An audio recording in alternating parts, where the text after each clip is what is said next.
dangerous creature that wants to eradicate everybody. Which maybe the DLC is still going to give some new context to that. I don't know. It certainly could.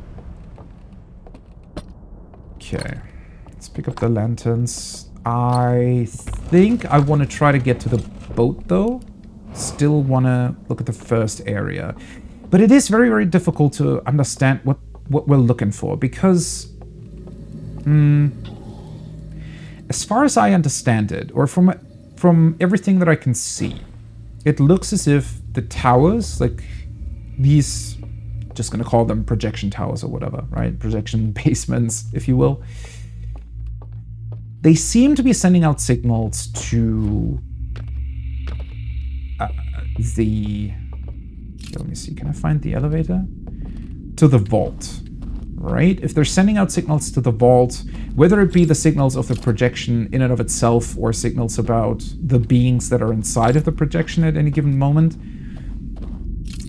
if the towers or these basements are the point of origin of those signals for the vault, then why would we be running away, essentially away from the location of the signal or where it's being sent from, right?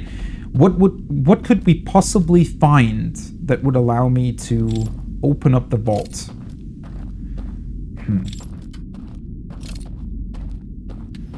I find that quite curious. Why would you even, if you would create such a world like this, then why would you... Oh yeah, by the way, this built the bridge, right? Wait a second. Yes. Is the bridge still there if I don't build it first? Or if I don't turn the lights on? It should be right... Wait, not here. Wait, is it here? Yeah, it should be right here, correct?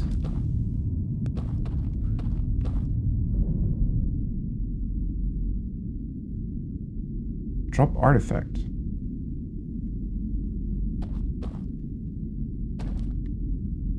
Oh. Alright, that doesn't work. Okay. Our stream died for a bit. What? That's strange. I didn't drop any frames though.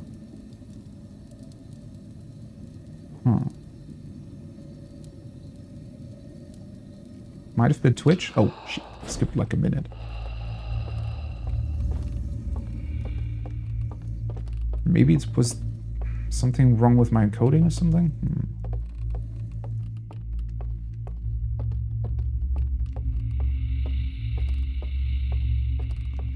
The vault... Well, the vault seems to be sending and receiving signals. It has antennas on top of it, and the towers do too.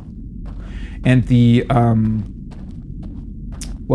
slide reels that I found, they have like symbols on them that suggest that there are signals being sent out, or waves of some kind being sent out to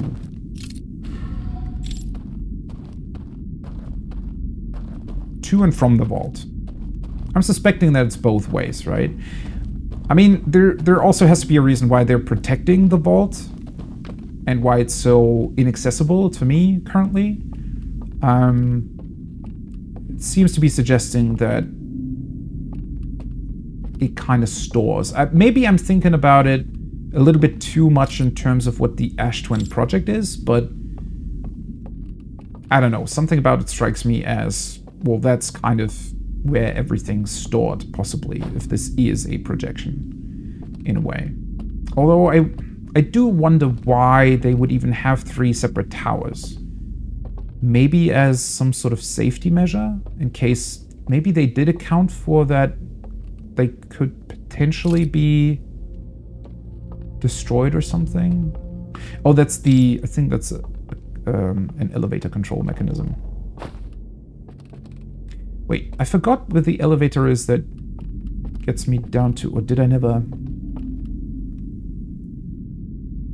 It needs to be to the right. I think it's that one.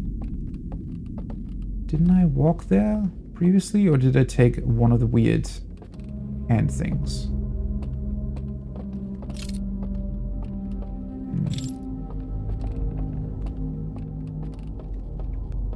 The slide reels, I'm somewhat certain I've seen all of them. I mean, the last two didn't really yield that much information because they seem to be almost entirely destroyed. But,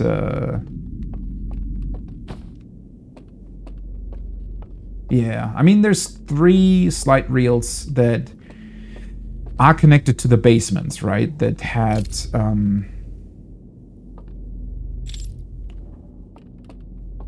like, they have those wave symbols on them. For the first tower, it has 1 wave on it. For the second one, 2, and so on and so forth. What is that room? Am I looking at it the wrong... Oh, yeah, I'm looking at it the wrong way. So this creates something over here, then. Oh. Huh.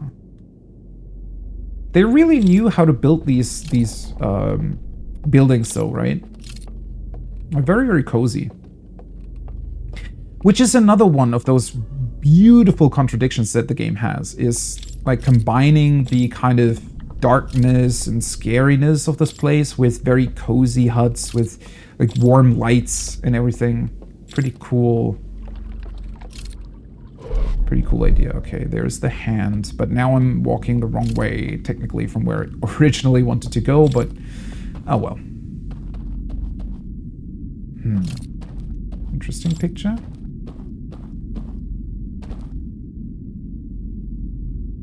Ah, is somebody watching? Do you see me? I think they... Are they tilting their head because they're confused about the light being here? Wonder if that's one of them actually watching, or if that's... Might be another weird projection.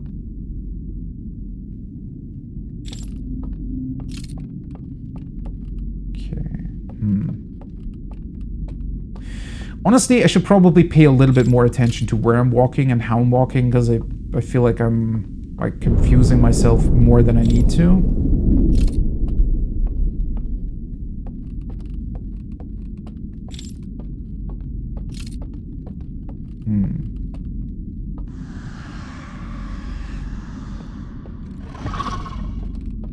Ah, okay. So they saw me. They turned it off. Oh god, that's really... Ooh. This is creating... I don't know. It's creating a weird feeling. You kind of... I wouldn't say I'm necessarily scared so much as more... Makes my... the hairs on my skin stand up. It's like a very weird... It's like I'm... I don't know. Well, where am I supposed to go then? Do I need to go up? I'm not fully understanding. So he saw me, or at least he's aware that I'm here, or that somebody's here, but he didn't really see me so much as saw my light, I suspect. Or me pointing my light at the screen, but he cannot open any doors, so they have to adhere to the same kind of rules that I have to. So they cannot just, I guess, they're not ghosts, is what I want to say, right? They cannot just walk through walls. They very much seem to have to still go through the same like walkways and stuff that I need to go through. Which kind of brings the question back to that original bridge. So the bridge did not exist before I turned on the light. So much like the boats, it's not actually real, but we can, to a certain extent, manipulate this projection, but only in the way that it allows us to do it. And the candle extinguishing things and everything, those are built specifically to be able to manipulate it. Which is fair. Oh yeah, now I actually dropped some frames. Okay. I'm sorry about that. Might be Twitch then. Because I'm pretty sure that my stuff is okay.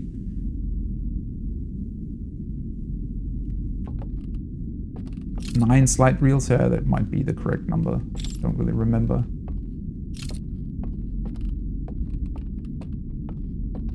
Yeah, sorry, I'm usually not dropping frames. That's unfortunate.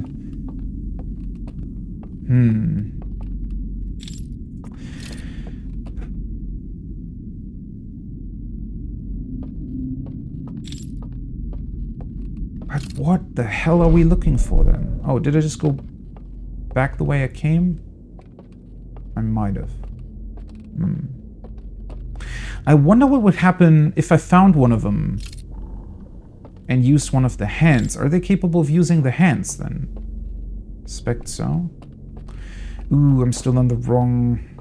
How do I get in there? I want to do something with the picture.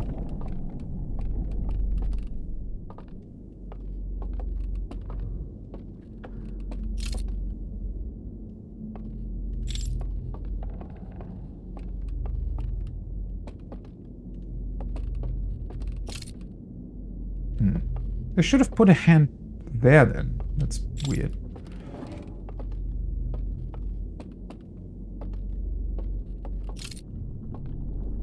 They're the ones who made it, fair point.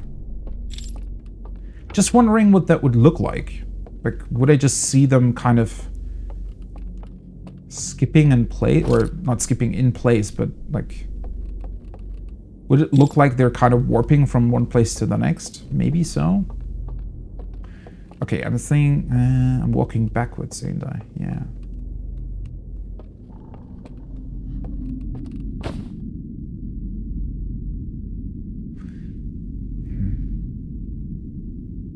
Wait, last time I came here, I took the boat to this place, right? Maybe I need to do that again to actually find my way through this. This is difficult to traverse. So a lot of it looks very, very samey. Oh! Wait a second. Yeah, this looks like a place that would create a bridge. So I need to go there. I can create a bridge and that might lead me over to where I want to go.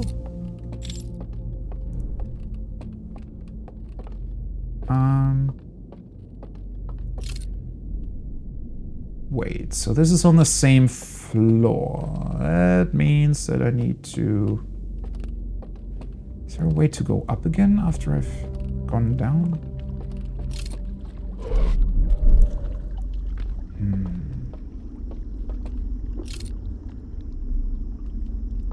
This is where I was before, though.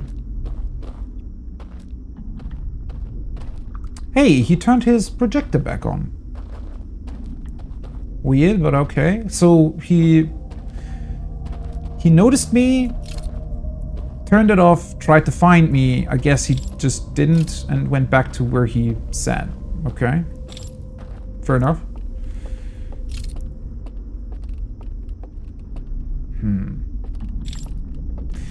I mean, the more I go through it, the more I feel like it's somewhat linear in structure. Like, it's definitely leading you to where you need to go. I think. In a way. Like, not completely, but to a certain extent.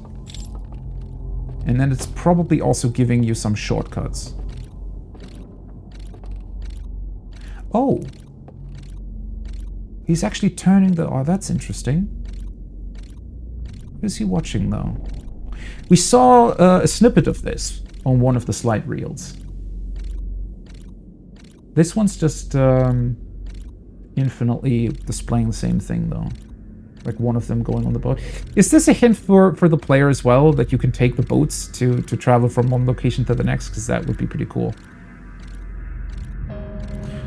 Right, but I can't really...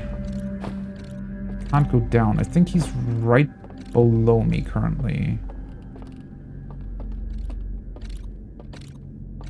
Would I be able to just jump down? I don't think so, right? He's... No. I think they're specifically built to prevent that. Could jump here, but that would just drop me in the water, I think.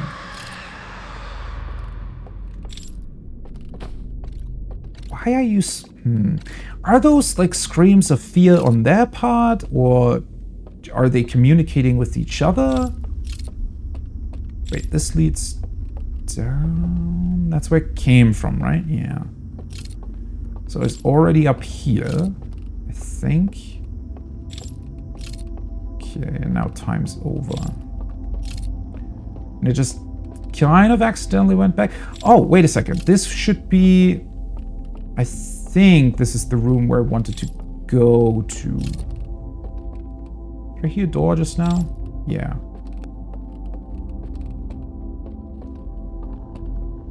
Man, this place is really... Okay, well that's the bridge that I wanted to create. It's just that now I've run out of time.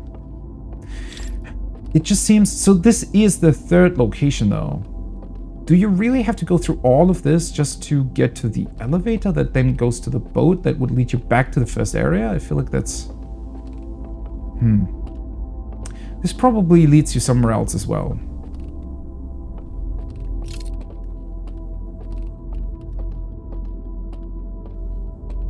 And while these things are man-made structures, I find it interesting that they... Because it seems very much on purpose that you... Well, obviously it's done on purpose, but with how beautifully the game does these kinds of things, I have to wonder why they're making this more difficult to traverse. In a lot of ways. Is that the light that I turned on in order to create the bridge? It's interesting.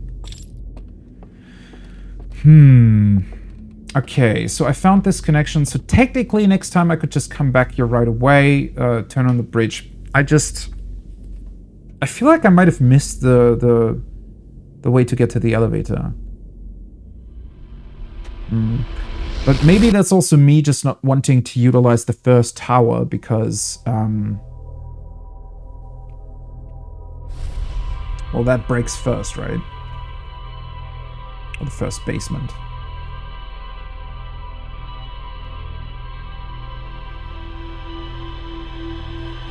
I'm already looking forward to finding out what the hell this is about, because there's so many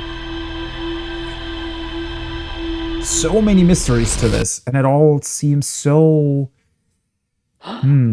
so intentional, but so weird in a lot of ways. It's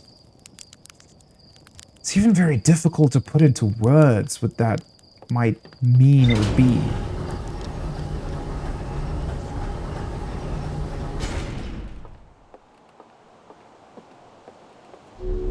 I'm still very much not fully understanding why are there 3 places too? Okay, definitely haven't gotten any new information yet.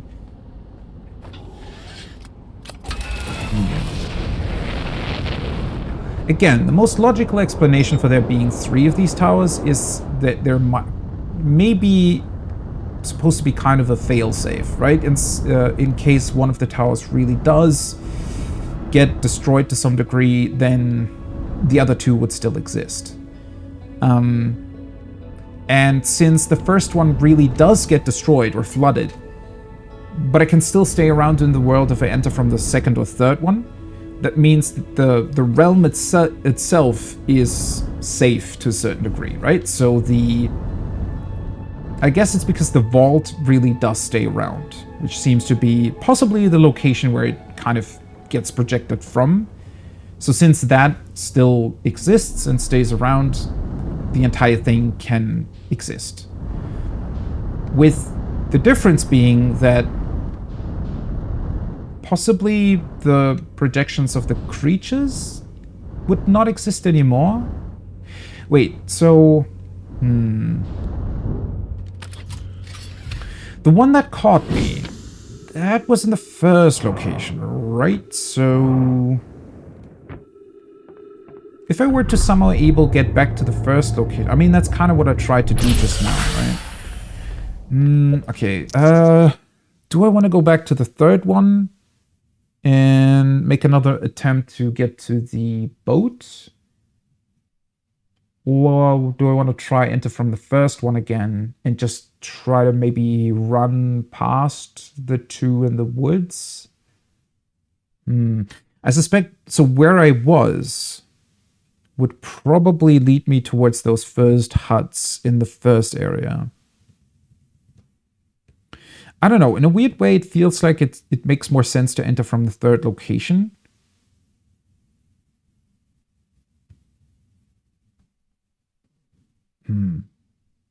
Although maybe there isn't really a... It highly depends on what you're supposed to find anyways. That still trips me up somehow. So what would I even find? Some way of... Maybe there's a way to end the projection from inside? But then again, why? If you can just extinguish your lantern, right? And that kind of brings you back to life. Or you can alternatively activate one of the belts. Then there wouldn't really have to be some sort of central point or on and off switch or something like that, right? So what the hell am I even looking for? I still don't understand. I mean, eventually there might be, for some reason, there might be the passcode to the temple thing. I suspect not, but either way, it's weird. Maybe it will just lead to me understanding them better. I mean, technically, there are still 3 doors that I wasn't able to open. But the problem is, you still stay in the same physical place, right? My actual body, the actual character of me, stays in the same tower basement. So there isn't any way of possibly going to a different location throughout that projection realm. So the only thing that could realistically happen is that I could learn something, right? Some sort of hint or important, well, piece of knowledge that I could then use in the quote-unquote real world to enter another place or something.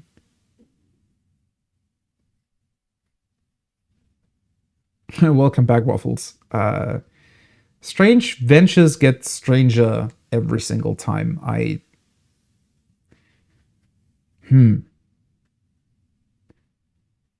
It honestly feels like this is like your mind is entering some sort of loop where it constantly, it desperately wants to find some piece of information that would make all of this more comprehensible, and it just fails to do that, right? And so it seems like your mind is constantly going around in circles, just trying to get to whatever location you need to be at to understand what the hell is even happening. There's still stuff to explore here. Well, the marker, I mean the thing in the log, right, that tells you that. Yeah, I do.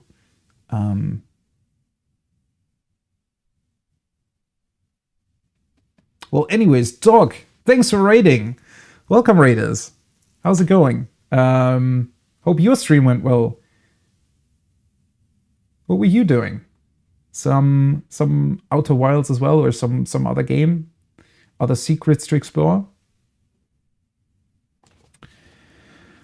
I feel like I'm getting closer somewhat to the end of the DLC to Outer Wilds, but still definitely missing some very, very vital pieces of information to do that. Also how are you finding the DLC so far? I think it's pretty incredible in a lot of ways, but also definitely like puts a couple of concepts on their head, I feel like, in terms of how the game has done things up until this point. It's different. I think that's a clean and simple way of describing it, certainly. Fashnek, hi.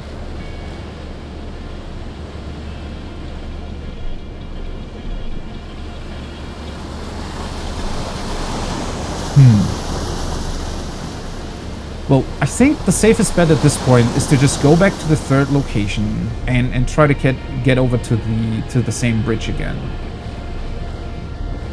And hopefully quickly enough to where I can actually utilize it.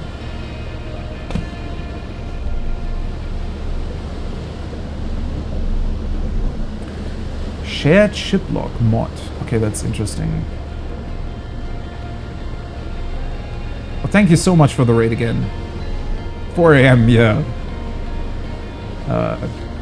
I guess you'll be going to bed then. So have a nice evening or morning. Can't use mods on consoles. Yeah, I'm on PlayStation 5, so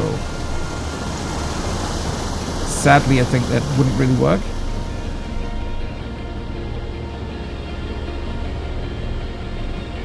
No, I'm playing on PS5.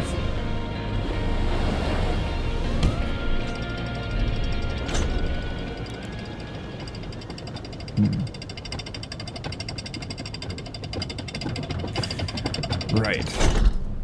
I think, well, I should probably really focus on my routes through it.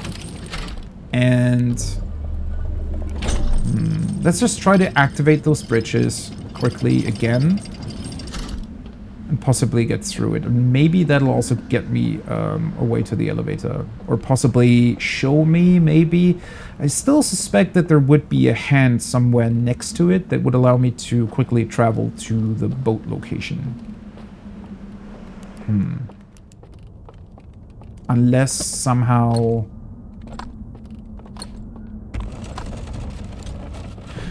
do I want to... Okay, I want to try one thing real quick, though. Which is, I was able... It gave me the prompt to drop the artifact while I'm here. Wait, or maybe not? I thought I saw it last time.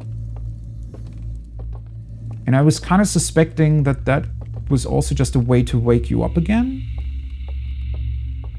but just kind of triggerable from wherever you are. Oh yeah, there we go. No. Okay.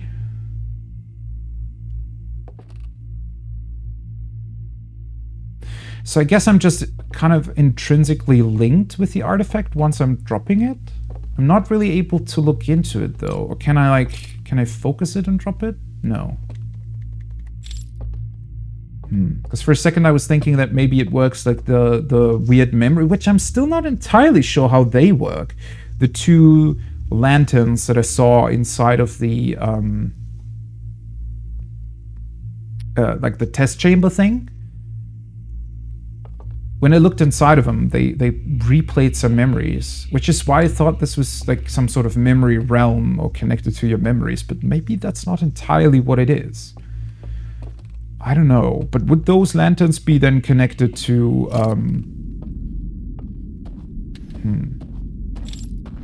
to projection 2? Like, are they still connected possibly to a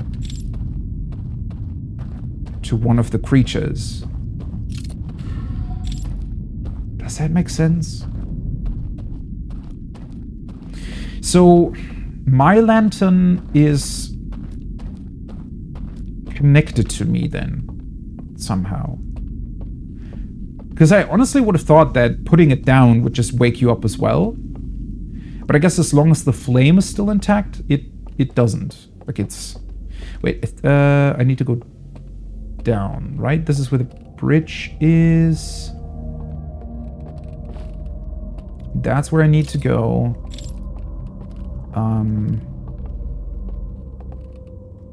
Which was...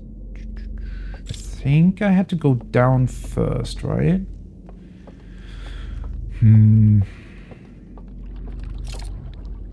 There we go. Right. It...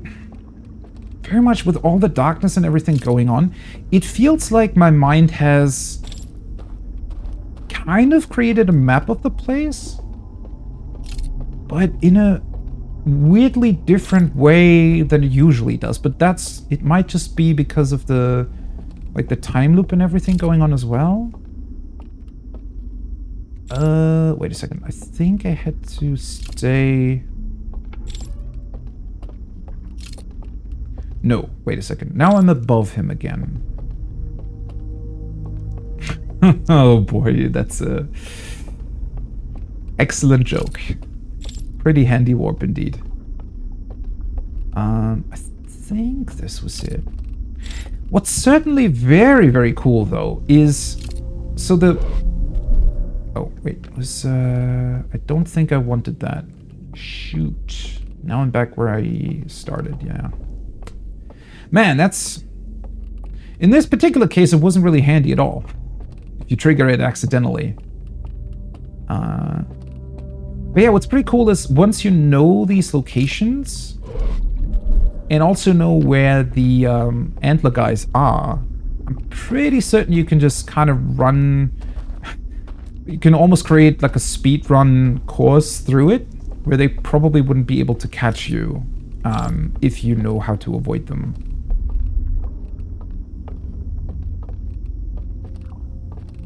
Right.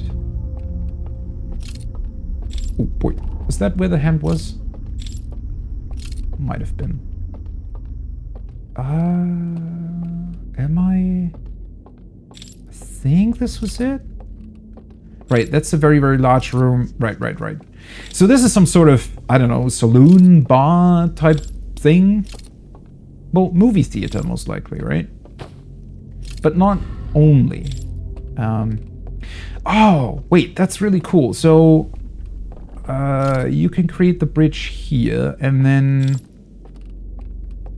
if I now take the hand back, that gives me a little bit of a faster route, I think. Was it here? Yes, it was, right?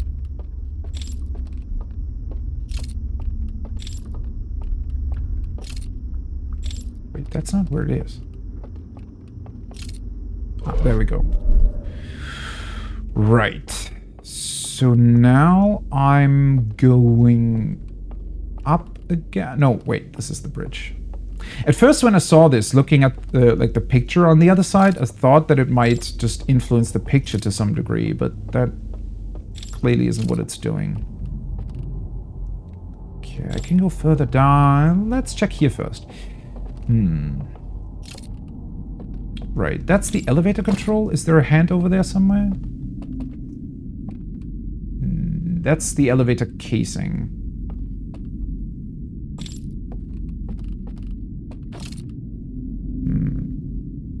Okay, so that's not it.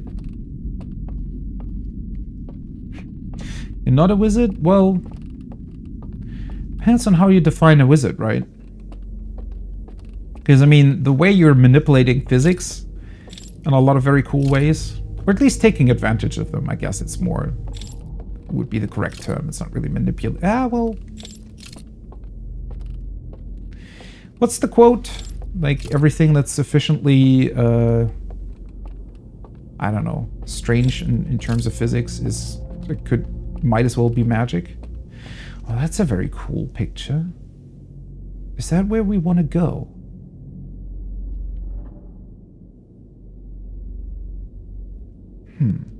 A tree below where the planet is.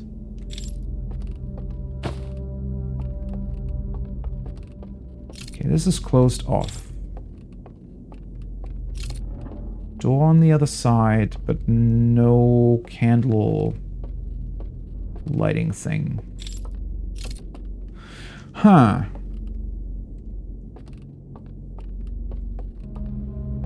Well, this is a dead end then, at least from this point.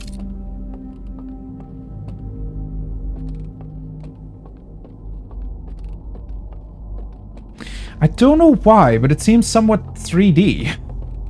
Maybe that's just,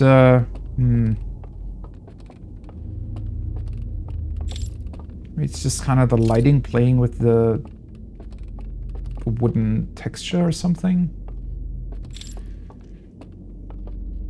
Any sufficiently advanced technology is indistinguishable from magic. Yes. Right, that was the quote. That's from, well, I don't know where the original quote is from, but it is quoted in 13 Sentinels, isn't it? Okay, that's the dam going. So I do still have some more time. Recently watched somebody going through that game, and... Oh, hello. Is it not? Oh, wait a second. I just looked over there, but I didn't even realize I could go to the left.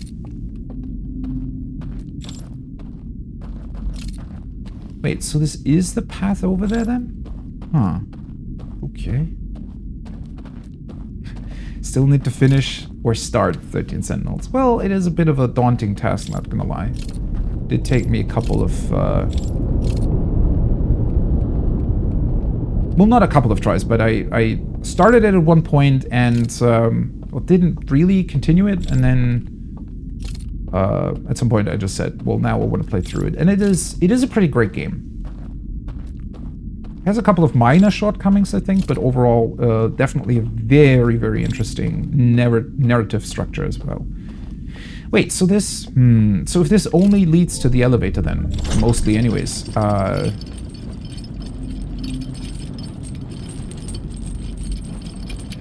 would I have to go through all of this just to get to the boat from the third location? Okay, that summons the boat. Yeah, I wasn't really... So you're not able to do anything here when you travel to it via boat. But going down here also kind of only allows you to go onto the boat. Well, I did see the picture, though.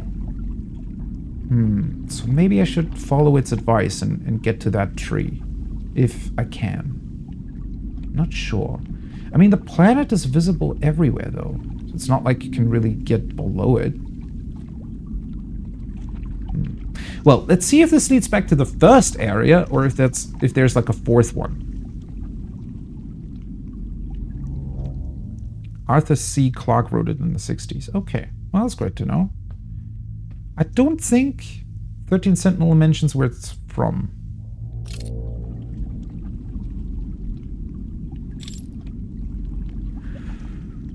Well, there is a fourth location then. Cool. Okay, can we get off here? So there is a representation of the vault in this place for some reason.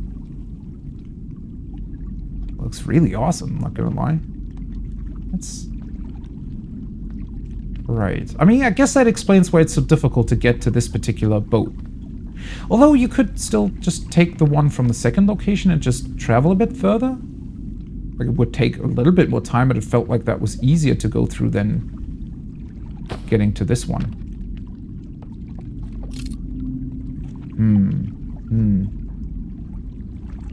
This doesn't look like a tree, so it's not exactly what I saw in the picture then. So the tree might still be like a different thing.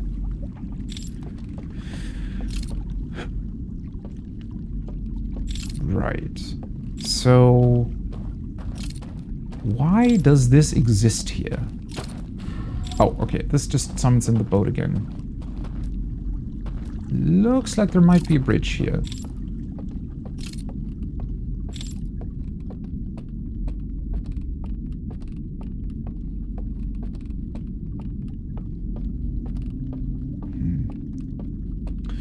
So it also looks like it's suspended from chains, like the real thing, but for some reason, not really. I mean, there isn't really anything above it. Oh, there is a hand, I was gonna say. Right. Okay. I don't know, something about this place. It seems to extend quite far, but then also not. Huh. Oh, hey. Ah. Well, this looks like the test chambers then, and that I can look inside. And there's one of these memory lamps here. A couple different places to look inside. And it just surrounds it. Okay. Let's look into the lamp first then. What are you gonna show me? Right. So they're picking up their lanterns. Are they just going to enter their places? Is that what we're going to see? No. This is when they sealed it off.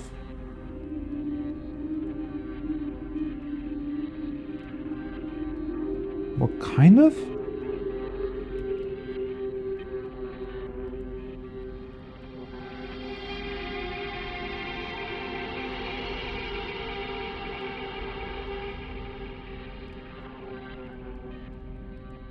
Wait,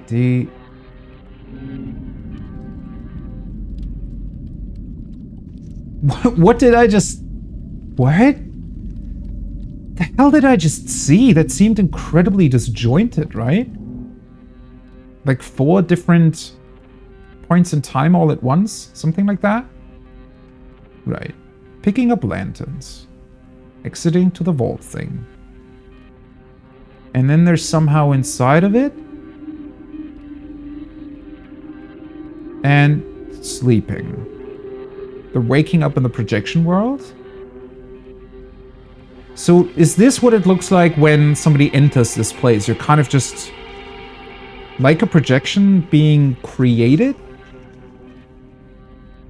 They took the cover off and went down the stairs. Okay. Cool. And the cover is still off. Looks like. So whatever they did was possibly the last thing that was done to this bell type thing.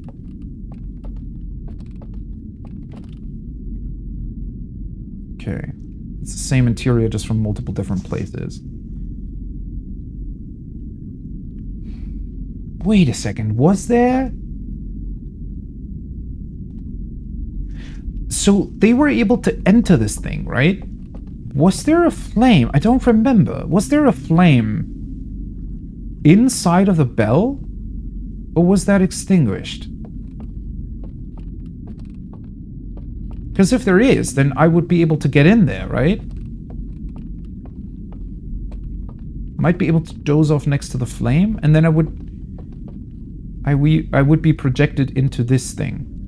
I don't know what the point of it would be, since, well, they removed the cover, but it doesn't really look like there's anything inside it anymore, right? It just it looks like an empty representation of the same thing in reality.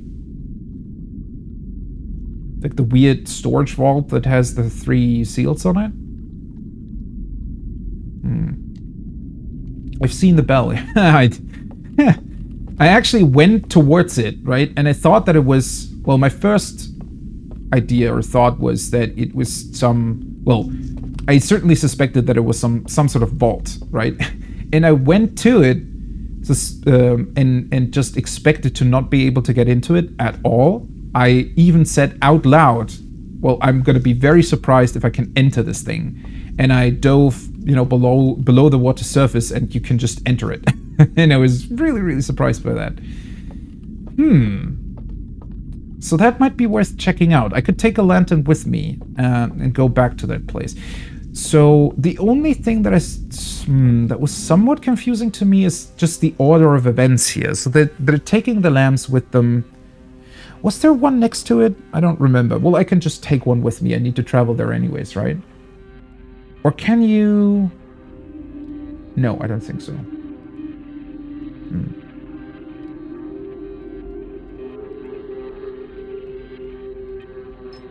Well, they're kind of waking up here.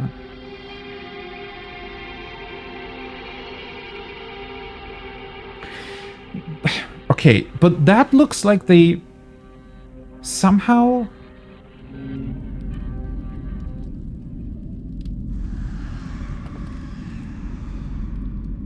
Maybe that's what the signals are doing? So the vault thing in reality has the 3 chains on it. This one does not. And they also took the cover off. But what I kind of glossed over at first is that the 2 people, right? They're taking the lanterns and they're entering the projection world. But the vault itself also isn't there in the beginning. It's seemingly created the same way as the other two guys are. So somehow also being projected in here. Which makes me think that maybe that's what happened when they activated all three of the basements. Because clearly they're sending data, right? That's what I was suspecting, because that's what the antenna things on their roofs look like. And the bell thing near the dam also has those same antennas on it. So maybe when all three basements got activated, that's when the vault was summoned into this place then? And maybe them removing the cover allowed everybody else to enter? And maybe that's how the three basements allow you to enter this world? Possibly? But how would the first two be... How would they've been able to enter this? Unless somehow the world or this bell thing itself is the very... Well, I kind of suspected that it is the very thing that even facilitates this projection, right? I mean, something has to. Although now I'm starting to think that that's not actually true anymore. Huh. Weird. Although, thinking back to the bell, in order to enter it, does the water have to drop? It might. Or is the current... Because the current below the water surface is very, very strong, but it shouldn't be near the dam, right? At least when it's still unbroken, the current itself, I should be able to just dive to it, hopefully. Also, at first I was thinking that I could potentially just go in reverse, because there is that crane that can take you over the dam. But I'm not entirely certain if it can do that from, like, if it can do it backwards. Because I think there's no light next to it, so I don't think that's possible.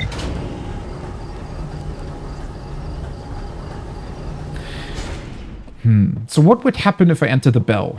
Well, I would probably wake up next to that particular fire inside of the bell thing, right? Right. Vault room fire. I looked through a peephole in the side of a large metal structure, suspended by chains like the one in the reservoir. Inside is another green fire and a staircase leading farther below. I saw a vision-like recording of two figures taking artifacts into the reservoir submerged structure and going to sleep at the green fire in front of a sealed vault. Upon waking up with lit artifacts, the two figures picked up the vault and carried it down a staircase to somewhere farther below. Oh, they picked up the vault? That's not how I would have described it. Maybe they do? I thought they picked up the cover, or they removed the cover. Or is it suggesting that they took whatever was inside? Well, I mean, it highly depends on what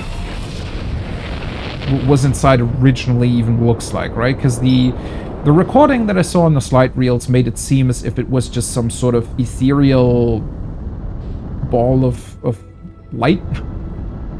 It was just some sort of green, almost like all the data that was received, if it really is, I'm talking about it as if it's data, it might just be, you know, frequency, wave, energy, whatever.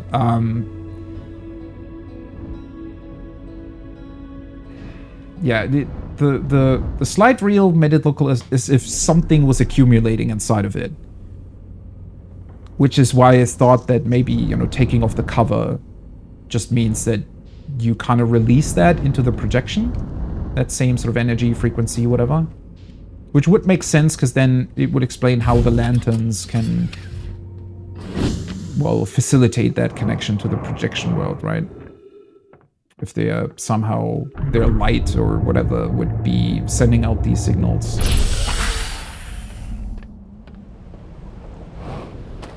You think it's the full vault? It definitely doesn't look like it. Really much, pretty much just looks like the cover. It gets taken off.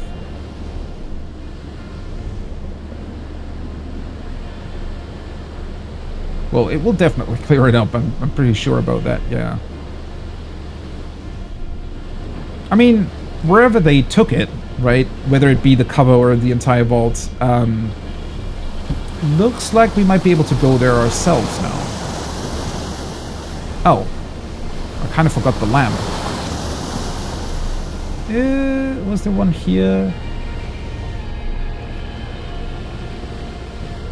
I think I looked for a lamp here last time.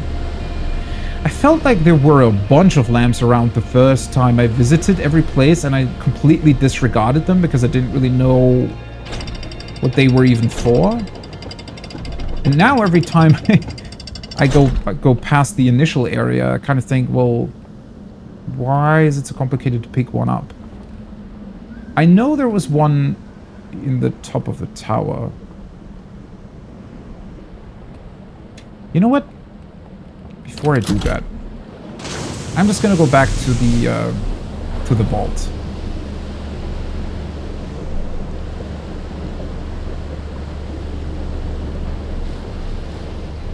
The green lamp? No, the actual artifacts. It felt like when I first went through the ring, it felt like they were lying about like every 2 meters there was one. That's what it felt like. I'm not saying that they were actually there, but that's what it felt like. Constantly saw them and completely disregarded them because well, at first I wasn't really understanding obviously how they would be different to my flashlight, but clearly they are very, very different.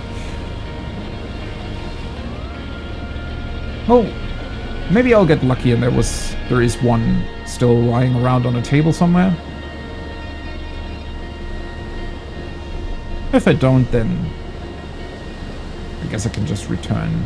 I'm not even quite sure. I need to test if I can get below the water surface and into the vault anyways, while the water level is still high.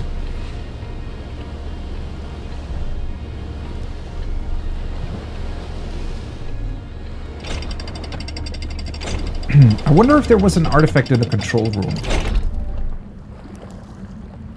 Definitely not remembering one, but... Huh. Why is the no entry sign that's in front of the alarm in the second projection world thingy? Why does that even exist? Why is there no alarm in front of the vault? Wouldn't that make way more sense? I feel like that's a place worth protecting. Possibly. Wait, was I ever down there? Oh, right, that was just another one of those doors that I wasn't able to open. Well, anyways, let's just check out if I can even get there. Oh, I can. Okay. Well, it makes sense considering that there is a dam that's stopping the water. How far down does this even go? Honestly, quite a bit deeper than I thought. Oh. I am out of a lamp, though. Okay, makes me wonder if the structure in the projection world, would it look exactly like this one? Probably not, but if it ends up in water as well, then we would just wake up again. Yeah, and the fire is still burning. Right. Well, it doesn't really have a cover as such as well, right? And the... now that I'm thinking back to it, the slide reel that I saw of them closing this thing up, it just had like two sides, almost like a sarcophagus or something. It has like the right and left side and just closes like this. Wait, what remained though? Because it looked like something remained. Maybe it was just the metal structure and it kind of looked like part of the casing was still around? Or maybe they just open it up to the sides and it might have just been that the slideshow's kind of weird. Okay. Well, the fire still works. Honestly, you know what? Let's just quickly skip to the next loop. I'm just going to do that again, because if I pick up the lamp now, I already wasted a bunch of time. I'm just going to travel back, pick up the lamp, go there immediately, dive down, and doze off at that point. Although now I'm... Wait. Can I see the... memory recording again from my log. I don't think so, but let's see.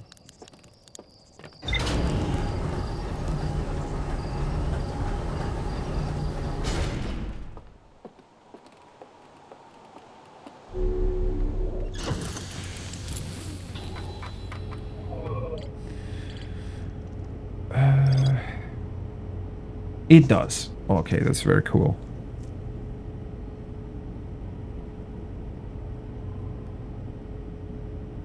Pretty grayed out though. Not exactly easy to see, but oh well.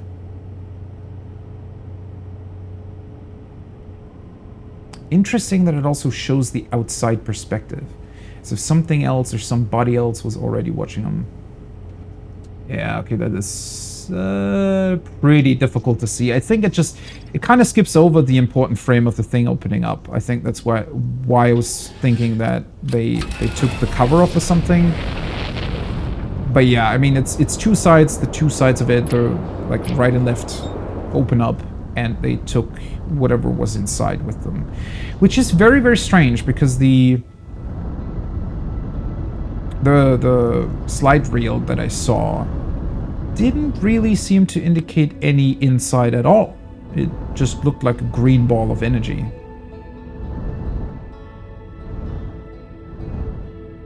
Yeah, somebody already mentioned that at some point, that it was patched in. But I do appreciate it. I think that's a good idea.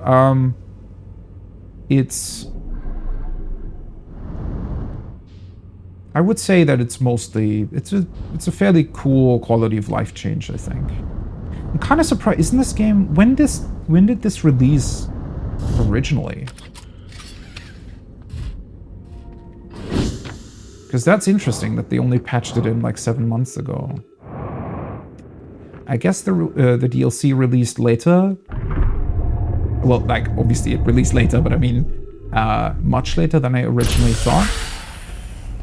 Compared to when the base game launched. Okay. Let's not forget the lamp this time.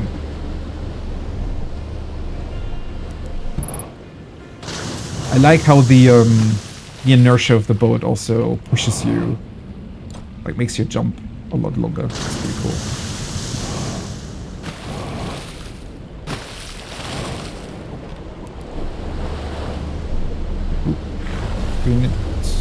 Nope, works without pushing. Perfect.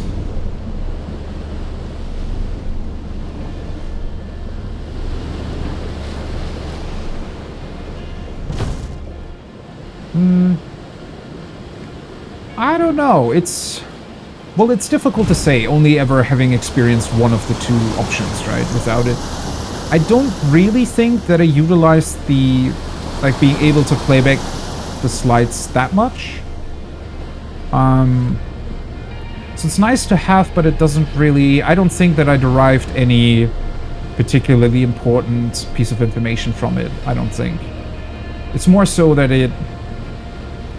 Well, it does refresh your memory a little bit, but it's not really helping you out in any sort of way, I think. At least not really.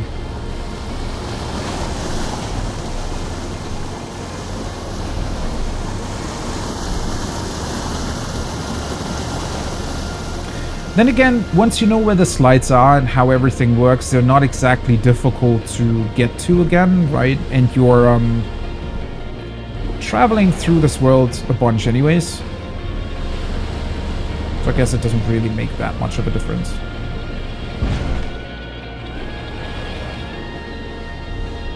Late 2021 was the DLC. And mid 2019. Somehow I thought that it was like a year or two earlier than that, but huh. Well, that's cool anyways. So, wait, late 2021, we're now sort of almost mid 2023, so roughly like 9 months or something after the DLC launched it, they patched it. Oh well, that makes sense then, okay. Because I was, well, somewhat confused that they would still patch it, but that's, I guess, a usual amount of time that might pass until like a quality of life patch like that gets introduced, right?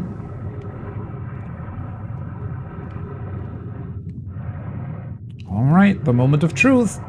Let's see what the projected thing looks like from the inside.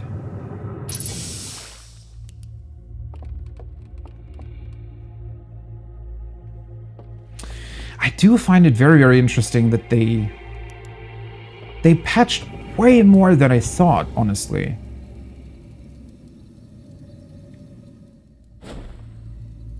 Right, there we go. Thing is just empty now. Oh wait, never mind. They took the two sides of it. Huh. It is just the metal frame that remains. Okay.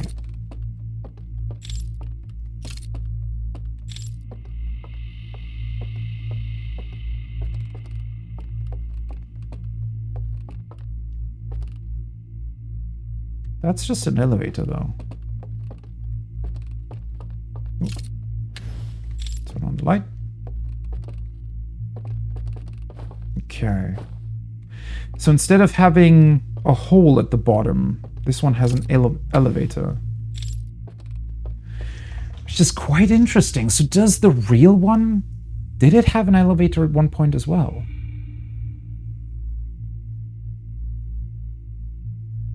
This makes me a lot more confused why the real one has an opening at the bottom. I mean, I guess it had to, at least at the start, when they were doing this. But, I mean, not really. Because up until now, I definitely thought that the reason, or maybe,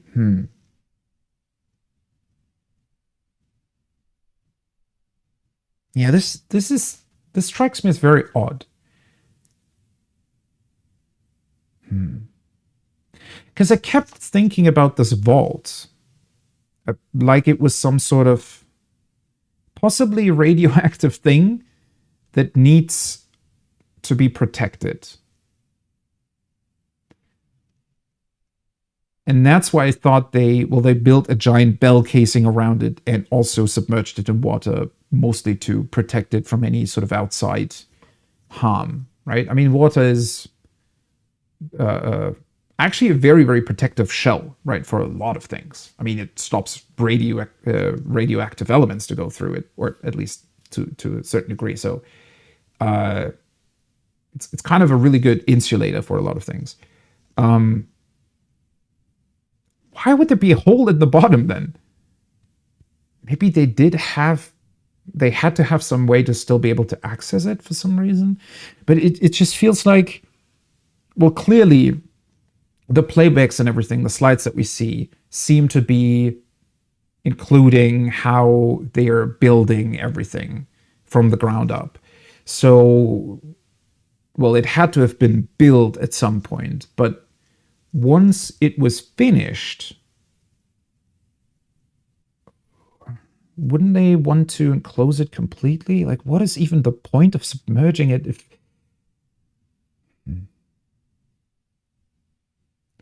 That is oddly similar to how they, instead of preventing you from accessing the projection world altogether, instead seem to have some like alarms and countermeasures set up inside of it rather than on the outside. I mean, yes, the basements are somewhat secretive, but it's not exactly a difficult puzzle to solve, right? And they even mention the solution in one of their slide reels. Or show it, rather. So it's almost like they want you to access it, but also not. Unless they maybe they did change their mind halfway through at some point. When they received the vision. I guess, maybe my mistake here is that since I saw this projection last, like the projection lamp that I just looked into, right? I'm kind of assuming that it's at the very end of everything, but maybe it's not. Maybe that is still shortly after they received their haunting vision about the eye of the universe.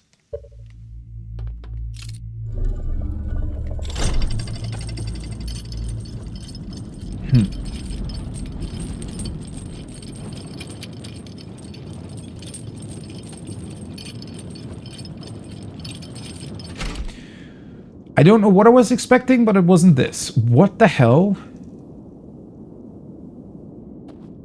Wait, so there is even more here? Or... I don't know.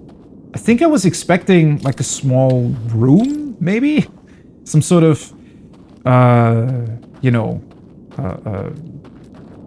technical behind the scenes, I don't know, chamber with control mechanisms? Does it matter which side I go down? I don't think so.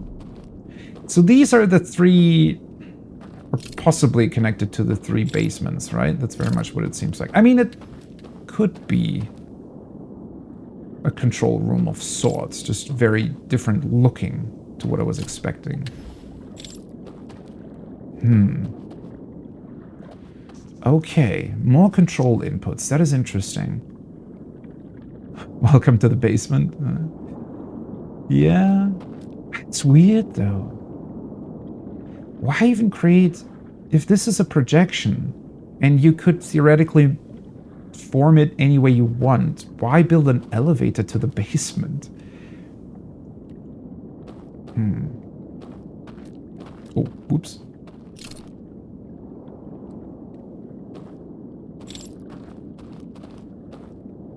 Okay. Well, no idea what this says.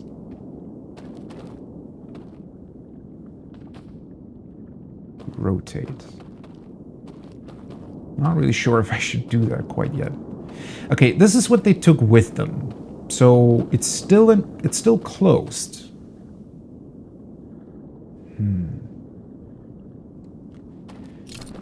But it has to be a projection too, right? I mean, the real thing is still in the actual bell that is submerged. Okay. So those are your usual candle lighters that would be able to create bridges. But what does this do then? Do you need a passcode to create the bridge from here, but when you come from the other side, you can just create it on your own?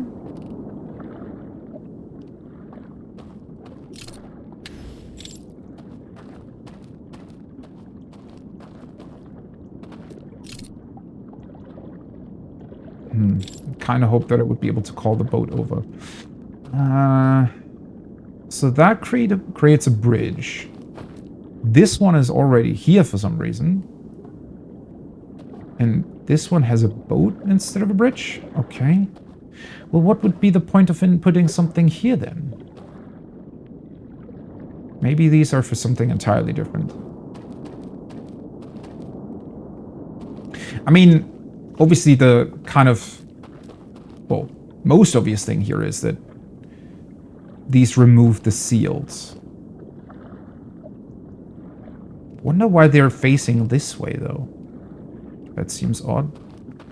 And then this device in the middle probably only does something once I've removed all three seals. Never mind. Nope, it doesn't. Okay.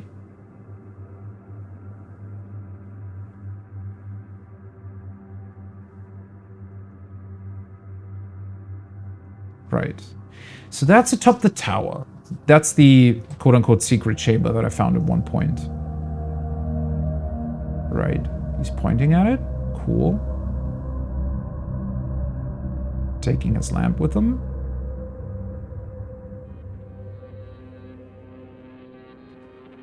Entering their chamber. Oh, all the other guys are sleeping already. That's interesting. Is that the last guy that was missing? Did he wake up again for some reason? Or did his friend not make it?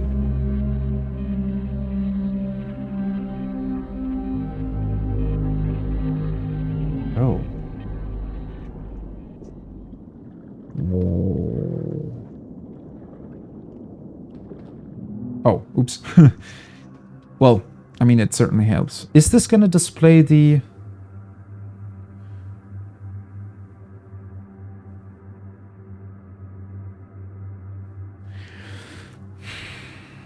So that can open.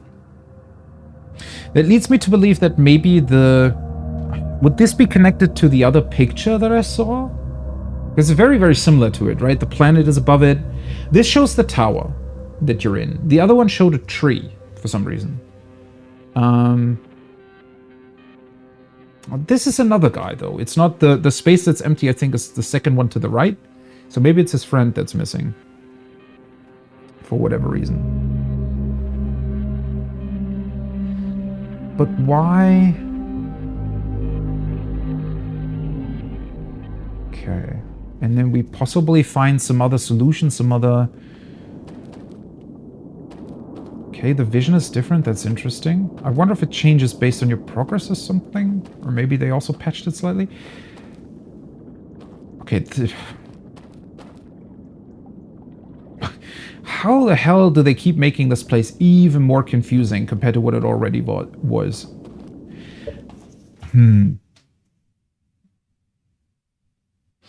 So, the fact that that picture opens seems to suggest that the other one that I saw would open up as well. The one with the tree on it, right?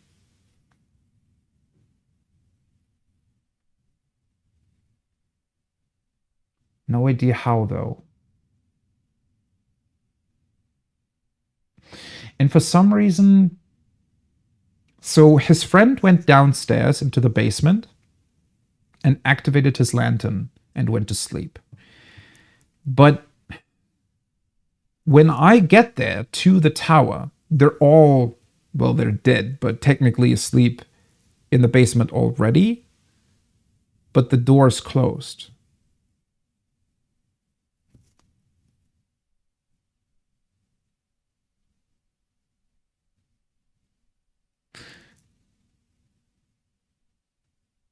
So how does that work? Because I'm pretty sure I'm not able to... It almost looked as if the guy that remained in the top of the tower somehow also closed his eyes. But I'm pretty sure that I'm not able to do that. And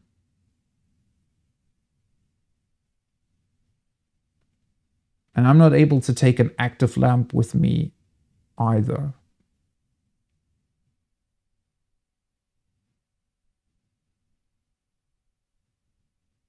So what if I were to enter... Maybe if I go to sleep inside of the tower, wake up again, and then go upstairs, it's going to be open? But that seems somewhat unlikely. That almost seems like a too simple solution. Because if...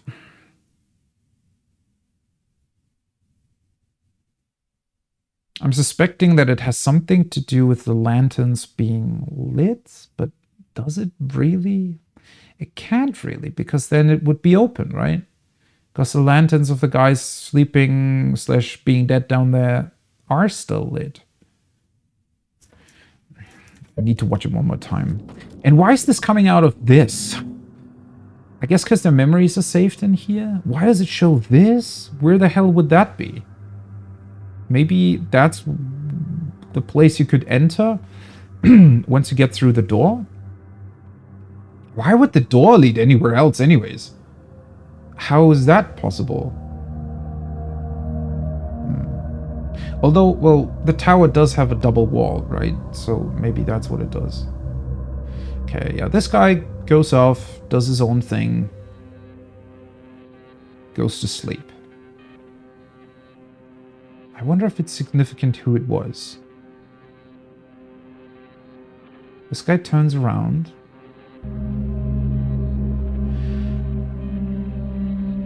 Ah, the lights.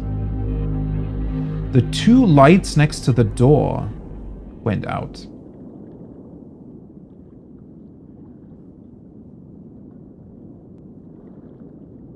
Did he do that by himself, or are those lights connected to the people sleeping downstairs?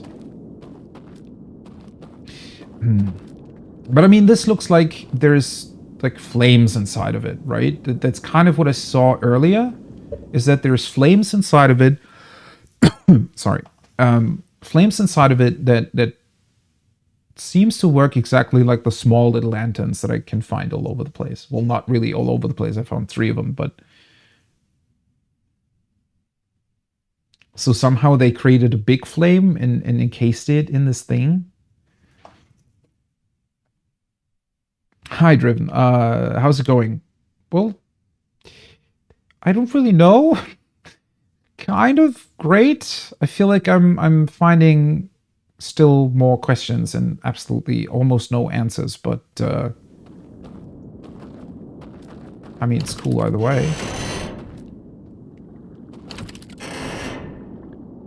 Oh, it's trying to open more, but it can't do it because of the chains. Huh, their chain design wasn't really that effective if it can still open up, right?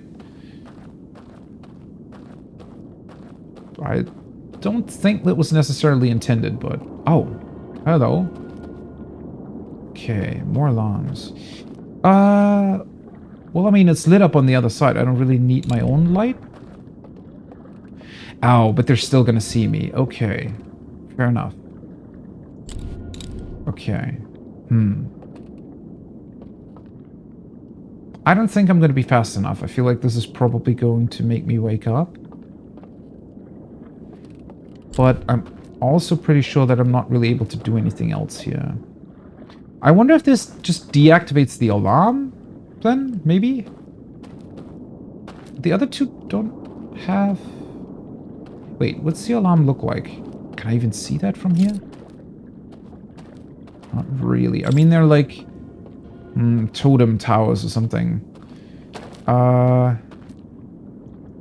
Doesn't look like they're here. What is the point of this anyways? I don't really... Because my first thought was that maybe this place...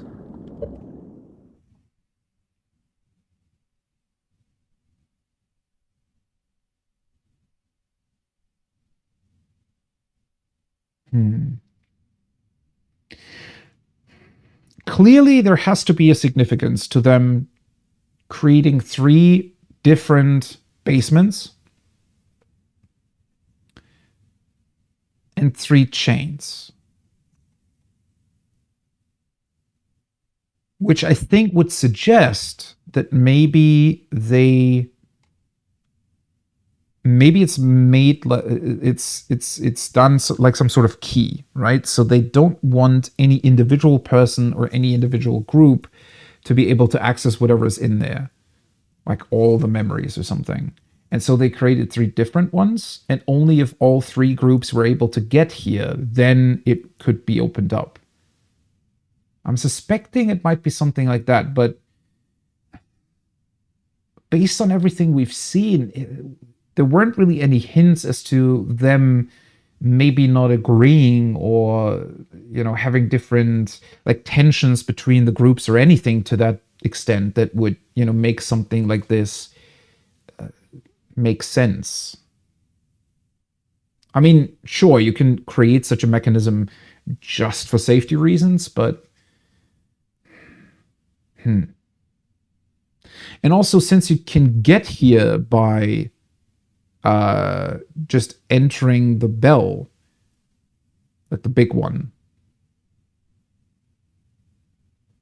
makes the rest of it kind of pointless. Like, if the other guys were to wake up, they probably still know the combination of symbols that need to be input here, right? At least I'd assume so. It's only us that, you know, we're missing this information, but they wouldn't.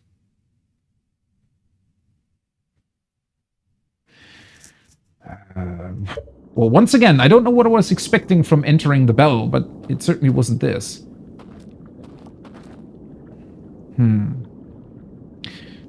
Somehow this leads me to believe that the passcode that I would have to enter in one of the Temple of the Eyes of the Universe is... Maybe we can find that outside of this projection.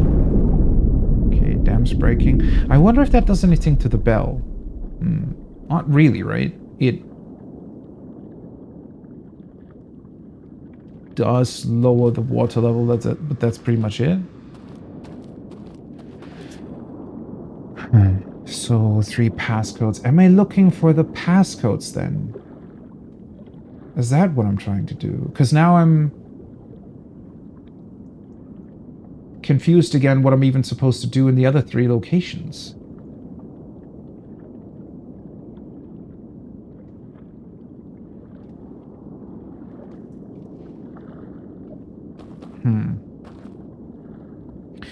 Right, so it seems that what I need to do is open up all 3 chains, right? Logically speaking, in order to do that, we would need 3 passcodes, enter it in any one of those devices, and it will remove one of the chains. I feel like, I mean, we did take an elevator down, but we also need to consider that this is not a real place, I'm guessing, so maybe on the other side of these mountain thingies, that's where the 3 villages are that I'm able to enter via the other locations. So maybe that's my goal. I need to find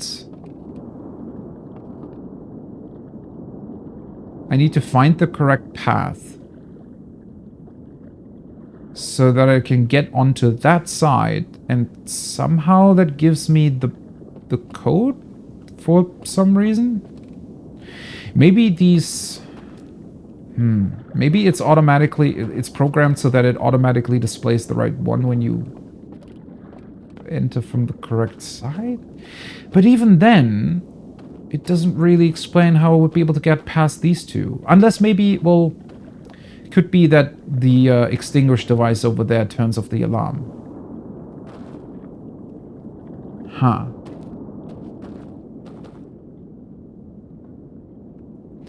Can't really do that much more from here.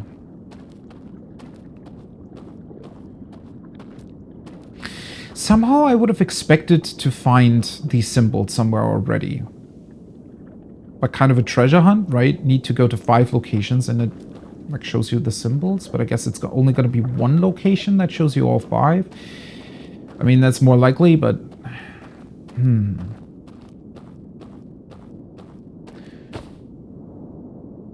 That now suddenly makes it very different from what I originally thought. And how does that connect back to the... I think I should probably take another look at that door, right? I mean...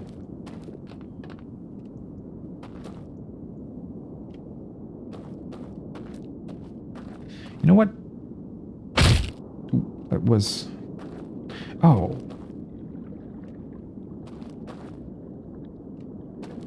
Did I ever try what happens if I die? So I should only wake up, right? Am I even taking, like, sustained damage? Maybe not. It's healing me up again? Okay, this is kind of weird.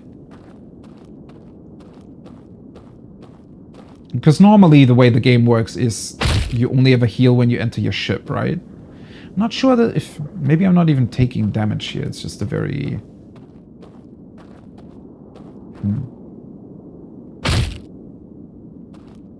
I don't know.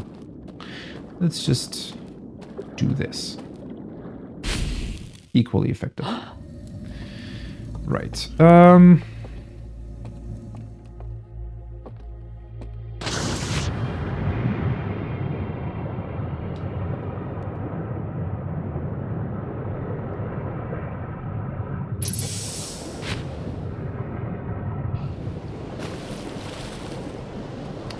Where is my boat?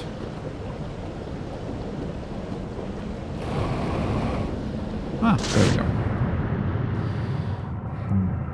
I need to take another look at the tower. The tower itself, at least at this point, should not have fallen over yet. I don't think.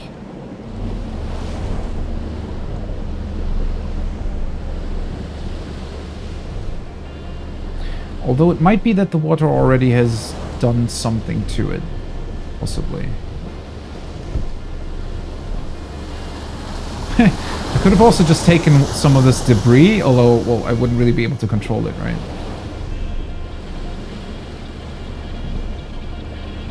I don't know what I was expecting from that projection world.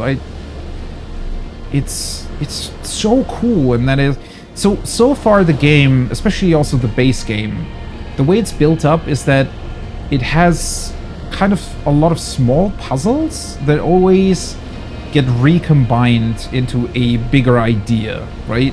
Like, I guess the best example of that would be the Quantum Moon, where you kind of solve 3 separate puzzles that pertain to the 3 rules, and then that allows you to get to the real thing.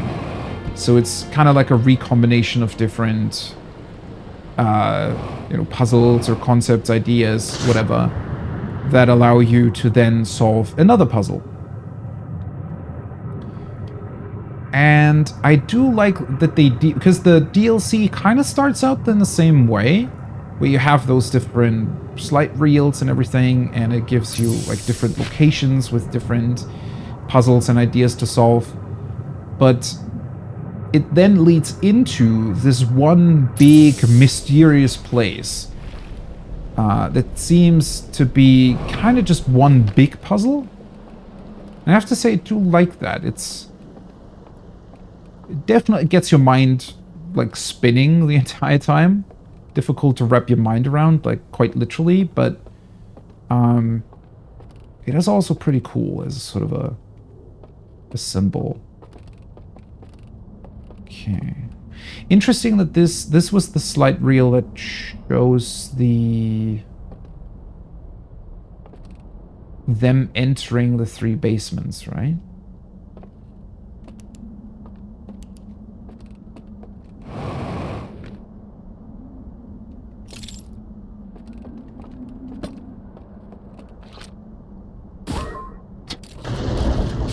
Okay, tower's already falling. Was I ever in here while it fell? Does that turn off the lights? No. Oh. Okay, so I'm pretty sure that these lights do correspond to the people that are sleeping downstairs. Although, wouldn't that have turned all of them off right now? Aren't they submerged in water?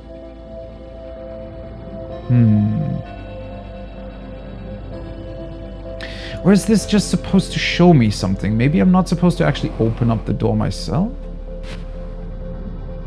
Right. So this light is turned off because the seat's empty.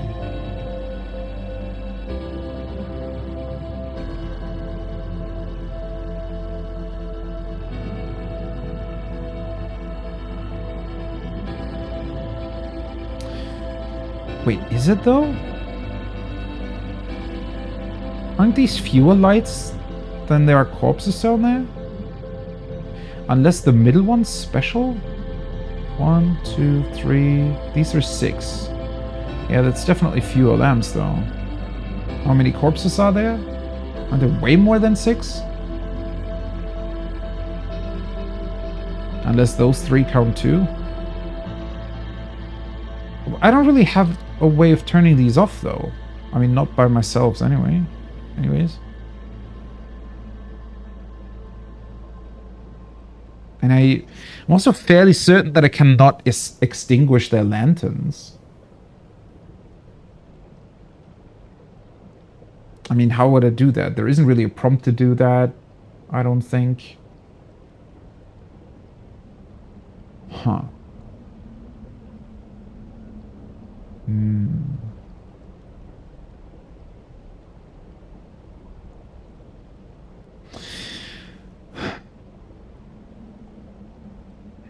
I think I want to go back here again.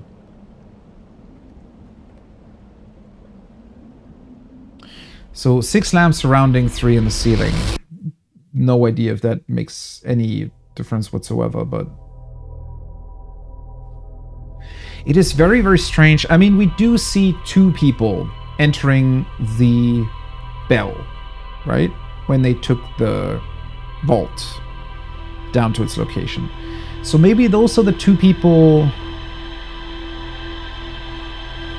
that left, and that's why the 2 lamps turned off or something?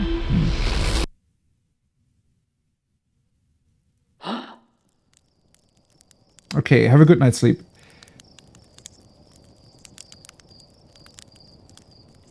You struggled with this one a lot, yeah. It really gives you a lot to think about.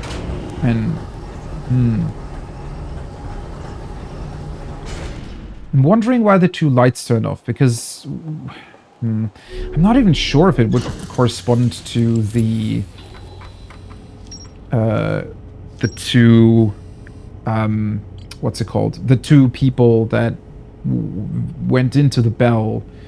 Really not sure if it corresponds to them. I mean, maybe this is ultimately going to explain how they turned all of it on in the first place. That's kind of what it looks like when they, what it looked like when they took the vault down, but so they needed to do something else as well.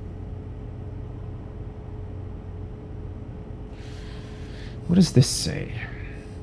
Subterranean lake. I discovered a vast subterranean lake beneath the submerged structure. The sealed vault is resting on the shore of the lake. There are 3 interfaces, each marked with one of the 3 symbols from the vault. I rotated the mechanism in front of the vault, causing it to strain against the chains holding it shut. Moments later, rays of green light spilled out of the vault. Hidden vault seals. The light coming out of the vault gave me a vision of climbing a spiral staircase to a room near the top of a tower. One of the strangest inhabitants pointed at a mural of an identical tower beneath a ringed planet.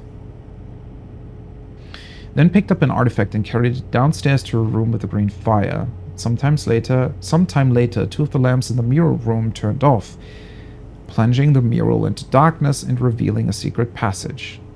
Passage led to 3 wooden containers, each marked with a glowing vault seal. Oh. Wait, I didn't really... Well, I kind of did make that connection, right? I said that that might be the place they're pointing towards, where it leads to.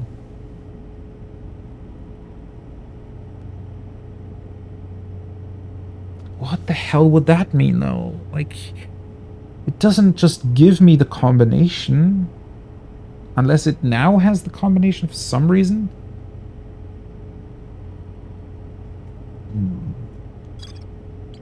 Yeah, that is connected to this tower. Oh wait, it updated something here as well. A dense forest along the banks of a river. I heard music coming from a candlelit building across the water. I found a covered bridge leading into the darkest part of the forest. Oh. Well, I guess I'm supposed to take that bridge then? I mean, yeah, that's kind of what it looks like, right? A massive canyon that stretches into the distance. A candlelit lodge is built into the far cliff face. I found a mural of a large tree on the bottom floor of the lodge. So, I already found everything in those places? That even confuses me more. What? Huh. So I need to go into the dark... Well, I mean, that's kind of what I tried, right? That's when one of them caught me. So I suspect that what I'm supposed to be doing is running through that forest. Yeah, that... I mean, the only thing that I can really see at this point, at least, is that it might lead me back to this place, right? The subterranean lake. If I were to run through the forest. I failed to see what that would help me, though, because... Like, let's suppose that I can run through the forest, and it would get me to the other side of the bridge, and I could summon the bridge. Unless it, for some reason, then suddenly displays the passcode that I need, it doesn't really help. It would be cool if those places connect to one another. I suspect they kind of do in some way, but it doesn't really help me, at least not right now. I did encounter one. Well, technically, I encountered 2. I saw, well, one of them in the distance, like tilting their head. And then I kind of went somewhere else. And then I tried to get into that dark forest that is described here. And one of them was kind of pretty much standing in front of me. So I didn't like go in further. And then the other guy came around the back and caught me. Thankfully, he was standing pretty close to some candles that I had lit, which made the thing definitely less horrific than what it would have been if he had just caught me, you know, in some very, very dark place.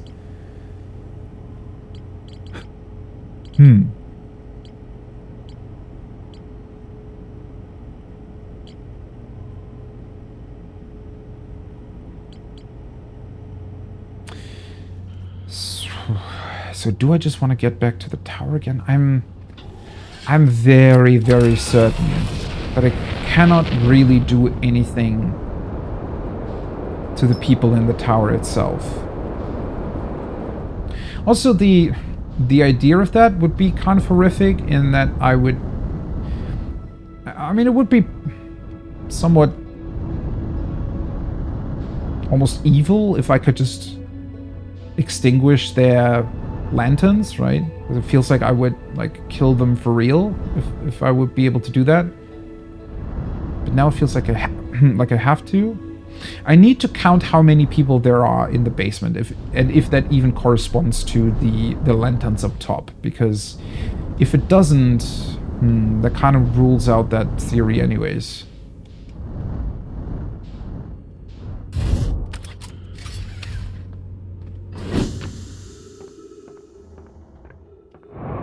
Because how else would I be able to turn them off? I cannot take one of the artifacts with me.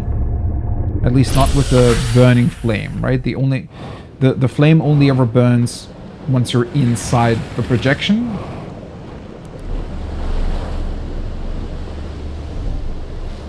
Should let's take one of them with me.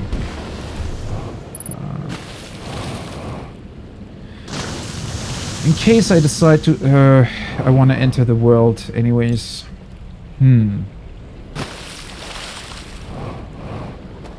Oh, for a second I thought my boat had drifted off, but thankfully it stayed around.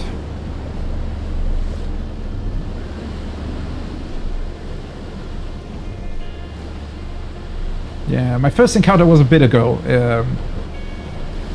I think when I first went back to the, well, first location.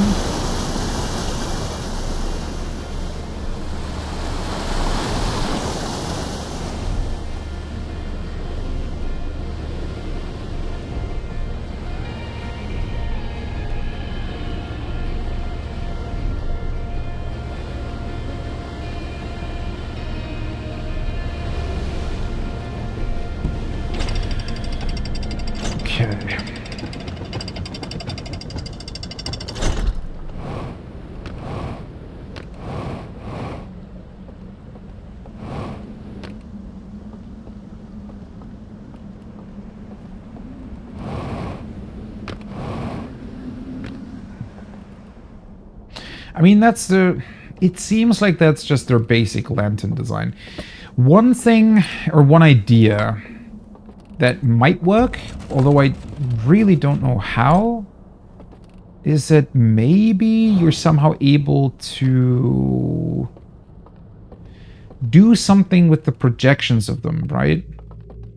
Anyways, let's... wait. 1, 2, 3, 4, 5, 6, 7, 8, 9, 10, 11. 11 places, one's missing. Okay, so that doesn't correspond to the lights at all.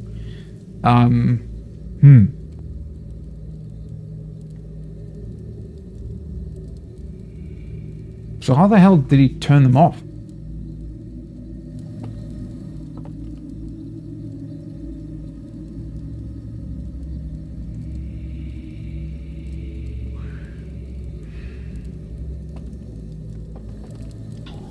I mean, it could be that I just have to do something inside of the projection. It would suggest that, right? Seeing as the guy that was standing next to the one that entered the picture took one of the lanterns down with them. So maybe what it's trying to tell me is that he went... Well, it even shows you that, right? It shows you the person going to sleep, suggesting that they entered this world and possibly activated something here? I don't know. Oh. This looks like there should be a bridge here, right? And then again, there are multiple places that look like that, so maybe not. Right, in theory, maybe that's behind the alarm thing. I mean, there's certainly more that I can still look at. Definitely not out of places to discover yet. which is good, because that means that I'm also not really stuck, I guess.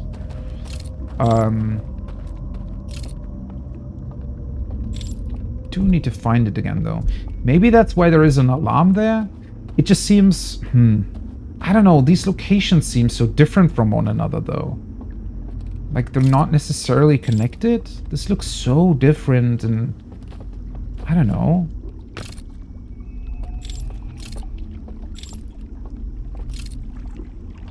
Right. So this is where the alarm is. Let me get a little bit of a closer. Can I see anything behind it? Not really.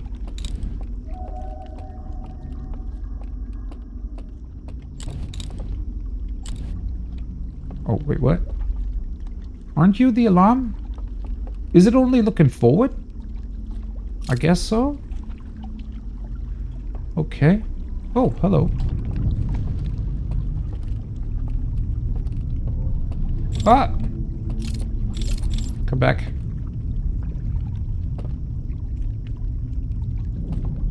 Is there a boat here?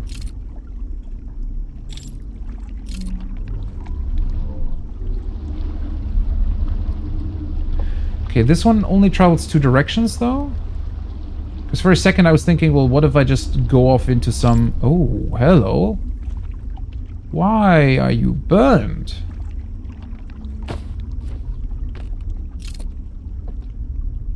What?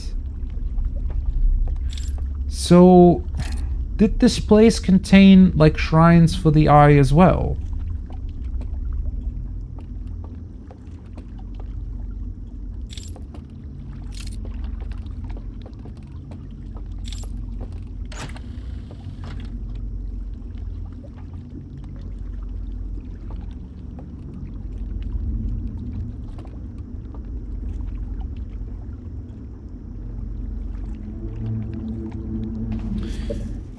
What?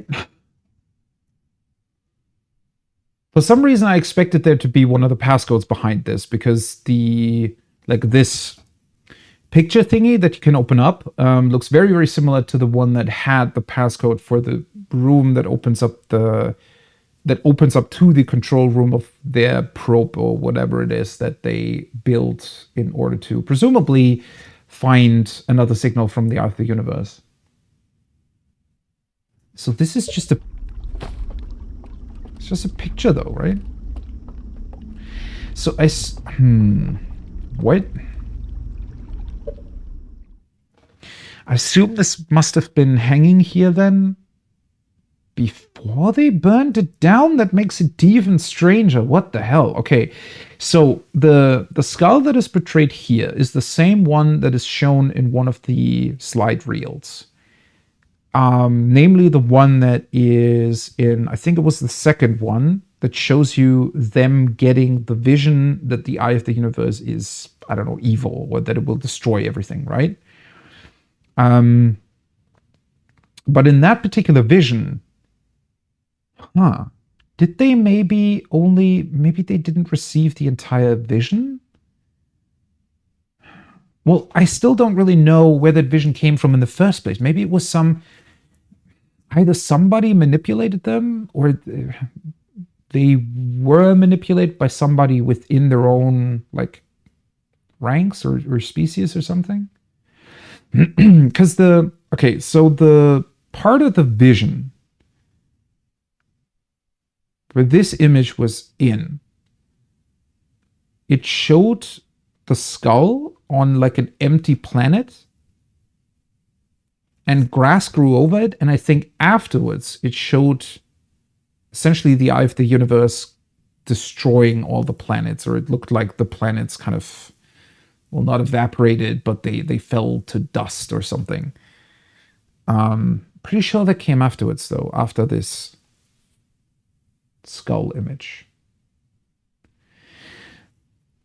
So in that context, it looked like they received a vision where they saw themselves dead, right? And then a long time passed, hence the grass growing over their dead skull. And then the eye of the universe evaporated, even the last bit of them, and all the planets died and everything. But this seems to be almost like a hopeful spin on that same vision, right? It's showing a plant growing out of it, suggesting that there is more. It's even... Oh, wait, I didn't even really catch that. Although, maybe that is a bit far-fetched. I wonder why the plant almost looks similar to the Eye of the Universe, right? It's as if this is showing maybe what was missing from their original vision. Either missing, or somebody purposefully didn't tell him that, or maybe this is something that somebody else came up with afterwards. That is one part that is confusing me, though. If this was... Because this must have been here before the place burnt down. Although the timeline might be weird on that. Maybe it was still painted or created after they received the vision. So maybe either one of them received a different vision, one or multiple of them. Yeah, the timing on this is strange, because this seems to be a picture of hope that might suggest that, well, what we kind of know from what we saw literally happen at the Eye of the Universe. The one universe ended and another one started, right? And this almost looks like from, I guess, the dead world, right? The Eye of the Universe then creates new galaxies. So universe ends, new universe starts. At least that's how I would interpret this picture. But how does it make sense that it was here before the place got burnt down? And if this is a projection, then why is there a place that is burned down? Surely you could just delete it if you decide to do that. Oh, wait. That's the boat. So that's where it came from. That's the picture. Just want to make sure that I'm not missing anything.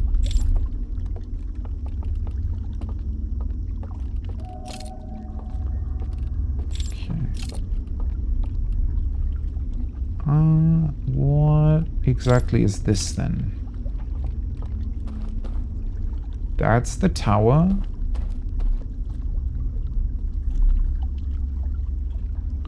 Some kind of lens, maybe? Ooh, I didn't catch that. The planet is actually rotating.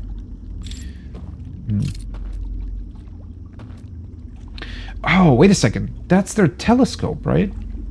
Yeah. The one, possibly the one, or at least a recreation of the one that they used in order to receive that vision in the first place?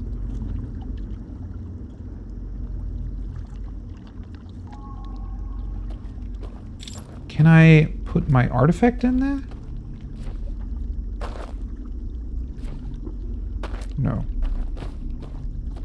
Because that's what I saw on the slide reel, is that they received the signal from the Eye of the Universe and it created a flame behind the telescope. So I was thinking that maybe I could input my own and maybe it would show me something, but it doesn't seem to be the case. Also, it pretty much looks like everything... That's everything that I can see here.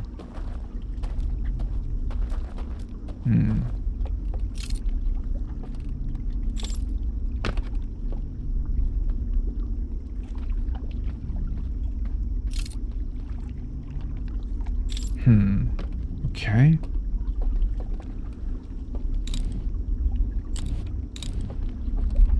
Huh.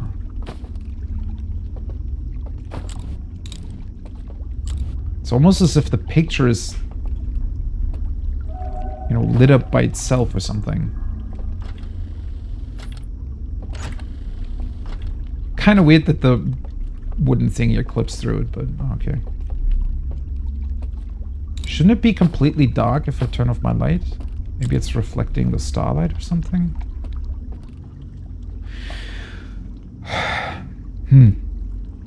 Well, I guess that definitely explains the no entry sign and the alarm in front of it, right?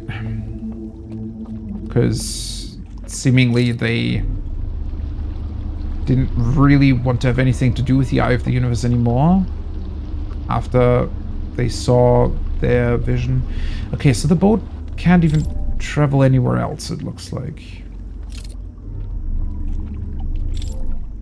Okay, so that is everything that I can see here, as I'm suspecting. That's the alarm thing. Oh, can it be closed and opened? Maybe. Not really.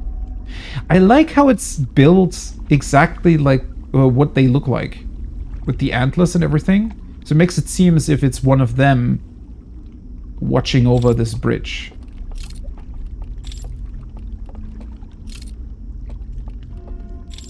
Okay. Oh.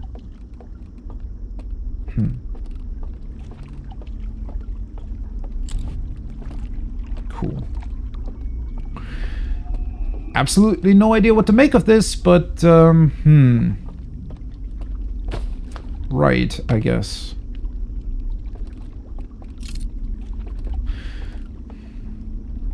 Looking at this middle portion now, after I visited the bell, it almost looks like the vault itself, right? Part of it? Ooh, that was weird. Maybe not. Wish I had my signal scope to zoom in, but would probably make things too easy here.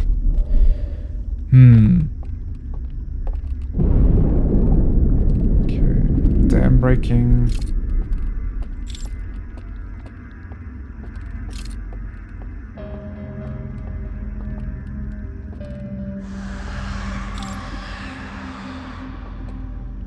Why do they make that sound? Like, huh?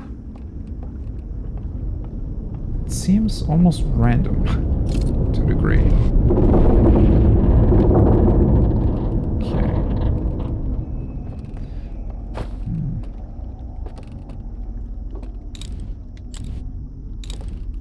For a second there, I thought that maybe turning off my light would allow me to open up these doors as well. Well, kind of. Not my light, but these ones. Okay, well that makes a lot more sense then. Right, because I was honestly quite confused. I was able to open one of the doors very early on. When was that? But that was by utilizing one of their big extinguishing things, right? The totem thingies. But I never connected that to these doors, although I did find it odd that there were so many doors in here. Ah, that's a really, really cool secret, though. So it's, there are quite a few things that I think could lead you to this conclusion, but it is quite difficult to get to, I want to say. I don't know, because that initial door kind of convinced me that I would only be able to open them if I found another one of the big totems that looked directly at the door. But I made a completely wrong assumption there, because all that totem did was extinguish the two candles that were next to the door. So if I had extinguished those two candles by myself, right, just standing next to them like it just now did, it would have had the same effect. And I somehow didn't make that connection. Also, these doors are influenced by light, much like the actual ones in the Ring City, right? Those you point a light at and the thing begins to rotate, which opens the door. Whereas these ones, you just need to turn off the light. So exactly the other way around then. Weird. Such a simple solution, but definitely not immediately clear, I want to say. Okay, there is an elevator here. Let's just take this one first, maybe. Although... Oh! I turned on the lights again. Wait, that works this way too? That's kind of weird. Wait, but if I... Right, so... Oh, wait, no, I... Turned... Wasn't this burning before? It's interesting. But it's definitely not... You definitely can't walk through it while the lights are turned on. Okay. So it is like a proper on-off switch. if you will. It's not just a projection or some illusion, in a way. But that's because this world, in and of itself, seems to be some sort of projection. So, yeah, whatever you do here somehow influences that. Okay. Well, let's take this.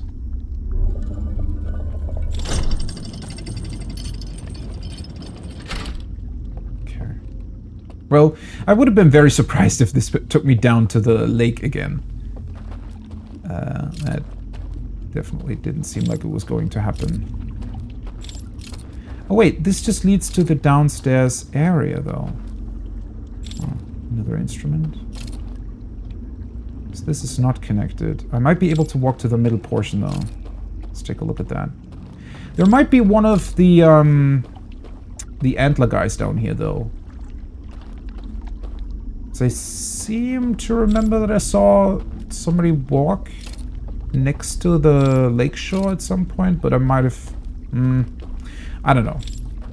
That might have been in one of the other places. Possibly. Wait, this doesn't really... Is this just a secondary path?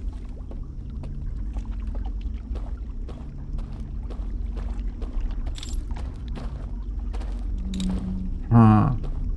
Now I'm wondering if there are more, like, secrets that are simply hidden behind turning off the lights. But maybe that... I mean, there would still have to be some sort of indication, right? I mean, the doors definitely look like doors. GP, welcome back.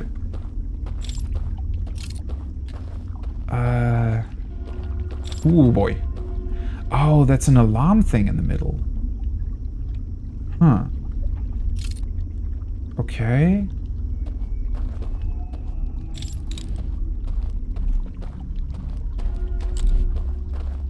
Right.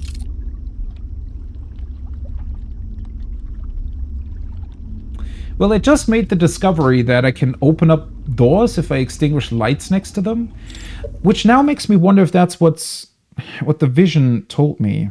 So I discovered the big, like, lake thing. I made the connection that I could enter this realm, or rather, not... It wasn't necessarily a connection that I made, but I just took the boat ride to the 4th area, which made me realize that I could enter the bell thing with my lantern and enter this world from there. And then I saw a vision when you slightly open up the vault thing in this projected world that showed me something about the 2nd tower that I wasn't entirely sure how to do. So it showed one of the antler guys opening up the picture that is in that tower on the upper floor, which is only accessible via that secret cave. And he somehow turned off the 2 lights next to that one and was able to enter it. But I'm not entirely sure if I can do that, if I can turn off those lights, because they even stay on when the tower falls into the water. So maybe it was just was it an additional hint that I can open up doors by extinguishing the light? Or is it... Or can I still go through that door? I'm not entirely sure. Wait, that's where it came from. Right, I can extinguish... Theoretically, I would be able to extinguish the light so that it can't see me.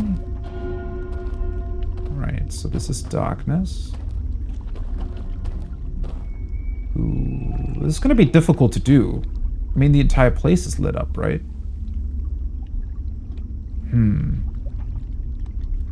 So I'm fairly certain that just walking across the bridge... I would need to get next to it.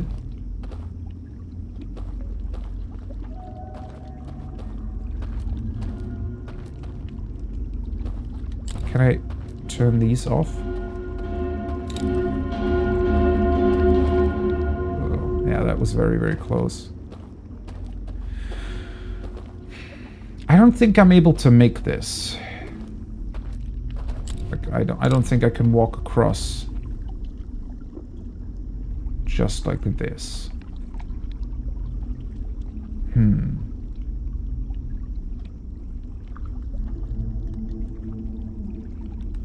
So maybe there is some way to turn off that alarm specifically. I do kind of hate how it slows you down when you're seen by an alarm. But maybe that's also... Maybe that's a certain effect that this world in and of itself has. So it's realizing that something is wrong or that something that shouldn't be here is here, and the alarm just needs a bit of time to really understand what the hell is happening. I feel like that's what's going on. Well, anyways, there's still more place. So maybe... that's the elevator that I need to take. Oh. I didn't really... Oh. Well, there's a staircase. I see you. Huh. Okay. I wonder... Why does that look so different to most of the other places? Because if the other two places also had some sort of candle circle in the middle of them, then it would have been kind of clearer where to get to. But maybe, well, maybe they have entirely different... I mean, looking at the lakeside with the 3 different entrances, they all 3 certainly looked quite different to one another, right? So as if you have to solve 3 different kind of puzzles or something to get to them.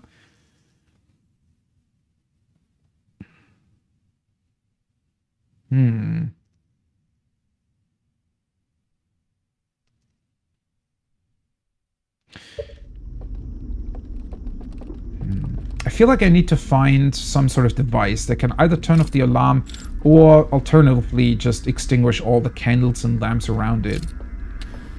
Oopsie. And once I have that, I would be able to enter the middle portion, right? Oh boy. Well, that's all the time I had, unfortunately. So that means the loop's gonna end in like 1 or 2 minutes anyways.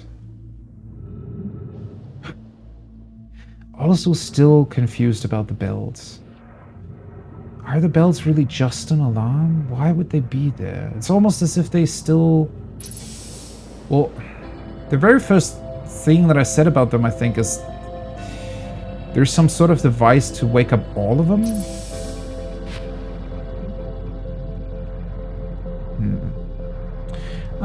Well, it would be difficult to get back to that room now, I think.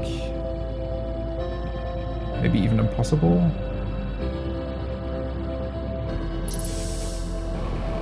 Because it's entirely fallen over. Well, maybe not impossible.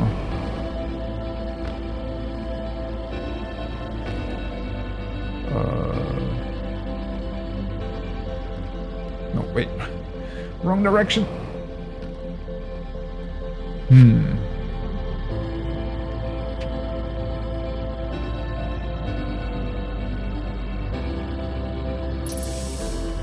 I mean, one particular thing that I'm still very, very unsure about as well is how many connections really are there between, I guess, the actual world and the projected one. Oh boy, okay, this is very disorienting. So, I'm simply not sure if...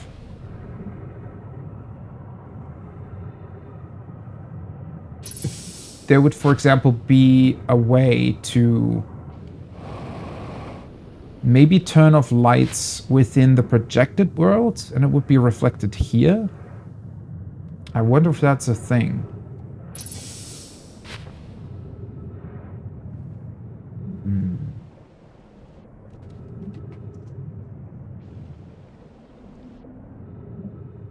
But I don't think there's anything that... I don't think there's anything interactable at all in the entire place where there's...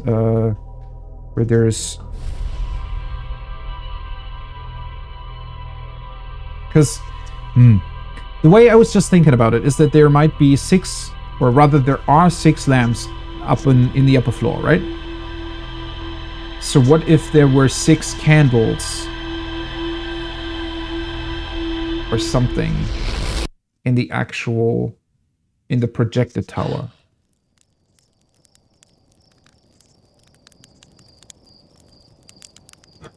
staircase feels like one of your nightmares. It is a very... I mean, I don't know, something about the tower falling over and the staircase looking kind of roughly the same from both sides. It completely messes with my sense of orientation.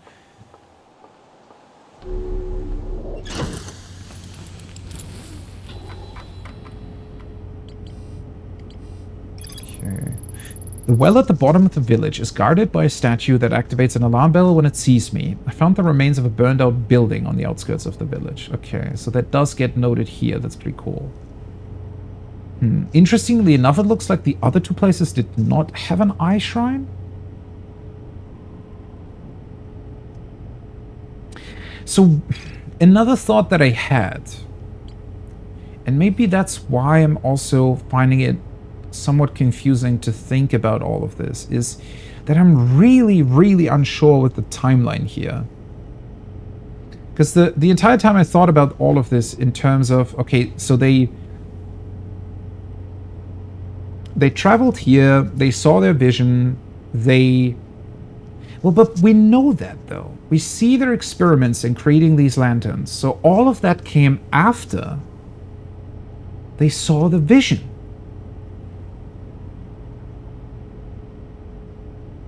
So if the lamp experiment came afterwards, right? Doesn't that kind of confirm that this lantern world, the projected world, whatever it is, did not exist up until then? So how the hell is there an eye shrine in that world when at that point they had already burned down the real ones?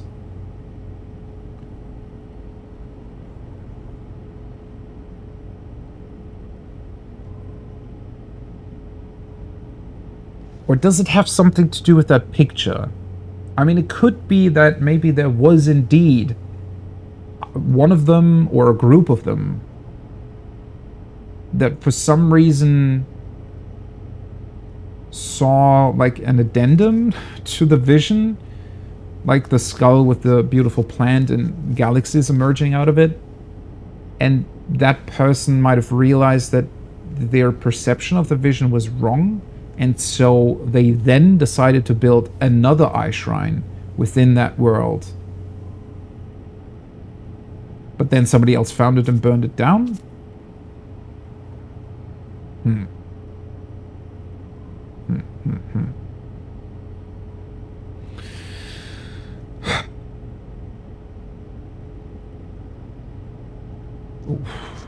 Okay, well, the projected world certainly is a lot more extensive than I thought. Definitely.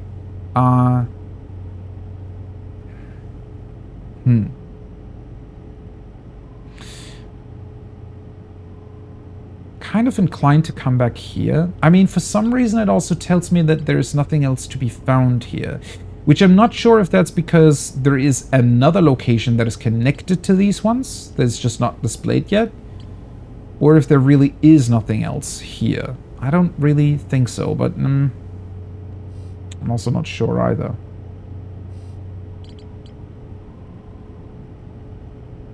I think I'm gonna enter from the tower again.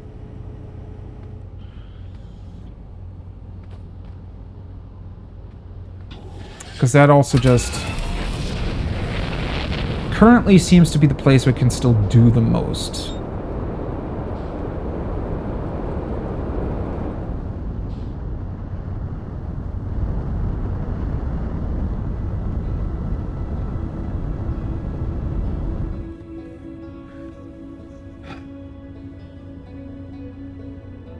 I love how the probe is already, like, all the way to the right of the screen on its journey again. Seems to happen quite often that it flies roughly into this direction. But then again, we're looking at a pretty vast portion of the sky, right?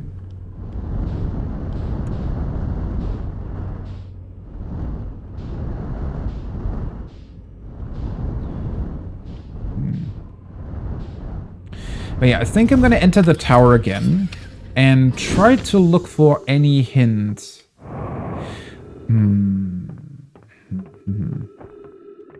Yeah, any hint that might have something to do with potentially turning off the lights in the real one.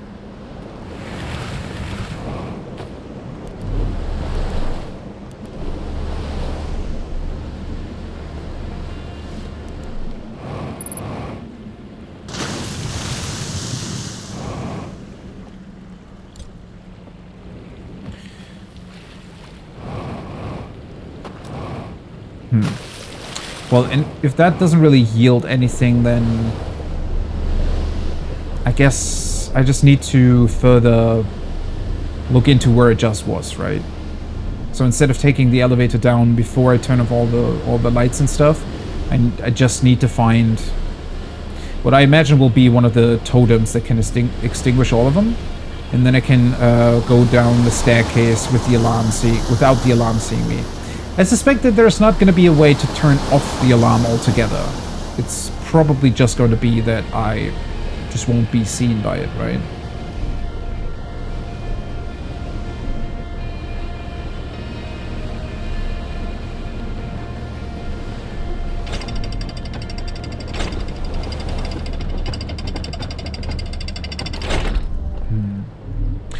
I was gonna say, I'm also still very much surprised that somehow we don't see many of them. So clearly they exist within the projected world, right? All of these, but there's 29, no, wait, not 29, 32 of them, technically, in that world, correct? As far as we know anyways? Because there's 11 per, like, basement, but one seat's empty, so 32 of them should, in theory, be inside of that world, but so far I've only seen 2, and those 2 were like out in the woods somewhere instead of in one of their cities, villages. Which, wouldn't you think that that's where they would stick around? Because that's the most beautiful places, right? That's where they presumably originally lived. So maybe somehow they... Can they not see each other when the light is turned on? Or something weird like that? But that wouldn't really make a whole lot of sense. Then why would the ring world be lit up? Wouldn't that be entirely dark as well? Why have fire to begin with if you can only live in darkness? That doesn't really make much sense. Maybe there's another reason behind it. Maybe it was an accident. Maybe the projection doesn't work correctly or something.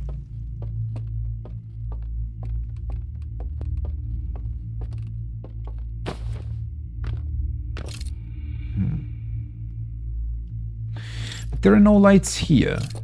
And the pictures, on the other hand, there's 5 of them, right? 1, 2, 3, 4, 5.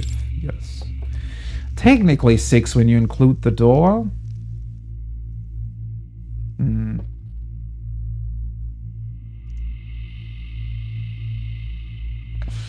I mean, the pictures work like that, right? I think the very first time I opened these up, I didn't know that the one that opens up is the one with the planet. So I think the very first time I went into one of these rooms, I just removed all the lanterns from it. I didn't, honestly, looking back, I don't even really know why I made that connection. Maybe it was because of the light or something. I just wanted to turn the light off and see if it does anything. Maybe because of the quantum tower or something, because you have to turn all the light off there as well, right? In order to transport you to a different location. Well, either way, that opens up the secret door to the basement.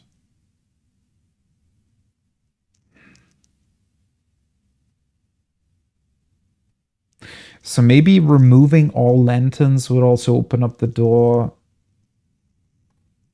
on top. It's a very weird connection. I don't think that's what it is. Because it very much seems to be connected to the lamps that are in the room that is literally, on top. Not, like, I don't really I don't really see there being any sort of weird connection between the top floor and the bottom one. That would seem odd.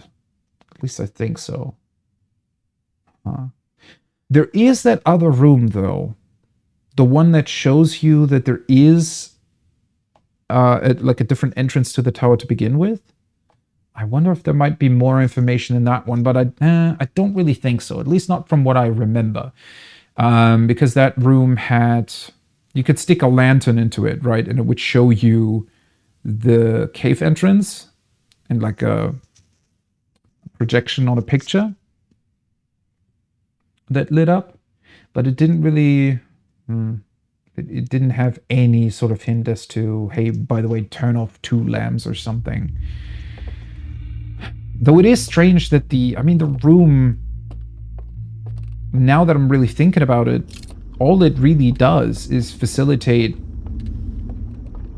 that entrance, right? Or rather the picture.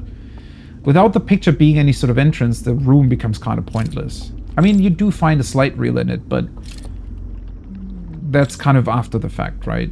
When it was originally designed, it had to have some sort of purpose, especially considering that it's been hidden. Or its entrance has been hidden, which still, that is definitely one of those other things that still trip me up about all of this, is why hide from one another? Why create 3 places? Why make this so inaccessible when you could just, I don't know, work together in a way? So can I, let's see. Right, I hear somebody walking up top. So maybe there are a couple of them in here. Oh, wait, the door seems to be leading to an entirely different place, though.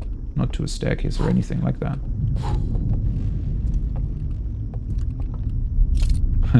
It is definitely somewhat of a scary thought that you need to turn off the lights in order to access the doors, though, right?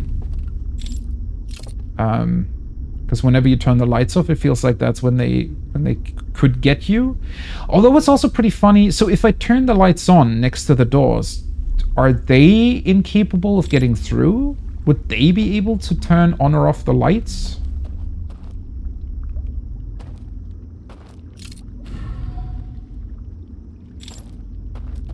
Ooh. That created an entire building, not only a bridge. Wait, is that right next to the tower, though? Kinda looks like where it came from, right?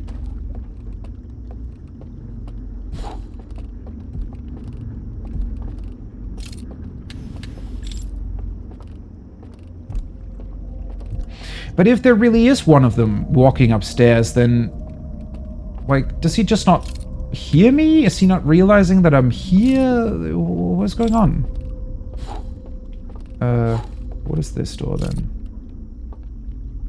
Oh, that's with the elevator. Cool. Okay, so I'm kind of... think I've already more or less discovered this entire circle then? Huh. So is there no way to get upstairs? Is it just supposed to be a creepy sound, or is there more to it? Kind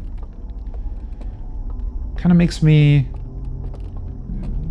like slightly wonder if maybe some of this just is backdrop to a certain extent. I mean, there is a light, but I don't think I would be able to turn that off.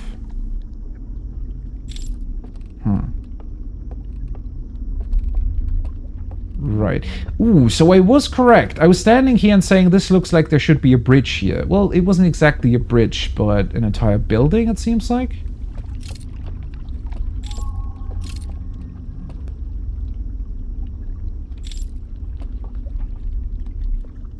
Did somebody just whistle?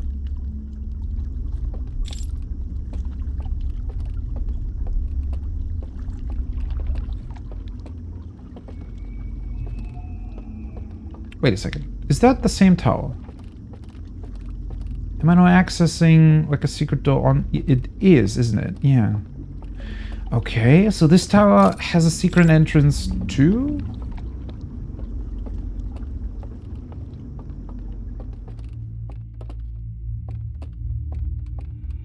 just like the real one, and it's also leading up.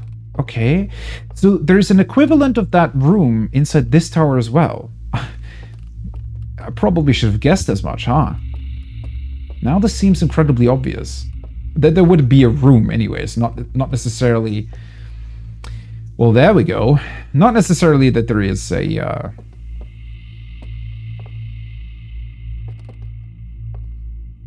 Oh, is this like...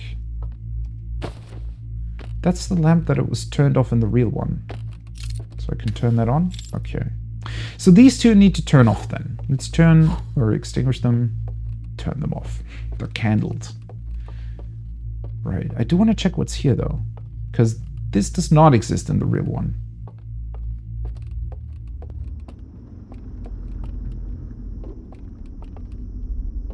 Well, hello.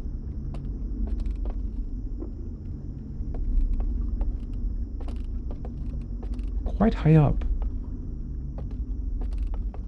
Man, this place looks weird. What the hell? At first I thought it was a planet with a curvature, but now it... Doesn't the horizon look incredibly weird? Are we on some sort of, I don't know, 8-sided disc or something? That looks strange. Right, so this connects back then, and these are the different towers. That's the one we're at, that's the first hut that you can see, and this is the third location that's built into the cave thingy, and that's the bell. No idea why there would be pictures of these things up here. Also, what's their weird obsession with this almost circle thing? Because that's what they had on the... is that their way of keeping track of time or something? That's what they had on the slide reels, right? The first slide reel showing you them receiving the signal. Second one is the weird, like the bad, evil vision. Third one is creating the lamps. And the fourth one is creating the vault.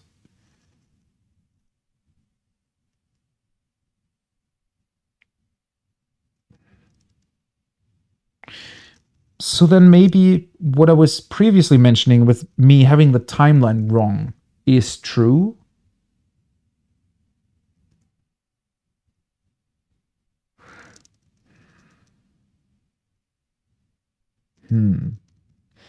Maybe for some reason they had to change their lantern design? I wonder? Because now it does strike me as odd that they had a lantern to begin with.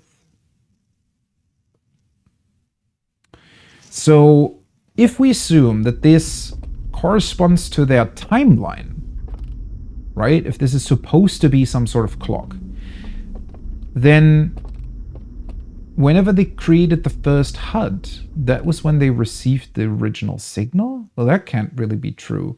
Well, it's not so much that they received the signal, but rather that they started building the ring starbase thingy, right? So, maybe it suggests that they started building the ring starbase, they built the first HUD, so the projection world already existed, it's just that their lantern design might have been different. For some reason.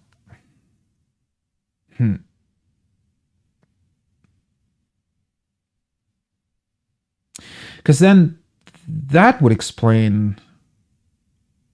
did you miss any... I don't know, when did you leave? Not that much, I think. Well, mostly that I found the solution to the tower just now. How to open up the top floor, or I think at least, I hope. But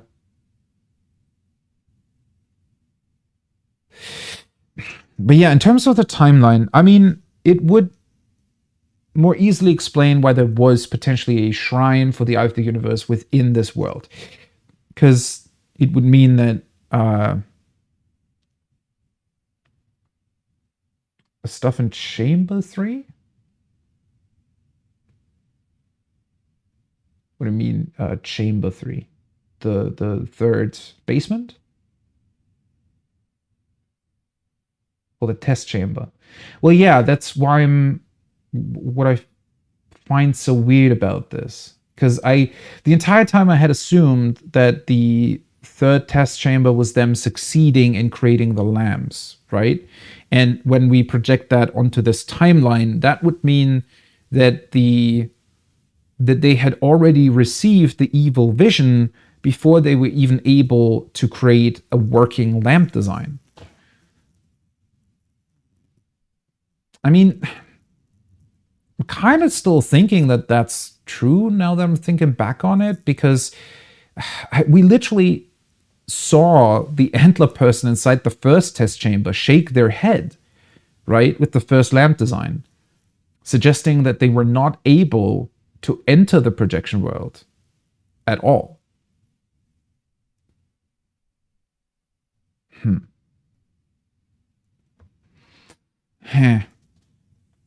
So maybe it's not the timeline. Why use this weird circle symbol then? Or is this not really supposed to tell me that much? The concept, but I mean, it says drop artifact everywhere, right? That's just what you can do. I keep forgetting about that. Maybe putting it down somewhere. Oh, would I be able to trick the alarm with that? Not really, because the alarm would still just... I guess if it saw a lamp, it would just constantly ring, and then I would wake up anyways. Oh, I probably need to be a bit more quick about this. Although, what does this mean? Maybe that's just the star from their homeworld? Oh, right. Easiest would have probably been to just jump into the water, honestly, because I just need to wake up, right? Yeah, let's see. Well, I can just do that. Oh, I hadn't realized how long this is. Well, whatever. Still works. I should still have enough time, though, because that was just the dam breaking, right? So I can still enter the top room. Don't overthink stuff. Yeah, I know that I'm probably just kind of projecting a little bit too much into what potentially might have happened with them, or what their timeline is. I mean, it's still really fun to think about, though. Let's see, where the hell is the... Still down... Let's see, there we go. Well, that worked. Hopefully the dam breaking didn't really change anything about the lamps. It shouldn't have, but... whatever. This whole interaction with the projection world still strikes me as somewhat odd, because it's really, really cool that the two worlds do seem to influence each other to some degree. Oh wait, this did have the staircase leading up. I think I just forgot about this. Oh yeah, I definitely did. Right, I'm pretty sure this is where I first saw the things sending and receiving signals. Oh, maybe that's just what it is then. So the one in the dream world or projection world just mirrors this. And so it's just an indication of all three locations, or rather all four locations, are sending and receiving signals, right? Does make me wonder what is so special about this tower, considering that it's the only actual tower they built. It's so cool though, right? It also just recedes, so it's not even... In the vision that I saw, it almost looked like it led to an entirely different world or something, but it was just because it was dark. Not much else. Oh, hey.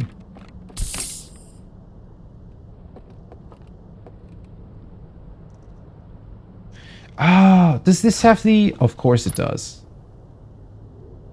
It's gonna keep them around in my ship lock, right? But that's gonna be difficult to... Oh... Well, Well, this would have been too easy if they had just given us all the different combinations, right? Okay. And that explains why there's another flamethrower here. Because they came here and burned it off. Right. Honestly, let me just write that down. I don't want to like, go back to my show. I don't know if I'll still have enough time. Wait a second. Ooh, I might not be able to get to the... Yeah, I'm pretty sure that I'm not able to get back to the cave, right? Okay, this is certainly not where I expected to find this, but... let's see. Well, that's not a circle. Okay, so it's like a half moon, but there are different moons. The planet is easy enough to remember. Another... It's not even a half moon, right? It's a quarter moon. And 2 stars. Right. Yeah, because the elevator isn't down, the bridges are destroyed now. So, and there wasn't any other way to get there unless... Well, before I reset the loop, I do want to see if potentially... Oh, hello. Oh, that's fun. Wait, you can get this combination in 2 different places. Or is it not the same? Oh, I should... Okay, wait. This is like burn room, and probe. Oh, wait. Let me pause real quick. No, I'm somewhat certain this is the same combination, because I do remember the 4th, like the 2nd, 3rd, 4th, and 5th one alternating. So astronaut, flame, astronaut, flame. Well, either way, this would be awesome if you could get the combinations in 2 places.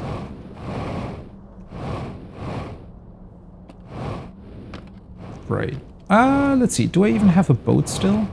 Because I don't think I ever tried to get to the...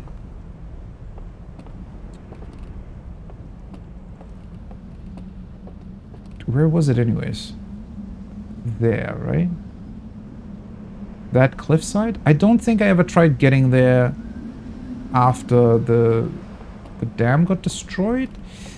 But it might still be that the water level is too low to actually access it. Is there... Nah. Don't think I have a boat here anymore. I'm not seeing one either way. Well, if it's inaccessible, I can just reset the loop and come back.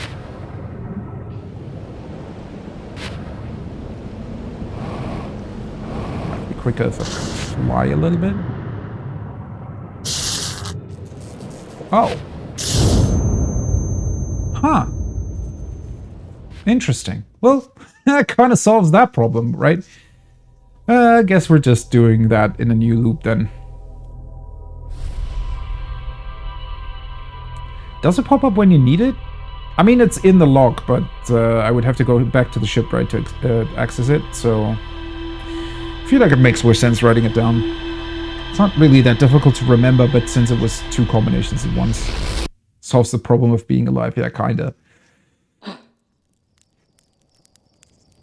Still makes me think about how weird this would be. Like, imagine if you would be in a time loop like this. Not even in any special one, like if you created one to... Because in theory, if at some point we would be able to do that, and you created one to work on some sort of project that otherwise would take a really, really long time to complete, like the probe launching 9 million times, right? Imagine being in a time loop that long, working on something, and just completely being used to the fact that you can just die and it doesn't really do much, and then suddenly you're exiting the time loop. And imagine a couple people doing that. I bet there would be a person that accidentally dies for real because they think they would still be in the time loop and just have gotten so used to the fact that they can just die and not being revived. Well, it would be hell dying every 22 minutes, but I'm more thinking about it in terms of, you know, you're working on some kind of, let's say, construction project or whatever project you want. And it just resets the time loop, like it does here, every 22 minutes. But you know that you can also die, so it doesn't matter if you die, right? But sure, dying every 22 minutes, that seems like a bit much. Although considering that the solar system is also scaled down somewhat, I'd imagine that in real life you would probably create like a... What would make sense for a construction project? Maybe like half a year time loop, something like that? Although, well, I guess, yeah, the longer it is, the more energy it takes, right? So, so you'd have to kind of find the sweet spot of what's even possible or feasible, I guess, in that sense.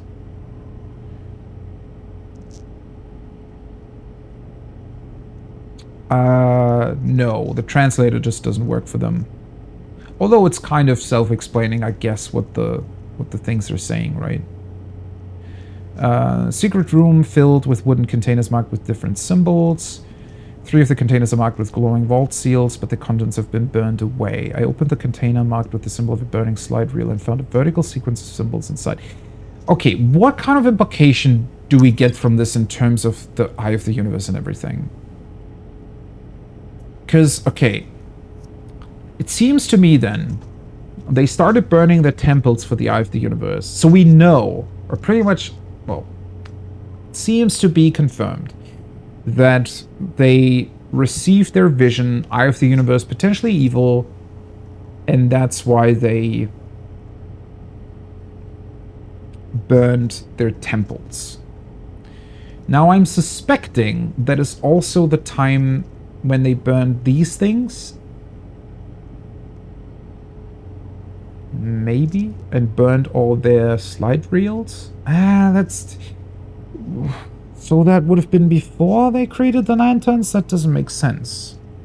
There must have been a point in time where they kind of did that burning thing. Well, I'm also always assuming that everything we've seen is kind of like in a like the proper time progression. Maybe it's not. Maybe they jumbled that up somewhat to make it easier to explain what they were doing. I'm just so...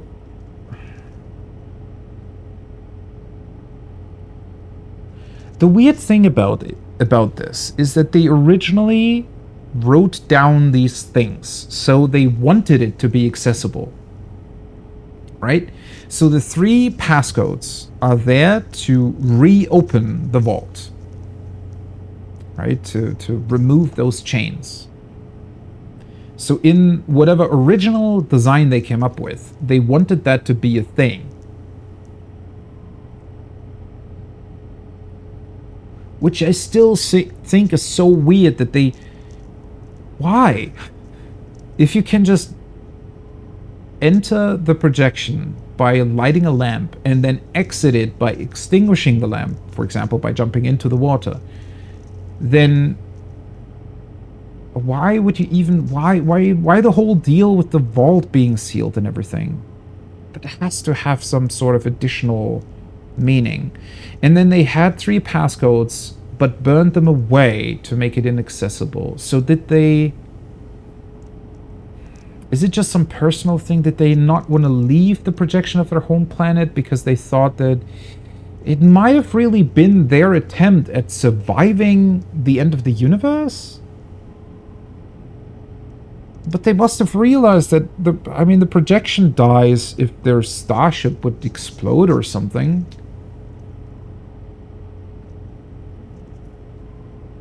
Did they just want to leave and live in peace and quiet in their projection? They gave up on the real world? I reached the tower's upper floors by projecting a path to a second entrance at the back of the tower.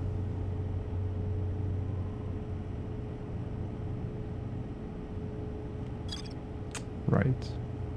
Well, maybe the Temple of the Eye is going to give us some answers in terms of whatever this weird burning event was. Potentially also when it exactly took place. I don't think that the timeline necessarily is going to be super important. I mean, I might be wrong, but I mean, it doesn't really seem like that's the thing that I'm specifically looking for. But I do keep thinking about it because it's... At least for me, it kind of makes it easier to get a grasp on who they were and why they did this to begin with. Now that certainly does make me wish, though, that at some point maybe we're actually going to be able to see the intact slide reels. Still suspect that it's not going to be a thing, but maybe.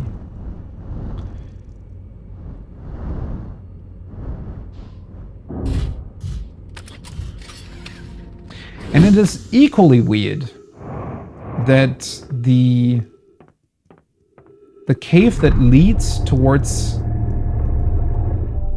the temple that I'm now trying to access again.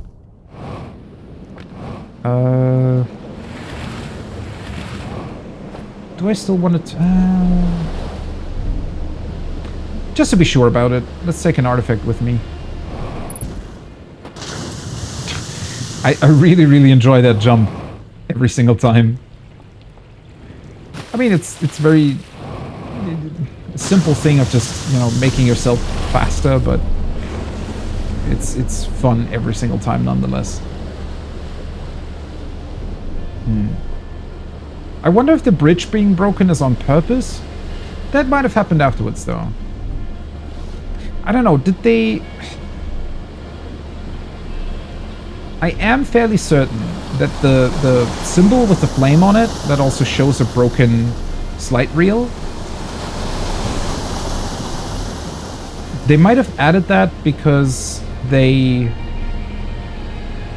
potentially repurposed that particular temple to burn everything they wanted to burn, right? Though interestingly enough, they didn't fully destroy their slide reels. So either somebody kept them around for some reason, somebody saved them, or alternatively, they just didn't really care. They just threw them all together. But I mean, they were still in their like storage places, right? Because otherwise you'd assume that they just completely throw them away.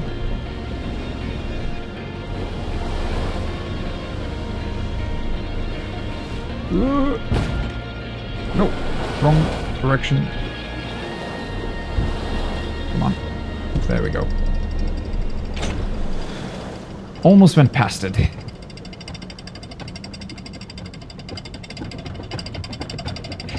Such a cool perspective, just looking up. Okay, wait, the entrance is... Oh, wait a second. I forgot that this elevator was broken. Yeah, I need to take the other... Right.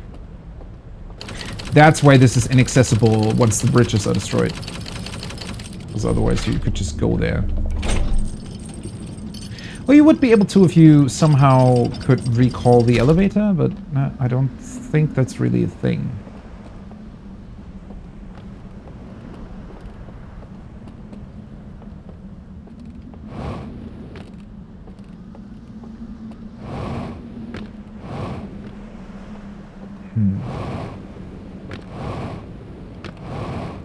But the one thing that confused me here, right, is that the symbol isn't painted over anything.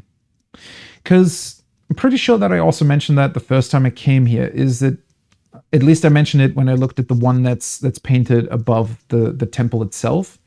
I thought that if they had repurposed the temple for burning, or somehow thought that the temple itself needed to be burned down, maybe this would be painted over a painting of the Eye of the Universe or something? Because this now seems almost purpose-built to burn their reels, right? Also, the reel that is on that picture looks completely burned. So that, once again, kind of weird that some of them seemingly... Oh, I don't remember what the ghost matter was. Well, I mean, I guess I don't really need the artifact here. Possibly, maybe. Okay, so it was left first and then right. Well, I can just pick it up again if I do need it. Yeah, this bridge being destroyed might just be a coincidence. I don't think they really did that on purpose.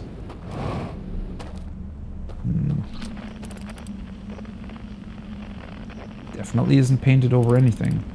Also, the building itself isn't destroyed, interestingly enough, right? This building isn't burnt down. This is kind of just destroyed. I don't think I noticed the chain behind it last time I was here. There's like a couple of chains there, right? 3? Almost like the vault? Huh. Well, I guess maybe that's what we're about to access? Yeah, very, very strange place indeed. Because the other temple is burnt down. This one is not. Oh, right. You can go behind it. I did forget about this. So this just opens up back to the other room. This one was the theater.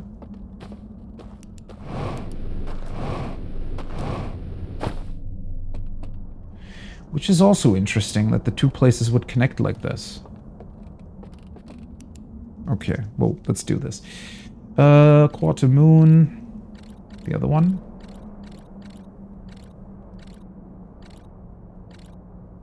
Wait.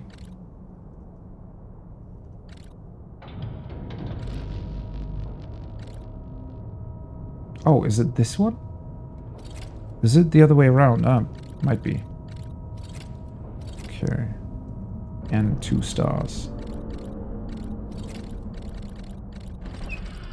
There we go. Clever. Turns off the light, huh? There we go.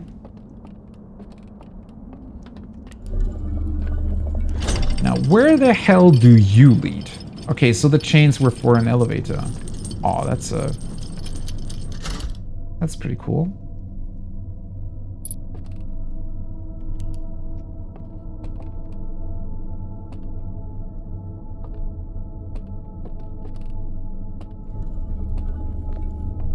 Ooh, a new one. Okay. So I can look at that. Ooh, okay, cool. So that's why we need the lantern then. Let's put that in here. Or maybe first look at... Oh. Awesome. So is it gonna show us like additional secret entrances then? Oh, wait. No, you cannot actually... Are they all like that? Yeah, they are.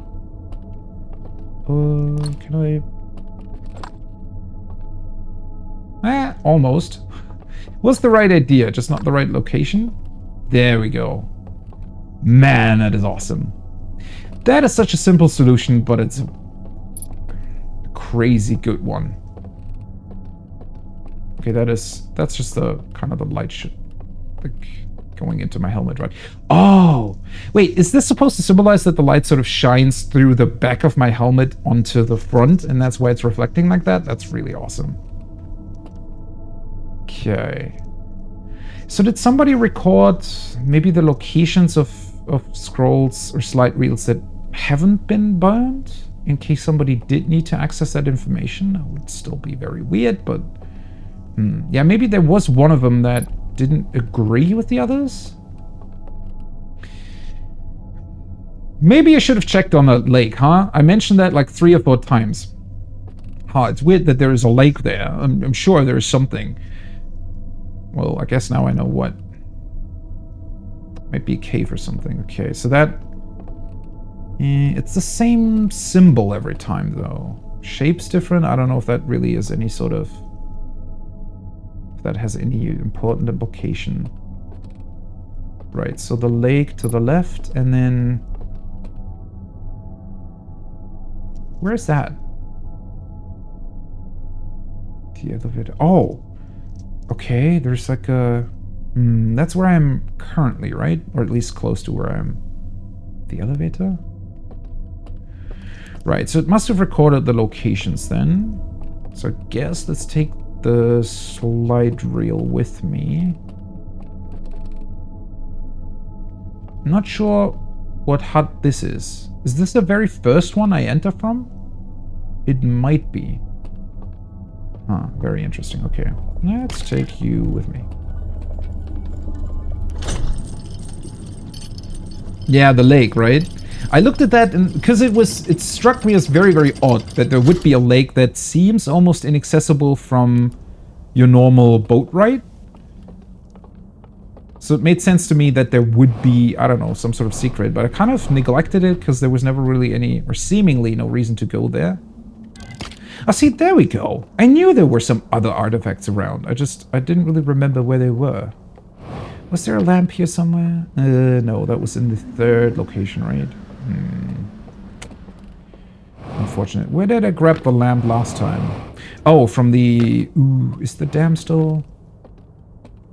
Where's the exit? I don't think the lights flickered yet, did they? Hopefully not.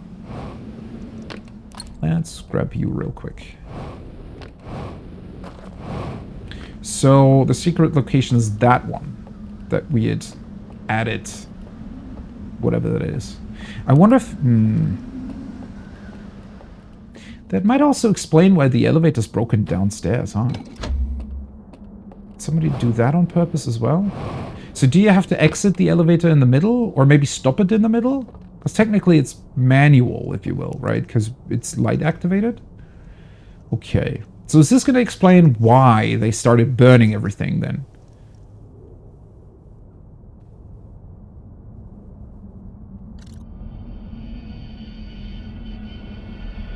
Okay. So it's kind of the same slide that they showed us with them submerging this stuff. Is this actually the intact one then, maybe? It might be, because I think... Did the other one started to be burned from this point forward? I think something like that. Or afterwards anyways. Oof. That's a very... Yeah, that's very much on purpose, right? I mean, not necessarily from them, but from like how this game was designed. So are they excited about what happened, or are they like... Why the creepy expression? Okay, so those are all the slides, all the information they had gathered. So they submerged the vault. And then they grabbed all their stuff, and I suppose they started burning it then? So what's with the ones that were left? They just kind of forget about them? Oh, wait a second. So this guy wants to burn them. The other one comes, halts the progress for a little bit, picks one up.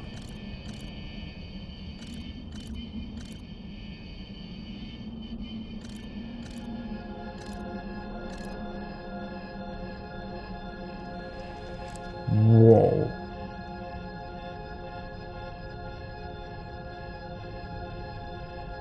That looks special, though. It doesn't... It looks very different to the ones that are in the basements. Not very different, but somewhat different. God, I love the music that plays every time you look at these things. So...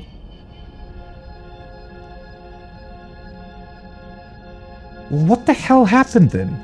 Is this how they created the projection in the first place? They scanned all these things in, like all their memories, everything they know, their entire knowledge? And that's how they created it? So it's scanned, it's being sent. Because the antenna things are doing something. Is it being sent to the vault, though? And then he burned very specific ones. And all the other ones were completely destroyed.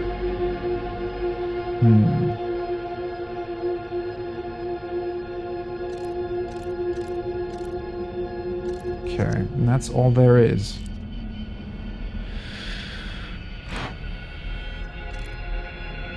Still brings up a lot more questions, but I guess that's what this game does. Right, so... I mean, I did suspect to a degree that that was not an accident, the way they were burned, right? That seemed on purpose. I just couldn't understand why like that specifically, because it didn't really seem like they... Because if they were... Let's suppose they were afraid of the Eye of the Universe, or they were afraid that somebody would As that was kind of my original assumption that they just didn't want anybody to know about the Eye of the Universe, or that you could potentially get to it, maybe. Maybe I just got that slightly wrong, though. Because I thought, like, if you go and kind of manipulate these slide reels in a way that where you don't want the next watcher to be able to tell that the Eye of the Universe is something good, right? If you want to convince them that it's evil. But maybe that's specifically what they did. So my original assumption was kind of slightly off from that, where I thought that wouldn't you want to destroy everything? But maybe that's what it was. Maybe they wanted to convince us that the Eye of the Universe is evil, and what they burned away is maybe the additional part about what I found in the temple in the projection, where it had the beautiful plant growing out of the skull. So maybe they did, in fact, at one point learn that it isn't evil, or that it just starts everything over, but they didn't want that to be true, or they... or clearly there must have been a very specific reason why they did this instead.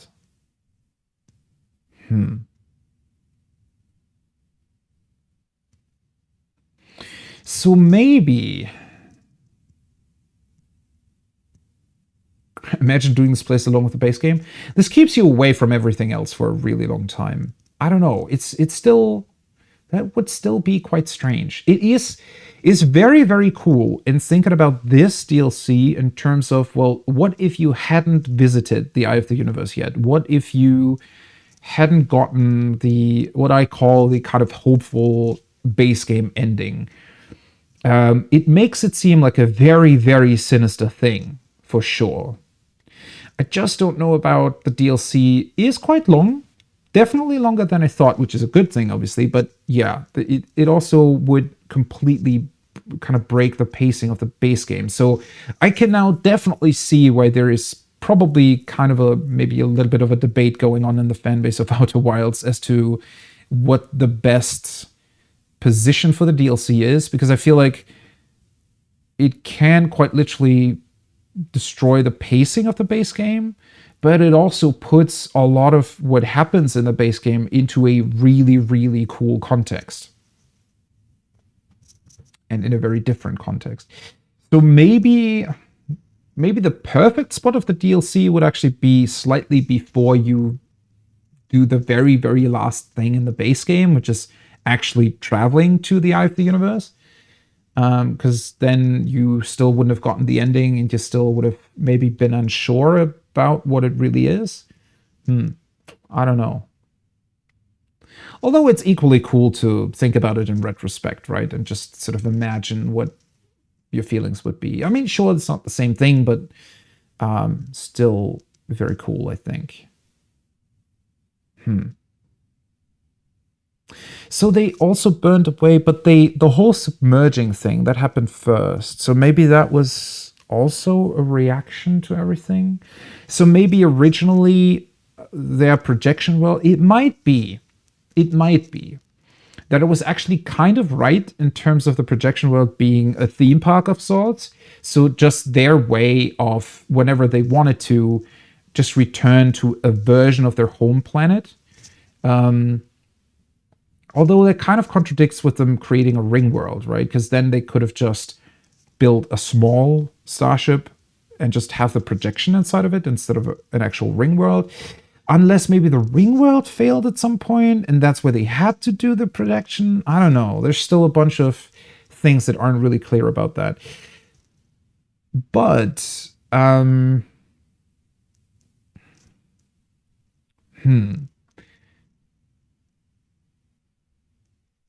let's say that that's kind of true, with it being just a projection of their home planet that they wanted to access from time to time.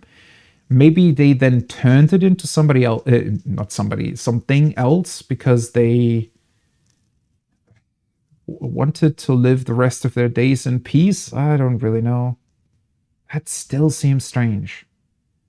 And then they kind of, maybe the burning was more or less deleting most of the Most of the records. How did I realize that I was able to enter that world? We definitely saw some of the slide reels still contained that information, right? See, that's the thing. Wouldn't they have burnt that away as well? Or was it a separate reel that showed me that was potentially hidden? Because the one on the top of the tower, for example, that's kind of hidden. So maybe there were a couple ones that I just didn't really realize were hidden, because they're all, well, not all of them are hidden per se, but since everything's sort of destroyed, you kind of have to gather them, right? And so they maybe seem hidden where they're not actually hidden.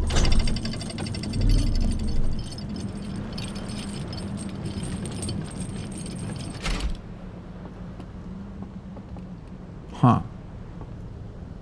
So how do I get there then? Ooh. Maybe if I wait until the wave comes? Pretty sure I already took the elevator at some point when the wave came.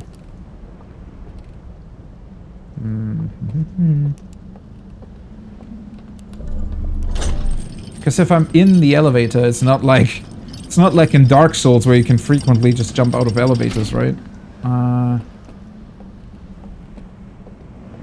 That was the other hidden place.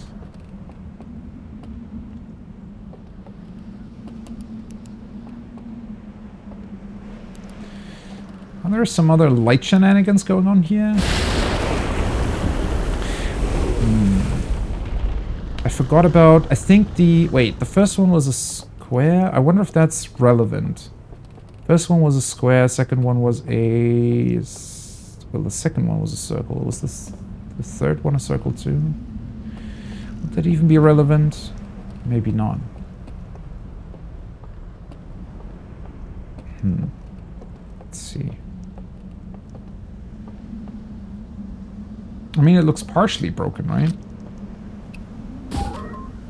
But not broken enough. I don't really think I would be able to put my scout drone through there. Let's see. So that breaks, the bridge breaks away. Yeah, but that structure pretty much stays intact.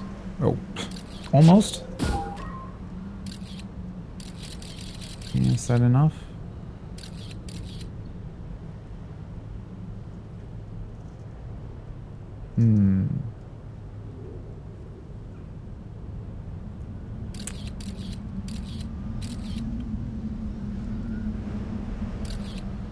Okay, that's the elevator. Those floors are broken? No, that's just the... That all seems broken. Oh. Did I leave the... Ah! Can I still get back? I should be able to. Let's maybe put this on the lower floor. Although, this might work too. Is there a door there? Oh yeah, there is! Huh. Well, it is kind of... nope, that didn't work. Good thing I put the elevator down. Because now I can go back up. Kind of like Dark Souls. In that you sometimes have to, you know, move elevators and then jump down wherever they were previously. Right. Okay, I think... Okay, there we go. Oh.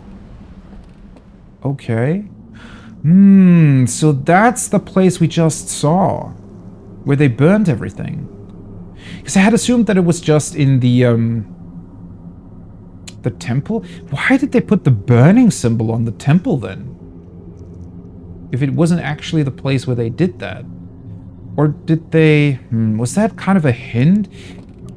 It's another one of those weird contradictions though. So they...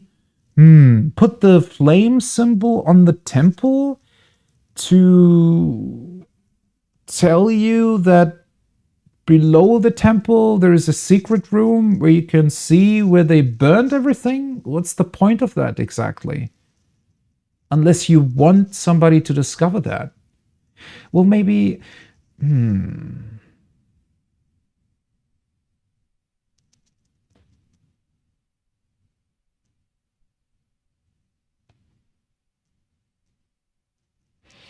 Maybe that's the one guy that's missing from the basement?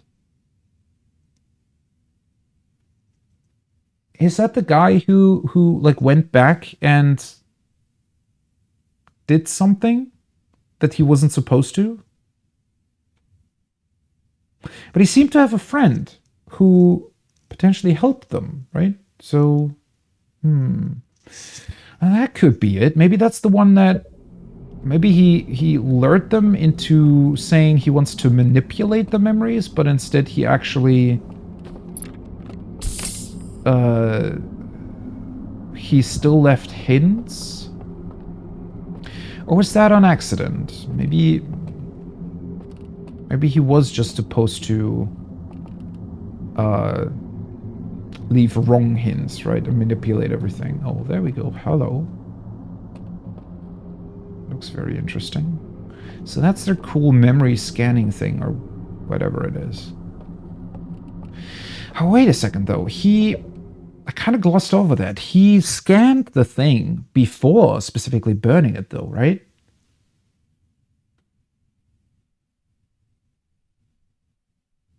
And I would assume, since this thing has the antennas on them, looks like the tower and everything, would it put these specific memories or recordings into the projection world then? So they wanted to have the knowledge for themselves, but didn't want others on the outside to know about it? Or find out about it?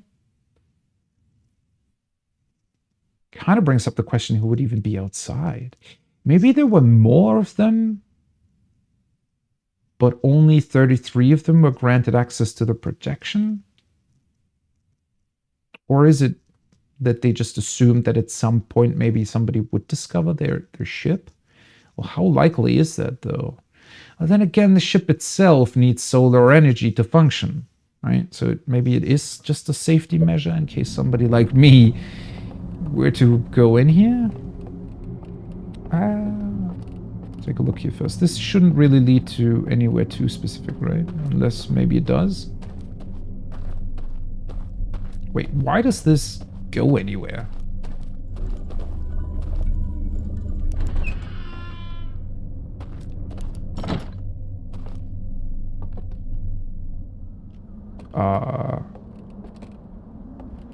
Wait, these aren't these just the... Am I back in the theater room? Yeah. Wait, what? Did I never realize there was another door here? I might have just... Huh. Maybe I didn't see, or maybe this one... Oh, it just looks like the wall, maybe? Oh, it does! Huh. Very strange. I think that's the only door that does that, isn't it? Because, I mean, there are quite a few doors that are only accessible from one side. But they, on the other side, they always have just, it just looks like metal, but they're still very distinctly a door. So this is the only one that is actually hidden? That's even weirder then. So they did the burning in like a hidden place? Well, it wasn't really hidden originally, right? It was... I mean, this entrance is kind of normal. But why make a hidden entrance beneath it? That is so strange.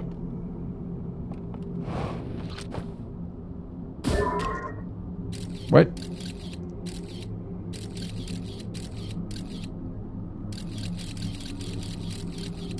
Okay. Not exactly sure why it prompts me to launch the scout there. Maybe it's just the usual prompt that you get whenever you're, you know, up to destroyed walls like that. It doesn't really seem to be doing anything. Hello. Are you the guy who did all this? The one that manipulated the memories, potentially.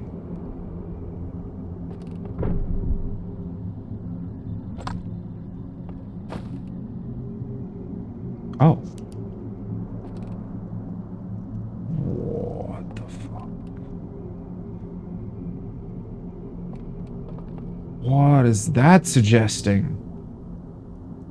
Why are you grabbing it like that?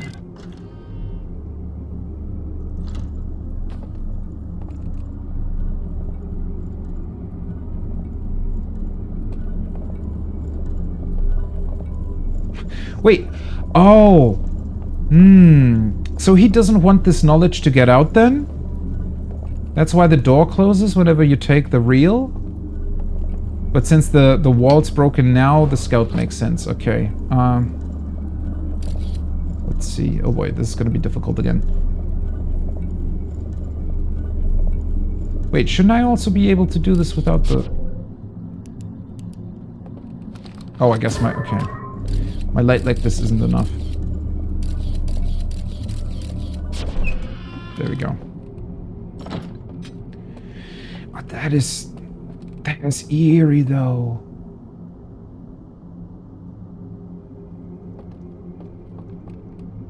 So you didn't want that knowledge to get out, but why keep it then? Why not destroy everything? So did somebody build this specifically for that? Because it doesn't even really make any sense when I now think about... Oh, I need to get going, huh?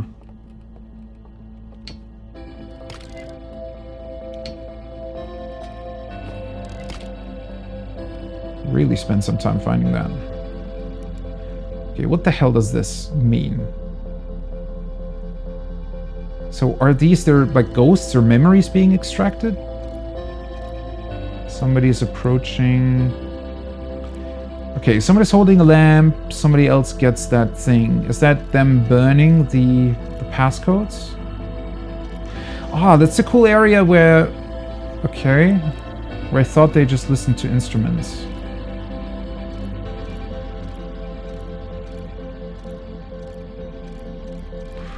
Okay.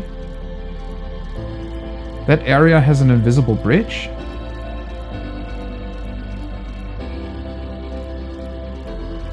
That turns off all the lights. And that opens up the tree doorway. Okay. And I suspect that's where we'll find the passcodes? Maybe? Hopefully? Okay.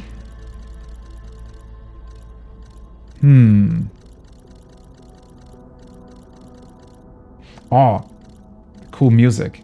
I forgot that the end of loop music kind of overrides this. Okay, that turns off all the lights. Makes that one accessible. But... So they hid the real knowledge. They burned the knowledge on the outside and hid the real knowledge inside of their projection realm. I'm still really not sure why. I mean, I'm sure it's gonna get answered eventually, but...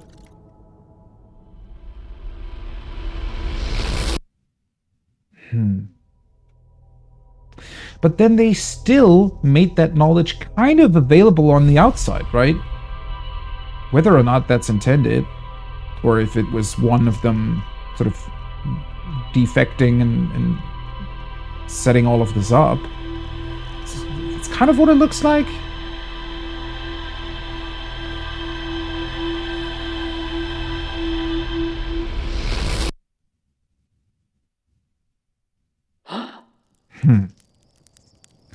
What a mysterious species indeed. Setting all of this up, yet also making it accessible, but hiding it away, but also not completely hiding it away.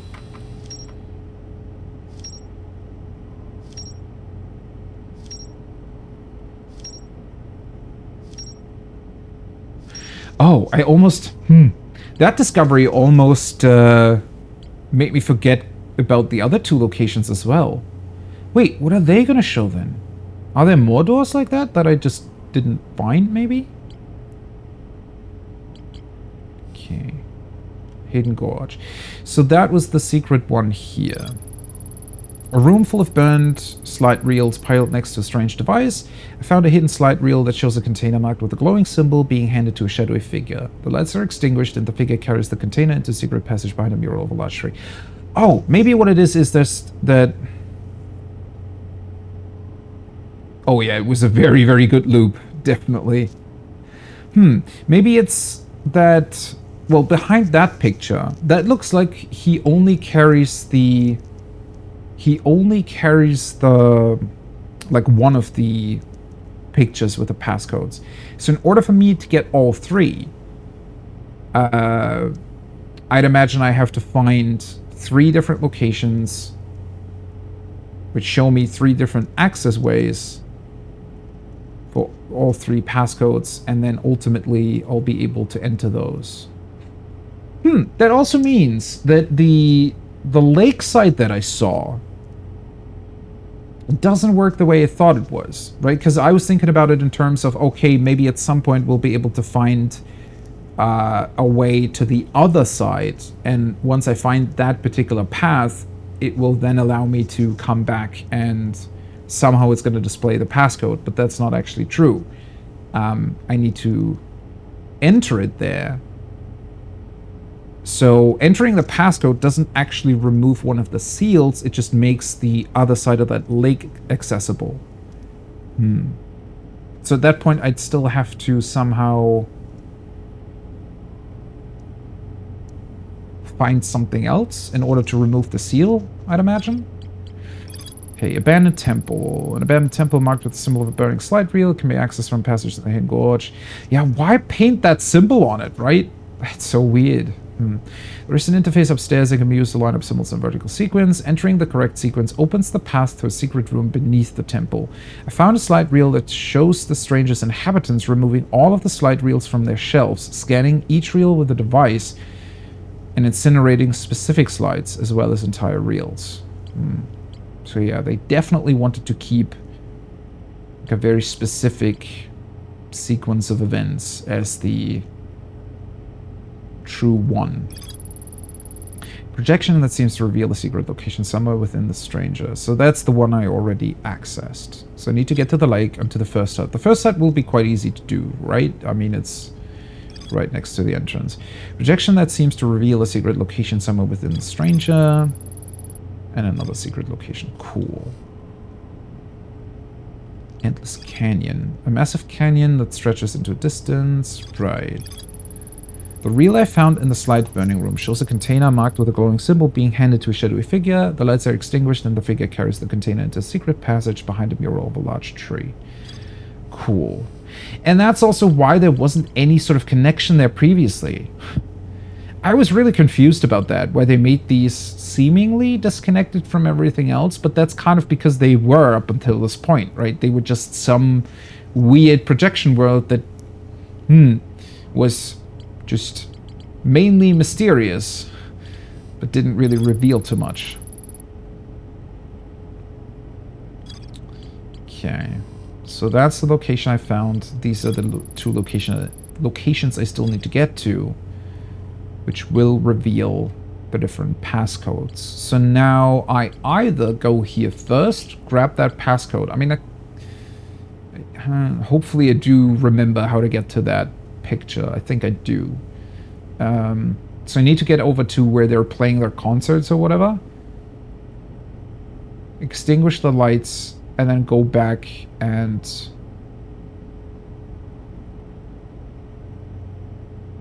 That's also the 3rd location, right? So it makes sense that I would enter there as well, because I don't really need to go anywhere else at that point. So I'm going to go to 3rd location, concert place, extinguish lights, and then to the mural. Which makes me wonder if I turn off all the lights, if... Was that next to the one watching theater? Because I have a feeling that they're not going to like me turning off all the lights in that building. Somehow I get the feeling that... Yeah, I think it was, wasn't it? The one that was watching theater, which probably will turn off as well. So maybe that guy's going to start walking around that building whenever I do that. All right, so that's going to be fun. Cool. And then I need to do this. Yeah, I feel like I want to start with this, because hopefully entering one of the passcodes will give me more information on what the hell is even going on. And then I can kind of go from there. Cool. Cool. Well, kind of seems like a worthy place to continue from. All right. Unfortunately, I do think I need to take a break now, so I'm gonna go back to the start screen for that. Gonna take a bit of a break, usual 20, 30 minutes maximum, hopefully. And then I'm gonna go into this and, well, discover whatever that does when you enter one of the passcodes. I wonder if it's just gonna remove one of the seals. That would be somewhat crazy, though. No, wait a second. Well, it depends. Once I have all 3 passcodes, there's no reason for me to ever go back to those locations, right? True. So I would be able to just enter all 3 at once at that point. Huh. Cool. Well, anyways, as I said, I'm going to take a little bit of a lunch break here, and we'll definitely be continuing. I don't have unlimited time today. I don't know if I'm going to be getting through this. Definitely, the DLC is a lot longer than I expected, which is pretty cool because it gives you way more content for this absolutely amazing game, which it continues to be. But yeah, taking a bit of a break, so feel free to stick around. If you're heading off, thanks for being here, thanks for watching and following along with playing through this incredible game. So I'm going to be back, as I said, 20-30 minutes, and then we'll be continuing in hopefully finding those 3 elusive passcodes. So till then, be right back.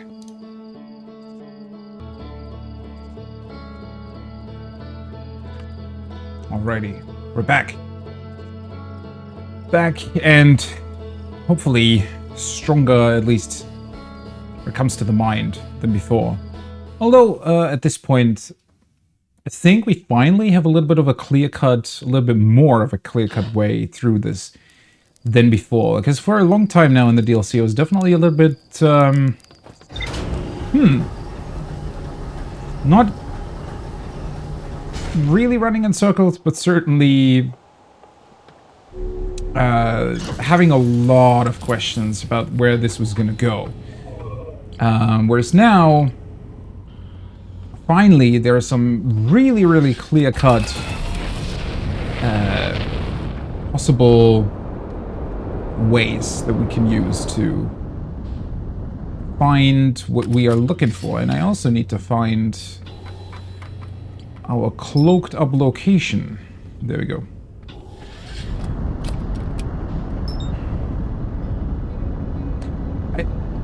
Still love the simplicity of what they're doing with this game in a lot of ways.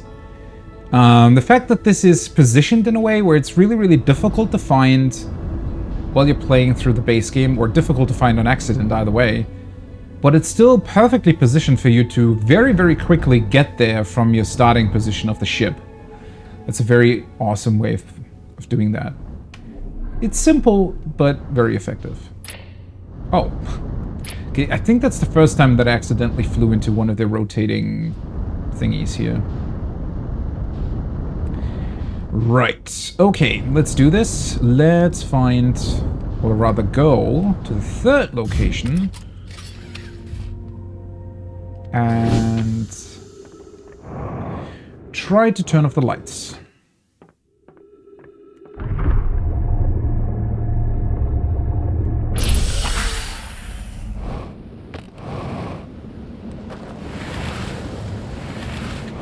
Do I need... Oh yeah, I need the lamp.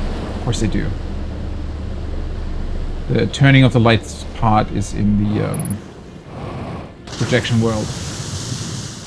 Not in the actual one. Right. Let's grab this one. I feel like it still would have been more effective to eventually learn the locations of the other lamps rather than constantly grabbing this one. There we go. Now that I'm thinking about it, it might have been worth to grab the other location as well. Like the hidden thing there. Well, then again, I do when I have kind of maximum time for this one. Not be, not cut it too close.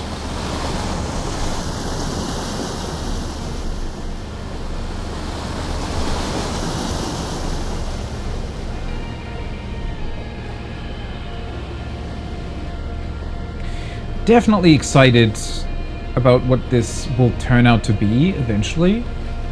How much we're actually gonna find. I was thinking a little bit about the DLC so far, and well, obviously it's amazing, right? It's incredible in a lot of different ways. The one thing, although it might just be because of the position I'm in right now, where I still don't fully understand what these guys were trying to do or why they were doing what they were doing, but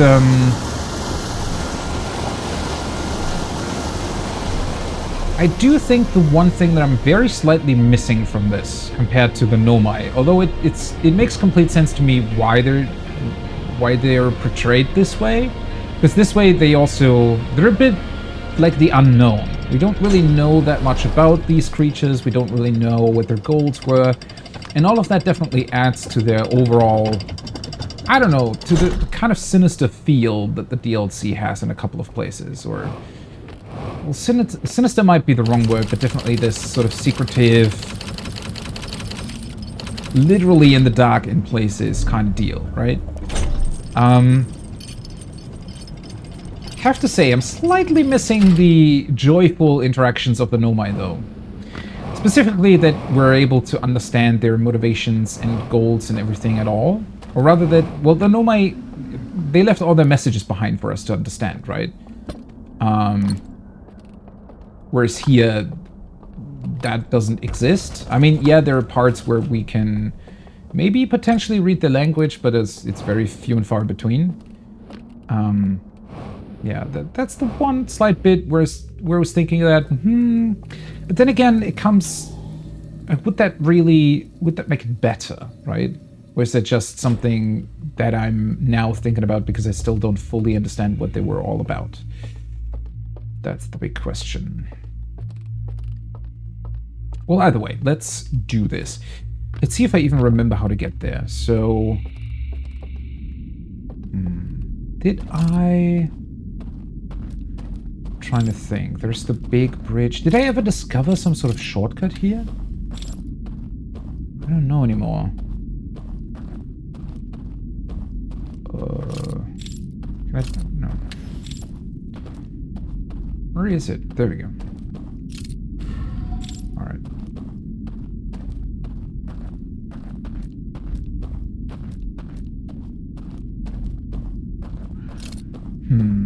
Did I? I don't really think I did.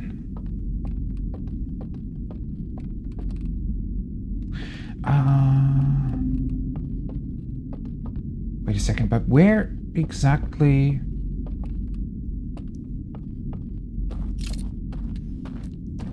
Where's the whole orchestration thingy again? That wasn't here, right? Or was it?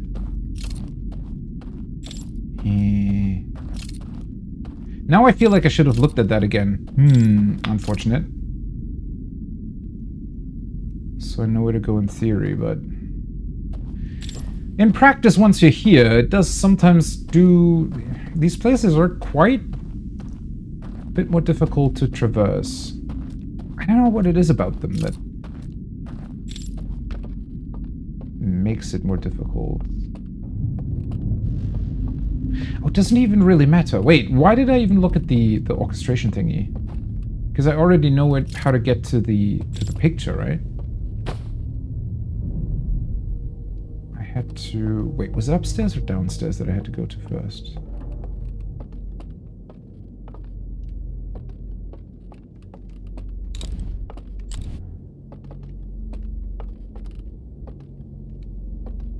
Does this not open because there is a lamp hanging on the ceiling?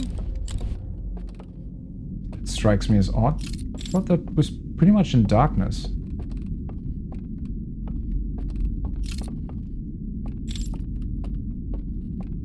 I have been here for quite a while, actually. Ah, that's the place. There we go. Okay, so this is where the extinguishing thingy would be then.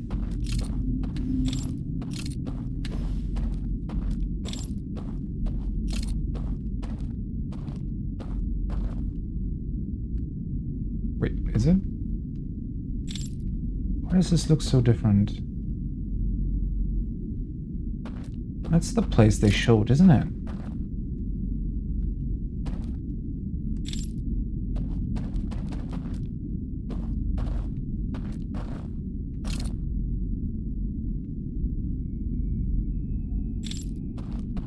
Or not?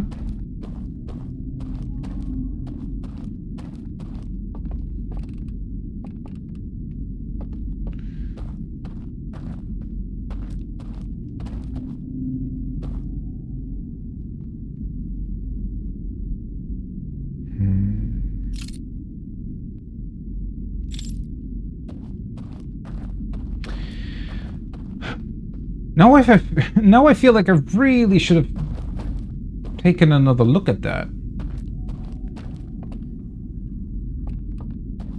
Wait, didn't it show him just walking over here? But this also looks... kind of looks entire... Oh, no, never mind. I completely forgot the part where he walked over... he walked over some ledge that looked like he wouldn't really be able to walk across. Was it this one? No.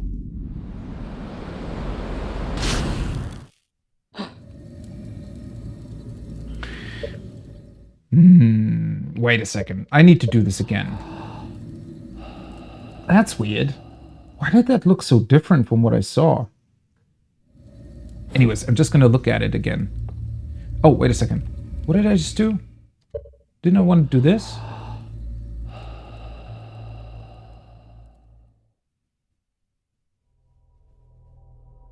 Why did I doze off again? Ah, well, whatever. Right. I need to confirm that. Maybe it was another... I thought it was left of the orchestra thing. Maybe it wasn't. He walks... I completely forgot the part for some reason where he walks across the invisible bridge. Or maybe it's not invisible? It seemed to be invisible, though. Let's just confirm this again. Guess it did have a little bit too much to eat or something. Well, technically not, but...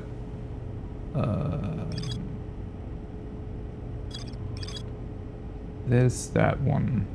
Right. So he grabs the thing, goes off behind the... Right, that's the small orchestrion. Oh, I went too far, it looks like. Right. Okay, and then it's literally the thing next to it. So I'm pretty sure I saw the flame of that one. Right, okay. So it just went too far. For some reason I thought it was behind the place and not right to the left of it. And now that makes more sense. You can even see that flame. It's just kind of... I don't know. I mean, that would be a very accidental discovery if you just happened to walk across the ledge. Although, admittedly, I think... Oh, welcome back. I think that's actually...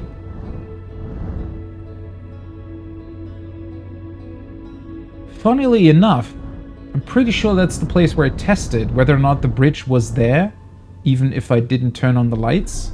Pretty sure that was at that exact place. But obviously I just tested it with the bridge that I knew existed. Not with the non-existent invisible one next to it that I didn't know about. Oops. Ouch. Should definitely land first before exiting your seat.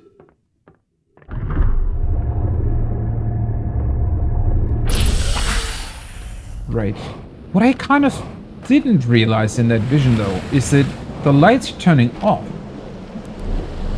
are from the building I'm exiting at the start, right? Isn't it? Kind of?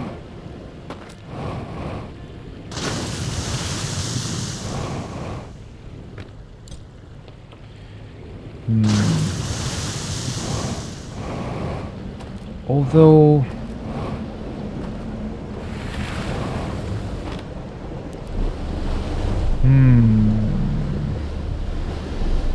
Now, the other thing that I'm wondering about, in order to access the painting, didn't I have to turn on one of the bridges inside of the building? Or was that for something else? I thought I had to in order to get to the painting in the first place. So now I'm not quite sure if I turn everything off, will I be able to even find the correct place to go towards? Well, I'm sure somehow that's still going to be possible. Even if one of the creepy Entler people will follow me or try to catch me. I don't know how that's going to work, though. Or if that's even going to happen. It might be only in a couple of places, not necessarily that one specifically.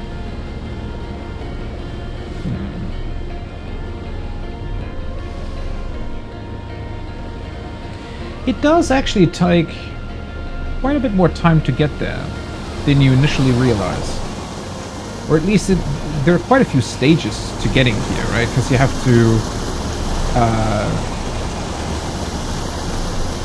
to take your spaceship, fly to this thing, land here, take the boat, take the artifact with you, drive to the correct location, enter the dream. Quite a few steps to go through. They all don't necessarily take up that much time once you know what you're looking for, but still.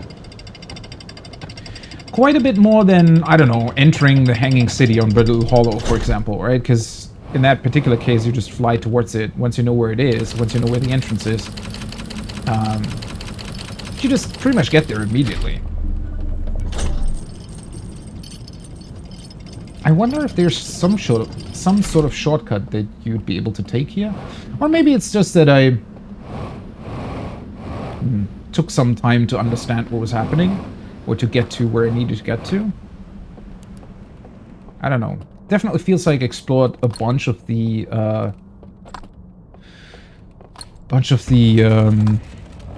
other worlds before even really knowing what I was looking for.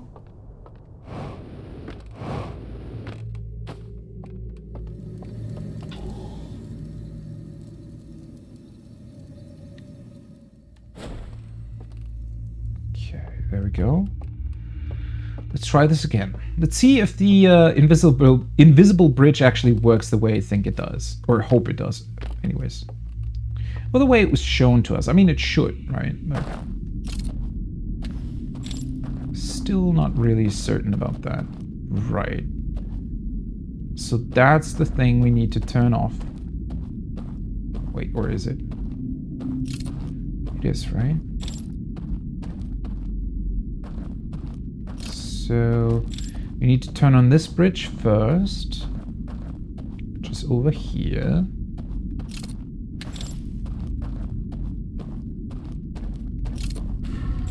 You really don't realize how dark this place is as well when you don't turn on the candles. So that in and of itself also takes a little bit of time at least. Right, pointing your light at it, turning that stuff on. Right. So I need to go back to... Have I ever been there, by the way? I think I have, right? Go back up top. Oh, that's why they placed the instrument there as well. That's to remind you where you need to go in order to find the whole place. That's pretty cool. That's where it came from.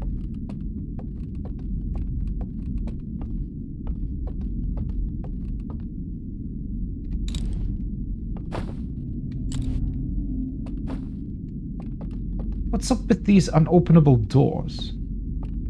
Huh.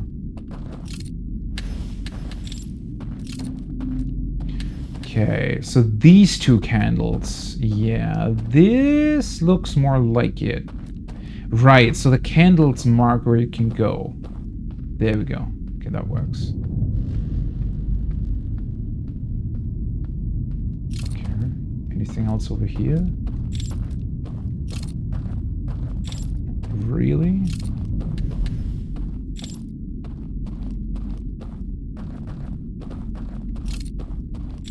Huh, wait a second, where does that lead?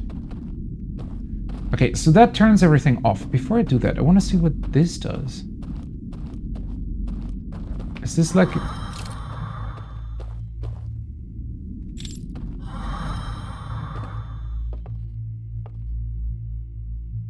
Oh, wait, so I can... Second one to the right? Okay. So there isn't a faster way to get here. That's pretty cool. Second one to the right. I need to remember that. So if we do get caught by one of them now... There we go. I think that was the guy that was watching theater. At least I'd imagine it was. So they don't really like if their lights are turned off. Alright, makes sense. Cool. I suspect that I'm also not really... Well, inside of the building... Oh, wait a second. That's why all the doors were inaccessible. Okay, I should have made that connection, honestly. Right, so now all the doors are going to be open. So hopefully we'll have a little bit of an easier time traversing this place. The thing was just, I was thinking about, you know, could I accidentally turn anything on again? But I don't really think so. So now it's kind of a cat and mouse play of not being seen by these guys. Which does make me wonder if they're even... like, are they going to roam around? I suspect they'll do that. But I don't know how easily... Because technically we're now in a completely dark house. Where I'm the only dude that's walking around with the light on, right?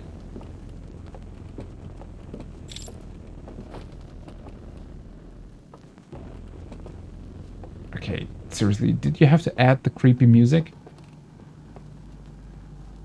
I wonder... Even if they got really close to me, I wonder if, like, concealing myself like this would make me... Like, would it make it impossible for them to spot me? We're kind of in Resident Evil now, aren't we? Right, okay, next time I think the problem now is that I really don't remember entirely what the correct path was. I do remember having to go downstairs, though. So this would lead back to the orchestrion thing. Problem is I can hear them, right?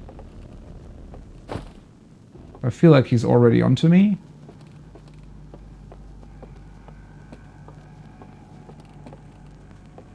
Don't really want to point my light anywhere.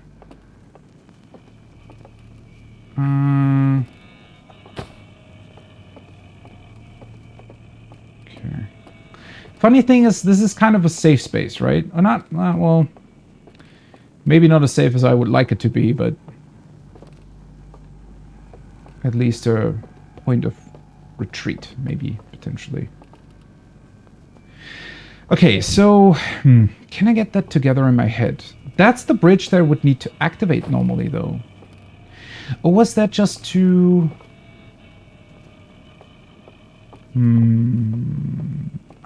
wait.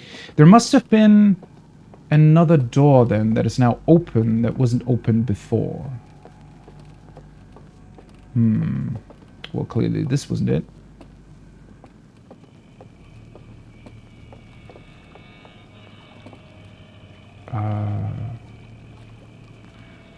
That's where the hand is, right?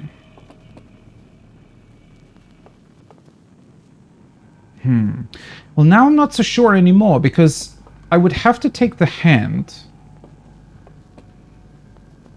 in order to get to the other place, then go back here, turn on the bridge. Yeah, I would come back here, and with the bridge available... Whoa, fucking hell, these guys, holy shit. Hey, buddy. Okay, so... That's scary. Holy shit. Or we can just do it again, though. Oh, I didn't even realize that either. That is pretty awesome. So it's not like you're... Like, it doesn't throw you off entirely. You can just come back. Right. I did not expect him to just be right in front of me. But it was... I'm also quite sure that I wouldn't really have been able to go anywhere else. Okay, let's see. Let's turn it back on. Oh, wait, can we not do that? Ah, that's unfortunate. Okay. You just had a heart attack. Yeah, that... That was scary as hell. I had kind of suspected that I would at least be able to see, I don't know, some... Like the eyes or something in the darkness. Because, I mean, I didn't really fully conceal my lamp, so... I wasn't expecting to just walk into him at all. I also didn't hear any footsteps. Maybe they're just... Maybe they're very quiet. Oh, that's the dam breaking. Oh my... Oh, fucking hell. They really, really knew what they were doing in terms of sound design. Okay, if I'm not making it now, I definitely have to come back here when it's lit up. Not necessarily even because of the guy being around here, but rather because I have absolutely no clue where the hell I'm supposed to go now without the light. So, should I try turning on the bridge? I'd expect that... No, since I wasn't able to turn the lights back on, I'm also fairly certain that I wouldn't be able to turn the bridge on, right? Wasn't he here somewhere? Oh, that's the water coming, so everything's gonna shake. Wasn't he here just now? Oh yeah, I can hear you. Hey buddy, where are you? I am wondering if I can influence them somehow, though. Oh wait, that's just the instruments. That's the bridge. Because they're probably going to follow my light, or at least they're attempting to do that. I'm also fairly certain that there's only one of them here, right?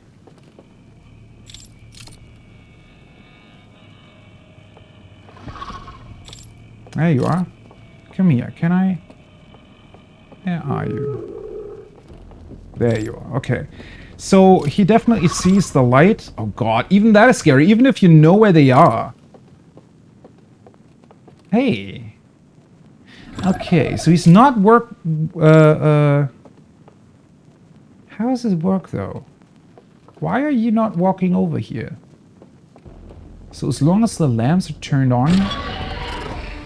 Okay, now he does. Or he doesn't. Oh, he kind of does. Okay.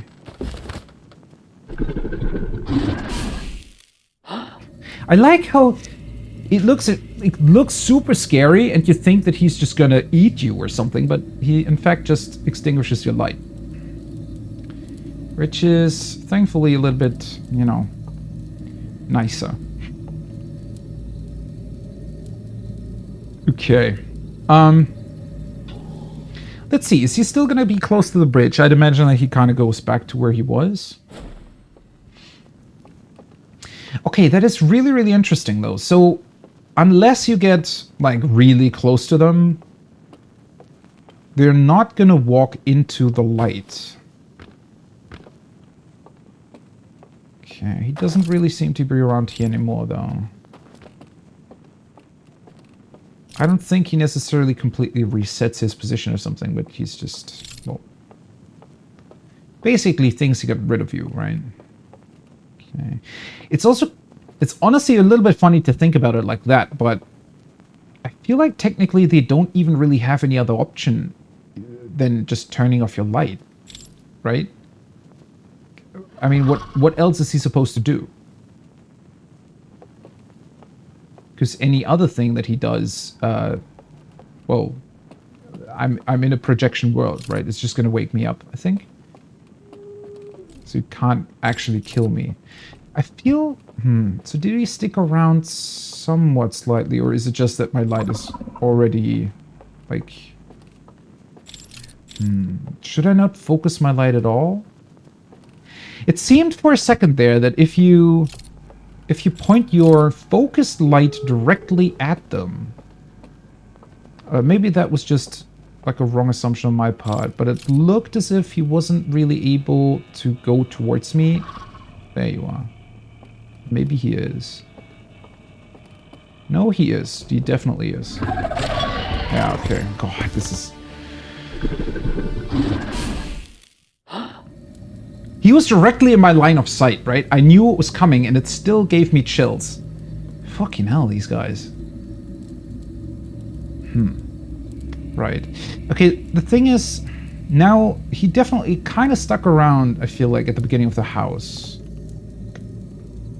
I'm definitely not going to be able to do that in complete darkness unless I really, really learn the pathways there. Right. And my light basically only alerts them to my position. It doesn't really help. Unless... Okay,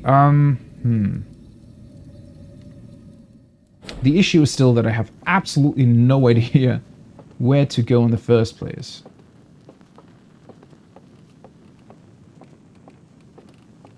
Without the bridge anyways.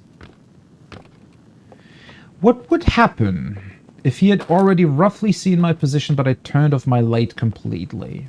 He would only really be able to... Oh yeah, what would happen? If I do this, right? Can he even... Well, I mean, he grabs me, so in that particular... Like, whatever I'm doing in order to deactivate my light is probably gonna, like, not gonna work anymore if I'm already in his grasp, essentially. Where are you? You're not back where you were? God, this creepy music. I think that's only when I'm close to them, though. Okay, that's the bridge I activated originally, so I kind of need to go there, don't I? The tree picture. Okay, there you are. So now you know where I am, and I see his lamp. Oh, he keeps his lamp on me. So if I turn off mine, I know where he is. Okay, that's actually really awesome. So he starts focusing his light on me. Right. There you are. Well, I don't know if I'm turned the right way. Okay, so... I guess once he gets close to me, he will turn on his light no matter what. I'm fairly certain. Okay, you can kind of outrun him fairly well, though, I want to say. Not really, because, well, now I'm, I don't know, in a corner. Yeah, that was pretty bad. Hey, buddy. Where the hell are you?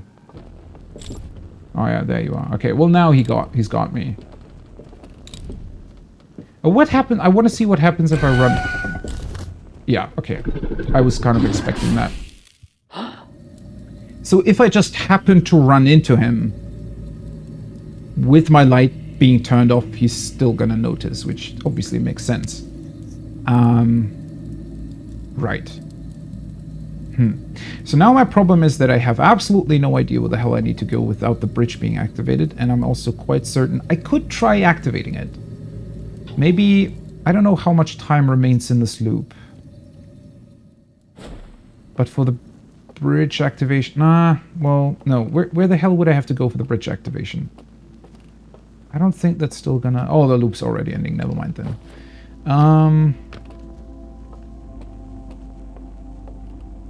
Big fan of the subdued loop music. I went there before, didn't I? Like the hand that I need to warp to in order to turn off the bridge. Yeah, I definitely need to make a mental, like, image of this. And remember my exact path. through the house. Thought I heard him again.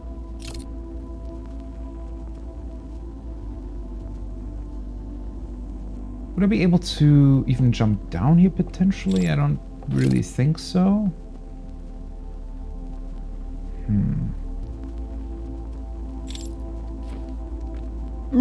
Well, that doesn't work. Well. Okay.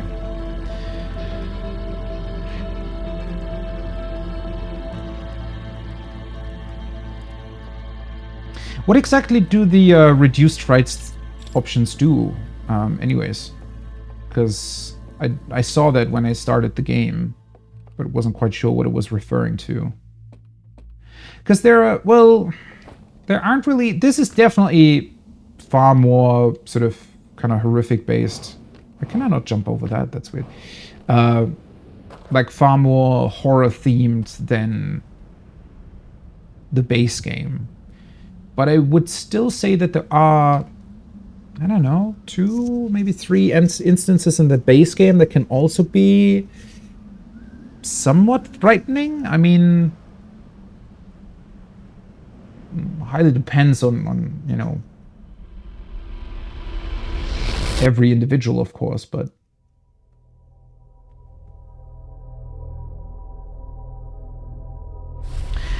because I am wondering how that would, I mean, well, I guess it's mostly what they look like and everything that makes it so frightening, but a part of that is definitely the darkness itself and just knowing that you need to outrun him, right? Or not being caught, rather.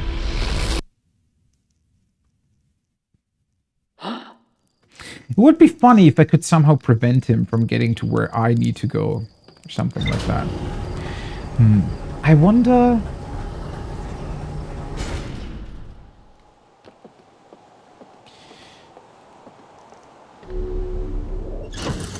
Oh, they're slower. Okay, I wouldn't have thought that is what they would do. Well, that makes sense then. So I guess it's basically impossible for them to catch up, I'd imagine, or almost impossible. So yeah, well, definitely makes it less frightening if you know that you cannot be caught, right? I can understand that. I thought they would maybe also, I don't know, change their visuals, or just maybe not completely extinguish the lanterns or something. But that would pretty fundamentally alter how this works, right? Because I guess not being caught isn't really part of the puzzle, if you will, right? It's certainly part of the challenge in a way, but the actual kind of puzzle is to figure out how to get there in the first place and make sure that you know where the hell you need to be going. Instead of what I was doing and kind of trying to wing it.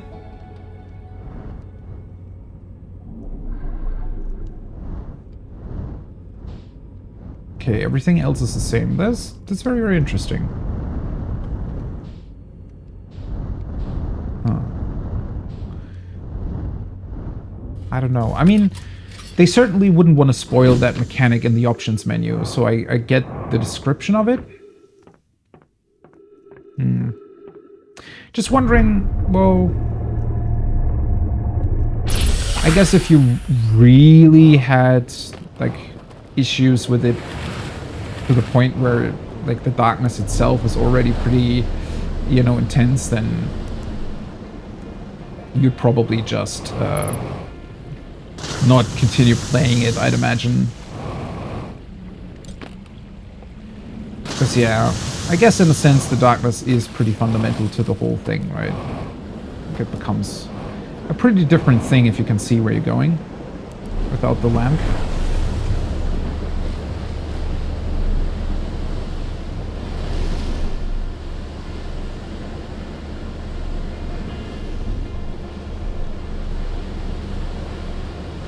Okay. Right, so need to go back there, need to take a look at what specific path I need to take.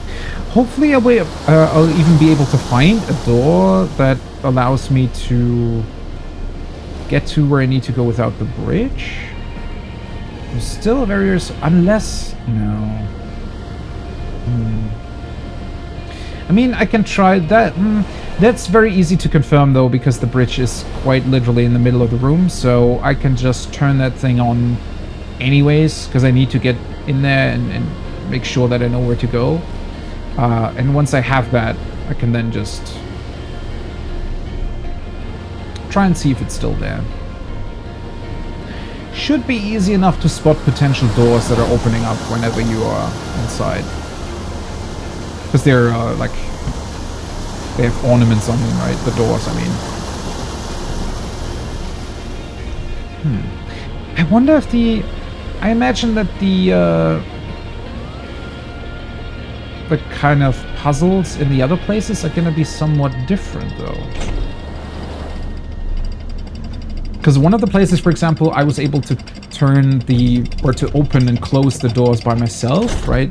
Lighting the candles and stuff. This place is different in that regard because it doesn't actually have candles within the house itself. It's just the lights that turn on and off.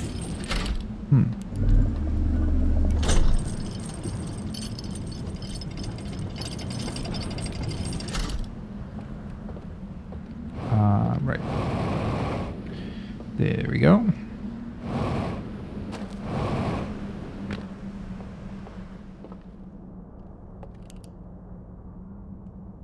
That one. Why did they always have to place 2 lanterns in front of the ones that need to be opened up?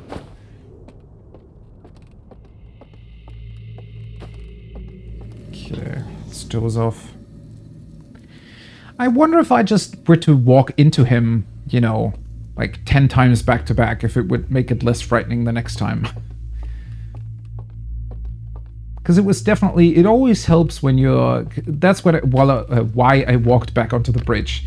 It always helps when you're making kind of a little bit more sense of your surroundings that way, right? Or rather, not surroundings, but the...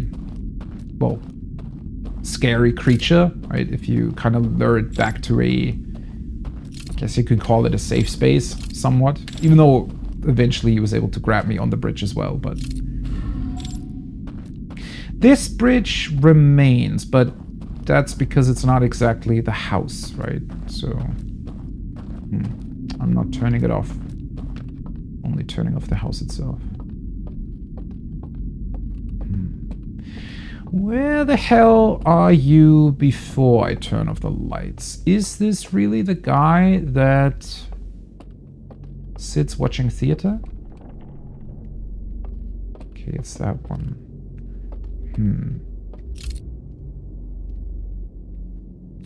Okay, that's where the picture is. Would a jump from here kill me, though? Because if not, it would be really easy to get to.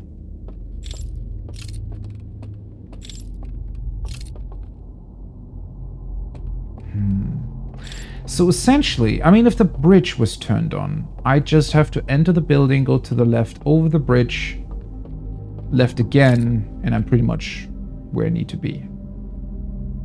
And then it's the opposite wall. Okay, so far so good. So is there a... Ah, there we go.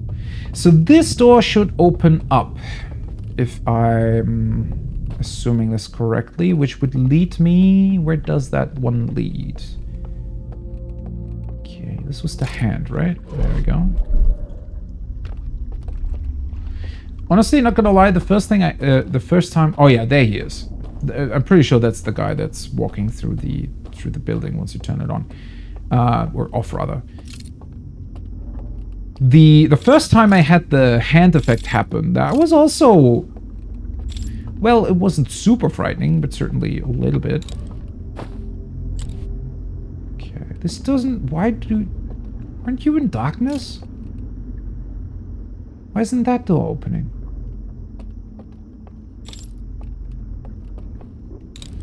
Oh, because of those lanterns?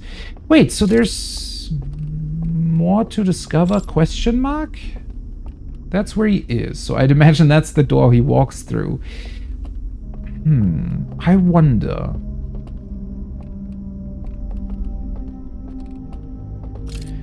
feel like with how this game works, I'm almost certain that they wouldn't cheat, right? So he actually gets up from his chair and walks starting from that position. Problem obviously being that by the time I get back to the house itself, considering that I would have to come from the place where I extinguish the lights from, at that point I'd imagine he's already, you know, quite a bit into the house itself.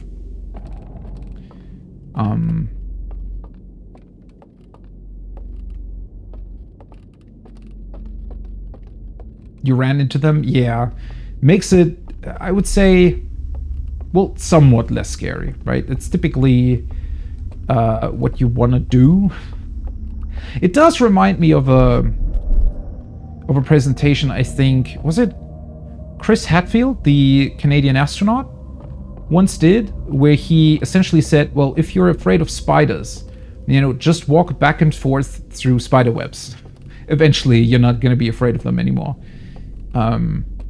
Because somebody asked how he would deal with being afraid of flying in outer space, right? When you're doing like a spacewalk outside of the International Space Station, why he wasn't afraid to like float off into nothingness. And his answer was pretty much, well, you're getting used to it.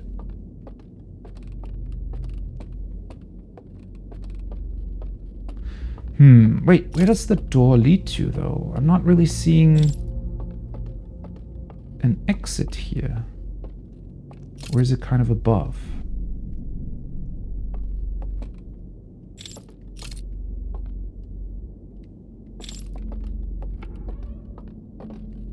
What? Did I just hear a door opening, or was it just like a background sound effect? Wait, isn't that kind of funny though, since all the lights are turned on? Does that mean the dude watching theater wouldn't be able to leave his place even if he wanted to? Maybe he has another light switch where he sits? Huh.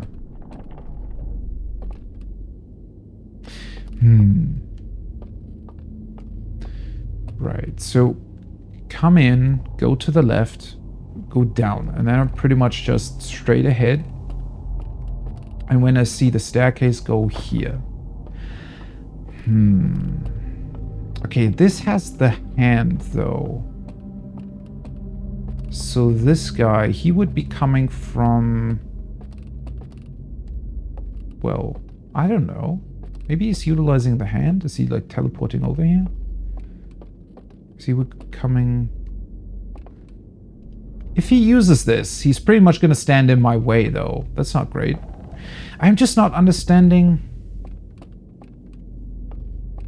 where this door would even lead, which means that I'm not really sure if it's even the right one. But it's the only one that leads where I need to go, seemingly at least. Huh. Let's see. Because I expected there to be, I don't know, another door here somewhere.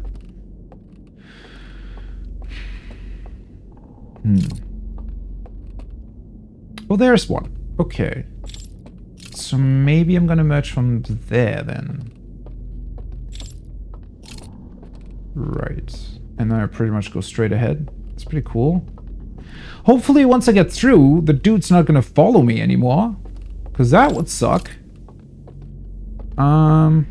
Right, so I'd imagine that pretty much just leads down, and then I need to go right. So enter the building, go to the left, to the right, straight ahead until I get to the staircase, down the stairs and to the right. And then I'm here. Technically, it's a very, very simple route, with the issue of potentially having the guy appear right in the middle of it, which would kind of suck. Funny thing is well, it is very, very difficult to orient yourself in darkness. In theory, right? I could do the old Pokemon Lavender Town trick. Which I always did as a kid when I was playing Red and Blue. the big tunnel that leads into the like Lavender Town is what it's called, right? I think the creepy one with the deceased Pokemon tower. You needed like a special attack, right, to be able to get through the tunnels and stuff, through the caves. Otherwise, it would just be complete darkness. But I always got annoyed by that. It was like annoying to have to do that, so I just remembered the route through it. And that was somewhat easy to do because obviously it's like a grid-based system, so you can just walk into the walls and wait till the wall or bumping into the wall sound effect plays, and then you can just, you know where you are. And you can just do that over and over again until you get to the exit. Didn't make the constant Zubat encounters any less annoying though. Right. Okay, let's try this. Let's see.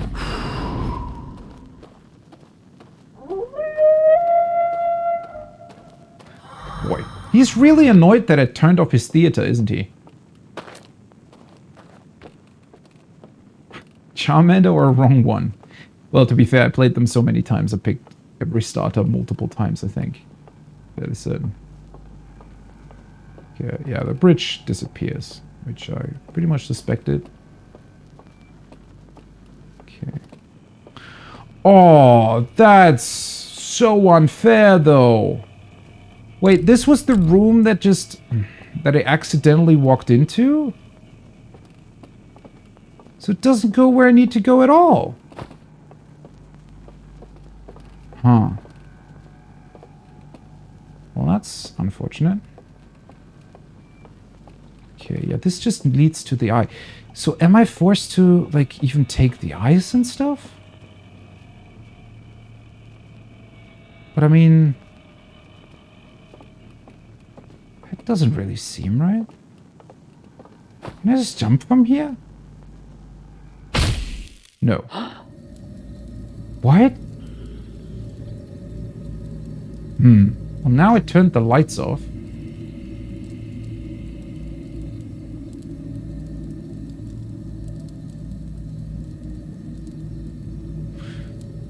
So the door at the back of the room leads somewhere else entirely? Oh, wait a second. So maybe that's the door all the way at the back? Maybe I do need to take the hand to the other side then.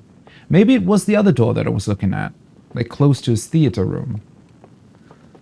In a weird way, it does make more sense, because then he technically has more chances of catching up to you, right? I mean, the path that I was imagining was definitely a shorter one. Okay, that's still weird, though. Am I gonna run into him right away?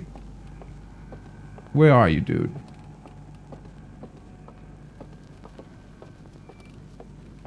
There we go.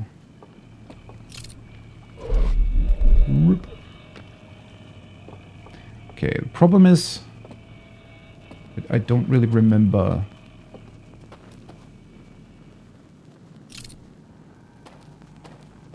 where this was. Wait, what? Yeah, I don't really remember. That's the door, I think. Oh, really? Are you kidding me? Oh, hello, buddy. There you are. Why are you here? What the hell? Maybe there are multiples of you. Well, that's the wrong hand. Now I'm gonna run into him, don't I? I don't even... Okay, he's over there. Oh! Well, that explains it then, huh? Now I'm in this funny little theater room. And that's the other... Okay. That's the door I was at.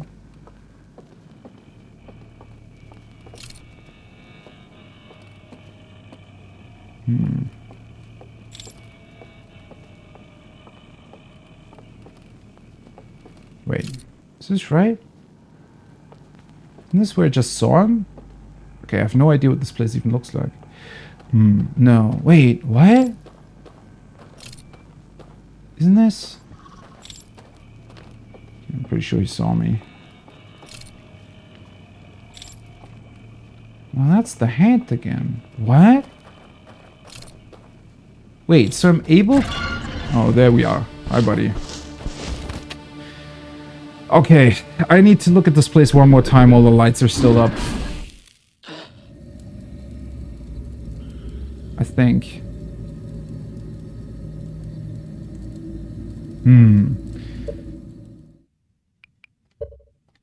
Okay, this is actually more complicated than I thought it would be.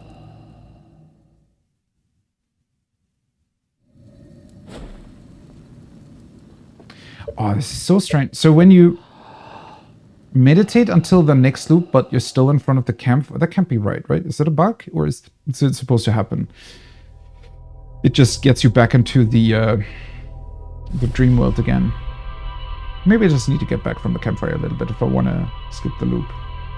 It's actually, I wonder why they decided to make it so that you cannot turn the light. Oh, well, because the dude has already started walking through the building, right? So if you turned on the lights, he would, I don't know, die? I don't know. Yeah, but that wouldn't really work. Huh. I was kind of sure that I was on the right track, because the theater room, I'm pretty sure, is one that you're not even able to enter if the lights are still turned on. So I kind of thought that it would maybe be the solution here, because it also ensures going through it that you have to somehow avoid him, right? You have to make... not only make sure that you avoid them completely, but also kind of that way the game ensures that you understood and remember how to deal with them. Hopefully. Huh.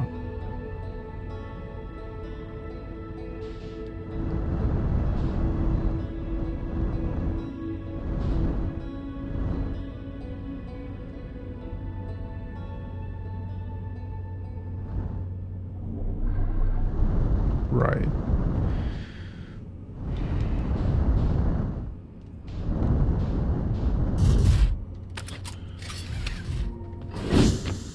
In a way, it's definitely pretty cool that they are, well, with this, they're also pretty much ensuring that you more or less need to be absolutely clear on what that house looks like from the inside. Like, you really need to make sure that you know all the possible paths through it. To a certain degree, I like the fake out that they're doing with the door. Once you realize, hey, those doors are gonna open, that there's one that just leads into a storage area of sorts. That's kind of neat. Since it can also act as a literal dead end, and you being caught in it, if you don't know beforehand, that's where it leads. Well, at least I saw the door that I need to get to. So now I just need to figure out what other doors are possibly going to be open that I might be able to take. Fairly certain that I can get back to the theater. Just want to make double sure that I also understand where it could go from there.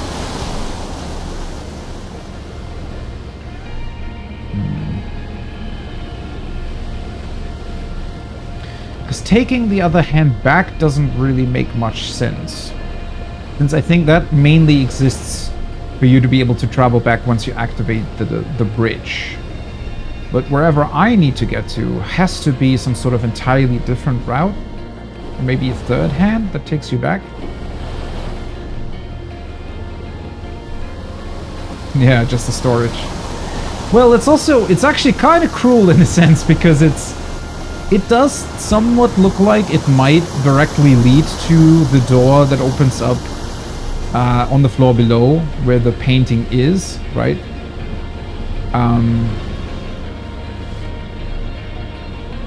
It's kind of doubly cruel that they decided to make that specific one storage area as well. But maybe I should have also assumed that the solution couldn't be as simple as I imagined it to be.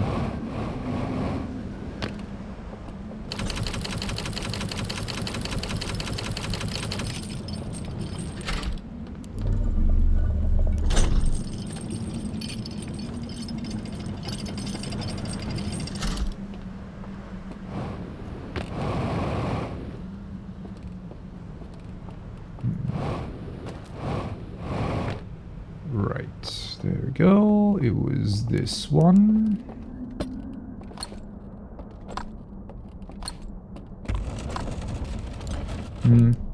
Maybe it would have been nice to have like a switch option, right? So if you're already holding something, that you could pick up the lantern and it would just replace it with the... It would replace the lantern with the artifact and just put the artifact down.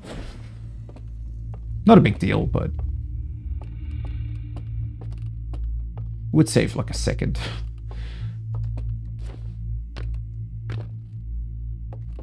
Okay. Right. Let's turn on the big bridge first. Another thing that I definitely also like is that with all of these candles being turned off in the beginning, you do think... like, it makes you think that there already is a creature that could potentially catch you. It's definitely adding to kind of the creepiness of the area. Makes you think, hey, maybe, you know, could be that one of them is already around. I mean, this place is pretty lit up, but still. I mean, at that point, you might not really know how they work, right? Or that they don't really walk where there is light. So that's pretty neat too. Yeah, so that's the storage room. Good to know. And since that's pretty much the only other door that I can see here, aside from the one downstairs, which... where is it? So on that back wall there somewhere, that's the door I'm probably gonna emerge out of. So I'm not taking this. I'm going down here. Right. Taking the hand. This area trips you up a lot because, like, suddenly you're not on in rectangular rooms anymore. It's pretty... And then that opens up. That's where the dude comes out of, I'd imagine. There he is, sitting in front of his little theater screen. Okay, that's the room I also went into. But seemingly... I definitely walked through the theater at one point. But I think it's mainly that the theater has two exits, right? That one and this one. Okay. We had that door? I feel like that just led back to a place I already know, though, right? That leads... Right. Oh, yeah, that was the wrong assumption that I made. These two doors are connected, but they're kind of just an optional path. I wonder if that's where the dude goes first, because I think that's where I saw him first, right? He might take different paths every single time, though. Okay. Wait, what else is inaccessible then, though? There has to be a door somewhere that I need to take. If these aren't the ones, there's no door here. Maybe I have to go upstairs then.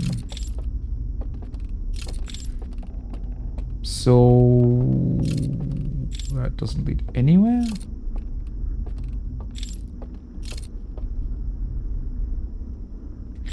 Okay, this is actually getting a lot more complicated than I thought. This leads back to the place where the hand would be. I feel like these two doors are just gonna open up.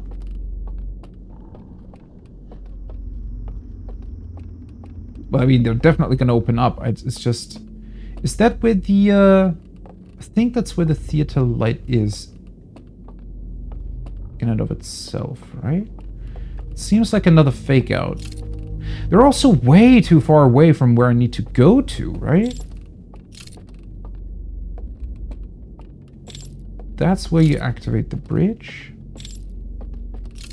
How is this so complicated? Even with the light turned on. Unless I'm missing something?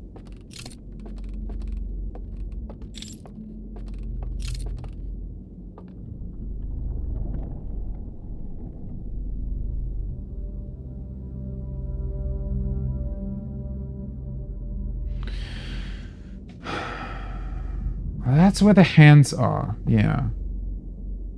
The one below gets you over there, and the one up there gets you back.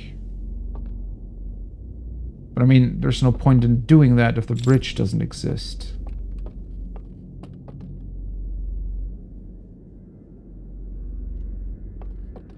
Okay, now I'm actually confused. It seems like the only doors I've found so far are ones that just loop back in on themselves? Unless there are other areas entirely. I mean, have I been down there? Isn't that just where the boat goes? Maybe? Huh?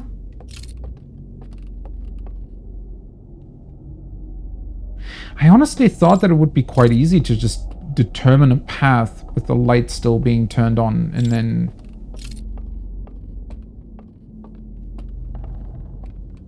that would be it, kinda?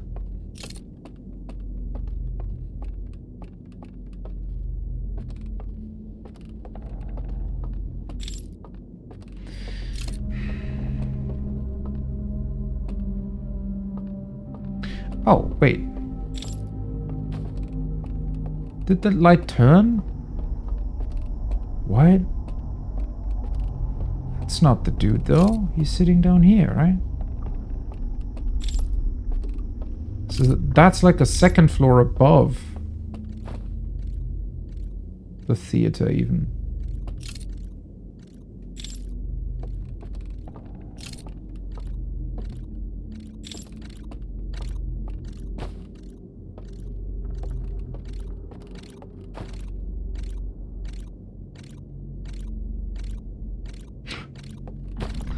You must be pretty bored.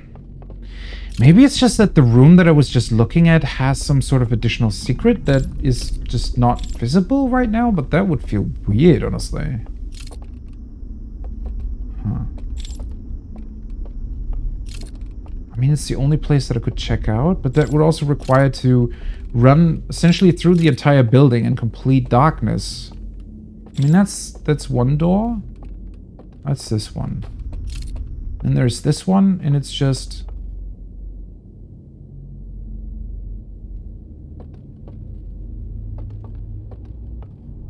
maybe there's a second dude in here?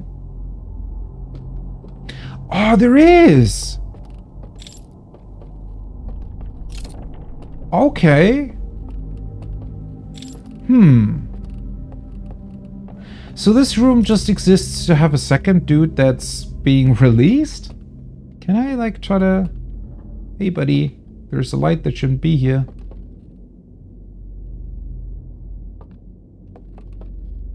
Is he just turning in place? What the hell is he doing? But...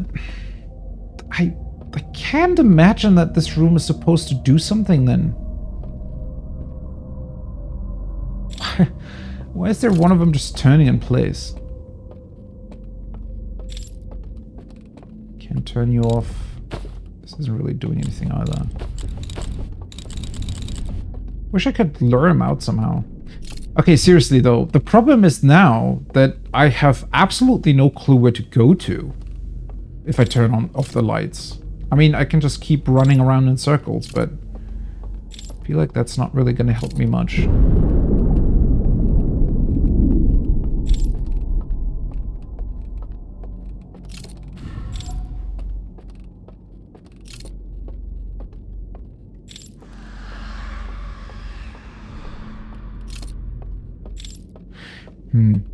I wonder if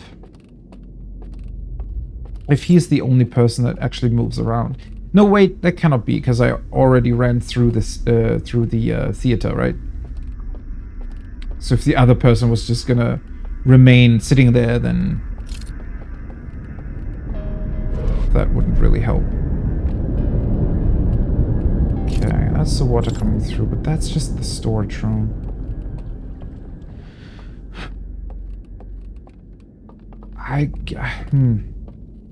I mean, the only idea that I have now is to try to go into the room where the dude was just standing in and turning in place for some reason. So I don't really see any other way of doing this.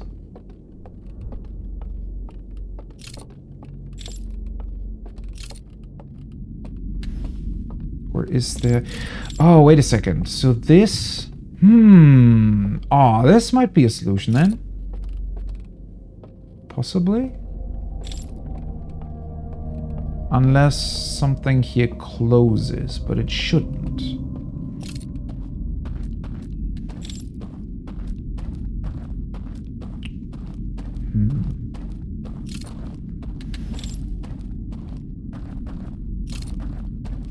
So that's the elevator, but that only leads down to where the boat goes, right?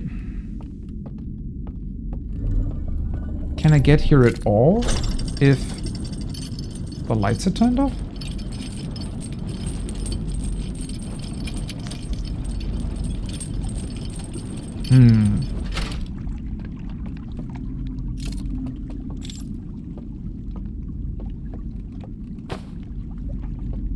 Yeah, that's just the boat.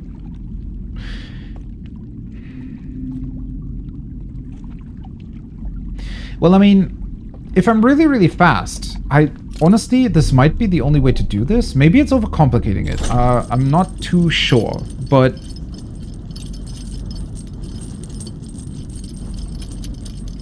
Funnily enough, since both of those guys are on the other side of the bridge, and the bridge gets turned off automatically whenever you turn off the lights, if I take this route, at least in theory, they wouldn't even be able to catch me. Unless something will prevent me from taking this route whenever I turn off the lights, but I don't really see why that would be a thing. Because from here, I mean, I'm already on the correct side, so I just walk downstairs. I don't know if this is... Maybe this is like a second solution if you don't figure out the first one? An alternate route? But I honestly don't know how else I would get to that door. That seems weird. And this would pretty much get me exactly where I need to go. So the idea is then that I need to go here first. Need to move the elevator down. And then exit and enter somewhere else. When you enter at the bell side, that doesn't help, right? Because there's no boat there. Oh boy. Well, is this really the solution? Okay, I would be really surprised if this doesn't work, yet at the same time I also think that I'm super overcomplicating it for myself doing this, but I don't really... I mean, this is such an obvious path, right? But then again, I thought that the storage room was the other obvious one. Because the elevator should definitely... I mean, whatever I do in here during a loop stays.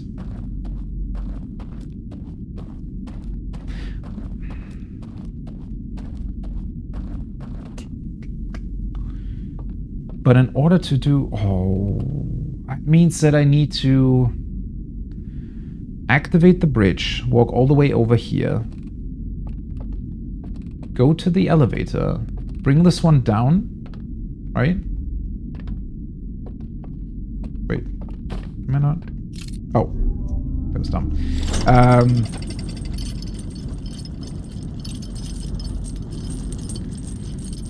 Get the elevator down. So basically do what I just did. Get the elevator down. Then technically just jump into the water.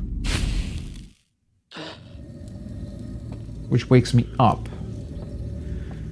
And then I would somehow have to very quickly from this location get to the second one, which that's quite difficult. I mean, I have 22 minutes. Like, obviously now it's not that easy. I don't think I'd be able to get to the second one still, right? Ooh, that was a bit too fast.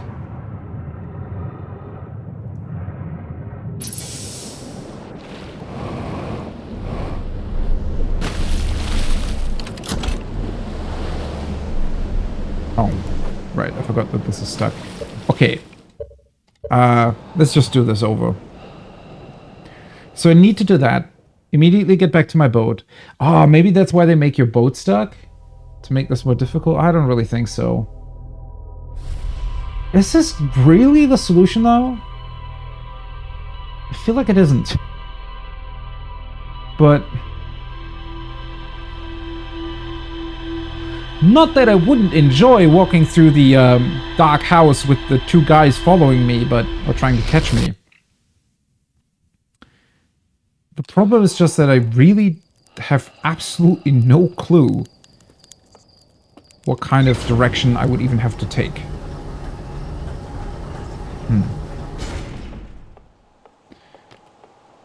This is just doubly weird because now I have to go from the third basement to the second one.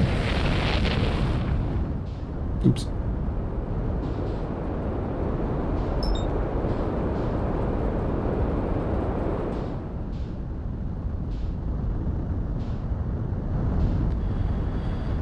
And this is just one solution? What are the others gonna be? Well, maybe they're less complicated than this one. Or maybe I just made it more complicated for myself? Huh. It's quite interesting, though. This seems... I don't know. I mean, it's certainly a puzzle.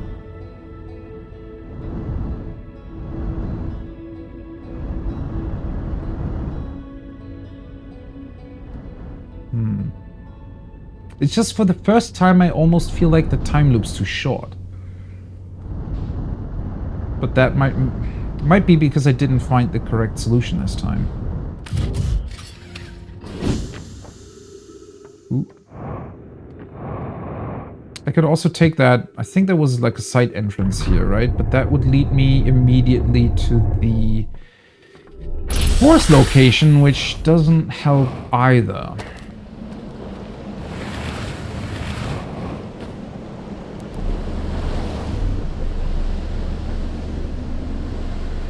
I'm gonna go to the third location, activate the elevator, then from there, so that the elevator's down where the boat lands, and then from there, go to the second location and use that one and use the boat to go back to the third one while the lights are turned off, to potentially be able to, with the elevator, already be on the right side of the bridge.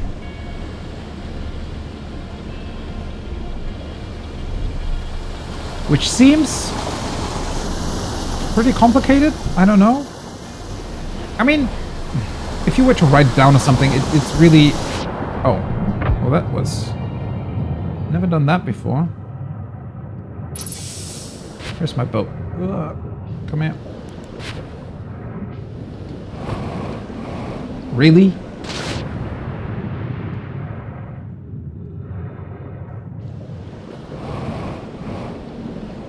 Here.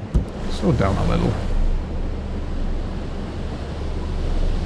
Do I need to go over there? Can I still... Now I'm on the wrong... I might still be able to do it. Slightly different path, but still works. I mean, to be fair... With this, the fact that you can use boats between the locations now makes sense again. Oh no, I did go the wrong way, didn't I? Is there really no way to get back? Oh, come on. That was unfortunate. Yeah, I feel like I cannot really avoid... can't really allow myself to waste time there. That needs to be done fairly quickly. I mean, arguably, if behind the painting there's really only gonna be a room with the passcode inside of it, technically I don't really need that much time once I'm there, but still. Okay, there we go.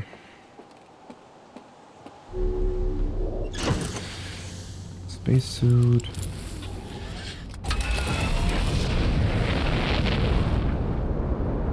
It's crazy how many times I've already flown this direct path to the stranger. I wish there was some sort of maybe statistics or something that showed you that in comparison to any other planet or location.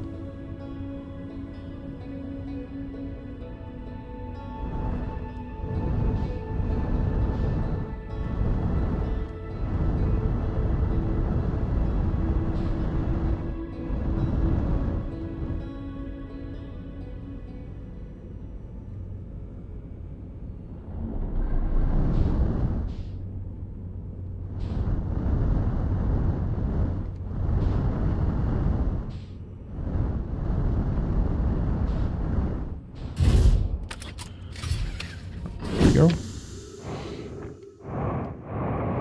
This time a little bit more careful with the boat.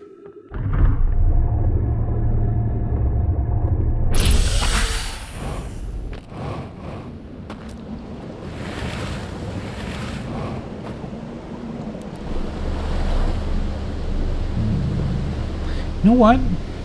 I do remember the lamp in the theater. Might actually be faster to pick that one instead of always taking one from the beginning.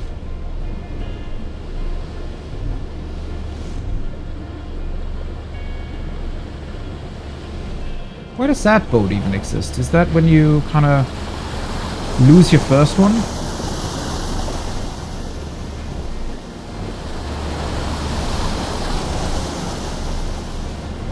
Oh boy.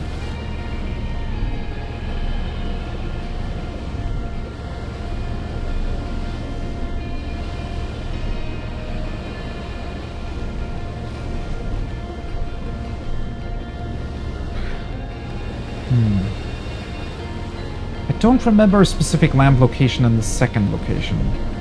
Not that I really need one, but...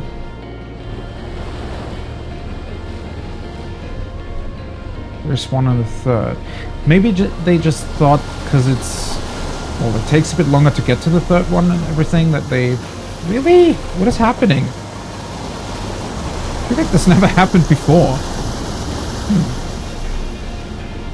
It's the flow of the water getting impatient with my solutions. Possible solutions, anyways. Or maybe it's just that I'm making the boat a little bit faster by keeping the light on. That might be it. Okay. Now I just quickly need to go over to the theater room to grab the lamp from there.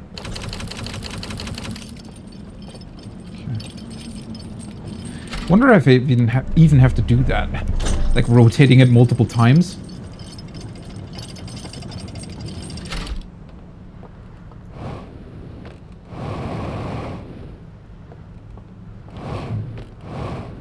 It's really not far away though, especially with the bridge still intact. So I think it was... there we go. Nice.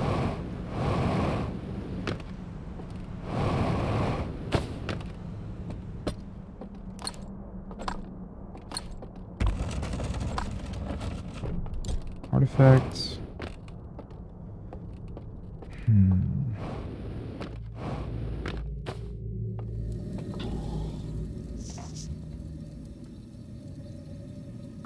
Hopefully I won't have to do something similar with the first location though, because then I would have to be really, really quick.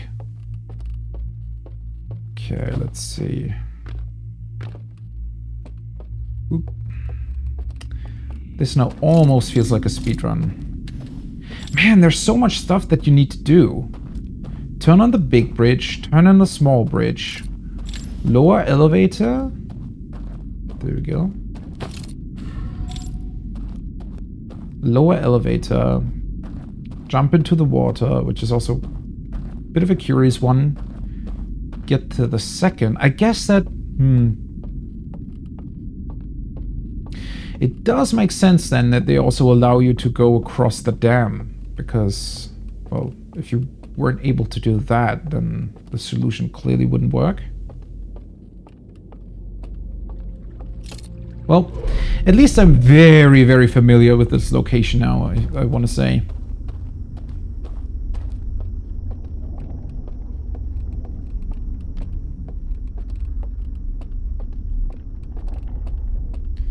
Okay, big room.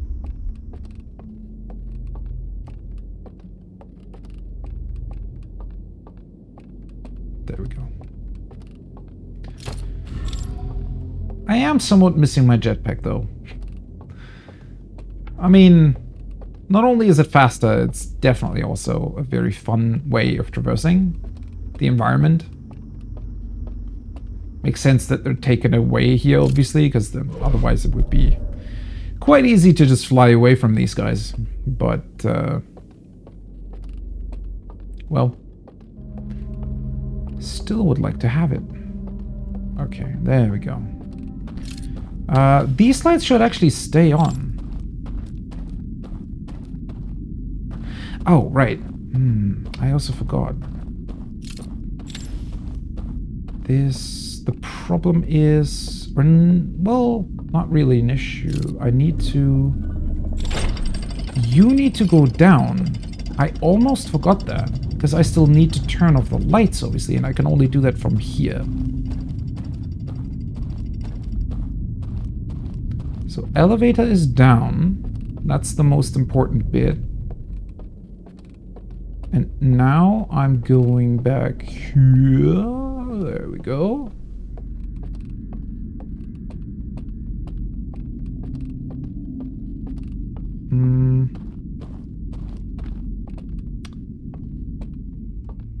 Second one. Turn off the lights. Oh, okay. Extinguish. Wake up.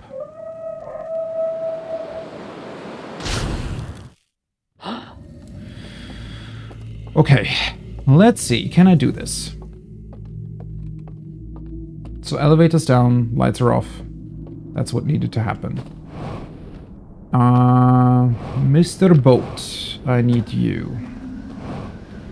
I don't want to overdo it though. I don't want to like accidentally die somewhere before pulling this off. Alright, so now we're heading towards the dam. Hopefully before it breaks, although it shouldn't really matter, right? Unless I'm like caught in the explosion. That would be kind of bad.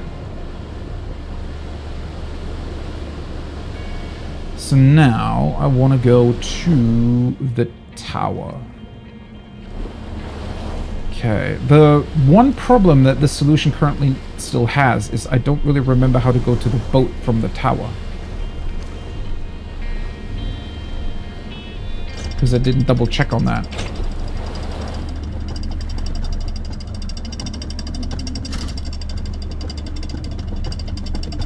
But yeah, now that I'm thinking about it, how do you go to the boat from the tower? Hopefully this even works.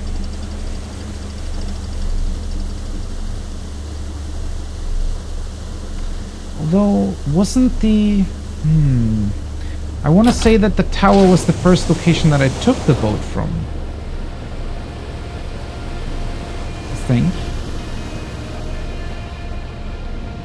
I don't think I ever looked at the store from the outside. Honestly, it looks pretty cool.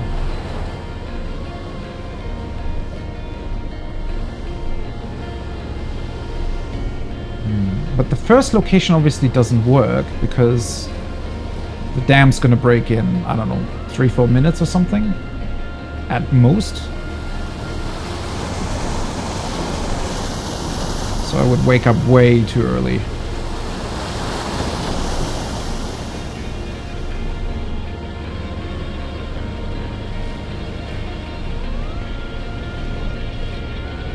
Well, at least it hasn't broken yet. So, in theory, I do have some time to pull this off now.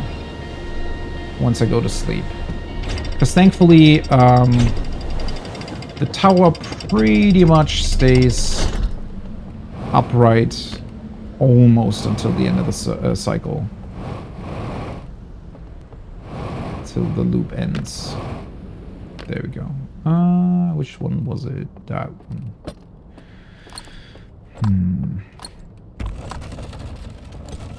With everything that I had to look at in the third location, I'm pretty sure that I thoroughly explored that one now. Okay, let's doze off. And hopefully I'm gonna find out how to get to the boat again. Because this opens up to... This has the village, right? With the alarm thing in the middle.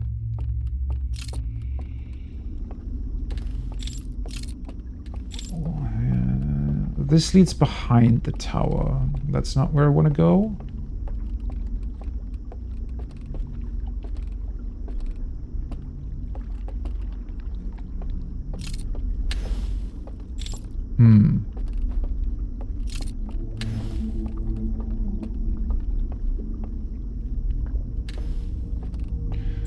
It's already in the village, though.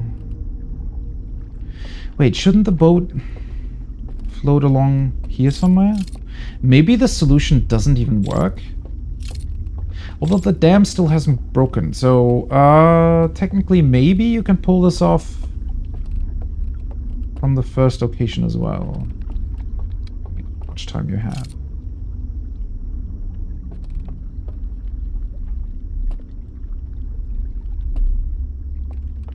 No, but the boat definitely...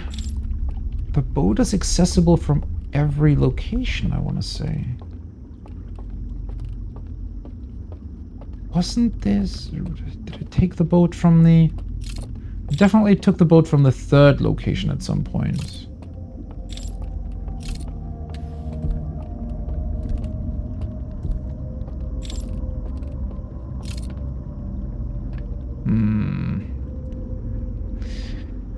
Huh.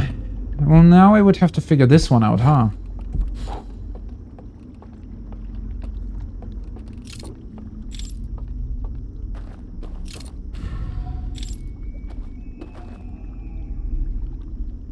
Oh, was it that one? Ah, it might have been that one. Right. So it did not... unless... Did I take the boat from this location after I saw that secret path behind the tunnel thingy? I might have.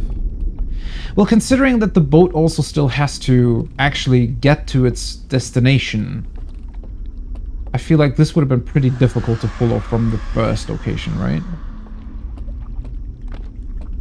Okay. I really, really hope this works. Technically it should, unless I overlooked something with the elevator. Boy. Right. Also from here, aren't we essentially moving to the third location right away?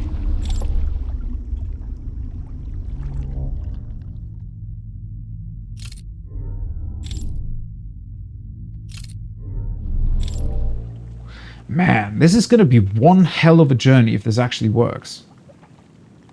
And honestly, an unusually complex... Not that the rest of the game isn't complex, but...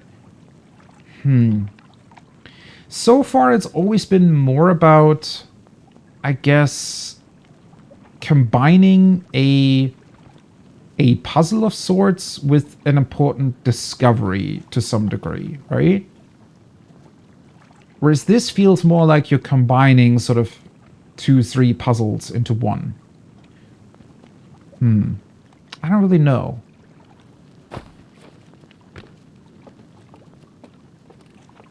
Just feels very unusual for how this has worked so far. Okay. Honestly, now I'm also really intrigued. Well, if I'm checking that, then I'm surely wasting time, but I'm really intrigued if they can even theoretically be here. Unless they can somehow, I don't know, like jump across that bridge section.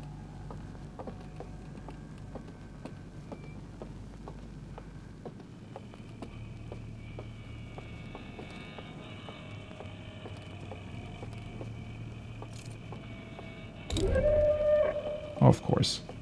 Are you kidding me? One of them is down here.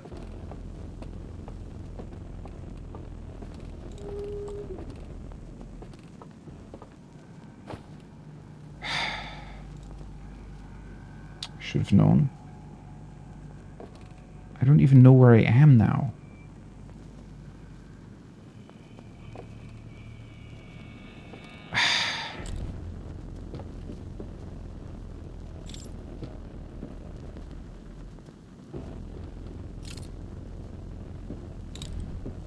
Just walk away.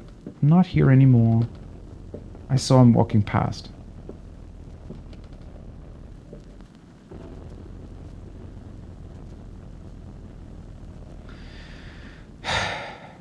So close and yet so far.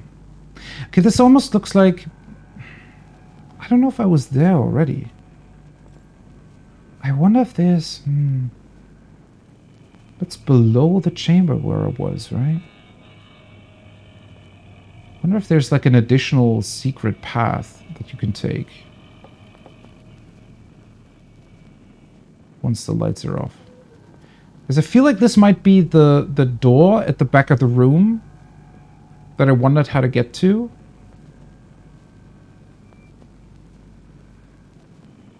God, I'm not even sure what's up and down anymore.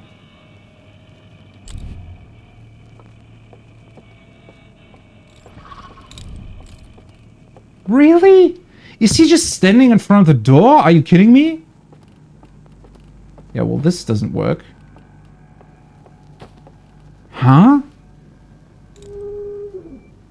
Did he just get unlucky that he walked right back to where he was? Or is somebody...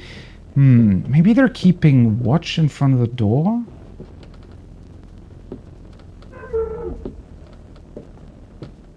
Oh, he just stood almost right in front of me. Huh.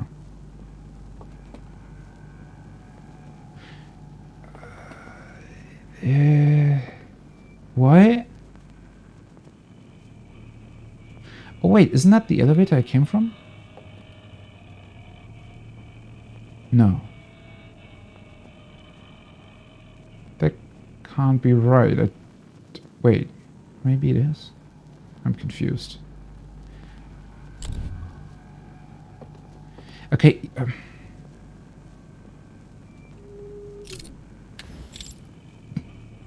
Just turn on the light.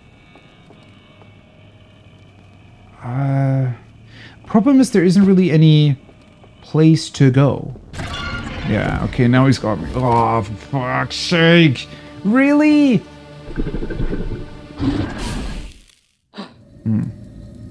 I might have just gotten really, really unlucky. Also, I probably should have called the elevator back, huh?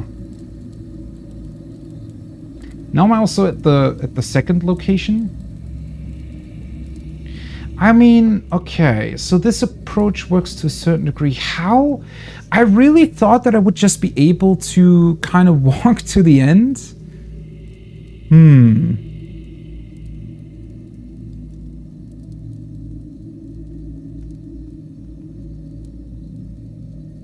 But that it honestly felt like he was keeping watch in front of the door, which makes sense because, well,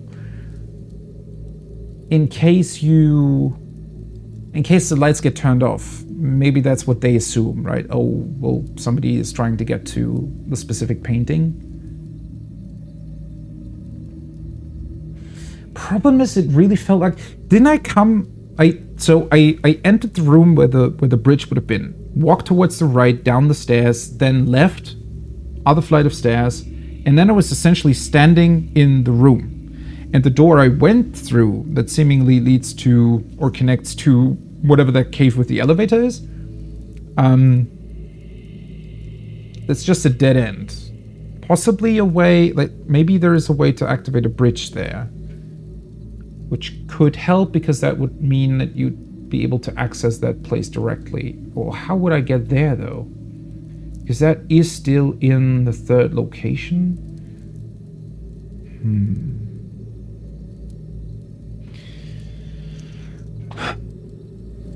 I'm in tower number 2, right?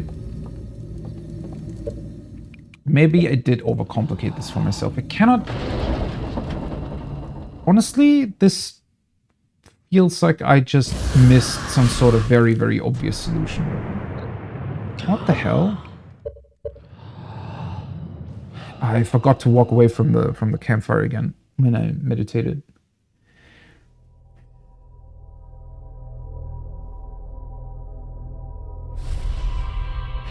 I wonder if somebody has, like, didn't realize that that dozing off in front of the fire with an artifact in hand means that you're entering that parallel world. And maybe for some reason they're trying to skip the loop and instead it just puts them into that world. That would be a pretty crazy discovery, I think. Or a very crazy way to discover the parallel world anyways.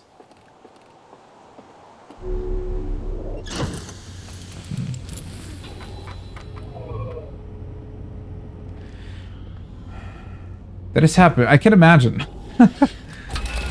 Because I was kind of confused why that even...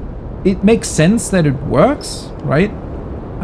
Since, well, meditating until the next loop is what it says, right? You're meditating, so you're kind of sleeping until the loop's over. So it makes sense that it has the same effect as dozing off in front of the campfire. It's kind of a weird thing when you know already that the parallel world exists and you're really just trying to skip the loop. But yeah, now that I thought about it, it's really, really cool that they're doing it that way. Because it could be an amazing moment of discovery for somebody else, right? Really, really neat detail. Okay, well... Maybe this does mean, though, that hopefully my solution was more complicated than it needs to be.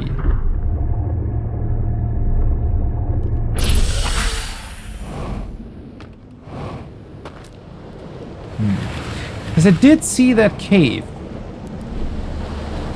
at some point, but was just very, very unsure of how to get to it.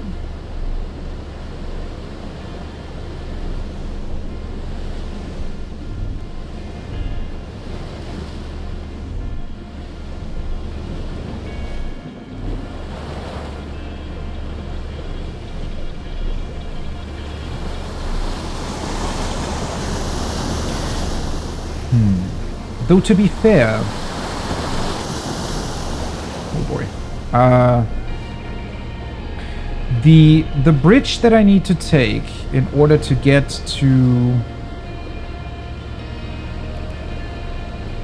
Well, that I originally had to take in order to get to the place where I can extinguish the flames. For some reason that one's completely invisible and doesn't need to be turned on.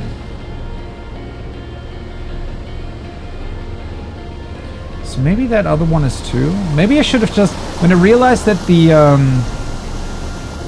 antler guy was really, really close to me, maybe I should have just tried walking off. And... Because the worst that could have happened is I woke up, which is the same that happens when he catches you, right?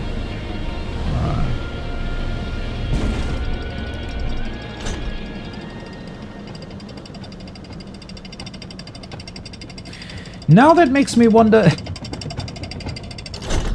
Maybe... Because this is the third location, right? Maybe you're kind of supposed to get the passcode for the first one first. And maybe that, I don't know, shows you certain pathways that you don't really realize, or certain options you don't really realize you have.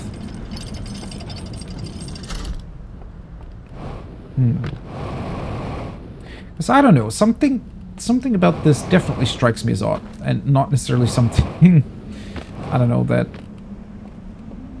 Not like the way this was...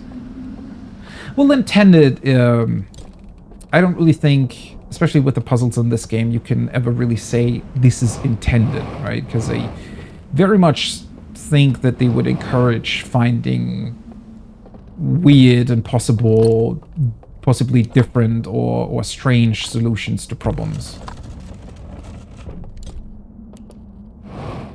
Or even doing them out of order. Sometimes, maybe even doing stuff out of order is the more interesting way of discovering something, because it might lead to completely new kind of lines of thinking, right? Where you maybe discover certain lore bits and pieces in the base game, I mean, especially in an order that just puts like a very, very different perspective on it.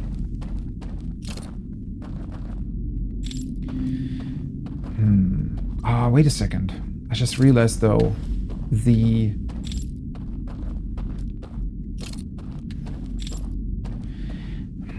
isn't the location of the painting technically facing the way I'm coming from? No. Wait. Wasn't I looking at the tower earlier?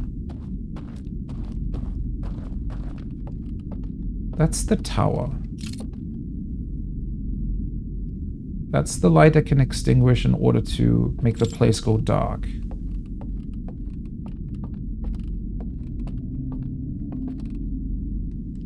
That's the boat stuff. Elevator.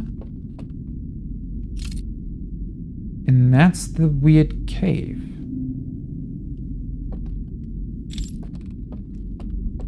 So the painting... Huh, was I thinking about this the wrong way? I thought the painting was...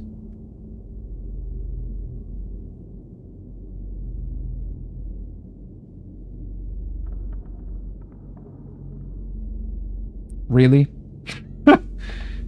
Oh! Oopsie. Huh. That's unfortunate.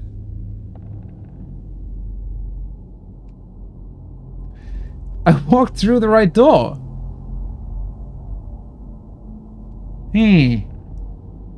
So the guy came from the opposite one then. What did I do to... Okay, I must have confused myself a lot then. Because I honestly thought that I came that way, right? I walked down here, I walked down there. And I thought I had turned into the room. Ooh. It might have been that I accidentally... I thought I might have forgotten it, the last bit of stairs. And so I think I walked towards that wall, thinking that it had the door in it. Yeah. And then I kind of got confused with the direction because that guy was walking towards me. Well, I did find it odd that the thing I went through had these... like ornamental door frames, which look quite different to the door I was expecting, but I didn't really think much about it. But, huh? I mean, I was still stuck though. I went through the wall. I can't believe I went through the right wall. But yeah, I mean, so that's the place I'm trying to get to then.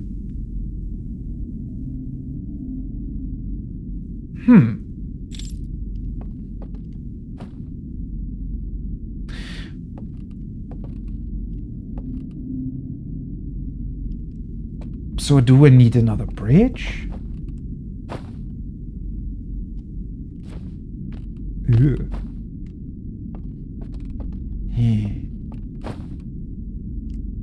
Wait, I need to take a look at that from down below.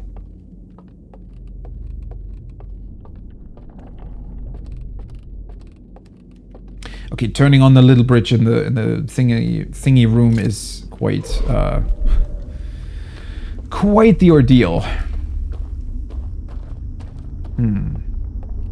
So he's kind of watching over the door in the sense that he's looking towards it when he's in that room, but he's not standing in the door frame. He's on the other side of the room. which definitely makes more sense. We'll use a quick one then, though, right? I mean, unless there's a third one that I wasn't aware of.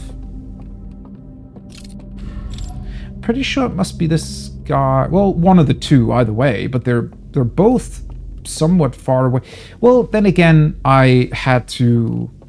Like, I went outside of this world into the real one, and then went back in order to do it in the first place. So they had a lot of time adjusting their position. Where's the jetpack when you need it? Yeah. I'm really, really feeling the lack of it now. It just makes things quite a bit faster. Okay. Just gonna take the elevator down real quick. Because I feel like, isn't that almost on the water surface? Because my first instinct was, now that I've seen it, that maybe it's just an invisible bridge as well. Can I even see it from here? No, I guess I must be... Ooh, I'm very far below. Okay, I hadn't realized that. Right, so... I'm not even able to see any kind of cave from here at all. Yeah, well, this is definitely way too far below.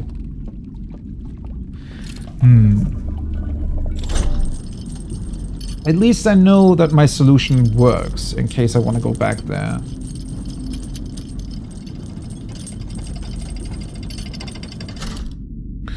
But I don't want to go through all that and then just fall into the water. That would kind of suck.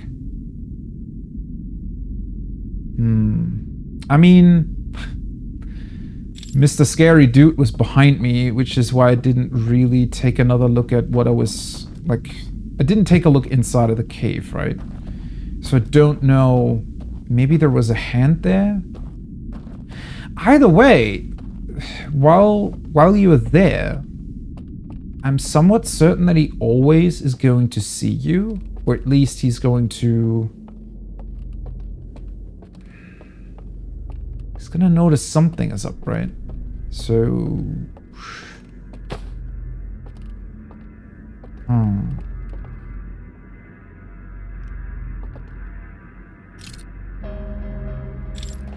Honestly, this almost makes me want to go to the first location first. Because now I wonder if we're gonna learn something more about possibly creating a bridge there. Because the thing is, I mean, the invisible bridge that I utilized, that was shown to us very, very directly.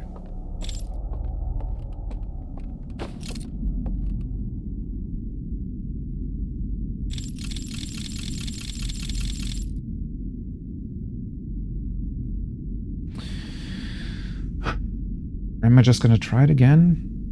No. I think I'm going to... I mean, I do know what to do, so I can always repeat this.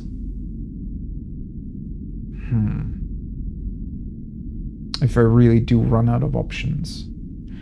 It just... I'm also missing my signal scope. I want to see what the weird...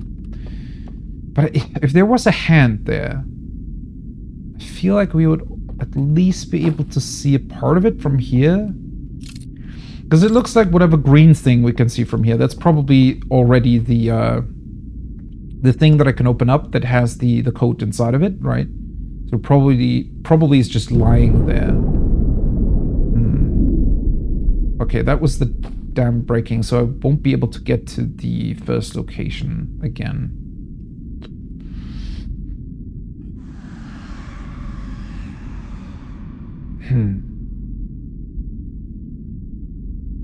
I definitely didn't realize that the boat was so far below, though. Because isn't that where it goes through? From here it just looks way closer. That might also be... Those might be elevator controls, though. Now that I'm looking at that one. Maybe it's not the code at all.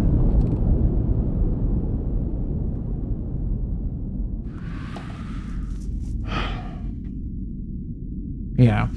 I think that I'm gonna try and find the two other hints first. Technically, that might also be what they want you to do.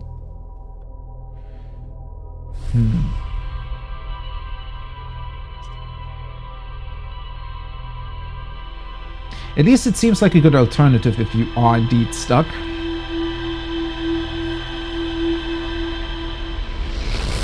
If it wasn't such a hassle to get back to that specific point, I mean, technically it took me, what, 10 minutes? Something like that. I think it was shortly after the dam broke when I took the elevator to enter the dark building, right? Something like that. Yeah, I think well, it was a bit after, because when I started to take the boat to the elevator, that's when the water came, right? So,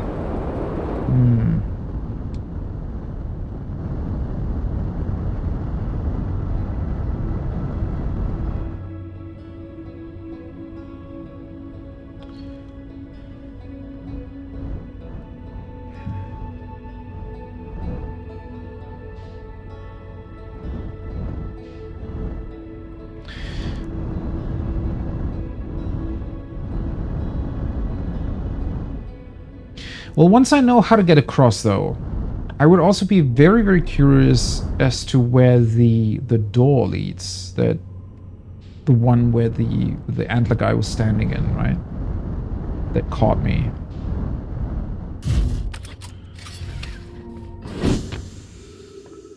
Because I'm thinking that there still kind of has to be another way.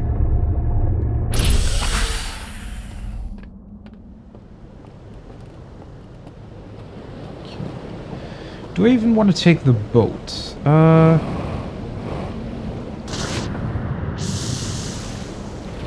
feel like this makes more sense.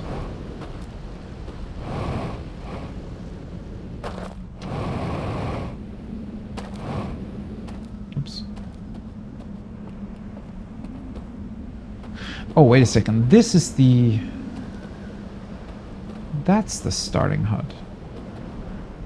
Why did I think it was the other one?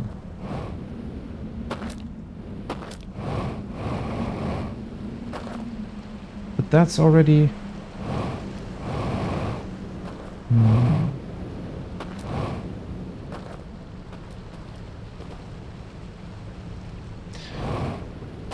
I feel like I remembered stairs somewhere. Because it definitely showed that theater, right? Yeah. You could see this one. Maybe it was these trees? I really should, you know, rewatch these things before I try to enter anything. Maybe it's...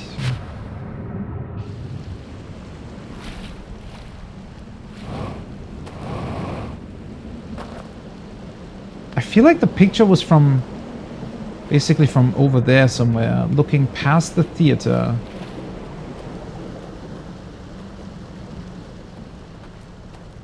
To someplace over here.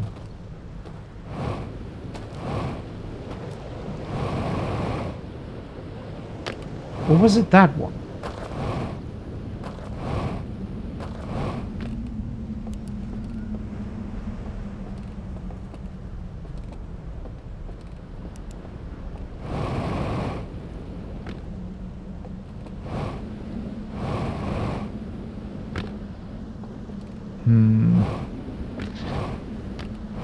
Well,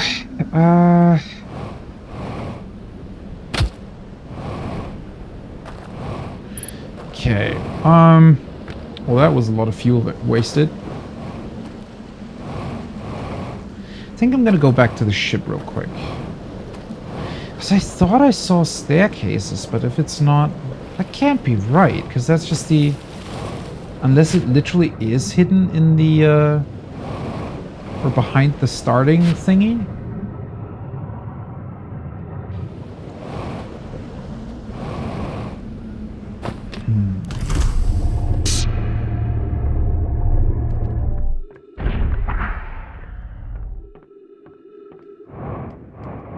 Well, at least I can refuel my jetpack then. Let's see. Fuel. Ship log. There we go. Hint number 1.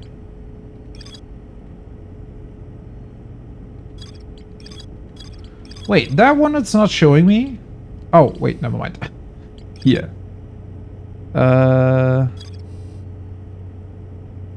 Yeah, that's the theater.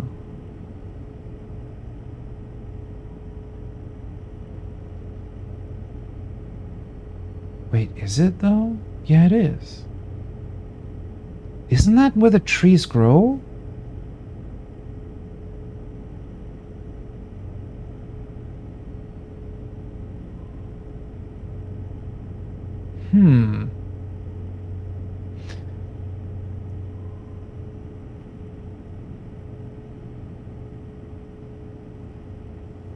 Because this projection makes it look like there is a... I don't know, some sort of wooden walkway or something there? Maybe?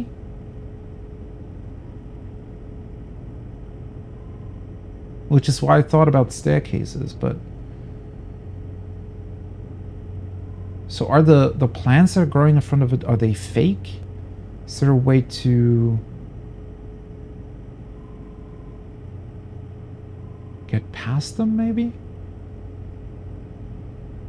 Because technically, I mean, when this picture was taken, maybe the plants weren't that large, or they hadn't grown yet?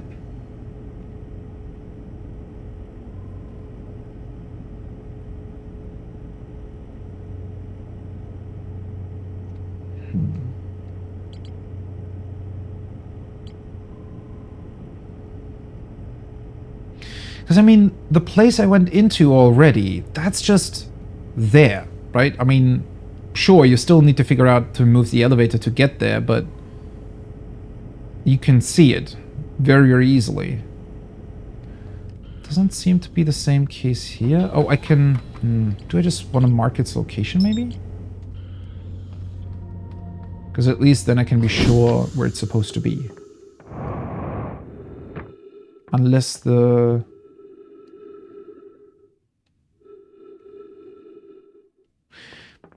Huh, it's the first time I tried marking something in here. Maybe that doesn't actually work? Or it only works once we're in here?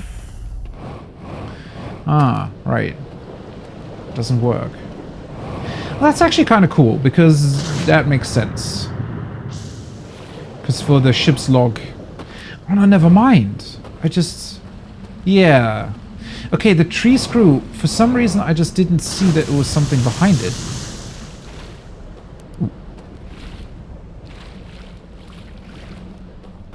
Definitely hadn't seen this. Also, this is metal. Why does this exist? Almost like it's a place you're not meant to get to?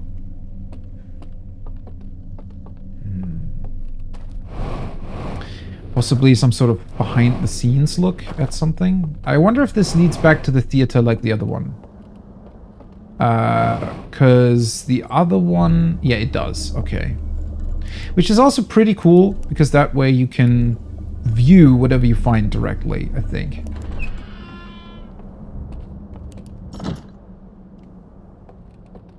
Yeah. That's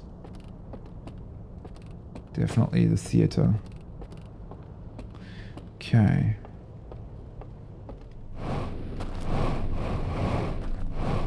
Well, I wonder what this is going to be then, because... Well, at least so far, the third one definitely seems to be quite complicated. Right, so they had... All of these locations look very, very similar. And they had 3 of these devices for some reason. Ah. Okay.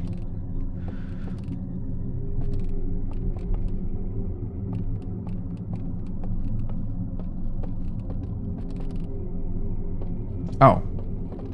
Okay. Well, that's neat. So at least in this room you can just fly out. That's cool. Alright. Hey, buddy. Can we... Oh, did I not take it? there we go. Pretty creepy. I wonder if that's also supposed to suggest that at this point they're gonna hunt you down because you're accessing forbidden knowledge or something. Which, in a funny way, makes it seem as if... like, did they anticipate something?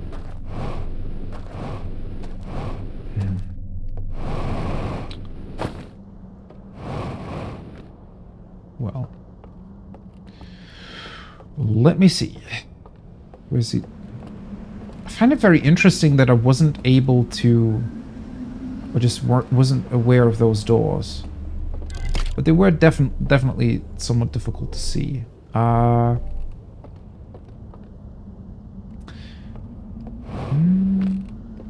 Hopefully it didn't close the door again. Oh, close the other one though, right? I don't remember where they were. I probably should have... well, never mind. I should have just gone over to the first basement room and grabbed the lantern from there. Because I'm not entirely sure. Although I can just open it back up again, right? Yeah. Give me this. There we go.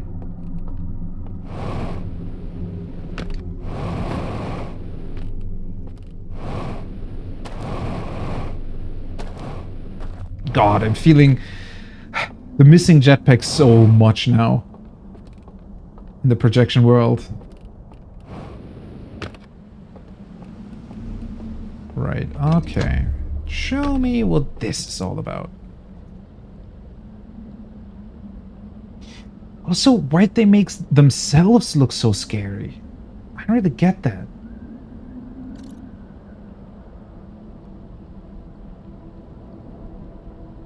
Okay. Not entirely sure where this is. I also haven't really explored the first location as much, I want to say. So past a hand.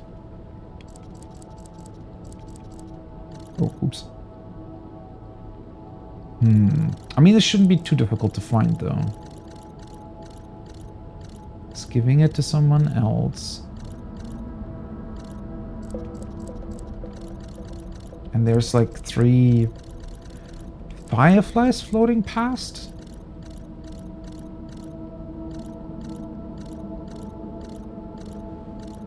Well, that's an oddly specific path, isn't it?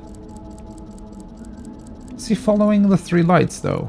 So it just goes to the left and to the right. And that's somehow... oh! Those were 3 of them?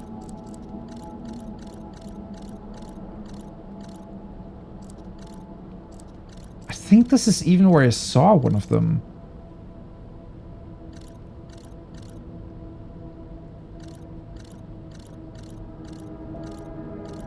Ooh. Wait, so the fire is just fake? Huh. Well, now that makes me think that maybe at the 3rd location the bridge indeed was there, and I just won't be able to see it. But I mean, with this, they're specifically telling us. Huh.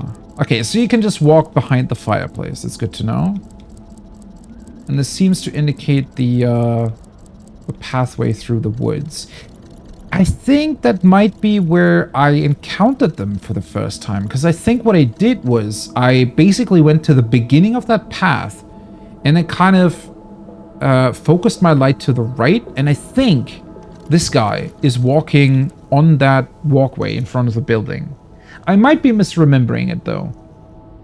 I think he like turned his head and then he began walking in my direction that I just didn't really realize, and I saw another guy in the woods.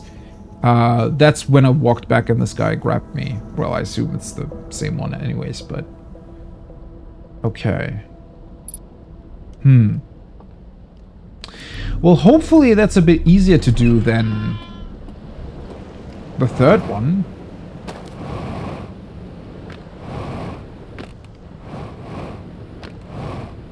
Oh, is there a lantern here? I don't know. I feel like I don't really have that much more time, right? I don't think there is. Yeah, dam's gonna break. Well, maybe this also needs to be a little bit of a simpler solution because you cannot really stay in this location for too long. I mean, technically you could take a boat back, but... yeah. I think I might already want to skip and just come back. Because, I mean, the short path that he takes through the woods really doesn't seem too complicated. But I'm fairly certain that there is at least one of them there that might be blocking a path.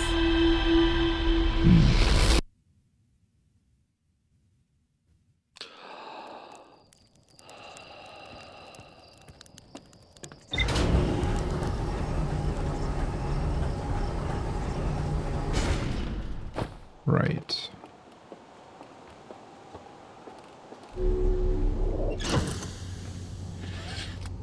Oh.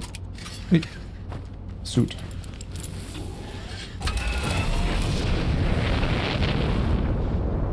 But hopefully that's at least gonna get me somewhere. Oh boy.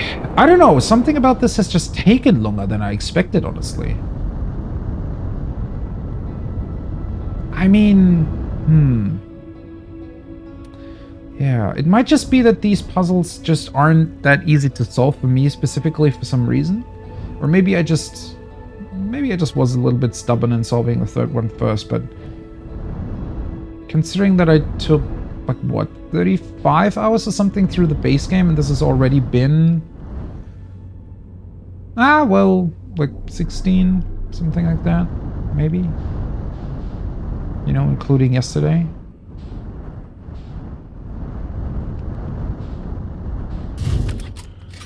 Which is neat, don't get me wrong. I mean, I'm enjoying playing the game. But it's definitely...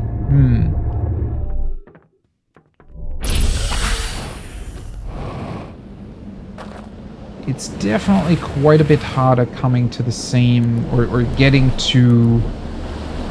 Making a breakthrough. Maybe I should put it like that, right? Whereas I think that happens more often in the base game. Because this location is just a lot more expansive, so... You're just doing things like the approach a lot more than in the other ones.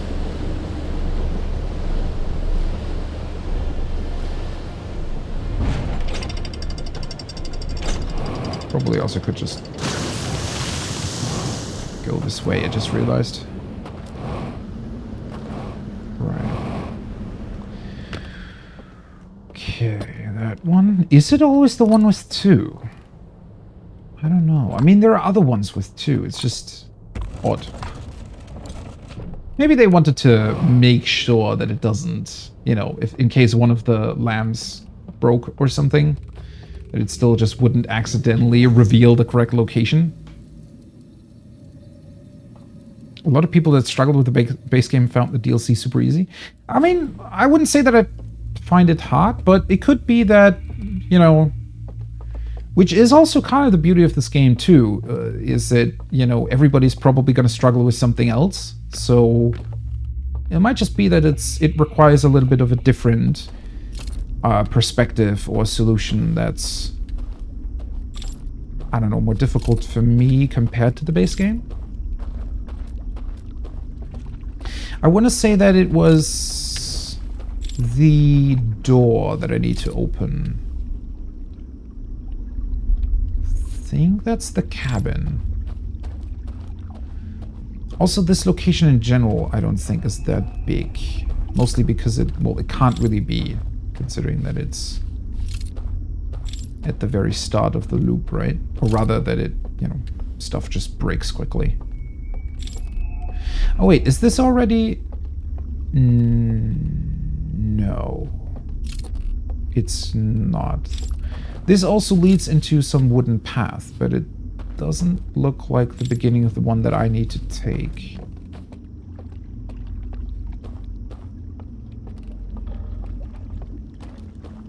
Let's see. Let's open up that door.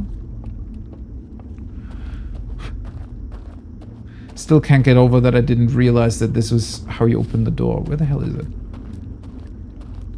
Like, although these, well, these aren't candles that you can light yourself.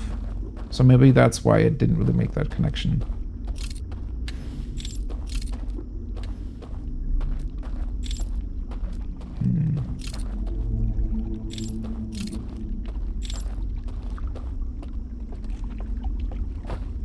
That's the boat, right? Yeah, okay. So this is not where I want to be. Okay. So, secret door is boat. Yeah. Doesn't look like you are able to travel anywhere else, really.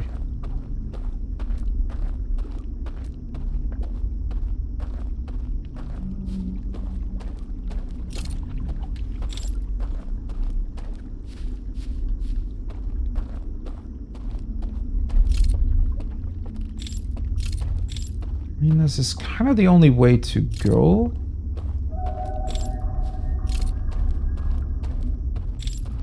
Where the hell does this lead, anyways? Maybe it just has a bunch of added open space so that you don't really... Because, I mean, otherwise it doesn't really make any sense that they're showing you a specific path anywhere. Also, I still need to actually get quite a bit closer to the hut. Maybe this was it?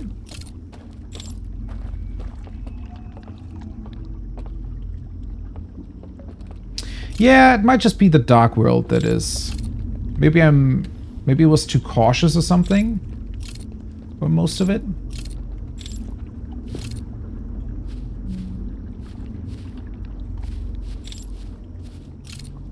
Might have also been that I wasn't that like focused on one specific location. I think that might have been my mistake, is that I looked at all three fairly quickly, but not in depth, right?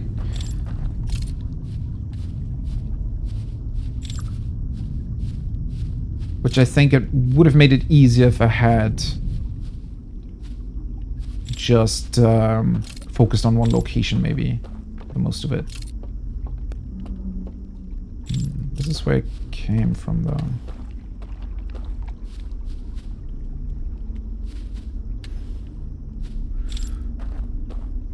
What was this doing again? But that's the bridge, though.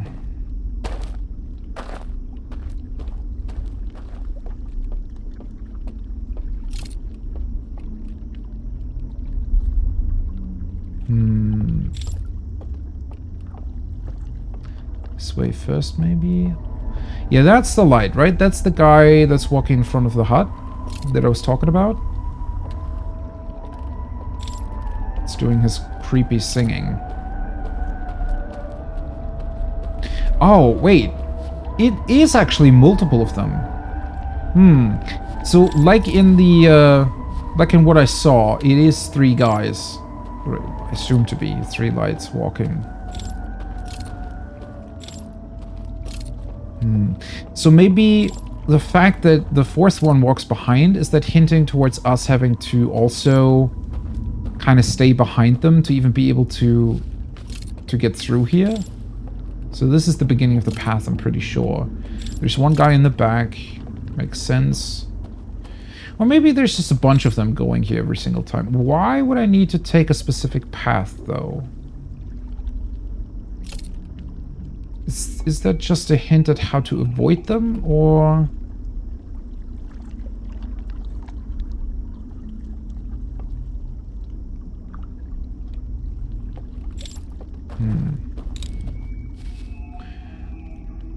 Is it hinting that I can just follow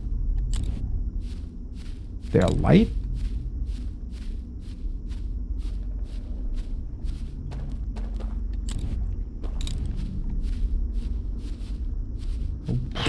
Well, this is certainly not going to work.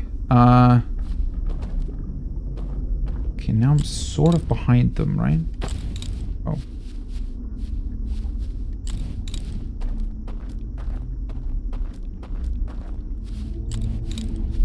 just ever so slightly make out structures against the star sky. Nope. That was wrong. I don't really have that much more time, unfortunately.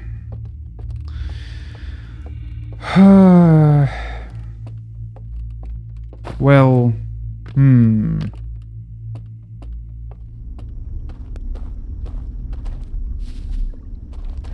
Was there a hand here somewhere? I don't remember. I didn't see one, right? While I was going there?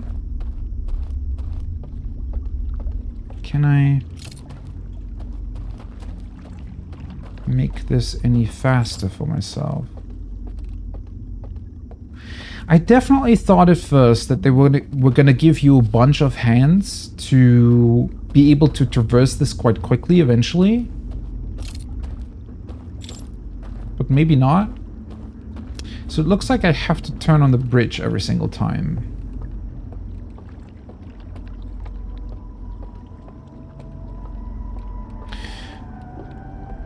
Well, now I'm wondering if it's telling me that they're all entering the building. So maybe I need to get there before them? Because wouldn't they all be in the building now? If I get there? They could catch me quite easily. Okay, I just want to... Okay, one guy's still in the back, though. No, it kind of looks like they're always just... like they're repeating their movement. Right? To a certain degree, at least. They're all walking towards the right, I'm pretty sure. But then, wouldn't that mean that they all have to come from the left here somewhere? Which maybe they do. No idea.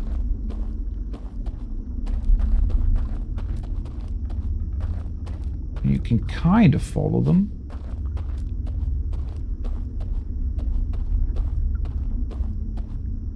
He kind of turns towards the right. Doesn't turn my way for some reason. Where the hell is the HUD? Oh, there we go. No. This does not look like the right way. I feel like I was fairly close, honestly. Okay, yeah, somebody's still in front of me. I must have just missed whatever bridge they want you to take.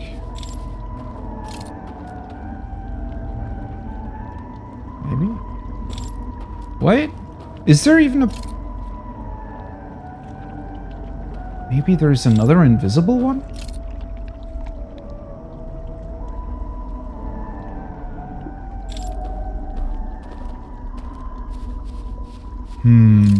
I mean, obviously there had to have been a point to them showing me a specific path through this. So maybe there's some kind of trick that makes the whole thing only visible once you actually take the correct one. This is where I came from, right? Okay.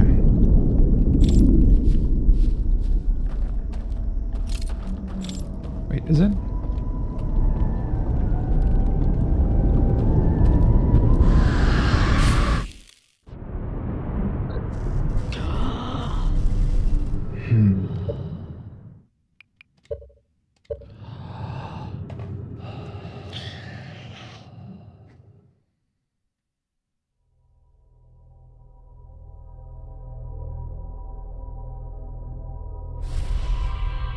It looked so easy in the video. Or slideshow.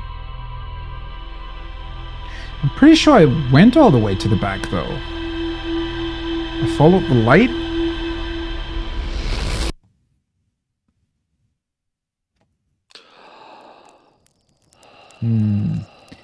Maybe you are forced to kind of follow... I guess... I was somewhat late.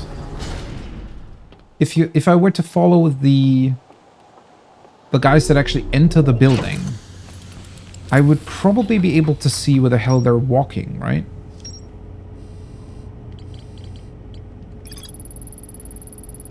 Slides, gong symbol. through forest to a candlelit building. Yeah, all the way to the left, and then follow the lights. Yeah, it might just been that I was too late in following them.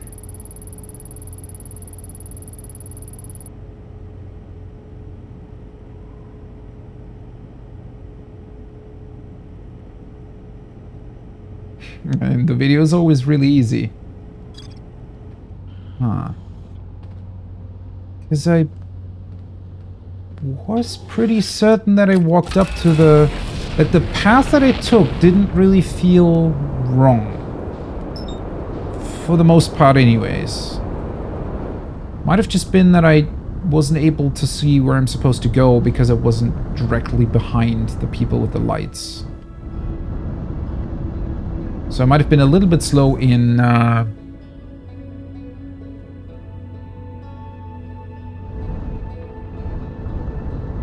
activating the bridge and stuff? Right, because I walked to the boat first accidentally. Maybe because of that? Although it did look like they were kind of doing the same movement again, but maybe that's the other person that just stays around in the woods. So it might be that there is a specific point in time where you get the exact procession that is happening in the video.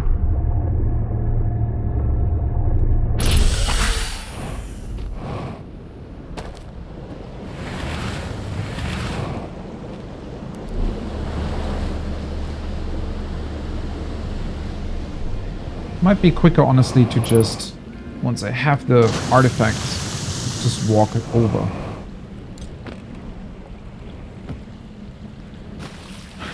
At least this doesn't really have the crazy setup of the third one.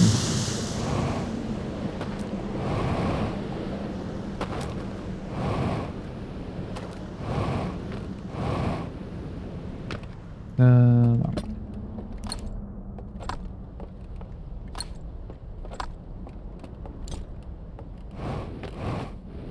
Oh. Wait, what? Oh. Is it still too close? There we go. I should have waited for the sound effect, honestly.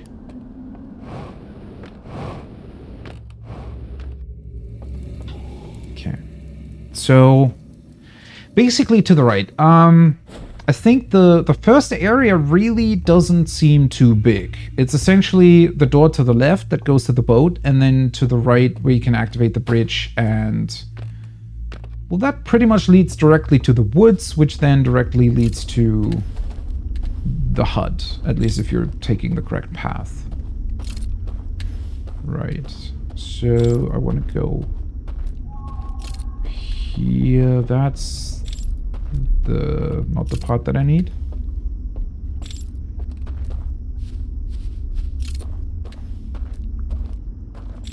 I guess it also explains why there aren't any candles in the other pod, because they purposefully want to keep it hidden.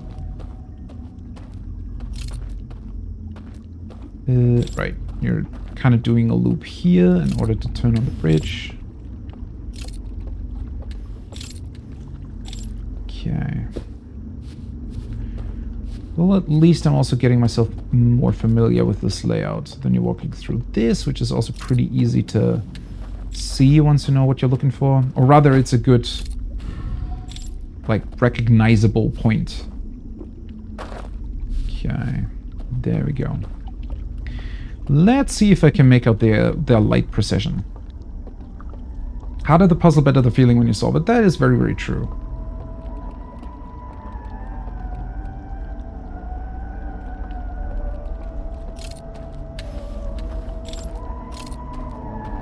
It does make me wonder what the hell they're up to in there.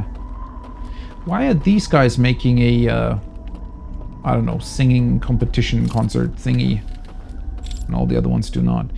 See, there is a hand here. I knew that I remembered that. But... oh. Is this one accessible from... so maybe I do want to go through the door then. I thought I remembered one.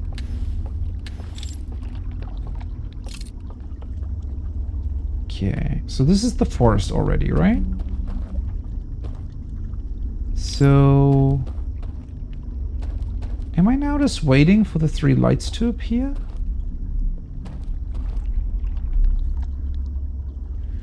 Because I feel like if I enter it now, they might appear behind me. Which is probably not the best idea. This E is the right place though, right? Yes.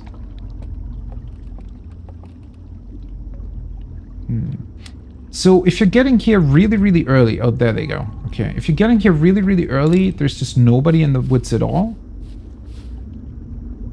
That's only 1 light, though. Or is there a specific point where there's multiple of them walking through here?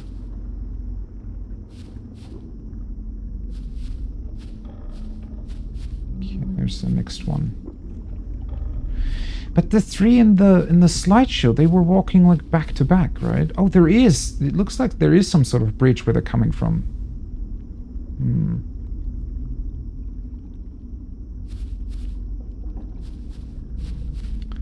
Or is it just telling you that there is going to be 3?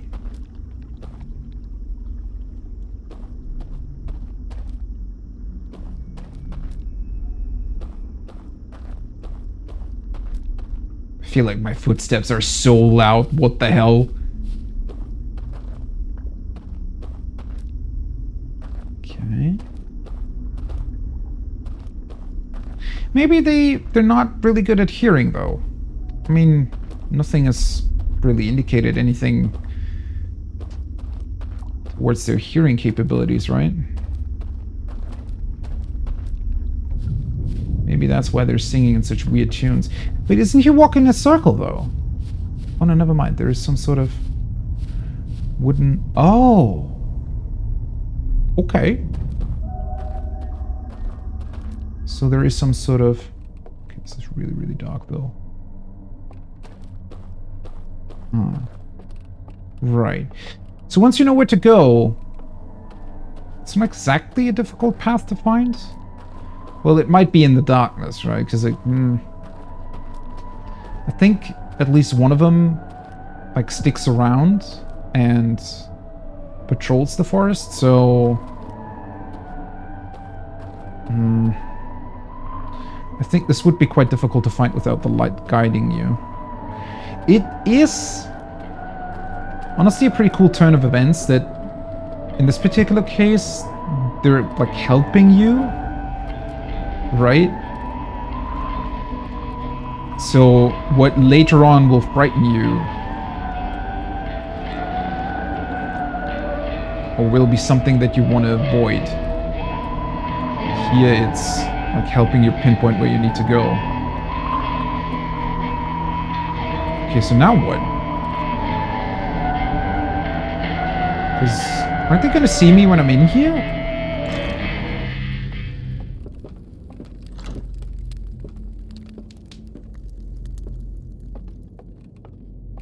Did the door close?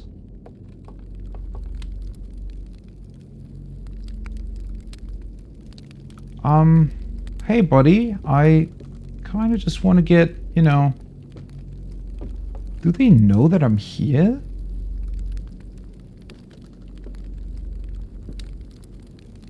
Are they... like... Hi. Well, yeah, they do. What? Huh?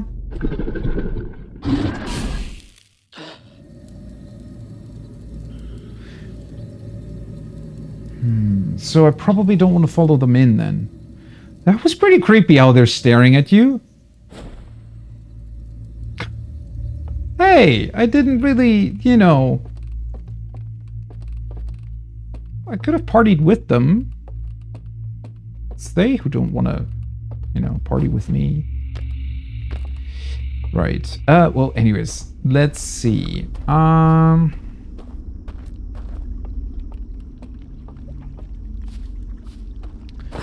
Maybe I'll be able to find that on my own. I probably shouldn't have followed them into the door then, I'd imagine. It's pretty creepy that in this particular case, they kind of already know that you're there, right? And they're just kind of waiting for you to to approach them in order to grab you. Or maybe they're thinking that I'm their, like, third friend that they were still waiting for. Wait, where the hell is the hand, though? Is there an indication? Maybe it wasn't exactly here?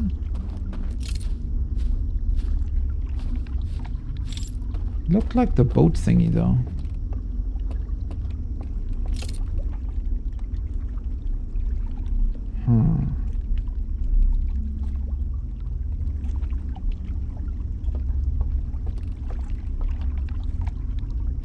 Did I get that wrong? I thought I was looking directly at this place when I saw the hand. Maybe not.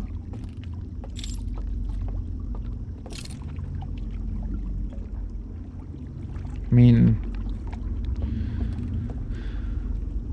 pretty sure it would have already transported me if I actually was looking into the right direction. That's the usual place. Well, I guess I need to double check that.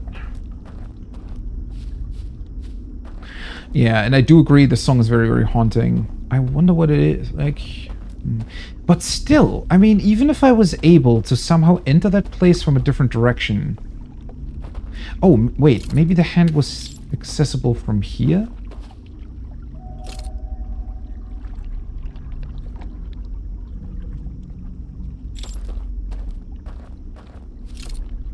Ah, there we go. Okay. Right. Is it even the same one? Oh, it's not even transporting you that far. Wait, is it the same one? I feel like I'm in a completely different place now.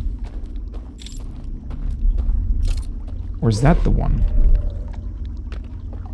Ooh, okay, so there are two hands. Alright, fair enough. I mean, I'm not really going to be able to do this anyways.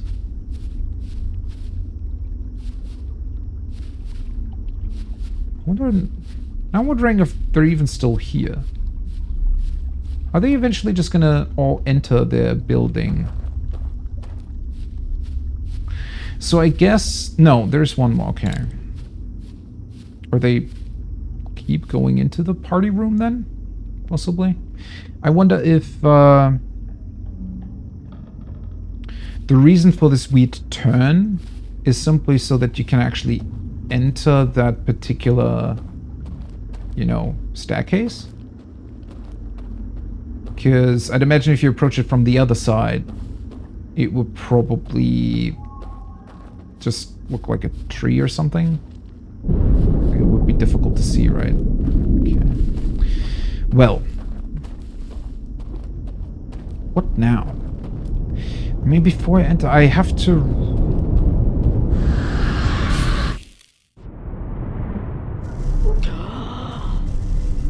Whoa. Well, that was the first time seeing that, though.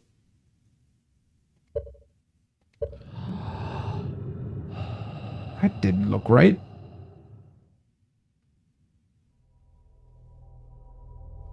Pretty sure I just saw them actually die. Or something to that degree, anyways.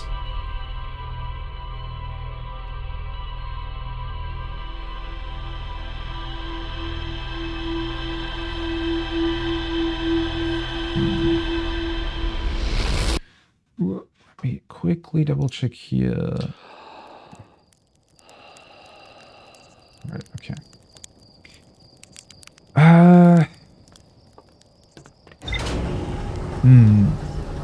Just need to check that movie one more time, because...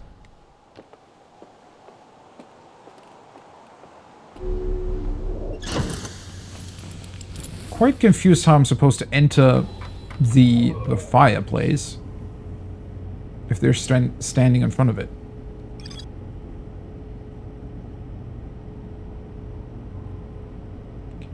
It even shows you the hand in here, which is pretty cool. Right, so you're following these guys.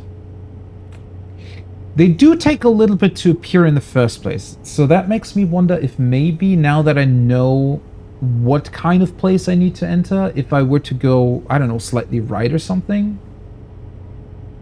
Maybe that's the point of it. Maybe I need to outspeed them. Because this isn't showing... I mean, well, the perspective of him entering the fireplace is... like from slightly above, which at first made me think that maybe I would be able to, maybe there's like a second floor or something that you can get to. Like if I, instead of turn into the entrance, if I walk past, maybe there's like another way to enter those upper like walkways to the sides of the building. So maybe I would be able to jump sort of down behind them. Then again, that haunting song, that's pretty much present from the very beginning, right? So... Maybe you do have to get past that somehow? But it just... It feels like you'd be able to find that path if you're quick enough. Because they're not... You know, they're not there yet. Maybe. At least nobody's in the woods. Although maybe... It might also be that they always appear. Because it seems like their procession was... It looks like they're programmed in a way where they always appear once you enter the woods, right? Possibly also that there's always a light to follow. So maybe they just kind of, you know, keep coming and...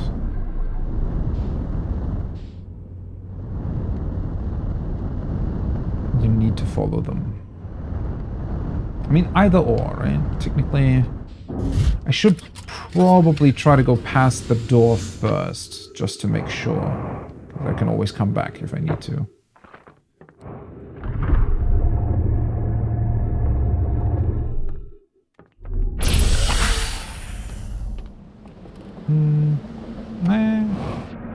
Oops. Might still be worth it to take the boat at the start.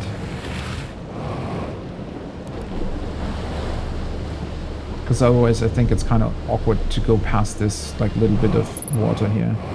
Also it kind of launches you off, which makes things a bit faster.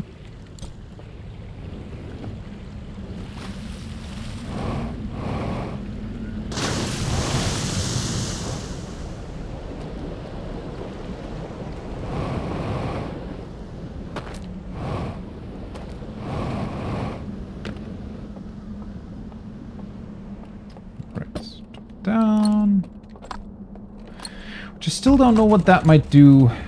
Well, maybe it's just because you can always drop it down. Oh, didn't I mention at some point that it might be worth it to... Well, not worth it. I don't really know. I didn't... Didn't really think back on that. What would happen if I dropped my lantern somewhere in the woods, possibly even in their path? And then just walked, I don't know, around a tree or something. Would I be able to... I mean, at that point, I wouldn't have my lantern anymore, right? Because I need to kind of get that back. Oh,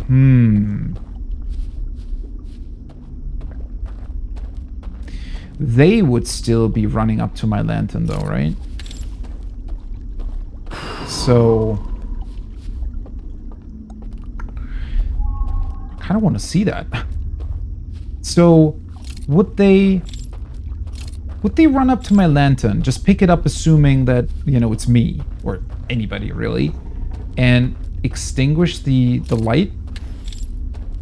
I'd imagine that's what happens, right? So it would still more or less count as if they're caught you. So it's not really a means of distraction, I don't think. Oh, I walked the wrong way again, didn't I? Wait, was it... Shit, I thought I had to enter the cave. Yeah, cannot blow it out if I don't have one. Well, that might be an interesting thing, though. Not so much Because I'd imagine if they see your light on the floor, because I was thinking about it in terms of, you know, potentially trying to place down my light as a distraction, right? So, where's the hand? Oh, I already saw one of them walking, okay. Yeah, I don't think that's the solution. Where's the... oh, there we go.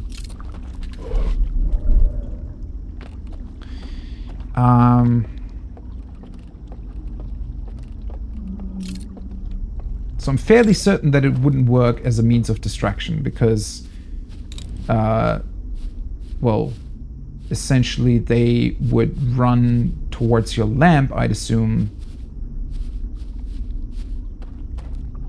Wait, there's nobody coming. Where are you guys? I already saw one of them walk. Ooh. Wait, is this where they come from?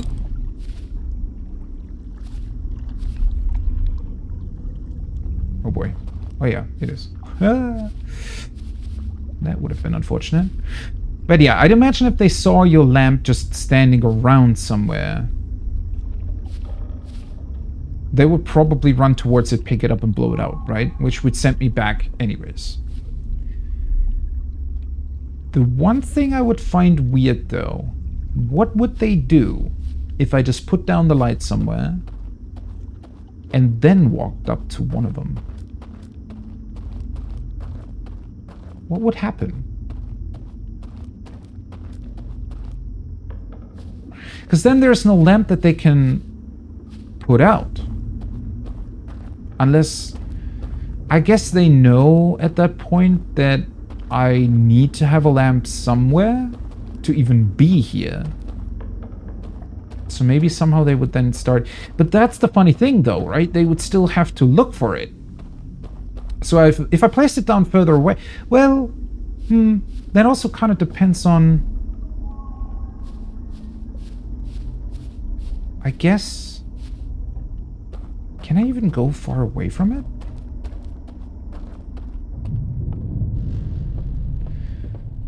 Because then, if they were to try to... would that make me sort of owl-proof? Maybe? If I just put down my lamp at the start. I mean... I wouldn't be able to turn on any candles or anything anymore, obviously, but considering that in this particular case I'm only concealing the lamp the entire time anyways, there isn't really any point in me holding one to begin with. So what if I just left it behind?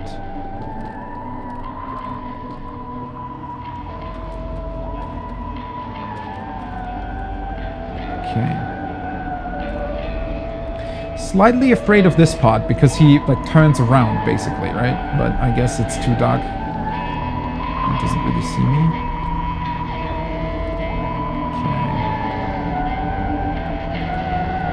Right. So he enters.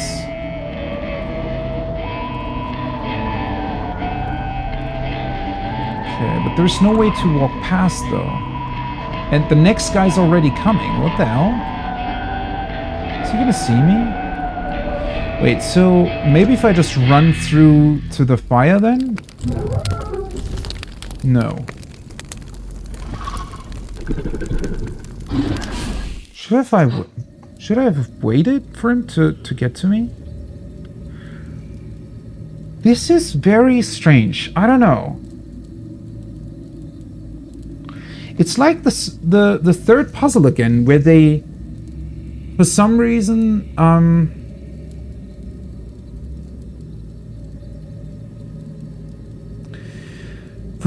they seem to give you the solution pretty much outright, right? They're showing you immediately, hey, this is what you're supposed to do.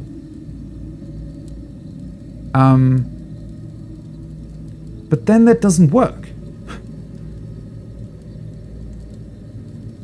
The only thing that I didn't fully try was whenever he walks up those stairs, right? I technically could have looked if there was somewhere to go to the left of it. So maybe instead of going, you know, because I was thinking that maybe going further, so the right side of the building would have another entrance. Maybe going left would have... I mean, I almost made it through the fireplace, but... He's standing so close to it that it doesn't really do much. It's like with the bridge in the third one, right? So even though I didn't realize, I still walked through the correct door, but it just dropped off. At least from what I could see, I would have just fallen down. I could go back there and check, right? Maybe this time I would make it through. Maybe it is just an invisible bridge. I guess you can make that connection considering that they're showing you another invisible one beforehand. Although the weird part is, you still need to activate the first bridge. That one's not there if the lights aren't turned on. Like you actually fall down if you don't turn it on. The weird part is though, maybe the forest bit would be easier if I put down my lantern. If it really does work like that. But then... Well, yeah, he wouldn't really be able to turn off my light once I'm in the cabin. That's kind of the only...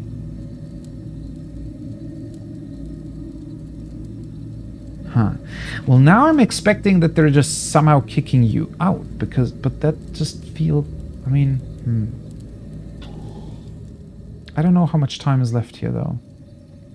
Might be very, very close to the end of the loop. Clearly putting the lantern down is possible. And it is such an obvious prompt and something that, you know, you do throughout the entire game that I don't think it's going to be bugged or anything. So they might just kick you out.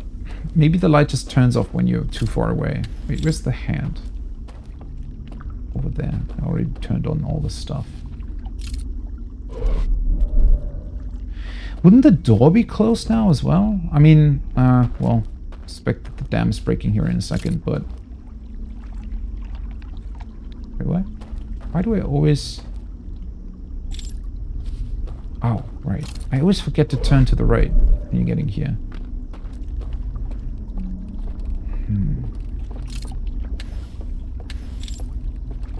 So if I put you down here...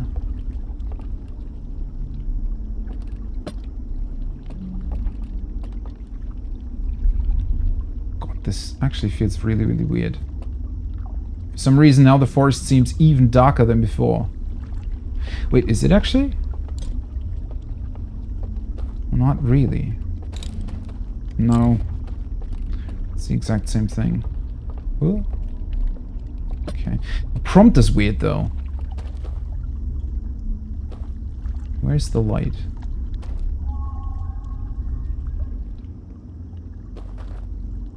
Is it already too late? Nobody else approaching? God, it's so dark in here. I don't even know what's the correct... This would be the correct path, right? Why is there nobody coming? Oh, there we go. Really?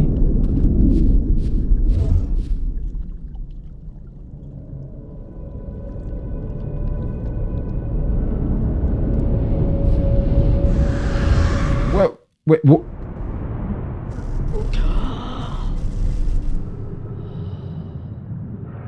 What?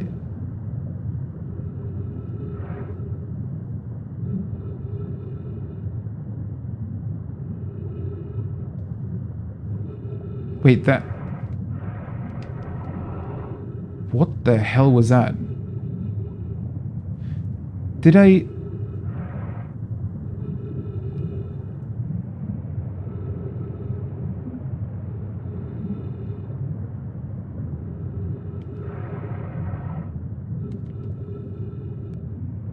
It...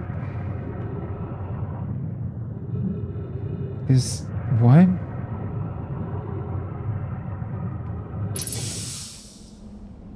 Okay, for the first time I actually think I just... What was that?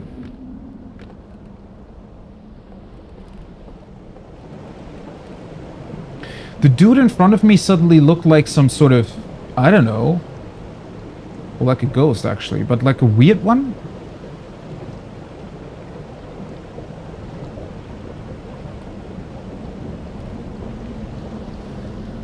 Was that actually me? I mean, it must have been me putting down the light, right? It looked as if I turned on the lights for some reason.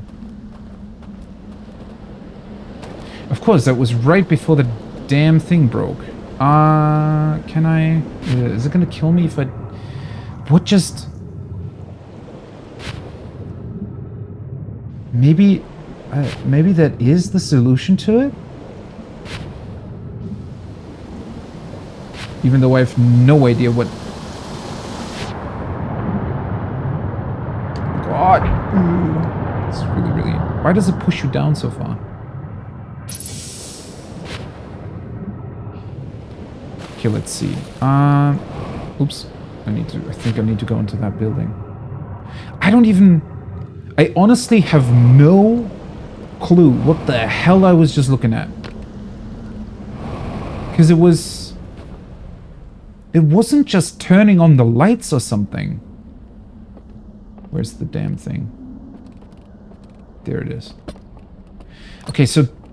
Well, that certainly explains why the hell that prompt appears every single time. I mean, there had to have been a reason why you could do it. It's just...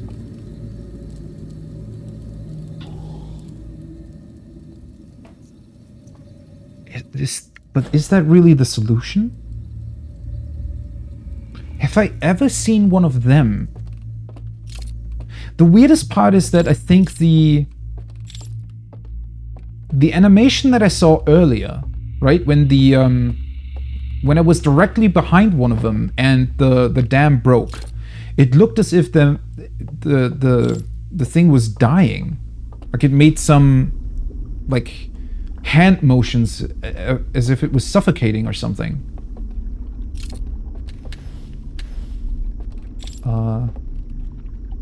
Okay. Right, so I can drop it down pretty much anywhere. Good, I'm actually kind of... I don't know. This took me completely... Not only by surprise, but it sort of... Whoa. It completely wiped my mind for some reason. It's... What? So do I need to do it in like a dark place or something?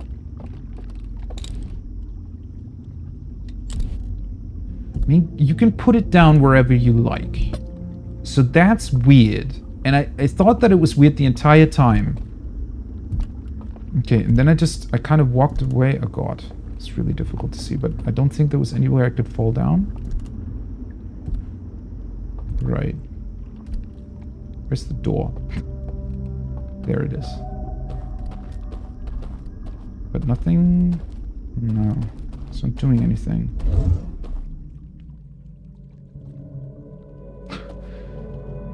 It's certainly doing something.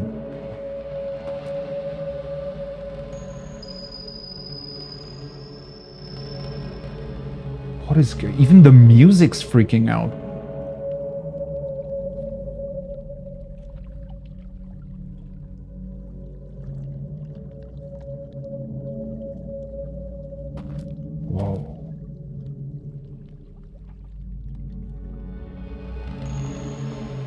What the hell? That's the alarm thing.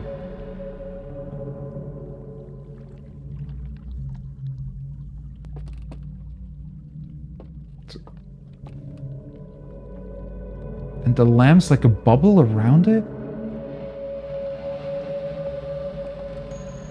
And even from here, it shows me what I saw the entire time, but...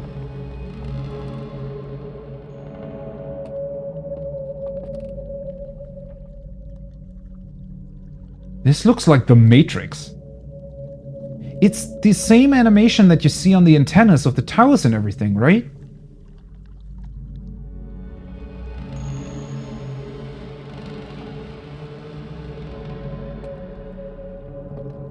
Yeah, I'm pretty sure that's what was happening.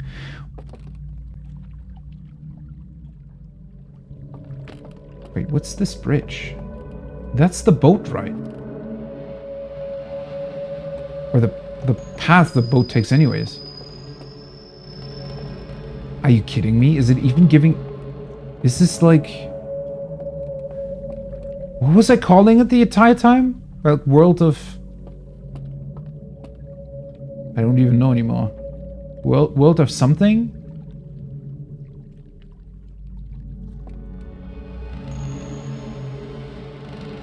Is that like the spawn point for the boat? What? So...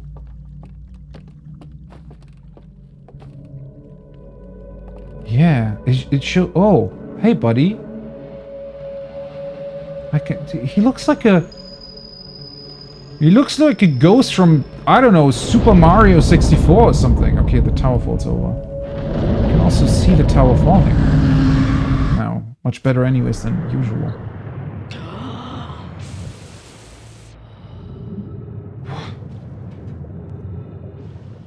So, it... I mean, I was definitely calling it like a, not simulated world, but what was the word that I used? Projection, I think. Yeah, projected world. That's what I said. I mean, that's what it appeared to be, but...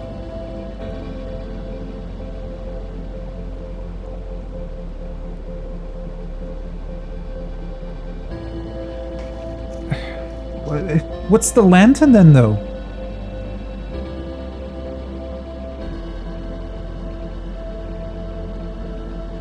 What the... I don't even...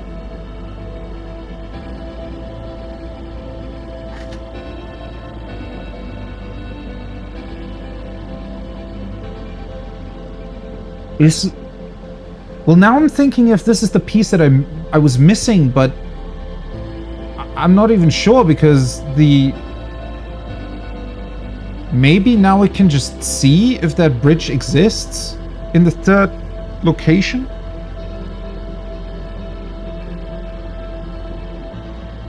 I mean, this way the forest certainly isn't going to be dark anymore. Wait, so if I had just put down my lamp at any point in time, for some reason whatsoever, just because, oh, it's giving me the prompt, funny prompt, haha, puts down lamp, just walks away, I would have seen it.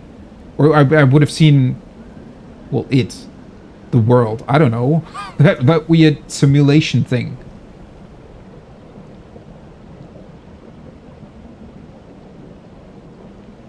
Yes. Huh.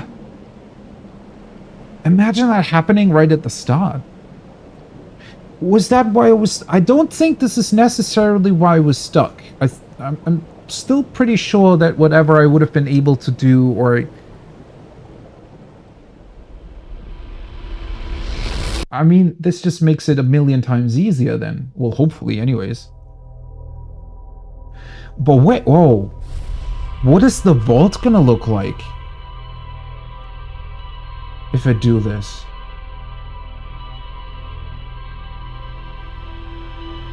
I don't even...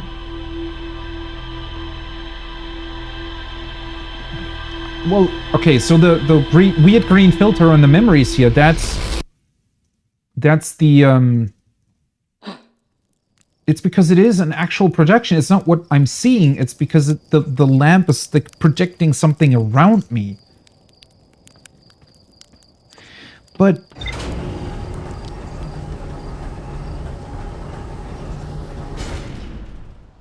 Why do the owl people look like...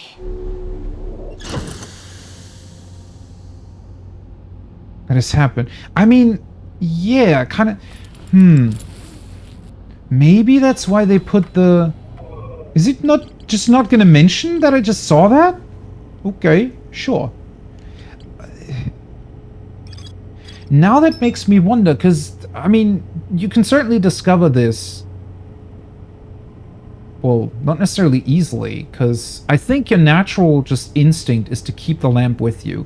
First of all, because the world's pretty dark, right? So you want to see something, but then also because most of what you can see, or a lot of the elements like the candles and stuff, they interact only with the lamp. The hands, the the bridges that you can turn on, so you do need the lamp quite frequently. Also makes me wonder if the size of the levels is specifically built with the radius of the lamp in mind. To the extent that even if you put it down... Because this was not the first time that I put down the lamp. I did that at some point for some reason. I don't know. I think I just saw the prompt and put it down, but then I picked it back up because, well, obviously you pick it back up. You need it, right?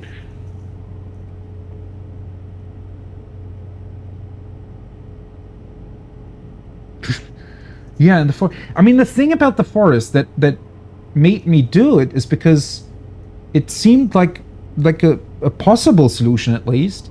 Because that's the first part I felt like where it's actually advantageous to just leave the lamp behind. Not necessarily so that they can't blow it out, but more so because I was concealing it the entire time anyways, right? Because when you're entering the forest, you don't want to be seen, but you're seeing, like, their lamps are quite visible. So you pretty much can be concealed the entire time. And then, well, from there, I just was wondering, well, what would actually happen if I was caught but without the lamp? Which actually, that is still something that I want to test now. I mean, obviously, it's going to look weird, but I'd imagine that, although maybe not. I mean, maybe if you enter or exit the radius of the lamp, rather, maybe the other people can just not see you anymore or something? I mean, it's certainly giving me a huge advantage in that, well, the world isn't dark anymore, right? And it looked like you could still see all the things that mattered. Even more so since you can actually see the radius of the freaking alarm things.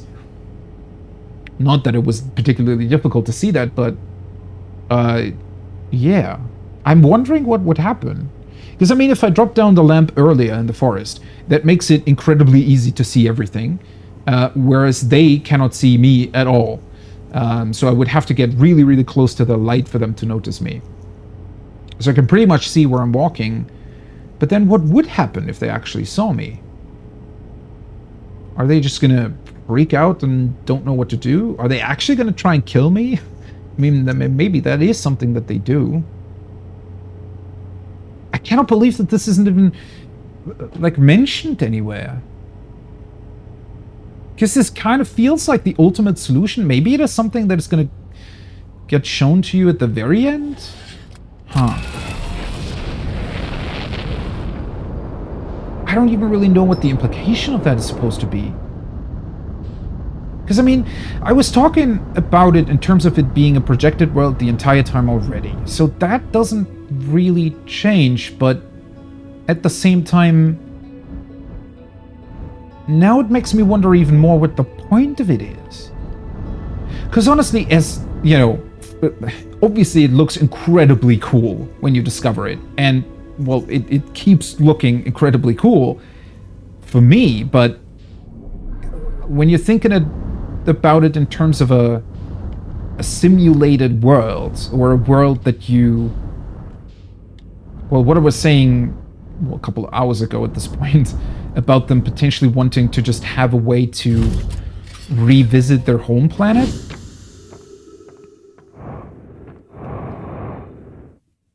Then it seems like an incredibly...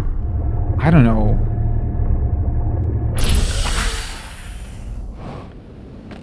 I mean, it's very much like pulling back the curtain as well, but it suddenly makes their world seem a lot less sophisticated. I don't want to say anything bad about it because, well, what I mean is that their world is bad, but not the way the game portrays it. The fact that this is even a thing is crazy enough. Because honestly, well, at this point I don't know, but if theoretically you would be able to get through the entire DLC without ever seeing that, then it would still be an incredible DLC, but... Wait, what?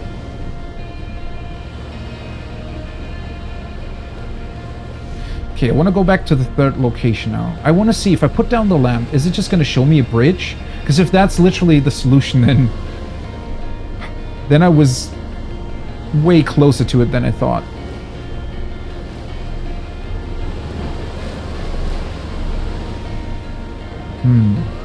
So maybe if I were to look at the vaults, is it just gonna be, I don't know, like a knot of data that is streaming into the sky? Because what's so crazy about this is that I guess I was right in saying that that it felt like the different locations were like separate. I don't know what word I used there either, but now it pretty much does look like they're completely separate levels. They're accessible from, you know, every location via the boat, but they're completely separate? Why did they build? And what is the meaning of the lamp then? I mean, sure, if you're thinking about it in terms of a projected world and you want to see what's going on, you need the lamp apparently in order to, well, first of all, connect to it. So I guess that fact remains, right? At least as of now, maybe there is a way to get in there without the lamp. Because if it truly is just a simulated reality, then it feels like there would almost have to be a way to enter without this weird flame thing.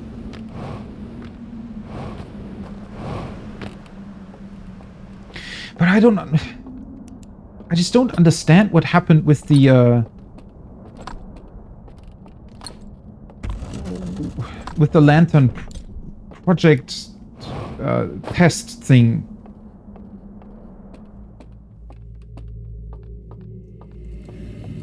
So it's not some weird, I don't know, it's not like they needed to test the lamp to, well, I don't even know. It's more so that they needed to... They needed to connect to this. Somehow. And the first two lamp designs didn't do it? But does it need, like, a very high amount of energy or something? Because, like, otherwise, why... Okay, can I just... What's the, like, furthest point here? Okay, well, this isn't really gonna work. I need to make sure that it's somewhat far away from where I want to be. But I also can't accidentally run into the water while everything's dark. Right, let's just... So this is now turned on. I wonder if I could just leave it behind in the tower, potentially. At least in its entrance or something. I still need to... find my way back. Come on. The prompt is certainly weird. Because it sometimes doesn't really appear, but that might just be some quirkiness with the game.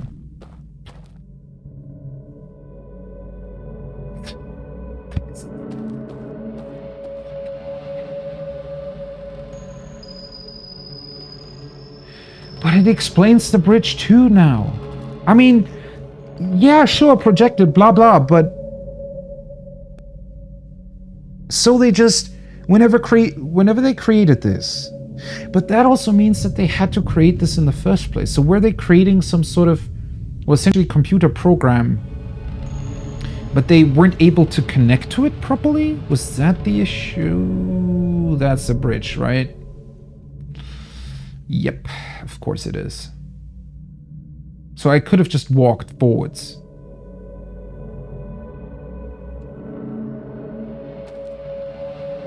So it gives you the solution to that too.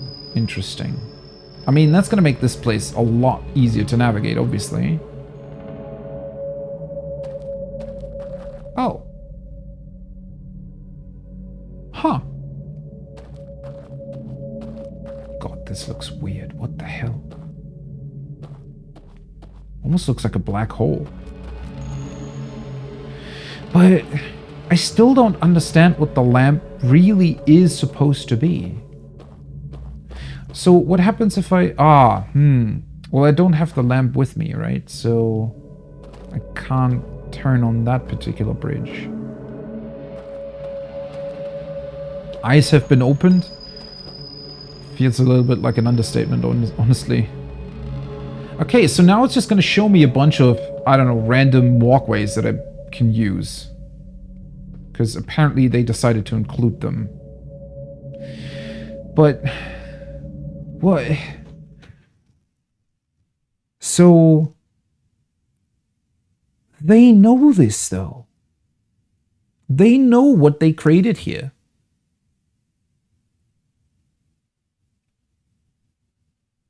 But all of them are definitely carrying the lantern around. I'm just... okay, of course it makes sense that it would create like secret walkways if they wanted to hide the information I've been looking for the entire time, which now, honestly, besides this, seems like a somewhat of a minor issue. I don't know anymore. But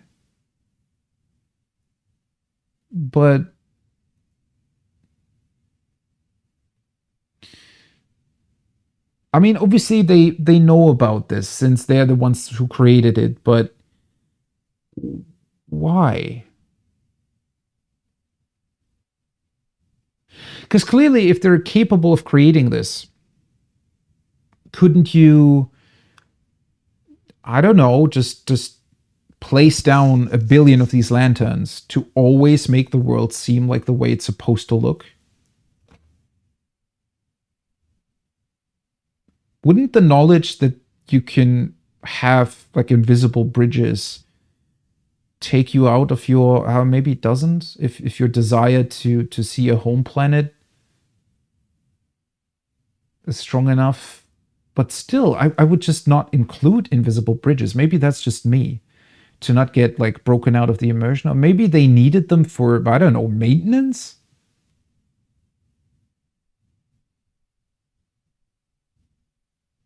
The lantern is a GPU. It adds all the textures and lighting. That's a cool and also pretty funny way of thinking about it. But I mean, same thing though, right? Why does it need to be? I mean, yeah, sure, you need an access point. Okay, I get that. But why a lantern? And why did they have so much trouble creating the lantern specifically? Why is that something that didn't work? Because it feels like this world was here all along, and then they just somehow needed the lantern to enter it. Unless, but I also saw them scanning their slide reels. And I originally had assumed that somehow, I don't know, filled this place with a bunch of their memories, and that's how they created it.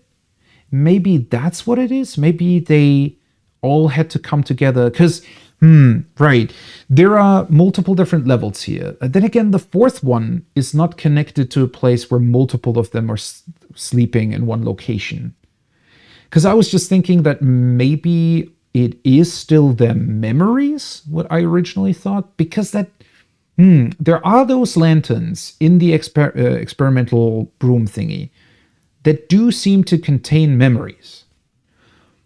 So maybe this is sort of a memory place, and the lanterns still need to be here in order for it to exist. So the 11 people in the circle are kind of what's creating this.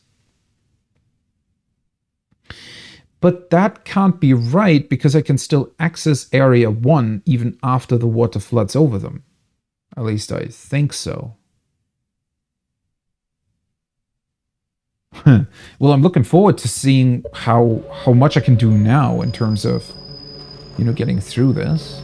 Because even if I still have to, do the awkward dance with them. Oh, well, I guess now I can skip the part where I need to go to the other one first or where I need to come here. No. What did I originally do? I needed to lower the elevator so that this part would be accessible after I turned off the lights.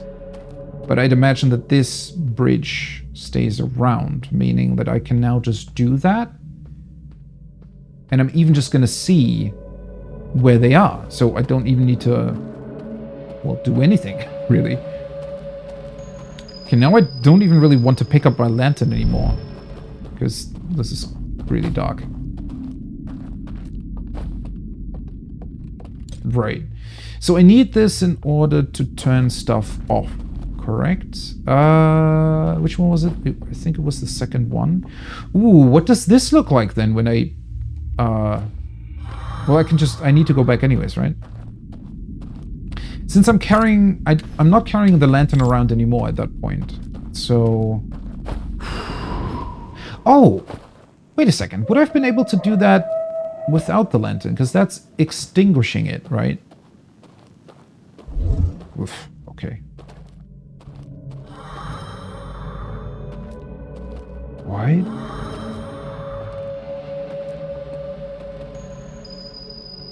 Huh.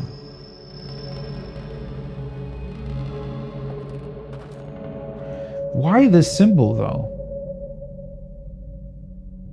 Isn't that the symbol for the ring thing?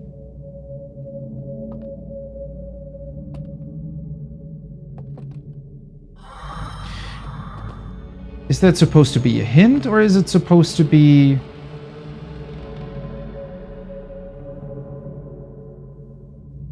just... I don't really know. Oh. Nobody's sleeping down here, right? So... Whoa, this is really bright. What the hell?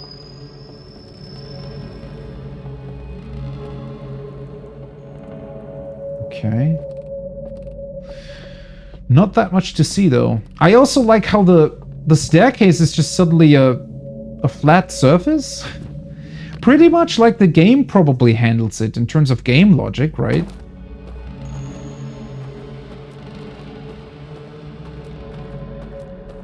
Okay, so I should be able to get to where I wanted to go to the entire time now. Fairly easily. Although I'm quite intrigued to see what would happen if I now just walked up to one of them. I mean, maybe nothing. Maybe they now just cannot see me at all anymore? Because I'm not carrying a lantern? So maybe...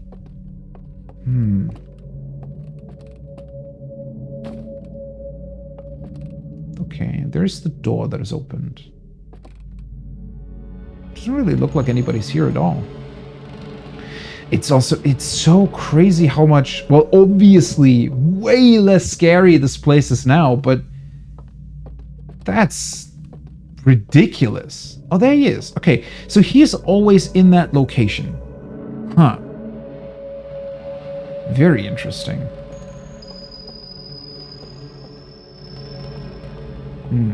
Right. So if you were to do this, I guess, legit, right? While it's still dark. In theory, I mean, I already knew that he was here, or suspected anyways. It looks like where he's standing, though, doesn't lead anywhere in particular. So maybe I was wrong about the door even leading anywhere. So if you don't know about that secret bridge, I guess my solution was correct. Technically overcomplicating it because, well, this is clearly the simplest one, the simplest solution anyways, but... Okay, yeah, he doesn't really see me at all. But that's because I'm still somewhat far away. Will I even be able to interact with the thing now, though? I mean, not with the... Oh. Wait. Right. Huh. I need the light in order to activate this thing. I forgot about that. Huh. Okay, cool. So you cannot really... That's actually really, really cool. Even though you know about this, you can kind of cheese it, but not really. Because you still need to take the lamp with you. Just makes most of it a lot easier. But it certainly means that I'm not... Well, I don't need to worry about getting to a different location anymore, because I can just walk across that bridge. Cool. That looks ridiculous. It's a pretty big radius. So I would say that it is somehow somewhat difficult to discover an accident unless you're maybe going for what I was going for and saying, well, what happens if they cannot extinguish your lantern? But now it also looks pretty small, honestly. I mean, it's not small by any means, but it is certainly a pretty confined space, if you will.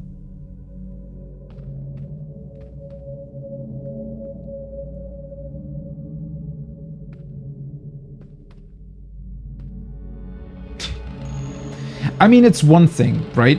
That it kind of removes lighting and textures. It's another thing that they even show you that, like, as if you're in an actual level editor or something, with spawn points for the boat as well. Kind of want to take a boat right now, which well, I also, you know what? Hey, buddy. Are you completely unable to see me? Oh. I can still grab... Ah, okay. Right. I was really, really curious. So they just knock you out. Well, I guess that works. Huh. Huh. Yeah, I mean, I'm still there, right? So I was wondering how this would work. I mean, well, considering that you also wake up when you get... when you jump too far or something like that, it definitely makes sense. Right. I could call the boat and just travel to the 4th location, although I'm technically wouldn't be in it right now.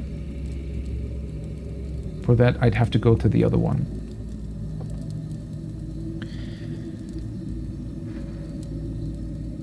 Right. Okay. Unfortunately, I have to wait. Let me pause real quick because I have to check on something.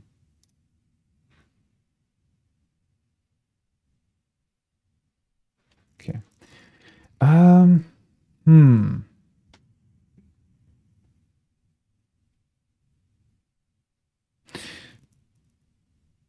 Well, since I'm already here, technically I should still have some time left.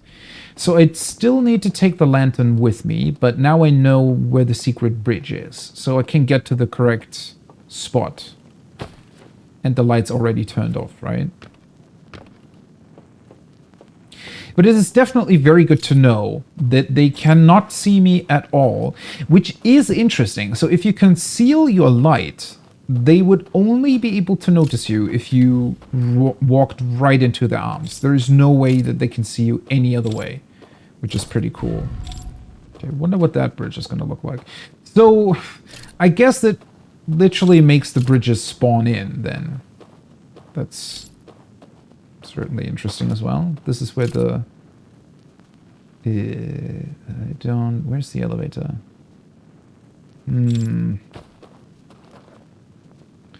It looks so different. I think I'm supposed to walk over to the light. Might be an indicator.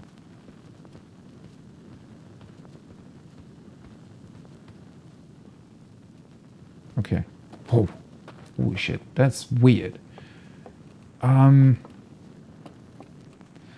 Right. So I do need to take my lamp across the... Yeah, what are the candles then? Why candles? Why being able to turn them on and off with the lantern?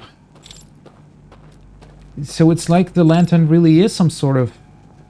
Not necessarily GPU, but definitely like an interface that interacts with the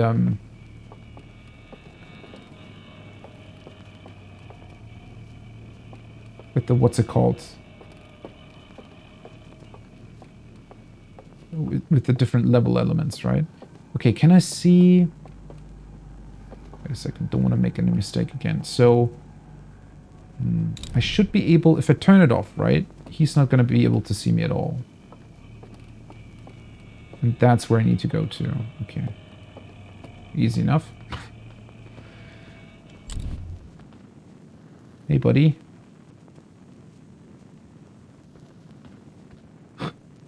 I love how this... It completely sort of... I mean, understandably so, turns everything on its head, but it is literally reverting. It's as if you're, like, striking back with their own weapons or something. What the hell?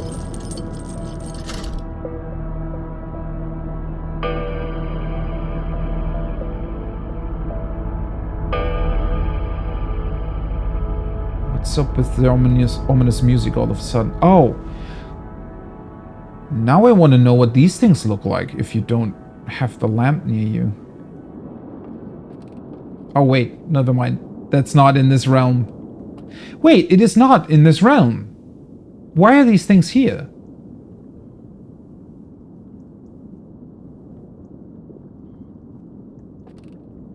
Are these the... I guess they're the copied versions?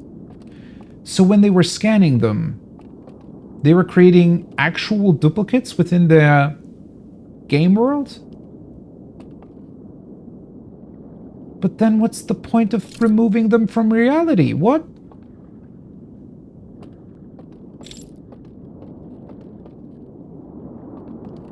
Oh, okay, yeah, now I'm back at the lake thingy. Okay. Cool.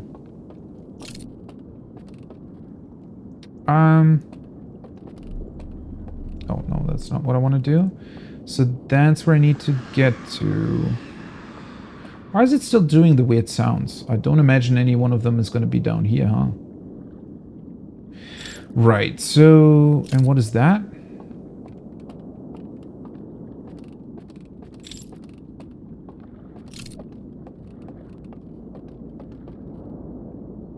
Insert artifact? Ooh. Oh no, I'm getting to the end of the loop. That's not cool. There seems way too much to do here. Well, next time I can just come here directly. So maybe this is how you eventually discover it then? If you insert the artifact and play around with all the shenanigans here, is it gonna... That's probably somehow gonna show you that world, I'd imagine. So I kind of discovered it slightly early, maybe? There's probably gonna be an invisible bridge here, I'd imagine. Or multiple. Right. That gives me the passcode. Okay, cool. But that makes the entire thing even weirder. What the hell? Why? Okay. Can't go beyond this. Would need to turn off that light. Maybe that's what's inserting the artifact is going to do. Artifact does not fit. Yeah. That light's really cool. Going down to the thing.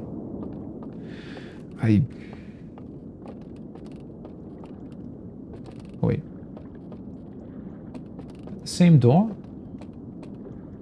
No. It's another one. There's one here, one here. Maybe they're gonna open. But why even... I mean... Yeah, sure, they wanted to make this world look like their actual one, but... why even include the weird light puzzles? I guess that's what they were used to?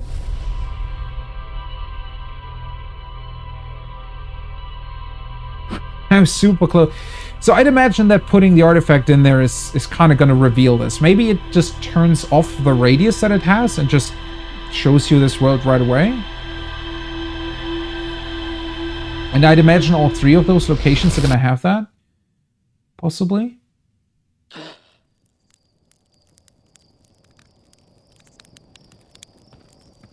Well, yeah, that is true. They're just door mechanisms. Right. And I guess since you're carrying around a lantern the entire time anyways, might as well make them light activated or something. But Not entirely, though. I mean... The theater room, for example. The guy that's in there, he cannot leave. Unless, well, that's the thing. I don't know if maybe they are able to manipulate more than I can for some reason. Like maybe they know some secret codes on the lantern that interfaces with the world in different ways. A library full of intact slide reels hidden deep underground. Is that maybe why they created the world in the first place? Did they want to keep all their information secret and hidden? And thought that that was the best way of doing it? Possibly. True. Could be that it looks from the inside. I actually didn't think about that. Yeah, that would probably be the simplest solution. Huh. Okay, so if...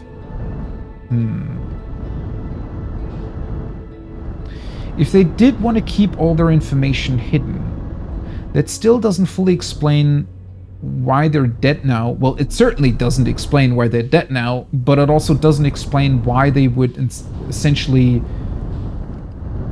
only live in that world still, if they're even still living. Maybe it's just their, I don't know, shadows or the data that they uploaded, but being controlled by an AI or by the system instead of them actually living. Although, I mean, the animation that I saw, right? The guy that I assumed was actually dying. It did look like he was. Like he was experiencing at least like pain or a quick burst of, I don't know, pain and sadness because he realized that his life energy was gone or deleted. His data was being deleted? I don't know.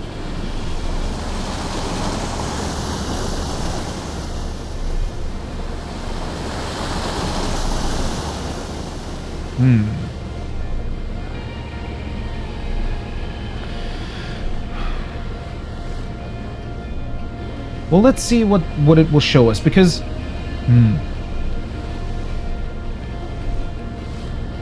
I just thought about, well, maybe they created an artificial world and put themselves into it as data so that they could actually survive the travel to the solar system.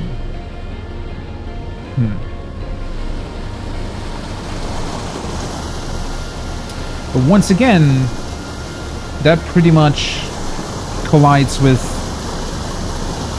them now being dead, unless something went wrong. Also, their whole lamp experiment only seemed to have started after they already arrived in the solar system here. Or at least, definitely after they built this world, right? Which it would have to be the other way around. They would have had to build the artificial one before they even... Or they would have had to... Well, maybe they did integrate it right away, but I don't really think so, considering that... I don't know, at least the way they submerged the vault seems somewhat... almost like a solution they had to come up with on the spot. Not necessarily like something that was completely thought of before this thing was built. Maybe. Now I'm really not sure anymore. There we go. But these things are also lying around everywhere.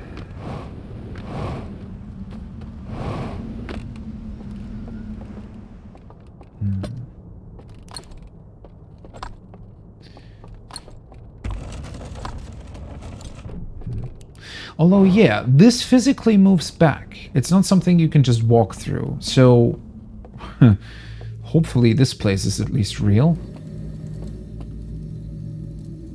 What is up with you guys? How can your data still be there when you are dead?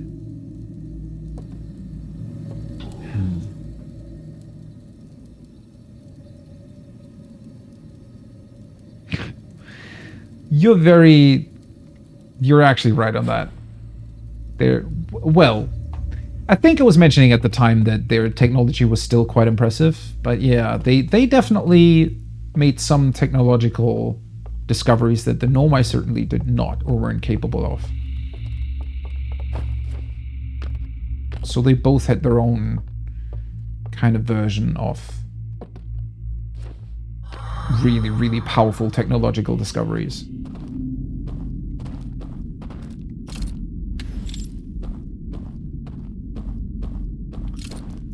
Which is arguably pretty cool to think about. Because it means that they... I mean, it also, in a weird way, shows... Or not show... Well, it shows, yeah. Makes you aware of just how different technology can evolve, I guess. If you're, I don't know, just making different turns as a species or something. Also possibly... how can I put that? I don't know. It definitely indicates that you shouldn't necessarily always stick to what you know, right? Because that's kind of what the Nomai did. They recreated the technology they had instead of thinking about new things. Now, it still led to a beautiful discovery eventually because they discovered the weird warp anomalies and time looping, which is a pretty impressive feat in a lot of ways. But,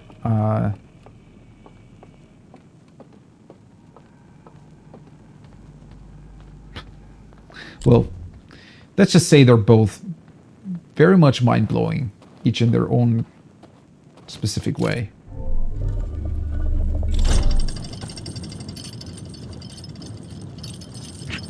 A whole matrix based on candle technology, yeah. Right. Can certainly put it like that. I mean, the candles still confuse me to some degree. I don't know. Maybe they're kind of data points that just... God, the music here. Right, so... For some reason, though... I mean, this level kind of exists below the other ones, I guess? Or is connected to it? Because that's probably what the elevator does, right? Let's see. Okay, I need the invisible bridges for that one. So let's put in the artifact.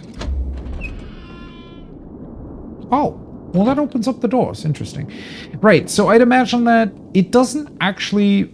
I had kind of expected that the world immediately turns into its matrix form when you enter it here. So maybe it's supposed to be like you essentially discovering this accidentally whenever you put it in. Because, although... The screen is still part of the radius. Oh, this looks cool. It's so weird. So it's kind of built... Wait, no, it's not built below it. This is like the admin area. Right? Wait, are those the other areas? I kind of think they are. Maybe? Or maybe not. Or maybe these are the... No, wait, that's the light shaft that I saw.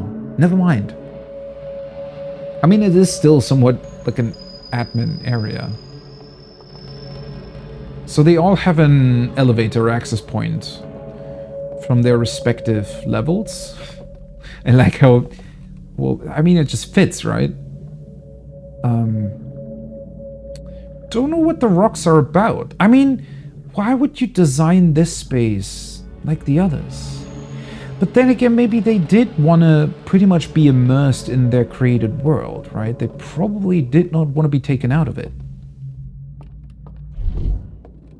Okay.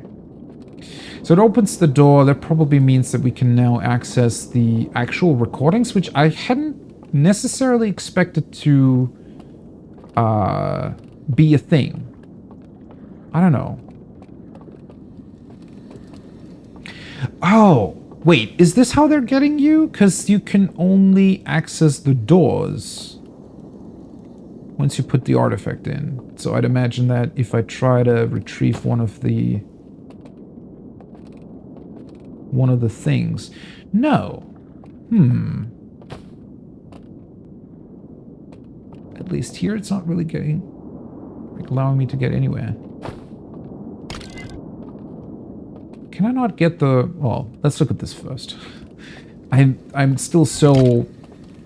I don't know. Okay, so this is the third one, but I'd imagine without the burn away things. Right. Third one was if it's the correct timeline after they received the weird transmission, like the whatever vision they had that said that the Eye of the Universe was bad. Also, Dark Bramble's still intact. Right. So these parts we saw, and then I think somewhere here the burning started, right? So they all sat down. Right, and they were discussing or looking back at their homeland. That's the same slides that the guy in the hut was looking at.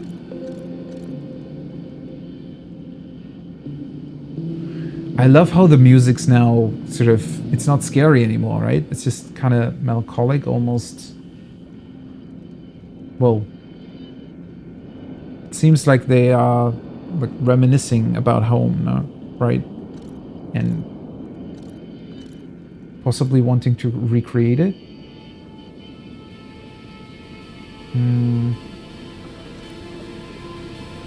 Right. So they burnt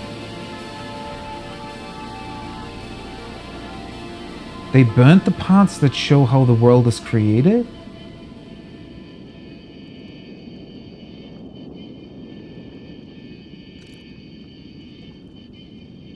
So this is them creating the vault?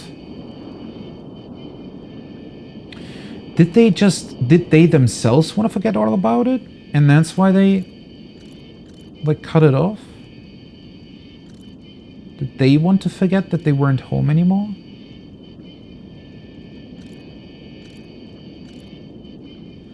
Right. Okay, so they imagined their home world, they built like a level based on it. And this is what we saw. That's the last part that was not burned away. Now it's peaceful music, they're just going to sleep and uploading their memories into it.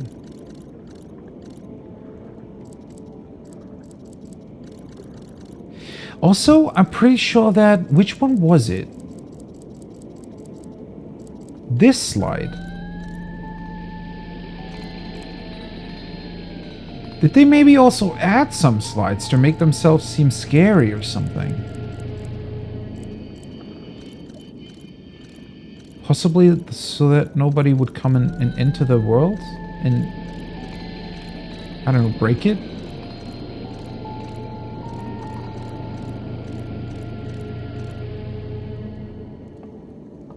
This seems really sad now. So maybe I was right in saying that... Were they just so desperate to get back to their home planet but couldn't? That they not only created this world, but also made sure that they themselves would eventually forget about the real world? I mean, I'm fairly certain that at some point at the start of everything, like when I... Not when I first entered the ring world, but eventually at some point, I think I said that they must have been pretty fond of their home planet because they recreated it in the ring world, right? So it wasn't just some random technological city or spaceship like the Nomai had. But instead, they went through a lot of effort to recreate their actual homeworld. But obviously, when they started out on their journey and were following the eye of the universe, they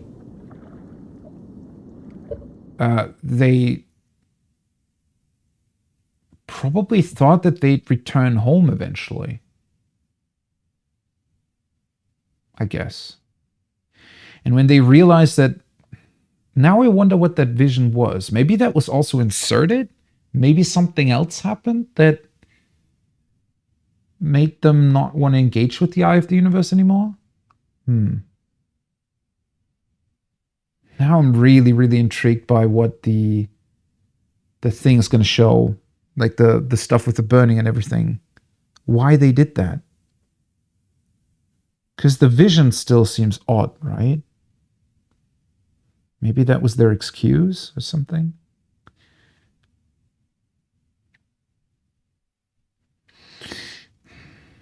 But at the end of it all, wouldn't they still have been able to, or did they believe maybe the eye of the universe showed them that their home solar system was destroyed? I mean, I completely forgot about that. Well, essentially all the solar systems eventually had stars go supernova, right? So maybe it wasn't the eye of the universe that sent out a signal, but rather maybe they received some sort of signal from their home world that it was gone.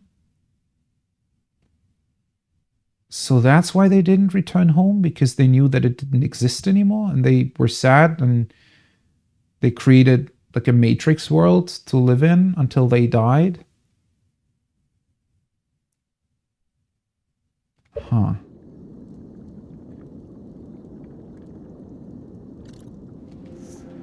Okay, so that's the flame that exists in all the... So somehow the flame... I'm still very intrigued by how they were able to do that with fire, though. I mean, certainly it's not normal fire, but still. That is such an odd choice of a connection to a computer-generated world.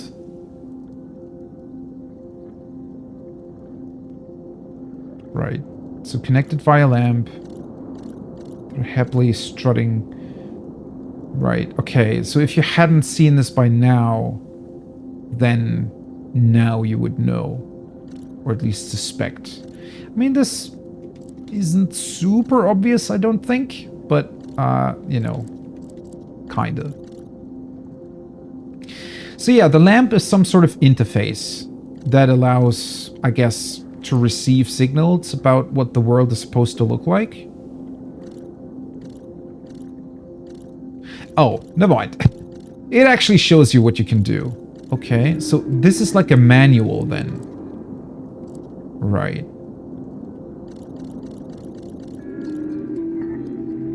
Now it shows an error message. Why with the creepy music now? Here it is, yeah. Pretty sure that's an error message, but why error? I mean, he can just return to his bubble, right?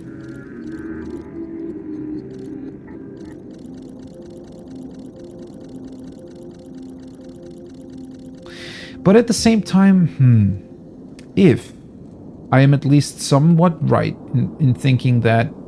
Oops. This is really dark without the lamp. Would be cool to have another lamp, by the way. But yeah, if I'm somehow or somewhat close... Isn't this where the other door was? Wait, let me get my light. If I'm somewhat close in saying that what they wanted... Oh, maybe this didn't open? Oh, that might just be... Wait a sec. Ah, right. This is the door that gets activated when it gets dark. And that's the one that needs to be activated from the other side. Okay. Fair enough. That does mean that I need to take my artifact with me, but let's put it down here somewhere. Oh, right. Now the light's turned on as well. Drop it.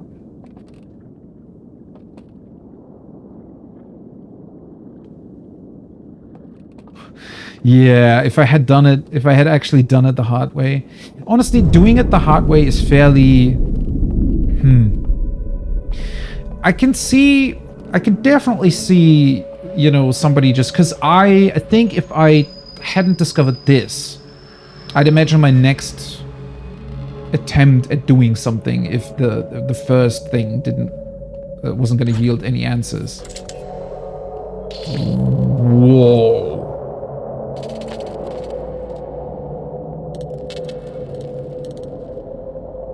Okay, that doesn't look right. Wait, is this burnt off as well? Or is the... Oh, that was the dam breaking, maybe. Oh, what the... Is that a... Is that like a giant screen behind it? Wait, what is that one? Maybe it's the second one? Now, this looks like a bug, though.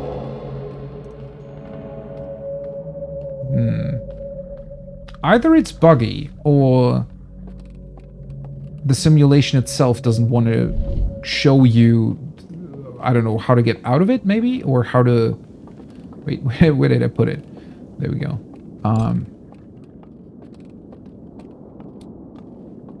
That's not right.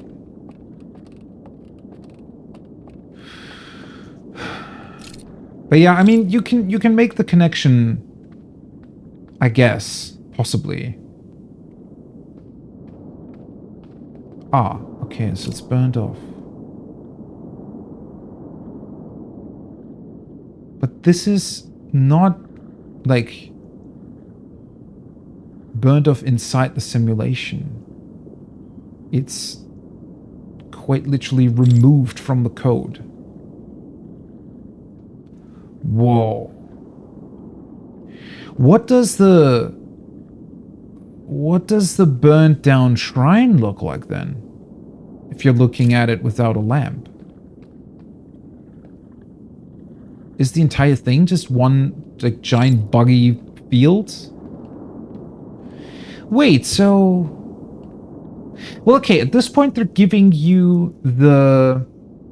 pretty much the hint that, hey, by the way, you can just drop down your lamp. So, I guess I'm actually gonna need that to move on.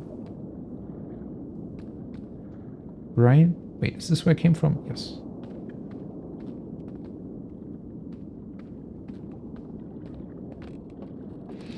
So, I'm pretty sure that opening up the vault is kind of going to delete this entire thing, right? Or at least it has the potential to do that.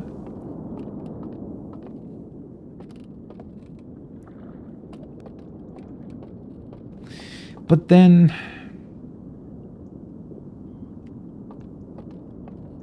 I don't think I actually looked up when I dropped the artifact. What does it mean? Like, what... I feel like there's still some contradictions here. Unless I was correct in saying that one of them maybe didn't adhere to what the others tried to do. Huh. So there are actual, like, rings of data. Wow.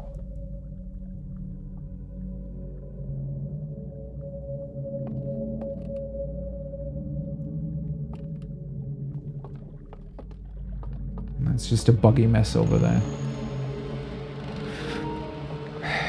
Okay, battery is low again. Of course it is. I've been going way longer than I originally thought, though, so fair enough.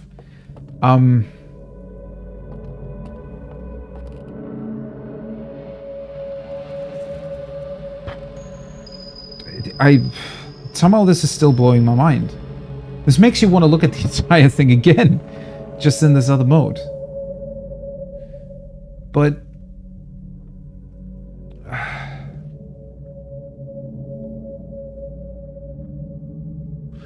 it still doesn't answer all the questions. I mean, there still has to be a reason to get to the other places, right? So I think there aren't any other roles here. I'm pretty sure I've exhausted my options, and I also think I'm not gonna get... Pretty sure I'm not actually gonna get all the codes. So is there no way of getting past here? Oh, wait. Let me actually drop down the artifact over there and look at the door.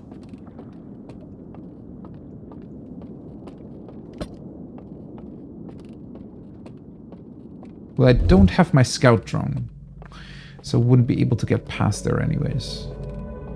Okay, it's just a closed door. Cool. That's the one that I dropped. It's pretty awesome. Oh yeah, it is. Wait, how didn't I... Oh, right, because the thing was lying here. I thought... Yeah, I looked at like one of the screens like further away. These are actual screens. What the fuck?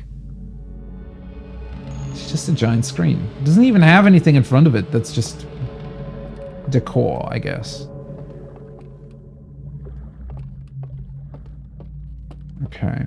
Fairly certain that I would be able to open that door anyways, because in theory that would probably lead to the other data things, and I don't think that you're supposed to watch like 100 of them.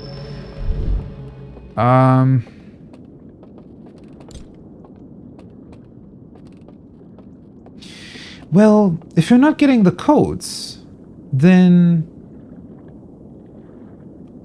what am I supposed to do? I mean, certainly travel to the other areas first, of course, but hopefully I have exhausted all the things here. I feel like at this point my mind is kind of on slow mode. Like I've received way too much information in a very short time span. Overflow error, I guess.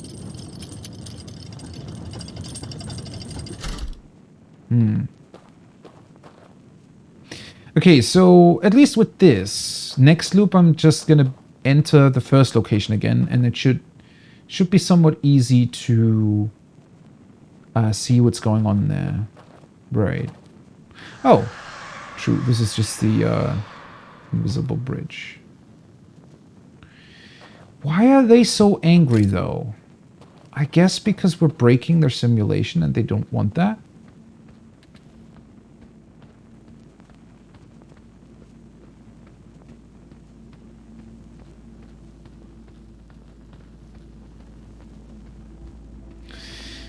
Did they not account for that, though? Hey, buddy. What are you gonna do? He saw me. Yeah, okay, he saw me. Wait, did he, though? Wait, what? Oh, yeah, okay. Oh, is he turning off his lamp as well? I guess so? Oh, wait, that's really cool. Do you realize that I'm standing on an invisible bridge? Kinda. Okay.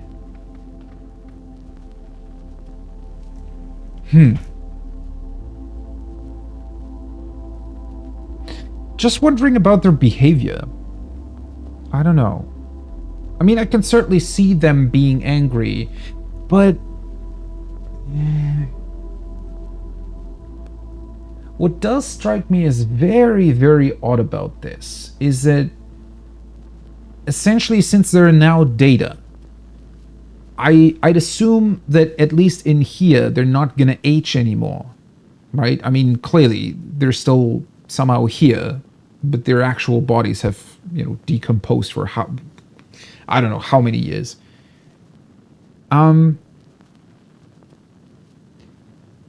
But then what's the point of burning everything? I mean, I guess they only really burn stuff on the outside.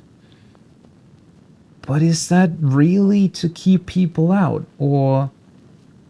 Because, well, my assumption now was that they want to, I guess, keep their world clean, right? They want to convince themselves that this is actually their planet and not a simulation. But then they're keeping stuff in the simulation, like the data stuff is still in the simulation, but they burned it away in the real world. Except for the iPods, those are still not really... Yeah, there's certainly still pieces missing in terms of the simulation as well.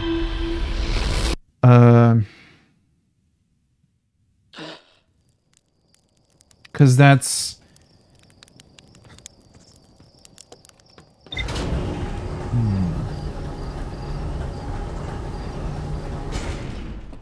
It does still feel like they originally wanted to accomplish something else with the simulation. Okay. Right, so that's just the... Library full of intact slides. There's a container marked with one of the vault seals, but its contents have been destroyed. I found a slide reel that shows the strangest inhabitants congregating around a strange green fire. Intact slides reveal the creation of a simulated reality modeled after their home moon. I found a slide reel that appears to be some sort of error report. It shows one of the strangest inhabitants dropping their artifact on the ground and walking beyond its projection radius. Huh. Error report. I thought it was just more like a manual in terms of showing, hey, by the way, it's bad when you do this.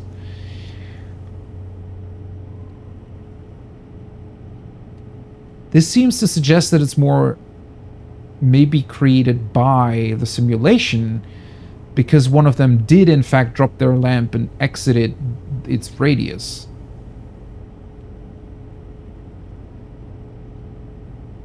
Maybe that's the one missing seat? Okay, seriously, at this point I think I've had like 8 different theories about what the empty seat could mean. So one of them, for some reason, decided, hey, by the way, I don't want to do this. It's not what I imagined it to be. And they left the simulation again? But I guess they're not around anymore? Where are they?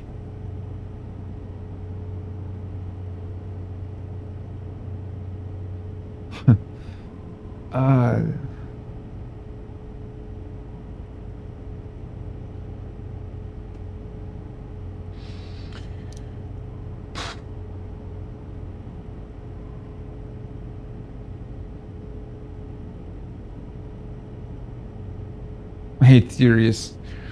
Well, for the guy specifically, I don't think it was actually 8. It might have been, I don't know, 4 or 5.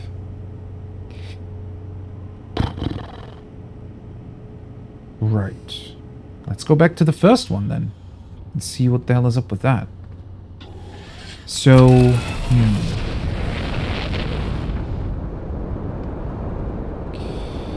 Okay. Well, same kind of problem with the first one. I do still need the lamp eventually. Because I probably will have to insert it again in that machine in order to view the slide reels. But I also need it in order to take the elevator wherever that is. I'd imagine behind the fireplace.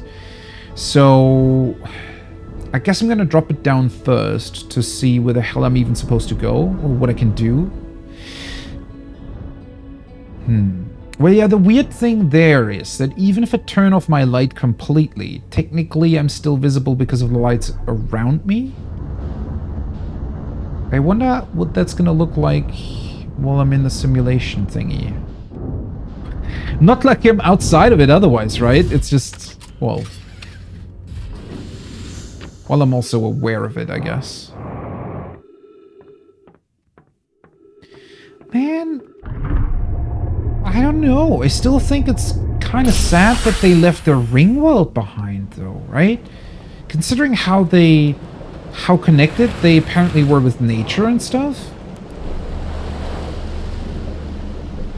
They definitely left this place just behind and completely abandoned it. Which, yeah, that is still one of the things that completely confuses me. Why would you... I mean, at the same time, it's not only just that they left the nature in this place behind, but it's that they pretty much gave up on the very thing that seems to be responsible for keeping the simulation alive as well. So they're just...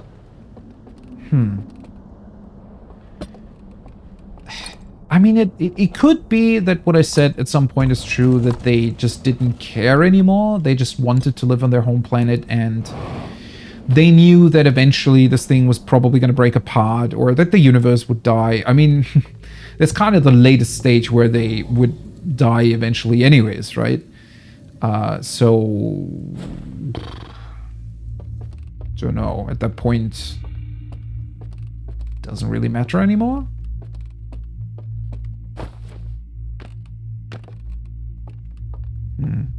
Okay, I need to go to the left to get to the hands, right? So that's where I would have to go anyways. Let me get my bearings here. That's where I can open the door, but I don't actually need to do that. That's where I need to go eventually. So, I don't know. Let's just drop it down. Oh, no, never mind. I need to activate the bridge, though. Unless there is some...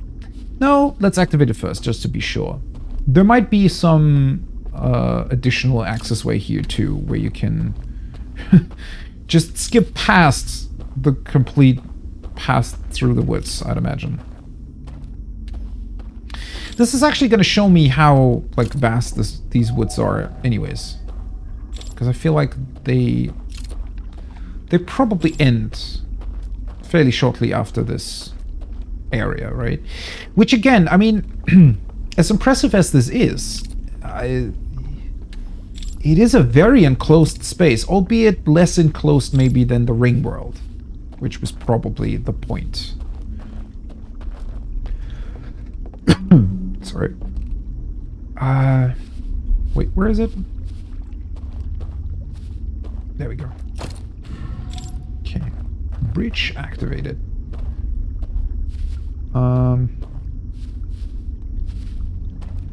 Oh, wait a second. There we go. Leave it. Let's just leave it here. I feel like that's an easy place to find again. Boom. Incredible. Hey! He's got an actual search radius, though. Huh. So, hey, I do see a staircase, too. A bunch of others. Right. Okay, that's where the boat goes, I'd assume. It would be pretty awesome if I could eventually learn how to manipulate this world, so activate the hands and stuff without actually having the lamp, having to have the lamp in place. Same thing with the hands, though. Like, that's not a natural thing, unless they somehow... No, they don't exist in the ring world, so it's not something that would have been... I mean, same thing with the candles. I kind of didn't really think about that, but... like the whole extinguishing thing and the alarms as well. All of that is simulated, right? So it's... like, why create that if you want to have it like your actual world? This looks so weird. Okay, it doesn't look like there are any secret bridges around, though. I want to be Neo. Oh, yeah. Oh, that would be... Imagine if I could, like, slow down the loop in here or something.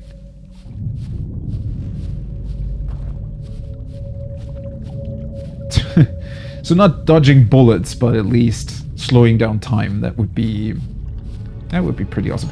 Wait, do they just eventually appear out of one of these doors? Where the hell are they coming from? Because I suspected that... these are closed off doors. Potentially light activated from the inside. I don't think you can actually... Oh, there we go. Okay.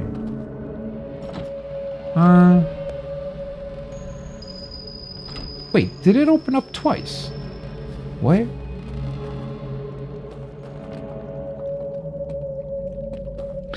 I mean, considering that that's where they come out of, I'd imagine that there's no real point going in there, because eventually you just... Well, they'd see you, and that's gonna be it.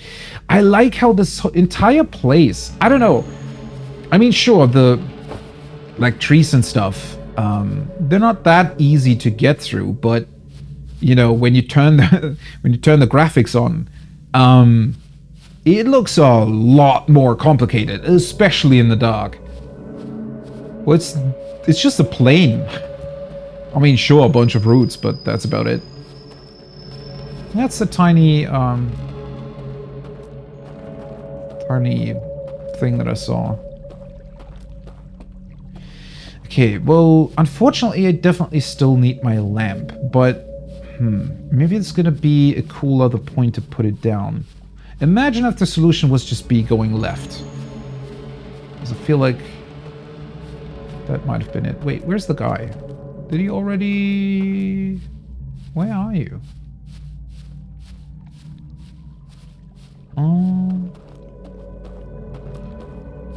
Wait, I'm back at the starting point. Okay. Just to make sure, I just... No, okay, that's a normal bridge. From the side, it looked as if it might have been a special one. Right. But it appears to be that the weird thingy, like the tunnel that they're going through. So that leads below the water surface then. But see, that is so... What happens if you drop down into the water? Is it just that you're kind of, I guess, going... Oh, this is it. Wait, it's actually below a tree. Okay, that's funny. Yeah, does that essentially mean, hey, you like exited the simulation at a place where you were not allowed to, and so we're just gonna throw you out, more or less?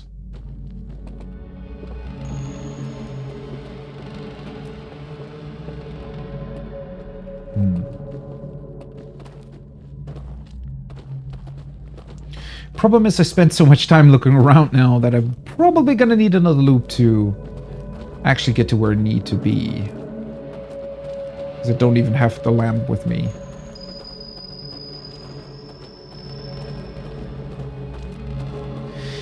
One thing that I still love about this, though, is that it doesn't really... I mean, it makes things easier, sure. And you can, you know, properly get a feeling for what the world's looking like and what you need to do eventually.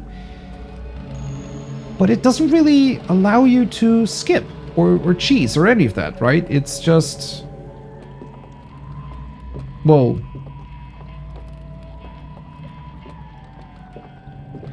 You can learn the pattern, but then you still have to execute it properly. But wait, so... Huh?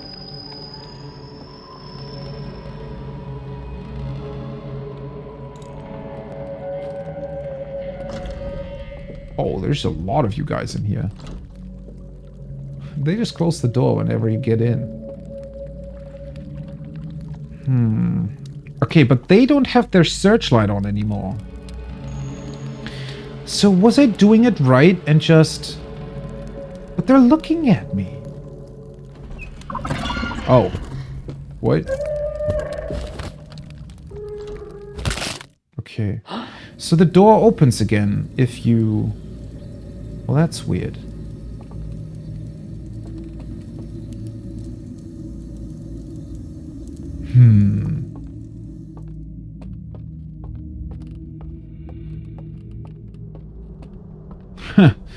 Cool. Still no idea how to solve that. Oh yeah, I can just... Wait, is that... Shouldn't I still be able to jump over it, though? What? Is this like slightly higher than in the simulated reality? That's weird. Well, whatever.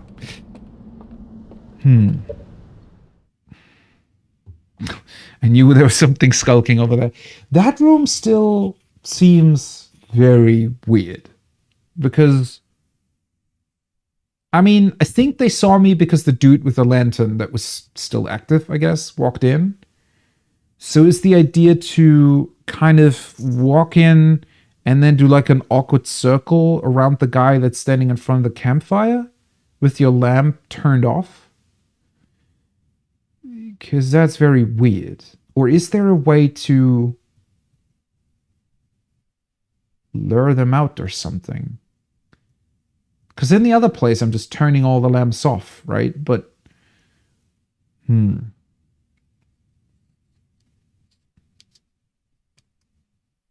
mean, I pretty much walked through that entire space. It didn't really look like there was... Oh, never mind. I think I completely overlooked the most obvious thing, I think. These guys are all gonna die in like a half a minute or so.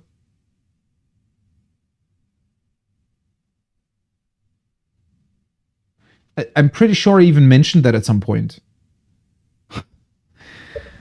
Okay, well, guess problem solved. Where did I park my boat? I didn't park it anywhere, right? I kind of left it at the start. Well, let's grab that one. I never took that one, so let's take that one. I could also go to the other location that I still haven't used. Oh, oops. Let's push it.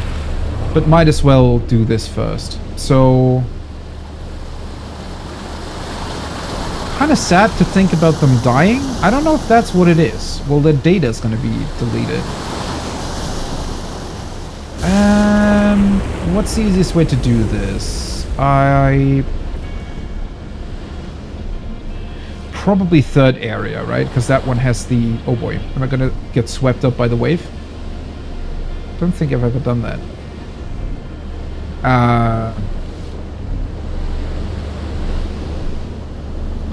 Yeah, I think the third area is probably going to be the easiest, considering that the... Nope, this is probably... No, this is fine. This is fine. This is completely fine. It's not fine. Ah! Whoa! It's fine. Whew! That was close. Okay. Right. Go here, take the boat. Oh. Ah, no, this is inaccessible now. Ugh, okay, so I need to be faster then. Oh, yeah, I might still be able to barely do it when I get to the,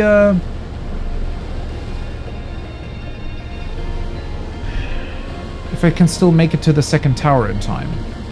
I cannot use this place, I'm fairly certain. Because... Or can I? No, I would have to... The outside location with the boat... I think is not accessible from where you enter the thing from the inside. Right. I mean, the tower's still gonna exist for... Where was the boat thing? In the tower. I did it last time and I still forgot again. Let's see. Why are you so far away?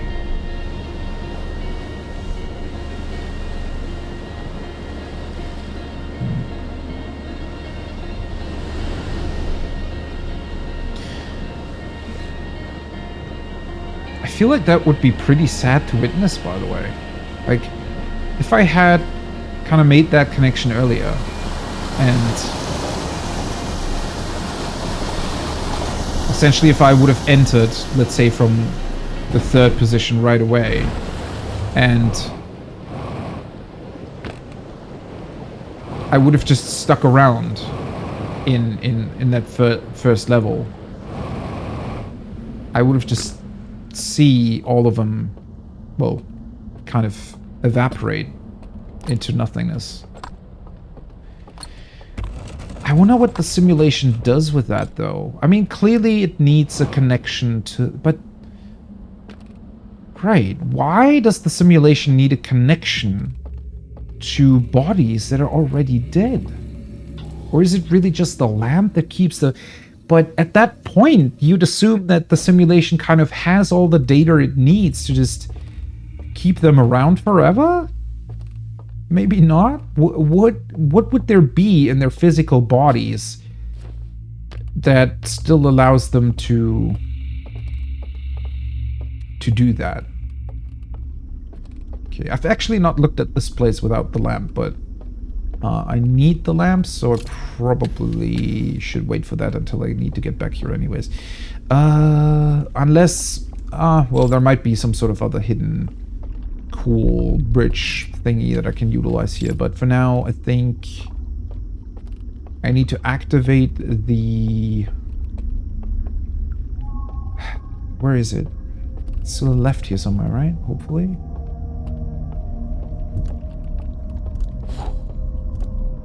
There we go. That's gonna give me the boat right.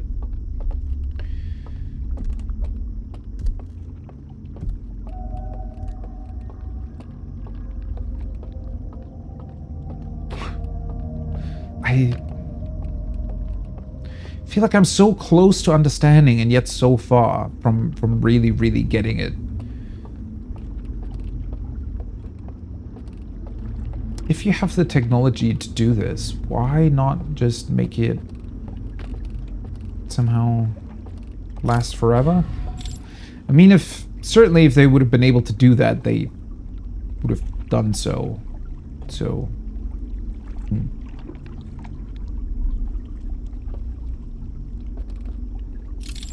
Seriously though, why do they not spawn the boat at the pier? Like... Weird choice, but alright.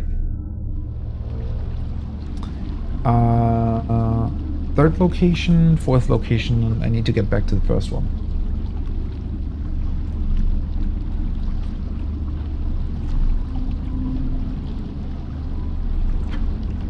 Actually, that with the spawn. Building this must have been insanely fun. Because it kind of is like you typically build a level, I'd imagine, right? With the, like, building sort of a general mesh first and doing lighting and textures last.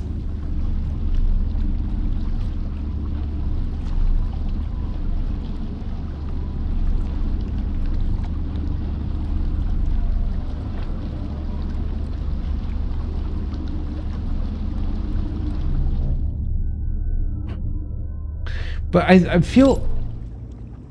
that has to have been done on purpose as well. It's not like the game, because the game is pretty good actually about loading stuff in and out, especially with black hole, white hole stuff. Although obviously you have some graphical effects to kind of cover the loading, maybe. But it definitely feels like they went through a lot of effort to make that as seamless as possible, where other games might struggle to even display that properly, right? And I feel like those kind of phenomena are certainly not the easiest to do this way.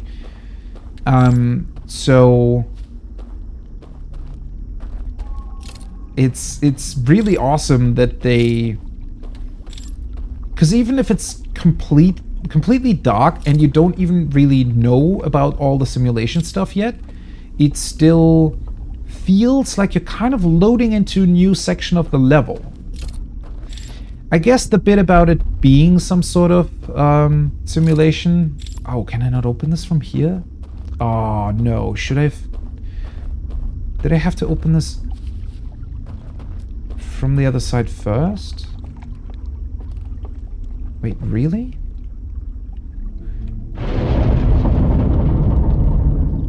Oh, well, tower's falling anyways. So I need to open the door? Kinda, yeah. Huh. Well, fair enough. Let's do it then.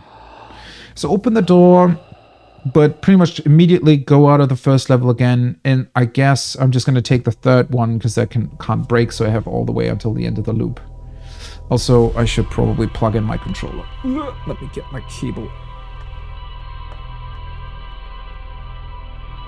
Don't want it to just die in the middle of an attempt. Oh boy, this has been going on for way longer than I wanted. Thankfully, though, I shouldn't say thankfully, but our Final Fantasy raid today is cancelled because we didn't find a replacement healer. So I don't have unlimited time today, unfortunately, but maybe I can still do this. I'm just too interested in it to give up now. Because I feel like I am really, really close to the actual solution here. Oh, hey, Quantum Moon. I haven't seen you in a while. At least not this close. Kind of brings back cool memories. As awesome as this DLC was, sometimes you just want to go back to the places you know, right? I mean, not that I don't know this one, but like now being on the Quantum Moon and thinking about it even seems like a comfy place to hang out. I feel like I'm understanding Gabriel a lot more now.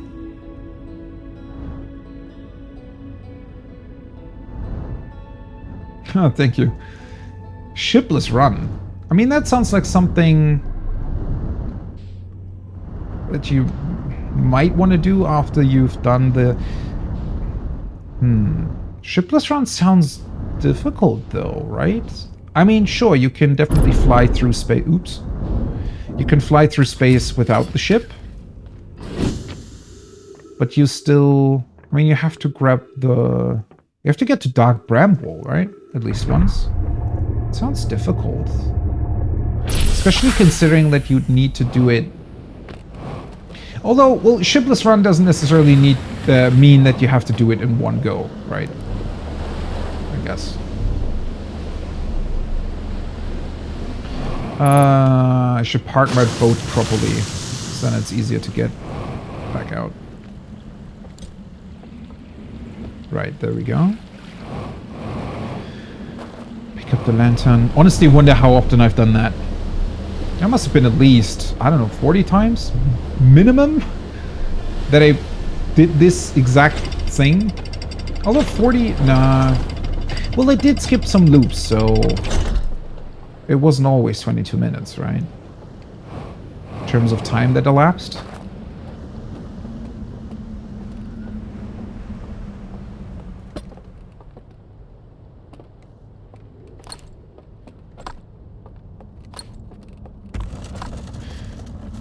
Oh. Right, I didn't... cool. I hadn't considered that. The Quantum Moon... I guess you can just make it appear at Timber Hearth and just travel with it to everywhere you need to go. Huh. True. Could also utilize the warp fields for a couple of things, but I feel like you don't even have to. Right. Okay, so I need to open the door first. Boom. And now... Is this the normal route, by the way? I think so, right? Yeah. Yeah, pretty sure it is. Double check, but door should be open. You pretty much cannot close this. Yeah, okay. So this does stay open, which is pretty cool. That is also why this appears to be the only door that has the actual mechanism attached to it, right? So that you don't accidentally close it again somehow, I'd imagine. Right. What am I doing? I just need to wake up. Water, water, water. Boop. Honestly, I still find that to be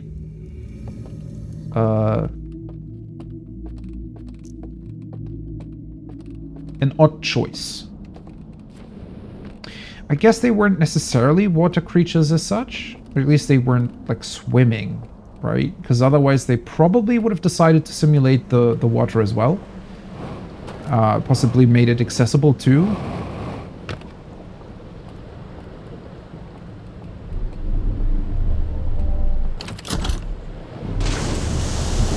Well, to be fair, that's only help for a shipless run, I suppose. I don't know if I'm ever gonna do that.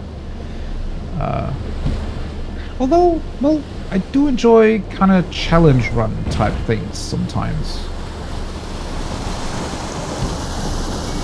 Although, for speed runs, I'm certainly more a person that watches them. I don't think that I would have... Well, I would have the patience to do it, but... kind of doing the same thing over and over again. Although, doing that in 14's raids, so not that different to a speedrun. To be fair, I've never actually attempted any sort of speedrun, so maybe I would enjoy it. Especially if the game's really good, right?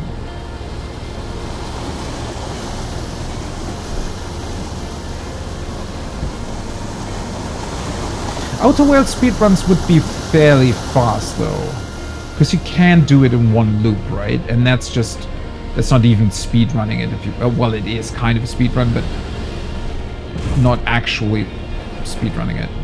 I'd imagine there are definitely going to be some glitches and weird interactions that you can utilize. Although I'm really, really impressed. I mean, that goes back to what I said about the loading working really well. I mean, then again, this is definitely also the patched version. Apparently they did change some stuff around, but at least right now the game seems to be, from a technical side, really well done.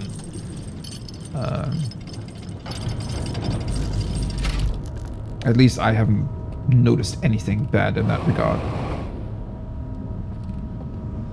Do I need to call down the elevator for something? Not really. I mean, I could still do it, but...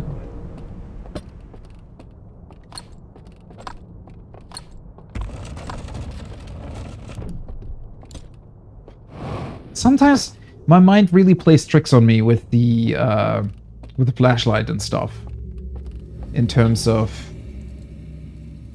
like, at some point, simulation and reality do blend together in a, I want to say, a little bit of an unhealthy way in this game. Which is, if you can do that here, then... what does that tell us about a potential actual simulated reality?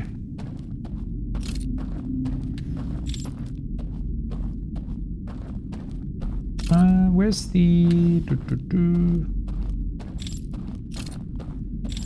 I would very much enjoy it though, although, I mean, it doesn't really matter. Once you know where you need to go, it's fine, but it would be funny if at some point they do give you like a special lantern or something that can like turn the simulation on and off at will. Well, not really turn it on and off, but you know what I mean. Turn the graphics on and off.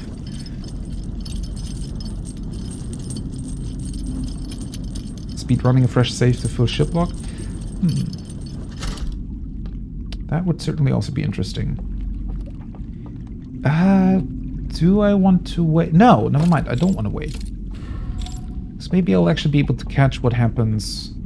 Because I saw one of them disappear when I was behind them, but that was with the lantern in hand. So... I would be interested to see what it looks like when I put the lantern away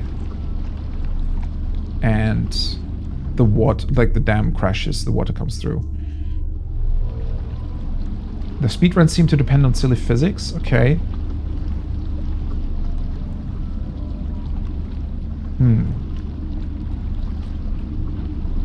I have wondered about that, because, well, there might be some tricks that they are pulling with certain things where it's...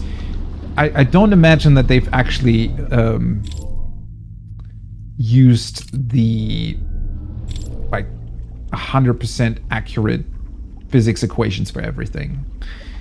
I'd imagine that they probably cut some corners here and there to make performance work better, because obviously you don't need every single perfectly calculated physics interaction in terms of gravity and stuff, right? So maybe there's some way to exploit that if you know what you're doing for a speedrun.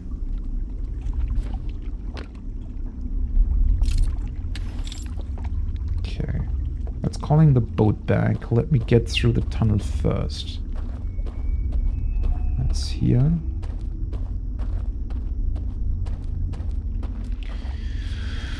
Okay, let's just leave the lantern on the bridge again. It's not here. I wonder if they noticed the boats coming through.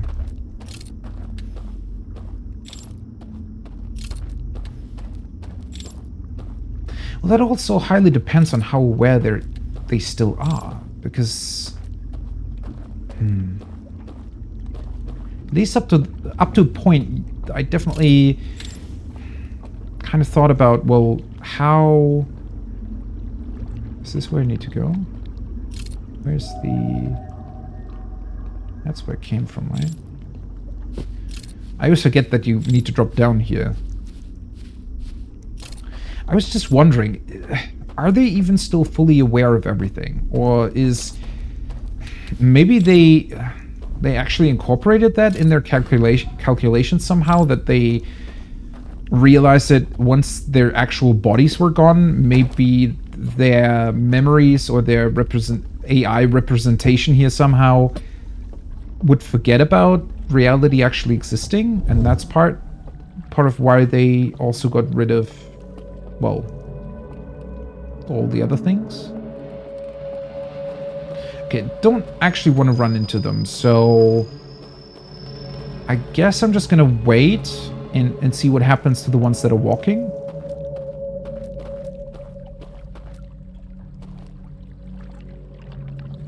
Tire stars are simulated at all times, but the render isn't. Oh, true. You could also be able to manipulate how the game loads stuff in and out. Yeah, that certainly seems like something that might make speedruns a lot easier. Slightly confused. I feel like sometimes they're appearing faster. Is there like a pattern to how they... Because at first I thought it was kind of...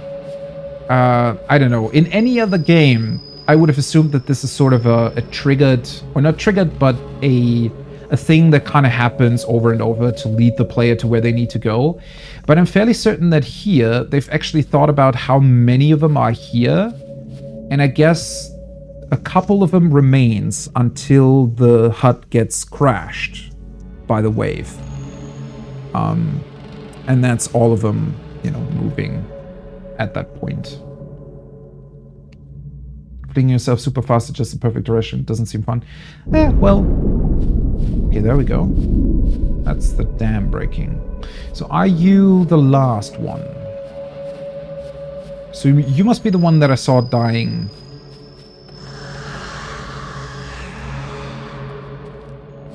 Oh, shit, I think I missed it. That's unfortunate. Well, it is what it is. I'd imagine it probably looked similar.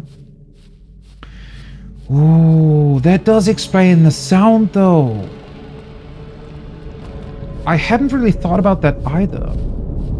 Wait. No, Did they already die? Sounded like the wave going past. Let me just confirm that they're dead, though. I don't want to walk in there and suddenly be discovered again. Where the hell is the thing? Okay, this is actually going to be somewhat difficult, but I guess I can... Well, I don't need to worry about them finding me anymore.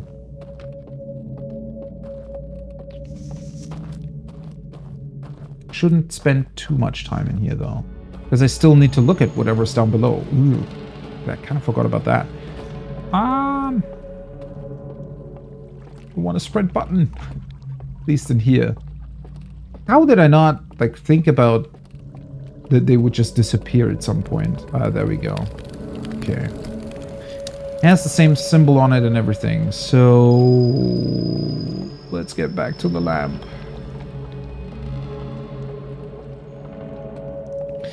I mean, I have to admit, I do find stuff like that in terms of speedruns quite interesting. I like stuff like, which one was it? Wind Waker? Legend of Zelda Wind Waker? Where you can... What was it? You can do like a weird back jump? I think it was a back jump or something. And it just flinks you across the entire map. You can use the physics engine to your own advantage. It flings you across the entire map in like a backwards fashion. So you have to jump backwards. You precisely need to know where to go. And you can very, very quickly traverse the entire world map. And it looks like you're essentially kind of sprinting and jumping backwards at the same time. And obviously that kind of thing needs a whole lot of perfect execution, right? Because otherwise you're just going to end up in the wrong location. And in terms of Wind Waker, I think the islands are also fairly small. So you really need to line up yourself perfectly. Which I do enjoy watching, you know, when there's games done quick and stuff going on. I don't watch it too often. Or actually, not at all really, but sometimes sort of highlight reels and stuff from it. And I find it interesting how perfectly speedrunners think about that, right? So they're like aligning the camera in very, very precise ways to certain like pixels so that they can make sure that whenever they do execute their button prompts that they actually work the way they're supposed to work. Is this the cave? Maybe I should have followed the actual path. No, I'm already at the water's edge. Oh boy, this does take a little bit more time than I would like.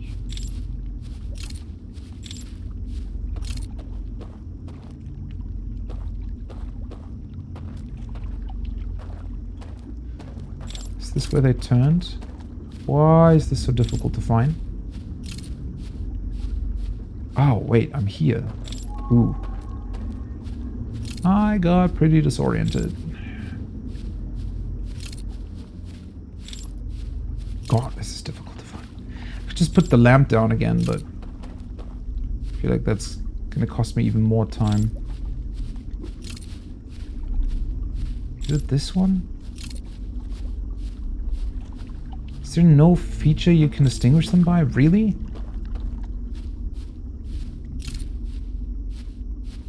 I'm almost back at the bridge. Oh, it's this one. Okay. So you need to look for where the floor is kind of rocky.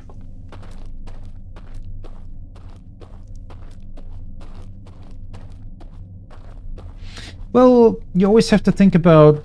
I mean, yeah, removing the fun of playing. I can definitely understand that. But, I mean, you would only ever speedrun games that you know in and out, right? So games that you already have enjoyed quite a bit. And have played through a bunch of times already. So at that point, I feel like it's not too bad if you're completely breaking them. Yeah, I mean, grinding a perfectly little weird thing, I can definitely understand that. And to be fair, you're also right in saying, I mean, there are games that are kind of designed for speedrunners, if you will. Where they just, by nature of how they're built, require very, very precise inputs and stuff. Okay, so you're gonna be broken again, right? I'd imagine? Yes. Okay. And I'd imagine all the other shelves are probably gonna be inaccessible. So the only one that is accessible is... That's where it came from. That's the screen. Where was it? Oh, that one. Do I just want to risk it? Or do I want to confirm that it's... Let me put down... Is this going to be enough? Oh boy.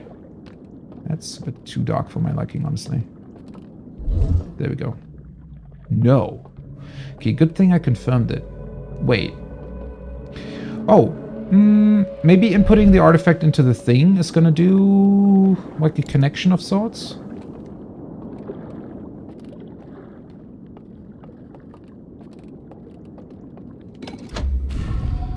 Ah, okay.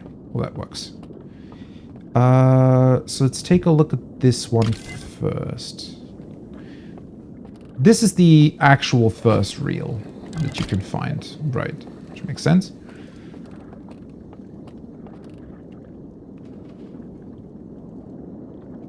Rather really be good at Hollow Knight than warping across Super Mario 64, I can definitely understand, yeah. There's certainly a more interesting kind of draw to that, and getting really good at a game like it was meant to be played, in a way. But yeah, it's different for everyone, obviously, which is the beauty of it. And sometimes it's also really interesting, like for me, as I said, it's interesting watching those speedruns, not necessarily doing them myself, mostly because I'm interested in the tech behind it, right? So I think pretty much the only speedrun that I watched in its entirety is when they completely broke, well, the old Pokemon editions, like Red and Blue, and because they're broken so much that you can pretty much reprogram the entire cartridge, and they even made Twitch chat appear in the game. So they essentially wiped the entire game from the cartridge just using glitches and bugs within the game, and then reprogrammed a program that loaded up Twitch chat onto it. That was kind of ridiculous to see. Which is also why I sometimes enjoy the tool-assisted speedruns, right? The ones that are done by an AI, or not AI, but rather a very precise computer that is programmed after inputs that they've given it, right? That is sometimes also pretty fun, because I'm mostly interested in the tech behind the games and why those glitches appear in the first place, right? And so I like watching that stuff mostly for, well, what did the developers forget, right? Did they forget like an invisible wall, or is it some weird memory glitch? Is it something to do with loading? Is the texture not appearing fast enough? Stuff like that is really, really interesting to me. Puzzle of Let Them Die is usually the hardest to realize. It is? I mean, it has a certain simplicity to it that, especially after every like complicated stuff that you're doing in the DLC, maybe a lot of people tend to overthink it. I can see that.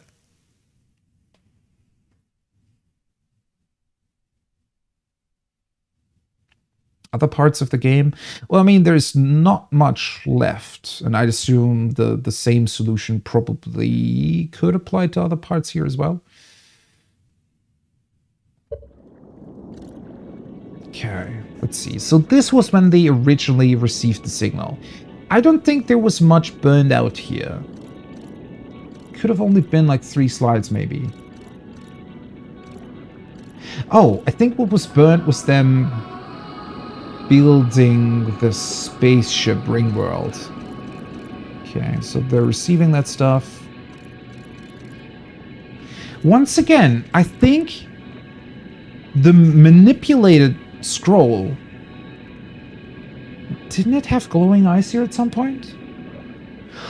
Ooh, is that maybe not manipulated at all, but because of the burning, it somehow made it appear like that? I wonder if that's what it is. Or maybe not. Okay, yeah. So they're showing it. I think they removed this. Maybe? Where they were all kind of hailing it as some...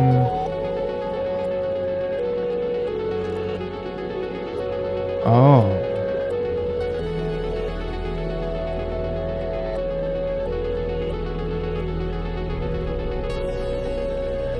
Oh boy. They really do appear to have a very, very sad destiny, huh? Well, that certainly answers the question of why they didn't just fly back.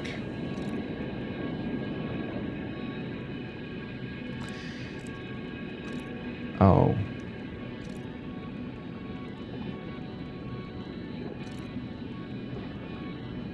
And then they warped. Or not warped, but...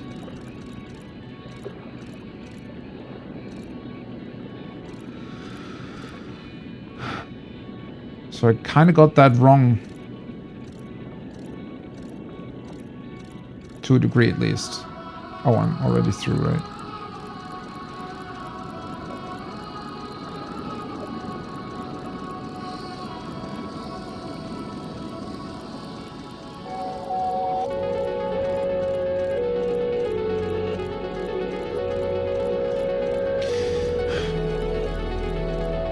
Okay, find it interesting. The burned out parts sometimes did show them building the spaceship, so I thought it was like, why would they burn building the spaceship? But yeah, that certainly explains it. So they gave up everything they had, their entire nature, everything, just to follow the signal from the Eye of the Universe? Wow.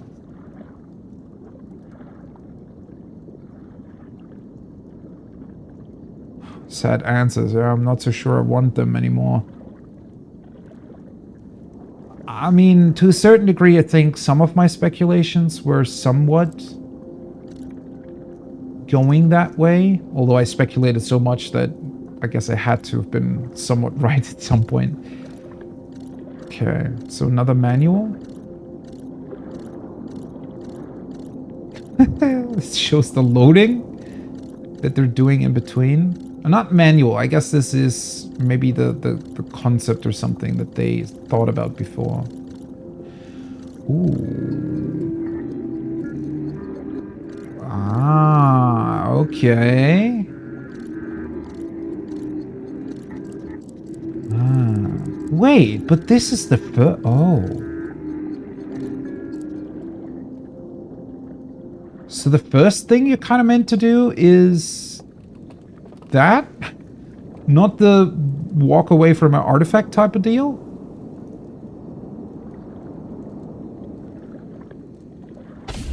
Yeah, why is it half burned? That was one of the oddest things to me, because that was what I didn't understand the entire time, is how would you... Why would you do this? Like, if they built the spaceship, why wouldn't you just fly back? And why would you burn out building the spaceship? That seemed so weird to me, and it didn't make any sense at all. Huh, well, so now I'm obviously really intrigued what the second one is going to show me.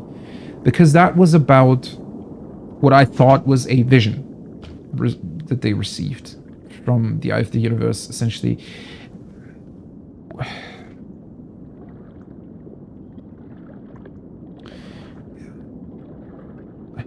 Is it like a self-fulfilling prophecy? In a weird way? They receive... Which is... kind of similar to the Nomai in a way. At least I said at some point that maybe all the stars started to explode because the probe finally found the Eye of the Universe, and so it sort of sent out another signal to make everything go supernova. I don't really think that's what happened, but I thought about it at some point. And now this seems to be... it might still be slightly different because... Well, I haven't seen the second one. I don't know what that vision was.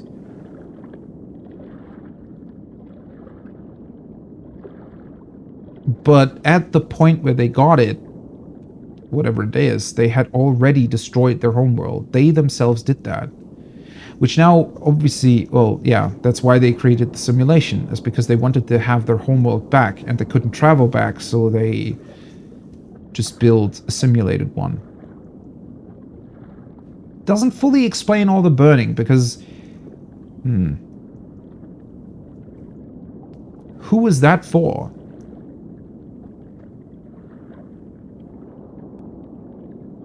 In case anybody found out about it? Or was it... Maybe they were so ashamed that they did that. They were so ashamed of themselves and of their actions. They didn't want to know anybody to know, like anybody else to know what they did. And so that's why they decided to burn it. What's that light over there? That looks almost out of place. Okay, this is pretty awesome in terms of design though. All the shelves with the intact slide reel thingies, or in this case scanned memories or scanned information, they're not, I don't think they're visible from when I visited the underground lakeside. You can only see them from here.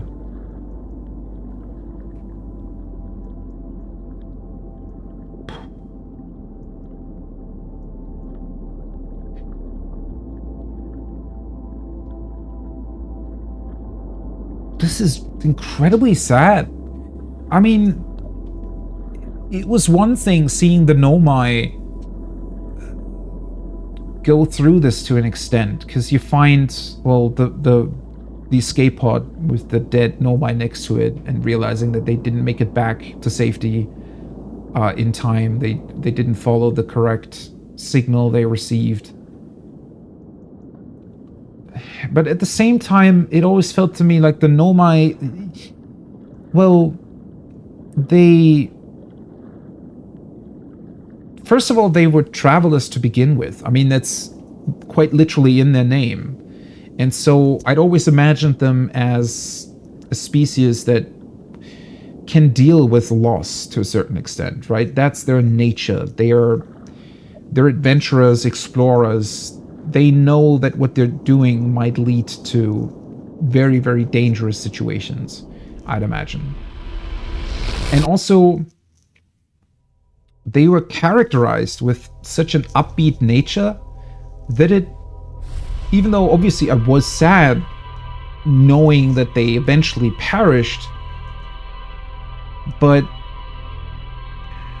it never, I don't know, it never really, it felt like something that just happened, right? It's not, nobody could really change that, especially that the interloper also came in with the ghost matter exploding and it instantly wiped them out. First of all, that is also, I would consider that to be, it might sound a bit odd, but you know, that's certainly not the worst way to go, right? I mean, at that point, everybody's gone. Nobody needs to, like, cry about lost relatives or anything, because they were all just dead in an instant. And also, they eventually succeeded. Their project did what they set it out to do, even though it was, you know, 9 million loops later. They were still very, very successful. Achieved a lot. And through our... It almost felt, especially with the cool little pictures that I saw, where they show the little creatures with the 4 eyes coming out of the lake, and they sort of looking at them. It almost felt like they passed the torch onto us, right? The Harthians. And... because the Harthians also then became this species that wanted to explore space. It was like the ending of the base game, where the Eye of the Universe resets everything, but with a very, very hopeful undertone. That felt almost like the same thing. They were just passing that same feeling of exploration and everything onto us. And so, while it's obviously sad that they're gone, especially with all the messages you find, at the end, it always kind of worked out. Overall, I felt like. Not for the Nomai specifically, but I guess for life, if you want to put it that way. But with these guys, especially considering how much time I spend, you know, in general, you would spend in this environment, constantly being surrounded by this quite literally dead ring. Wow. Leaves you feeling pretty empty, not gonna lie. It's, you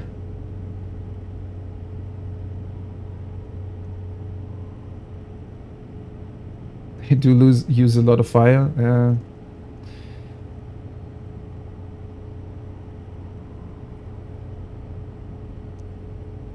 The developers of this game certainly, I mean, it's not only that they're very smart in a way of like intelligence, but also definitely understanding emotional intelligence a lot, and but also being able to translate that, right? Because it's one thing to be, I guess, intelligent, for lack of a better word, or be good at, I don't know, physics, or interested in space travel, for that matter.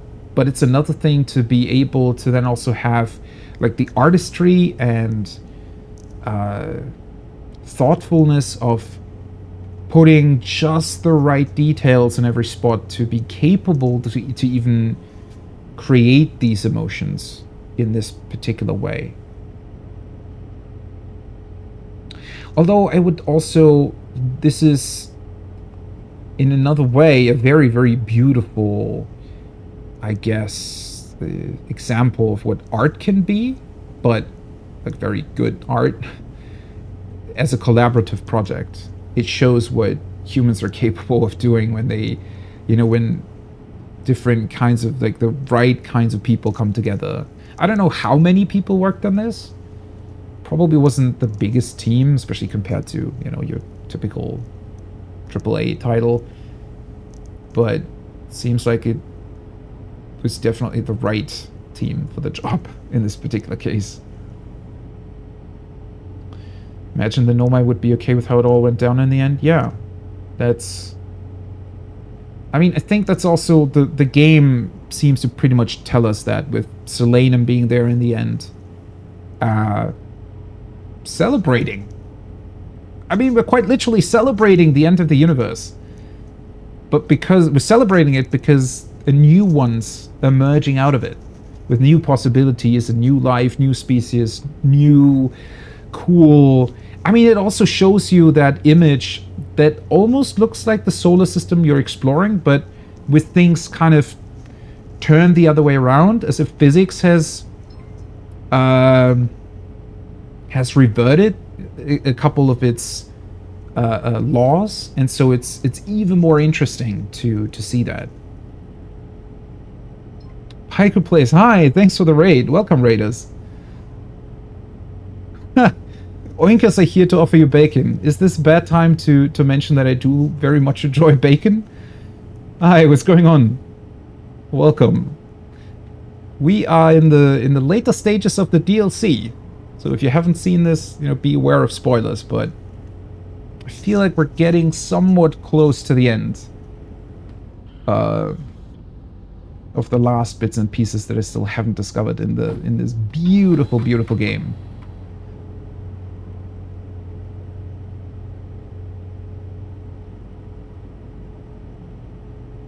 What were you playing, Paiku? Also on this game, or? Yeah, if you still want to go through this, also Outer Wilds. All right, yeah, be careful of spoilers. I'm at the very end of everything. Oh, that's so cool. Man, you get so much left to see then. But yeah, be very, very careful. I'm gonna move this somewhere. Can I even? There we go. This looks alright. Game's been a blast, yeah. Definitely gonna watch your playthrough as well then, because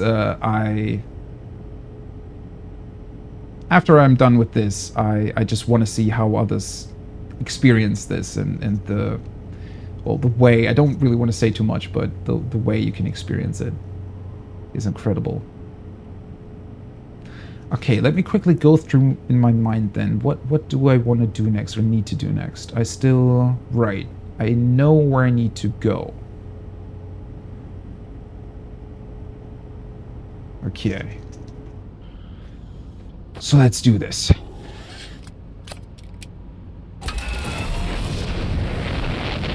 So yeah, in case you haven't seen this and still want to play through it, this is going to be a huge spoiler that's coming up, so be careful.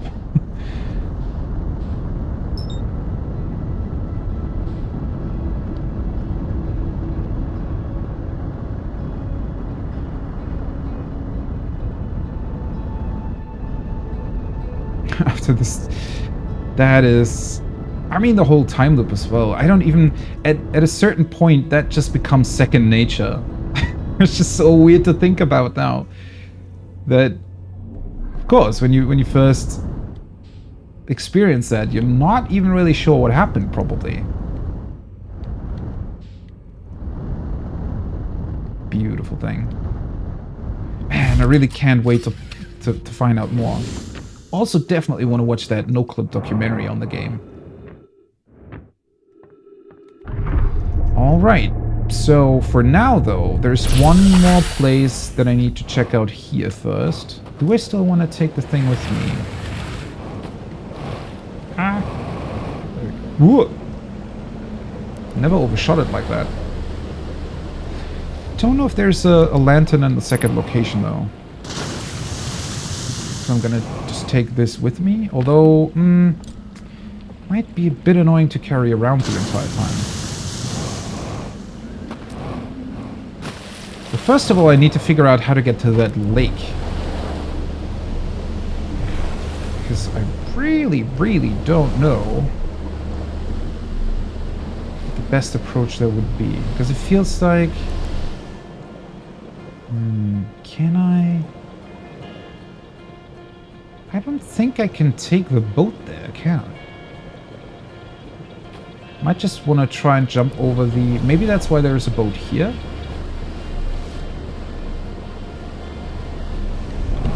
There we go. Let's see if I can just go there on foot. Because thankfully, I do have a jetpack here. Let's see. Hope this should work.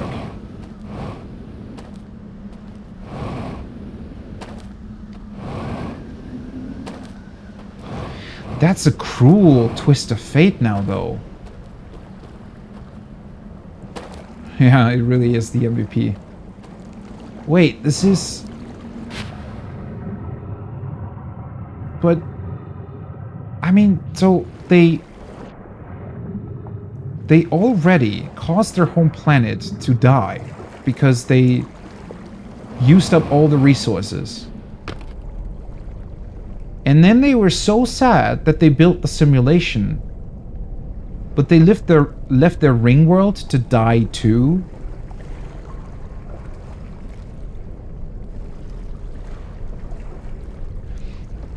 That's honestly kind of even crueler.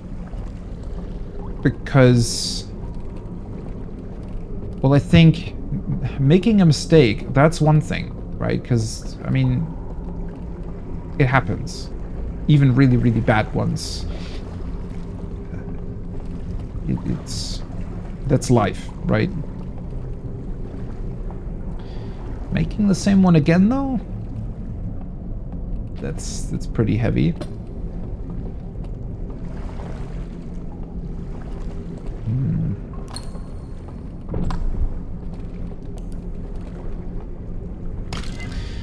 The same imagery, though.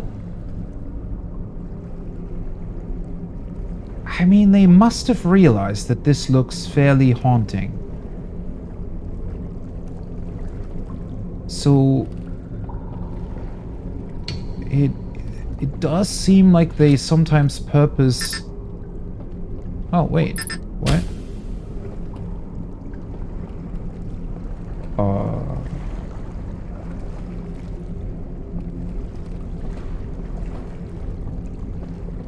Can I give you the lantern back?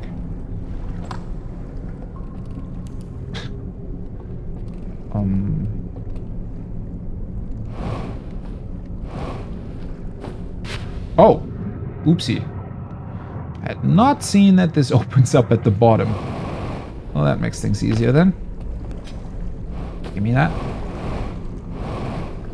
But yeah, I mean, I don't want to, like, accuse them of making mistakes here, because, I mean, that certainly feels wrong too with the fate they suffered, but yeah.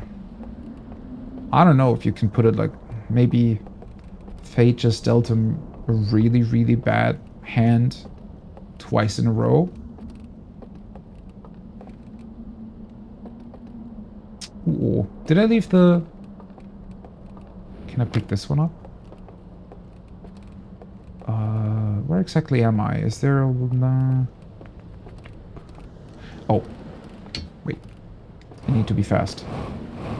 Don't want all these things to break. I mean, technically the tower stays around, but I don't know if the theater does, actually. Give me a lamp real quick. Oop.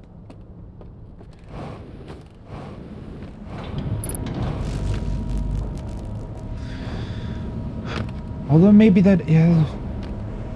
Yeah, there is the fate of the one person that we still haven't really found, where they possibly weren't quite okay with what everybody else was doing, and so they possibly... Well, it looked like they potentially exited the simulation because they weren't really liking what they were seeing, or it didn't really bring them the joy they had hoped for.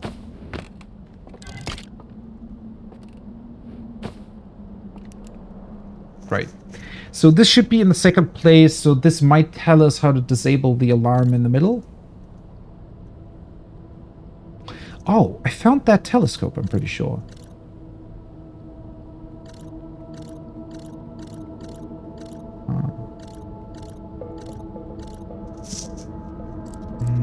Where exactly are you going?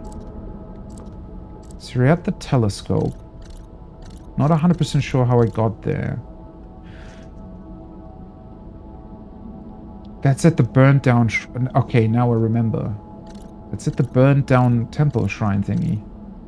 With the small boat. Okay, went back with the boat. That's where the alarm is. He took it with him.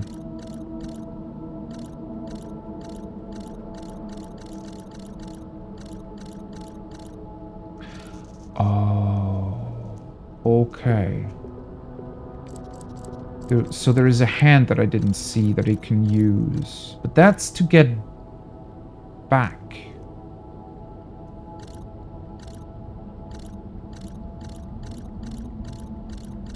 Oh, that's to turn everything dark. Okay. And then you can go to the staircase. So that turns off the alarm in the middle. Okay. It's back where the shrine was. That's very interesting. Wait, so the shrine in here is already burned down, though. Right, which makes sense considering that this probably was after they burned everything down. That's when they hid their secrets. Which again, it still does bring up the question of when exactly was the simulation realized and why. Although this is probably going to answer it. Okay. So I need to go back there, and all I really need to do is I need to get to that hand, deactivate the light. And deactivating the light will mean that a couple of them roaming around will do so. Right, because in the second place, you hear a bunch of them walking around above you. And I think I also saw a couple of doors that are closed until the light is turned off. So much like the third location. Oh wait, did the wave? No, the wave wasn't here yet. Much like in the third location, they will probably try to find me. So I do need to scout that out first. Where the heck did I leave my... Oh boy. I left my lamp in the Oh, yeah, I had to. True. Let's see. Where did I come from? It was downstairs in the room with the reels, right? So I need to... Where is it? There we go.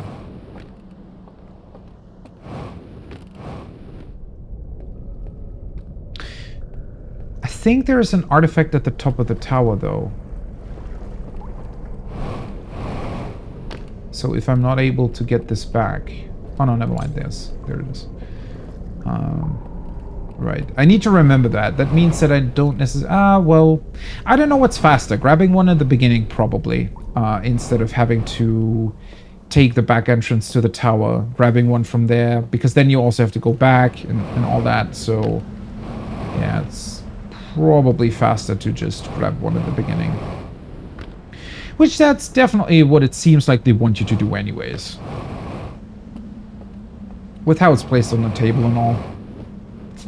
Right, so, that's the one. I... somewhat remember where that was. So I should probably take a look at where the thing was. It might be worth it to turn off the lights and then drop my lamp so that I can see them moving around a bunch. Also, I just remembered, I saw the error report with the boat. It might actually be worth doing that first, huh? Maybe that's gonna give me like another easier way to do this?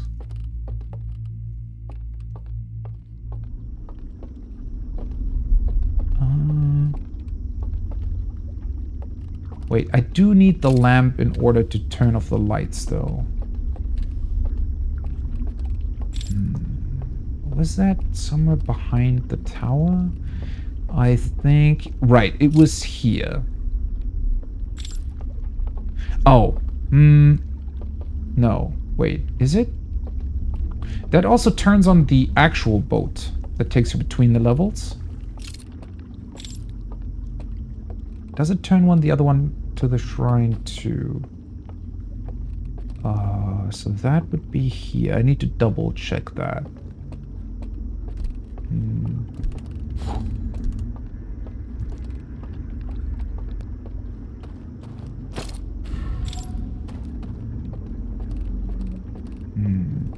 I think that only allowed me to enter this back entrance to the tower.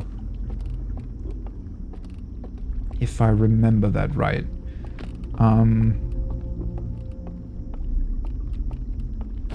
Unless entering that back entrance was what got me to the...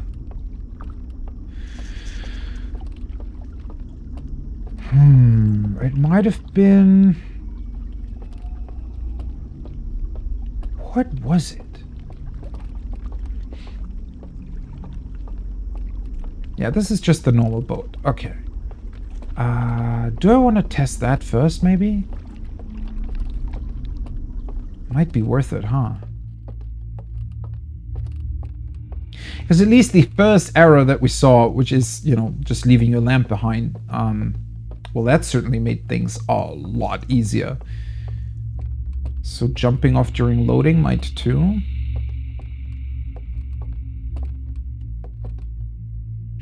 Ooh, okay, right. This was just to enter the hidden painting. Right.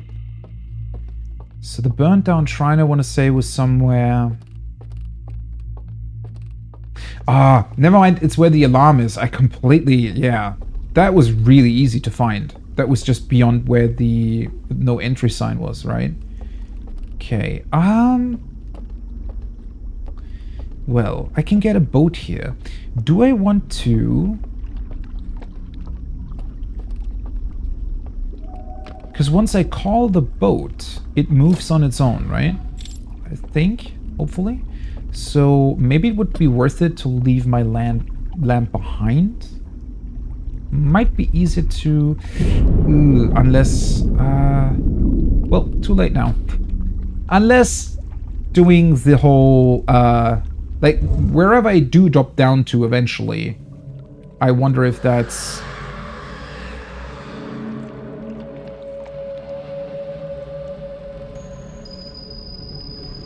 I wonder if I need my lamp there. I might. So now I just jump off.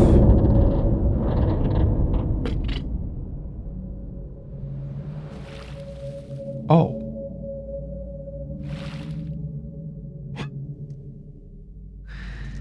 I was fully expecting this to be just, hey, by the way, you know, there's a really, really cool place you can still get to. But this way you can pretty much skip even having to take the elevators then? I mean, now I don't have my lamp with me, which is unfortunate. Why can you walk on this water, though? Is it because it's like the ultimate floor of everything? Okay. Yeah, okay. This is quite unfortunate without having the lamp. Why does this exist then?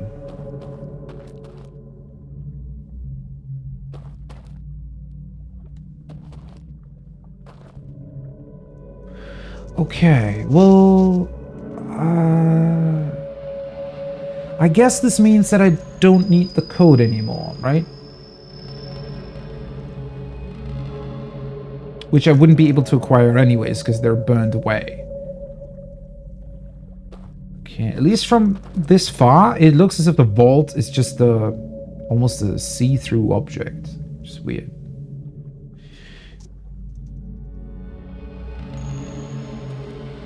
So the original code, or the original passcodes, they would have gotten me over here, right? But they're not even accessible anymore. But now I'm not entirely... Oh, well, unless I need the lamp in order to activate that? Oh, this is going to be weird to traverse, though, without a lamp. That's the third place, right? So that's the second one? That's the first one.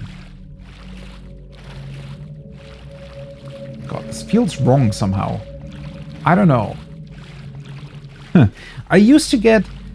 I think scared is the wrong description, but as a kid, right? When I was still, well, like 8 or something. No, not 8. That can't be right. But anyways, when I used to play games, and I do remember sometimes, you know, discovering glitches or falling through the world or something, it was a weird feeling.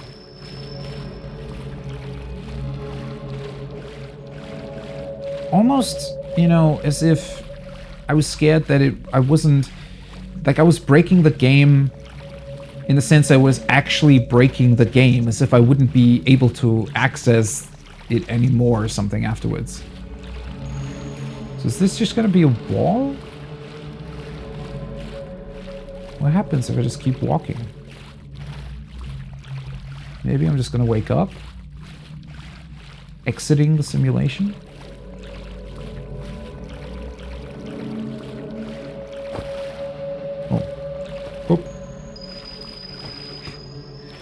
Invisible wall. Does make sense though.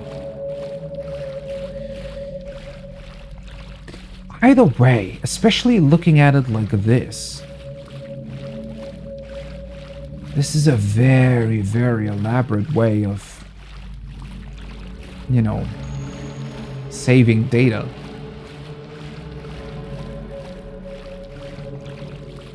So in a way, their memories must have been incredibly important to them. It's just that they didn't want anybody else to know? Okay, so if I want to access the last locations, I have to jump off the boat in between loading. But I definitely have to take my lamp with me, because otherwise I won't be able to activate anything here, right? I think so. Let me double check on the other ones, because the middle one looked like one that was only accessible with the lamp. Not so sure about the other ones. That's gonna be water that is where you're able to fall through, though. Or can you walk on that too? That would be weird.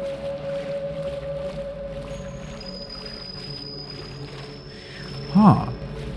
Never mind. Only the middle one is accessible?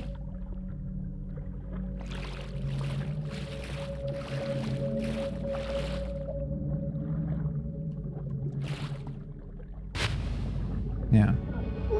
This makes you wake up.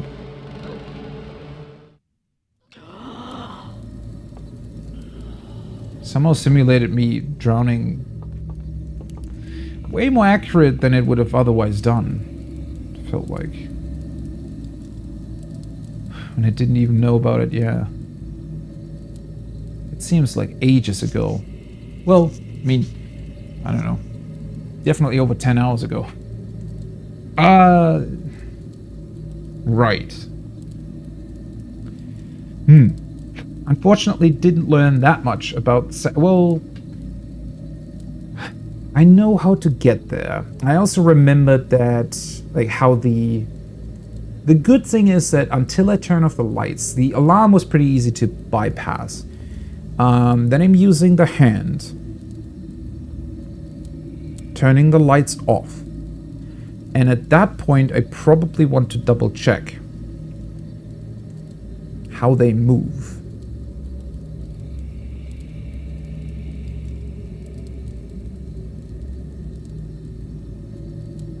Unless I can skip that entirely.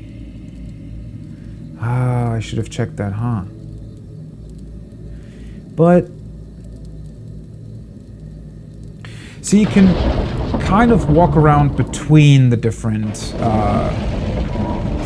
let's just reset the loop at this point. Yeah. Because it's gonna end real quick anyways. Dropping off at the loading stages pretty much only seems to give me access to the middle one of the three things, of the three code pillars from the end.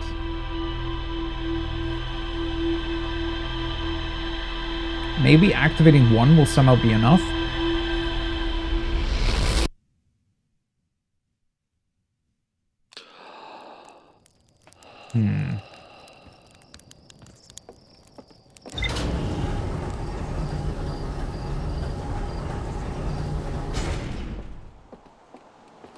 To be fair, it shouldn't be too difficult to just get the second one working, especially when I can check where they're going and how they're doing that.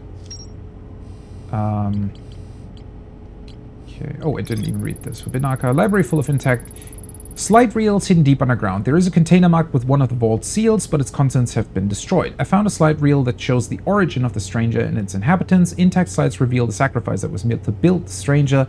I found a slide reel that appears to be some sort of error report. It shows one of the stranger's inhabitants jumping off a raft during a transition between areas and falling below the world. This is technically the first one, I guess you're supposed to do, which is weird. So maybe it is really just that it's showing you, hey, by the way, there's other areas and like a final one, if you hadn't seen that yet, maybe? Okay, that's just the slide burning room. Room full of burnt slide reels piled next to a strange device. I found a hidden slide reel that shows a container marked with a glowing symbol being handed to a shadowy figure. The lights are extinguished and the figure carries the container down into a dark well.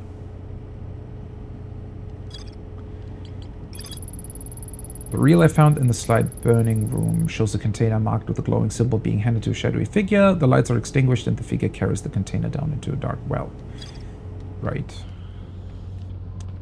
Okay, let's do that.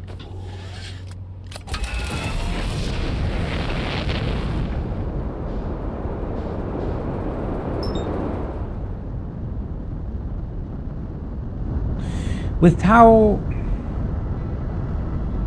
the DLC has been turning things kind of onto its head, it looks like. I don't know. I wonder if this is just going to be an incredibly sad ending all around, or if they're still somehow going to bring it around. Because that would pretty much be the opposite of what the base game ending was. Which that would be very interesting in terms of the discussion about what to play first. Because, I don't know. I guess I like to receive good news after the bad ones.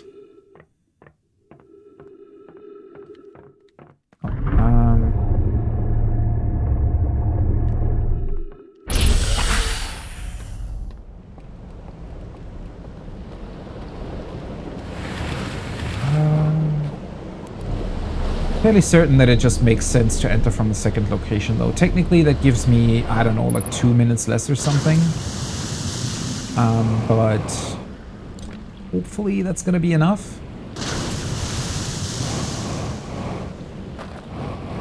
I guess I just need to try to not really waste too much time. I'm pretty sure that I know what to do.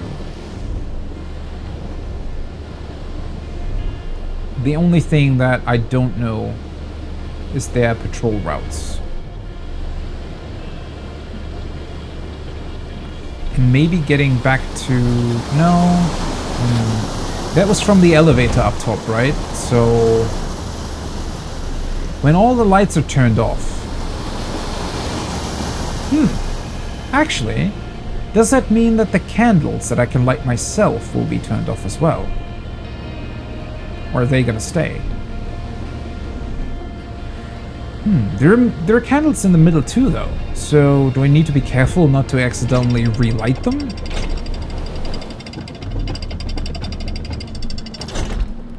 So, there were doors up above. One door with 2 candles next to them. That's what led me to the elevator, I think. The elevator leads you down to the cave.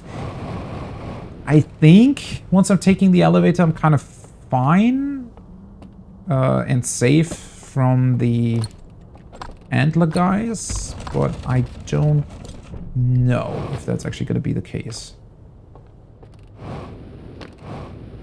Right, so doze off. Let's see here. Turn off the lights first. Don't really need to drop my lantern for that, since I need it anyways. So I feel like I don't really need to double check on anything there.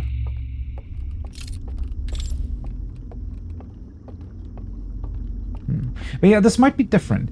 Maybe, okay, so I did the third one already, and this is technically the second one. So maybe they're giving you a little bit more leeway here, in the sense that it doesn't stay completely dark. You're allowed to turn the lights back on.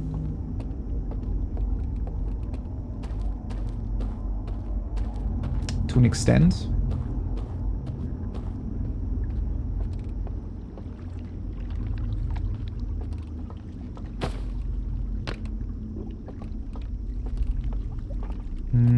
Okay, this was behind the wall, so I wanna... let me double check. Okay.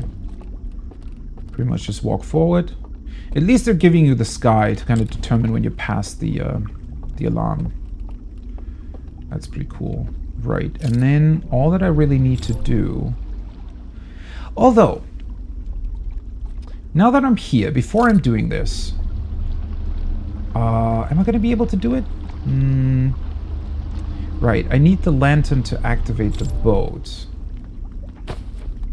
Can I? This place is really dark, though, and quite small. I wanted to look at this without the lamp. That's the telescope. Let's see. If I drop this here... Oh boy. Ooh, this is way too dark. There we go. No! Okay. Huh. And this is just bright. So this must have been done inside of the simulation then, I'd wager. Like, this is a more or less normal painting. in that sense. I was expecting this place to look like the burned off codes, which would have been pretty weird standing inside of that. So whoever did something with the codes must have been very careful to completely erase them somehow. Ooh, that was weird. Almost threw the rock. Yeah, I wonder what happened to the codes. Maybe that was what the guy that woke up did. He actually went back to the computer and completely erased that information instead of just... Okay, where does this lead? Let's see, if I turn you on. Where am I? Okay, there's nothing here whatsoever. Ah, that's why the hand is there. Alright, so that's where I'm coming back. Let me double check. That's where I'm coming back. And the place I want to get to is over there. So I need to go not to where the alarm was, but past it. Over here.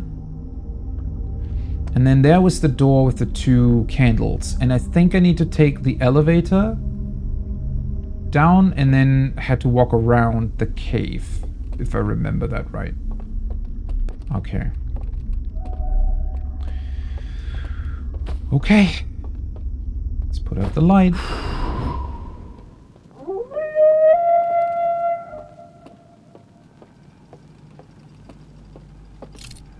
Right.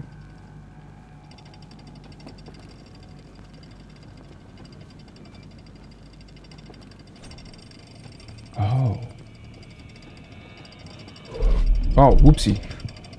That's not actually what I wanted to do. So are a bunch of them... Well, I needed to do it, though. Are a bunch of them arriving with elevator? Oh, boy, this is really dark. Well, that's quite unfortunate. I don't want to go there, though. That is... Wait, that's the normal way. What way did I take to get over there? Oh. I might have... Oh. Well, that was fast. Hello. Okay, I didn't really expect that to happen, to be honest. Right, but the light is still turned off, so let's go back in and just drop the lamp and see what it's doing. Yeah, boy. Okay, that's... Whoa. I want to say that's even scarier than the third one, because, like, all of them coming in via the elevators, it's not a nice feeling. Okay, how much is turned off, though? Like, everything, right? It's completely dark. Right, okay, let's put this down pretty much here. And then if I walk just here. Okay, hopefully this is going to help me. Right, so the actual tower is fairly far removed from most of the other things. So the boat ride activation and getting behind it is pretty separate. Cool. Wow, okay, there's a lot of them walking around there. That's the alarm, but that's pretty much... Well, it's not turned off, but without my lamp, or rather turning it off, I will be able to traverse it quite easily. Okay, I only see him, though. I think that's the guy that caught me. I don't actually see any of the other ones. Or are they just moving the elevators for some reason? That might be it. That's what turns on the thingy behind it, right? Why do I not see any other one? So are they just permanently moving the elevators so that it's more difficult to get to where I need to go?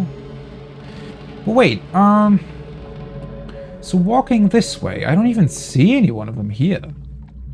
So I'm above where I need to go. And this is, I'm pretty certain... Isn't that... That's the elevator that I took, isn't it? So I could go down here and then just move along that path. It doesn't even look like there's anybody here at all. It's just to the right. So is it easier just getting caught and then going back in and just going to the left? 'Cause that's what it looks like. Alright, let's see if I can do that without getting smacked in the head or without my lamp being turned off. Unless he... I don't know. I mean, the other ones weren't really that attentive, so I'd imagine this wouldn't necessarily be... Like, they wouldn't be able to see my light over vast distances, right? I'm gonna freak out if somebody's just gonna jump at me right now. Okay, that's the elevator. I just need to be careful not to sound the alarm too long. Right, I don't think there's one here. Oh. So are they kind of in alarm mode now, in the sense that... Whoa, fucking hell! I knew it! Where the hell did you come from? God, these things really make you jump. But I also didn't realize. Well, I kind of wanted to be quick too. Right. Okay, so there is another one there. And the elevator moves back up top. But if he's moving around in that in that parts, then... potentially I need to use... Either I need to use another route entirely, or maybe there is a way to get past him. That was the dam breaking, so I do still have some time, it looks like. Right, so that's...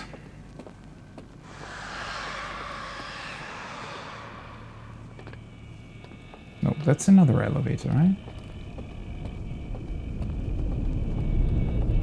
It is certainly interesting how they're all... how you can hear the screams from the ones that are in the first place. Everywhere, essentially. Okay. This is going to be difficult to do. I don't know where the water's edge is. And he's... It seemed like he was... But... I felt like there wasn't even really any other way here.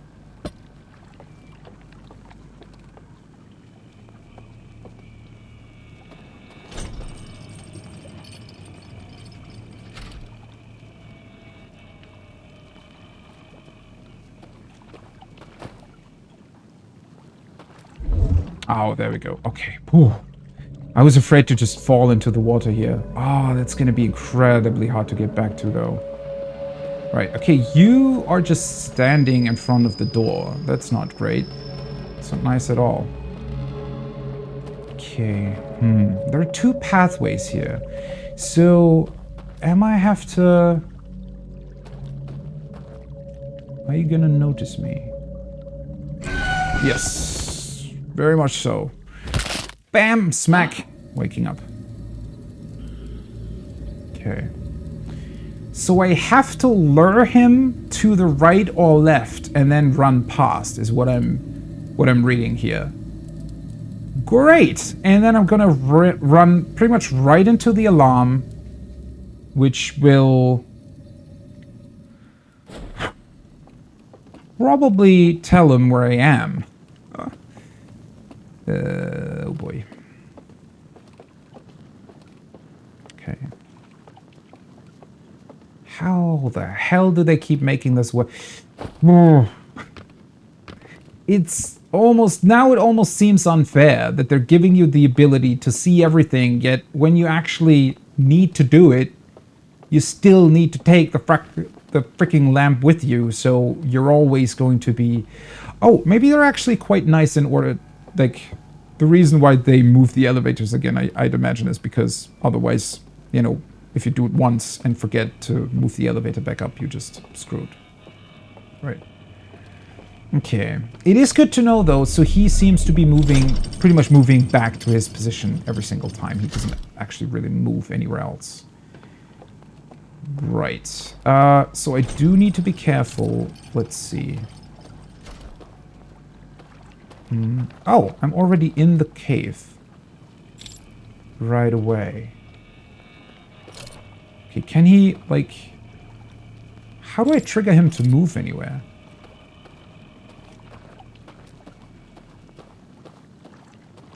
Where the hell are you? He has to be standing there, pretty much. There you are. Hello. Right.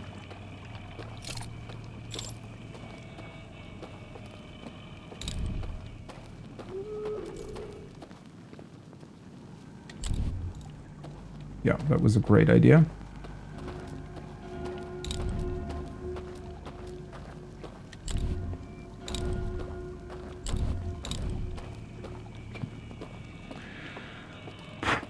Okay. Oh boy. I got kind of lucky there. Oh, holy shit. Okay, that certainly had my heart rate up somewhat. Wow.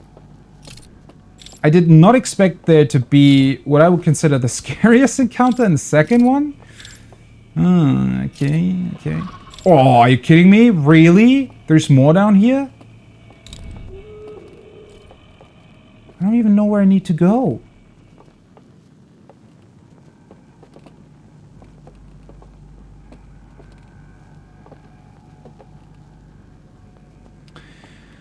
I don't even know what I'm seeing. What is that in front of me? Wait, am I missing something? It only showed them, like, moving the stuff down, though, right?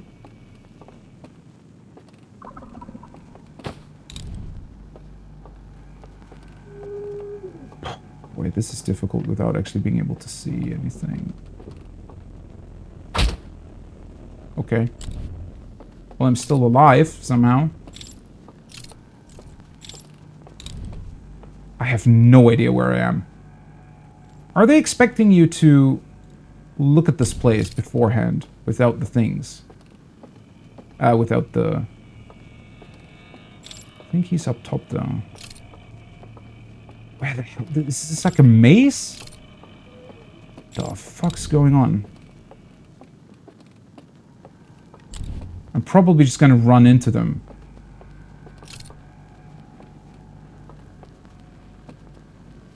What is that? Oh. Hi. So... why do I need...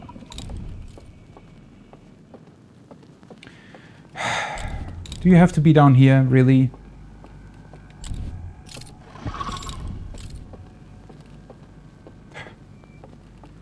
Just move back to where you were. Are you kidding me? I'm not here anymore. Does he really follow you all the time?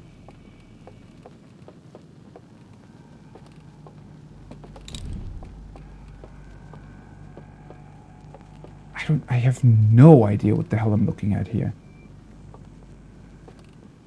Mainly because it's also super dark. Yeah, I mean, okay, so the weird thing is, though, in order to be able to see what the hell is going on down here, I would have to drop my lamp after getting to the alarm part. Well, I could drop it now, but... Oh yeah, I could kind of do it, couldn't I?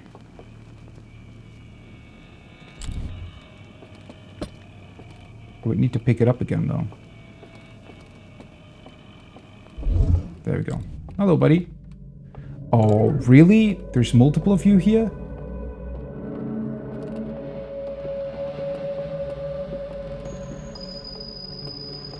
What's the point of opening up the pictures, though? Okay, at least he's moving back. Well, that's good. Huh, there's a bunch of pictures here, actually. Okay. I wasted so much time already. Right, so he's now moving back, but I'm afraid he might come back down eventually. What the hell is this? Like a museum of sorts. Wait, this can't be the point of all this, though, right? Where did I even enter from? From here. Right, oh god. I was really lucky not to fall down there, huh?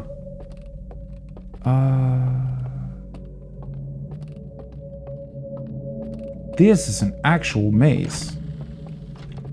I'd imagine maybe one of the pictures is supposed to show me what the hell I need to do. There is a door over there. Well, this is an unfortunate lamp placement. So I could walk this way, but one of them is right here.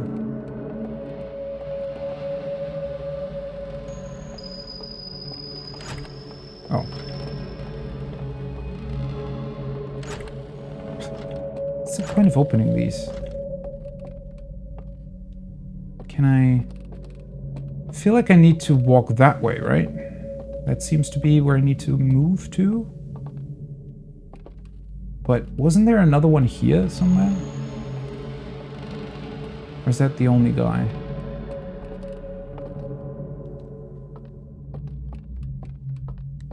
So this doesn't allow me to move here, right? Yeah, okay. He seems to be slightly confused for some reason. I don't even know where I walked.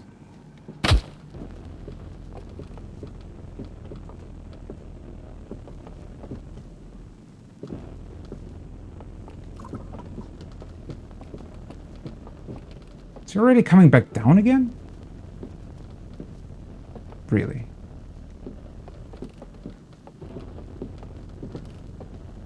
Did he hear me dropping down? Or does it just sound like that? Wow, I'm wasting so much time, man.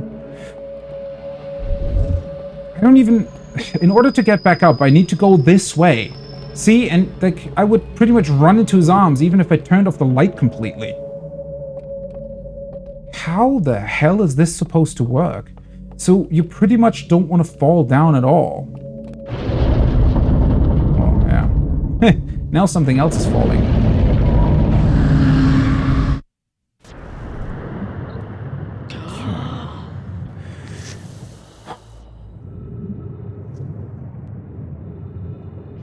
How does this get so much more complicated than what I thought it would be? Now I even need to get back in that entire thing. I need to turn off the lights. I need to... There are so many of them. What the hell? I mean, it might be a good tactic to just get snacked off by the first one next to the hand, though. Because then I can just enter again, go left immediately, take the elevator down.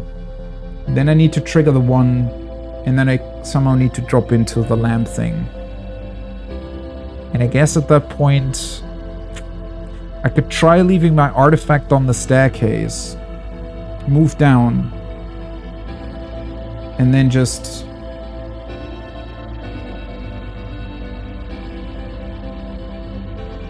Yeah, at least that was a good exploration. I do hope that the end is inside, though, meaning behind that door.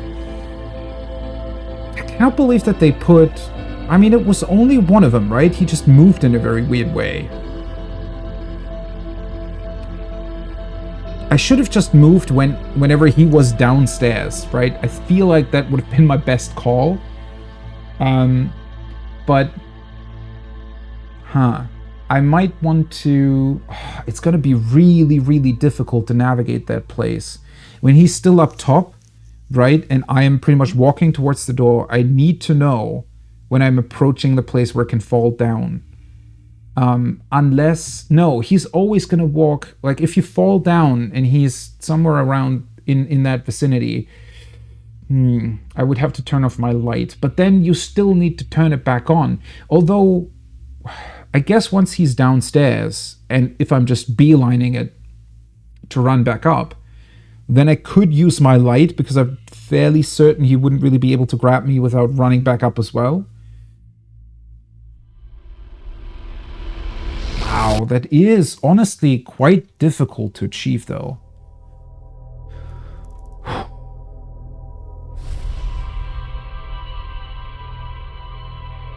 You certainly have quite a bit of time to do it, but it's just... It was also very, very unexpected, I have to admit, because I just didn't realize there would be another kind of puzzle or labyrinth or place to navigate through after already having pretty much been through everything else and going past the alarm and everything.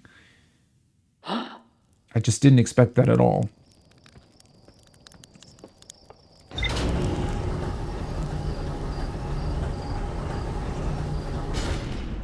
Okay.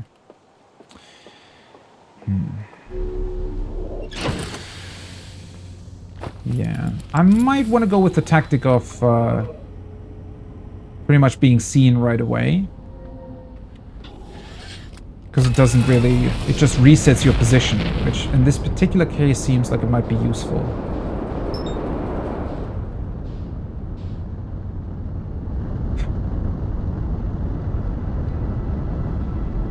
It is pretty insane, just even after all the discoveries that I made, how much there still was afterwards. I do think that I'm getting somewhat close to the end. Like once I've seen the... I'd imagine the last one isn't really going to be that much more difficult, because at that point at least we don't have to contend with any more of the Antler people. I'm saying that now, and then probably the last guy's going to show up and you have to do some kind of boss fight with him through the darkness, utilizing all your knowledge about the entire Matrix space.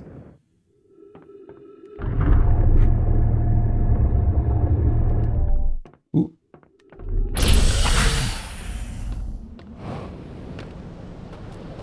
It does very much feel like it. It's pretty much also the hardest one, because it feels like it's the longest one. The first one is a puzzle, right? You have to realize, you kind of have to check where you need to go one time, or if you know that you can enter the Matrix, then it's obviously even easier. But once you realize they just need to die anyways, there's no way you can get through there with them still being alive. At that point, it's quite easy. And the place itself isn't exactly difficult to navigate either, because it's just not that big. And with the third one, the third one is also incredibly easy, especially when you can enter and see the Matrix, because you get that additional bridge that pretty much exactly, like, immediately gets you where you need to go to. And then you only have to make sure that the one guy in the doorway isn't seeing you while walking over the invisible bridge, which is easy to do because you can align yourself with the candles that are visible from the cave on the other side, right? Whereas this one, you just need to get through. I don't really... unless there's some sort of secret entrance that I didn't find, which... well, I mean, technically there can't really be one, since that would have been visible in the Matrix world, right?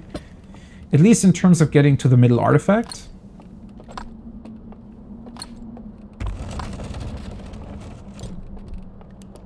And then, technically, this is also the one that gives you the least amount of time.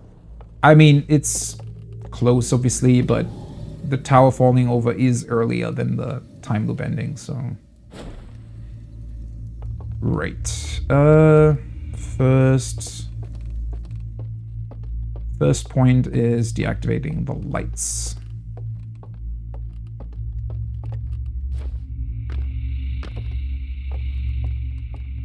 Also, arguably, this is definitely their biggest level, right? The kind of surrounding village and everything.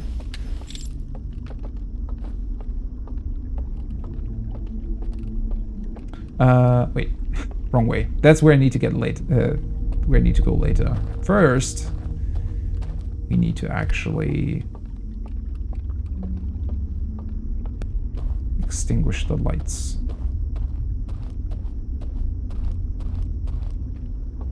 Oh, that one hand is actually, yeah, it's a double one, right? Because you can use it from another point as well. Yeah, and then in general, traversing this place, because of its size, does just naturally take more time, I want to say. Okay. I think grabbing this hand isn't too difficult. If you... Oh, it's over there, okay. Need to move a little bit further. There we go, there we go. Right.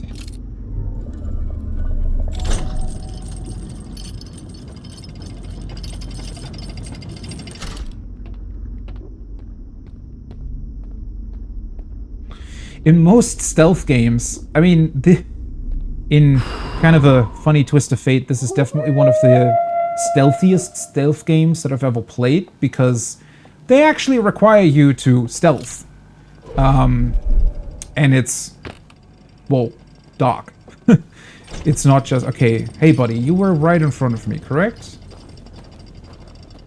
I think. It's gonna hear me, right? Okay, grab me. They're all the hardest. But it also heavily depends on the order you do them in, right? Because I feel like, well, although I'm doing this last, right? Because I was going to say that once you've learned a couple lessons, maybe you can translate them to the other ones, but I'm doing this one last, and it still feels like the hardest.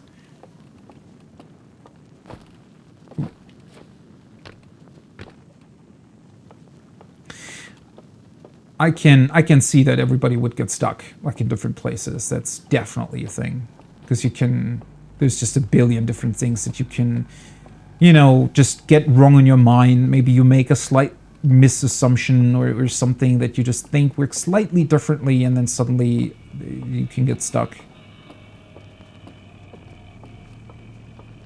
Although, at least so far, I would definitely also say that I'm really, really impressed about a lot of things in the game so far.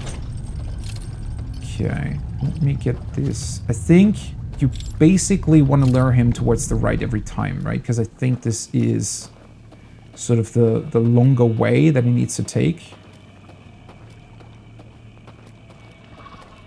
It does make me think. For example, at this point, right? He kind of knows where I am. Feels like he's even speeding up.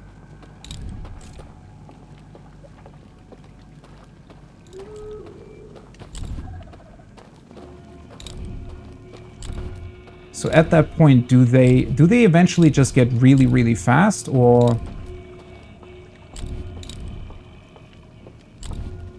kind of wonder about that. Okay. Right, so this time let's try and leave the artifact here. Although, never mind, that's maybe not the best idea now that I've... Because, yeah, you can fall down here. Can I maybe leave it here then? Because then I know that I just pretty much need to walk straight. Oh, okay, perfect. So that's just straight back. At least they're giving you kind of a view of how this looks like, huh? So, if I just walk left. Technically, this guy should not even be aware of me existing. Right? Also, why is there... Did I take a look at this? Oh. Hello.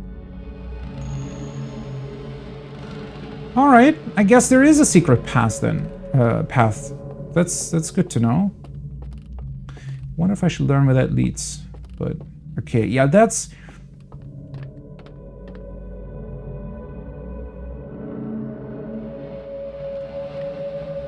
So there is two of them.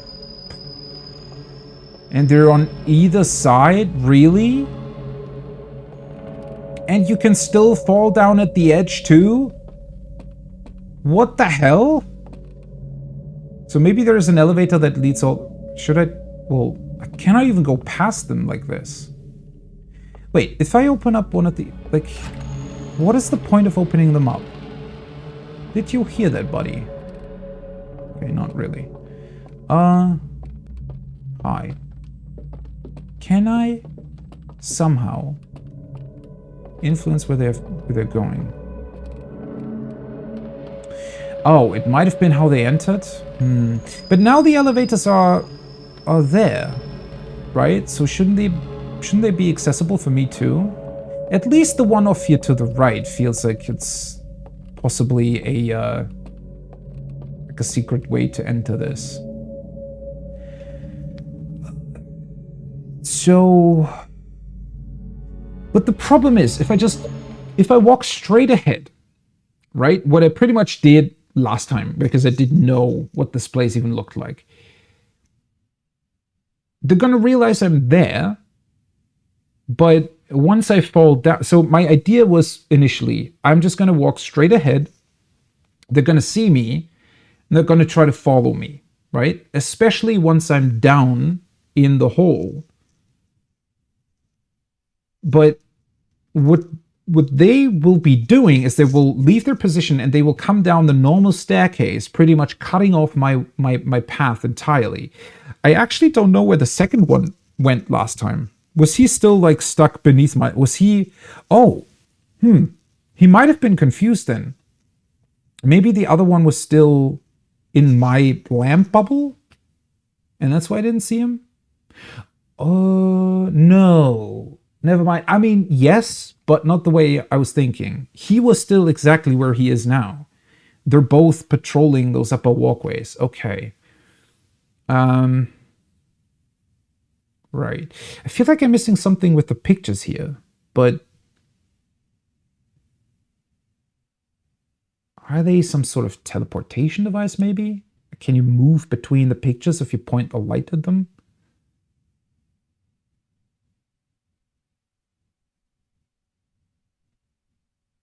Oh, in the first room where you use light to rotate the door. Yeah, that was...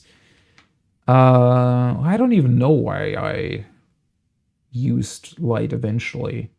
I think it might have been because I accidentally launched my... Or not accidentally, because I launched my scout drone at some point, and it started to turn.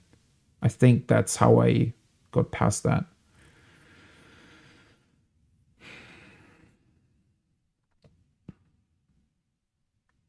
I wonder where I can open all the pictures. Maybe there's just some secret lore inside them. It would be weird if you'd be able to teleport between them. Also, I mean, that wouldn't even really help because the ones that I need to get to, or theoretically would have to get to, are the ones at the backside of the room, which are not accessible yet. But the problem is, if I take my lamp with me, right, then I don't even know which one of the two is going to follow me.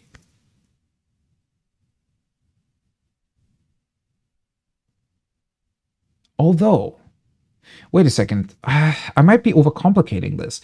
So I might want to lure them out. Oh, that's really, really rough, though. Yeah, with the guy that's in the cave, right? That's the... I think that's pretty much what they also want you to do here. Because you just need the light as well. There's no way you can... I mean, in theory, of course there is, but it would be very, very frustrating trying to walk across those pathways without light. Or at least some light to guide you. But there's two of them, right? So even if I lure, let's say the right one, I don't know, all the way up here, how do I make sure that the left one doesn't see me if I'm walking towards the door? I guess once I'm across, I can just turn off my light and sort of slowly make my way alongside the wall. Oh boy. This room's design is pretty tough. Uh, hmm.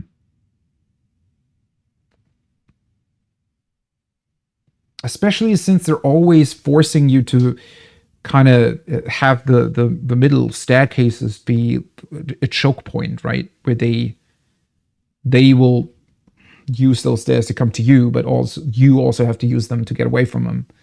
So, and it's so dark when you turn off your light.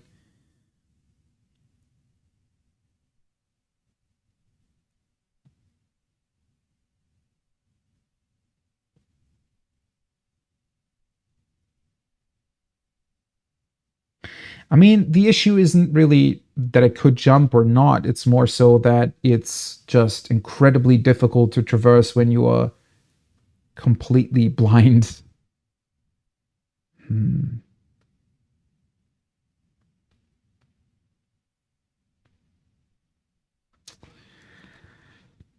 Okay, there's two. Last check. There's two. Would they even be walking up here? Oh, wait, never mind. Okay, there's stairs to the... Stairs all the way to the right. So if I can lure one of them or both to the middle, I could just use the stairs. I would have to turn the light on once I'm here to see my way. So if that guy is somehow all the way up here somewhere, that would work. Well, that's still very scary because he's pretty much one of...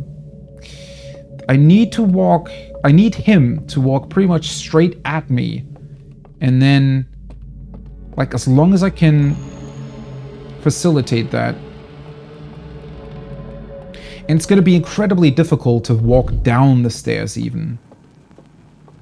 Because, well, it's difficult to see even that in the darkness, right?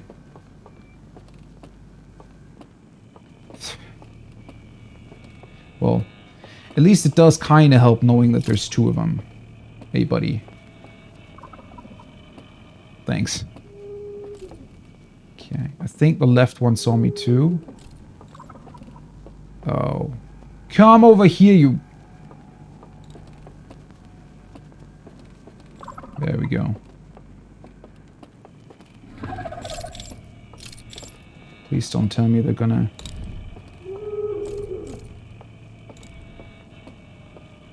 Oh, well...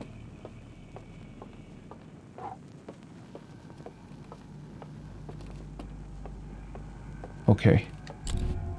Oh, another alarm. Of course! Of course it wasn't over after that! What the hell? Okay, this is a really, really... Wow.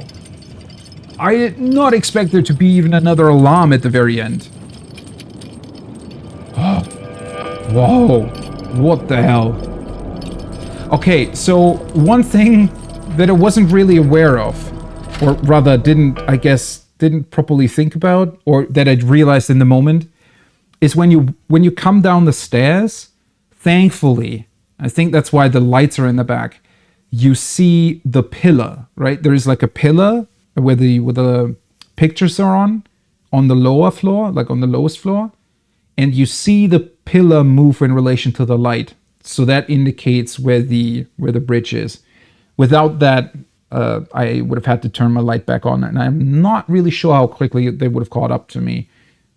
I think I still might have been able to manage it if I quickly turned my light on, but I would have had to point, well, the camera down, make sure that I'm walking the right way. Wow. Whew. It's also, you really, it's difficult to get a sense for how much you can, like, lure them towards you, because they're looking right at you when you focus your light, but they kind of slow down sometimes, especially when you switch focus between the two. I was afraid that the other guy was just going to walk or take the other stairs, right? That's what I thought would happen if I focused my light on the left one. That's when I went back and forth, but wow. Thanks. Oh, man. That was certainly exciting. Right. Okay. Well, we made it. Okay. Pretty view. And it's where we ultimately need to end up. So this is going to be burned. Yes. That one still puzzles me somewhat.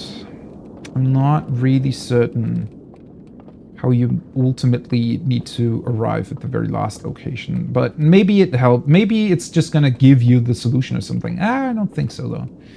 I don't know.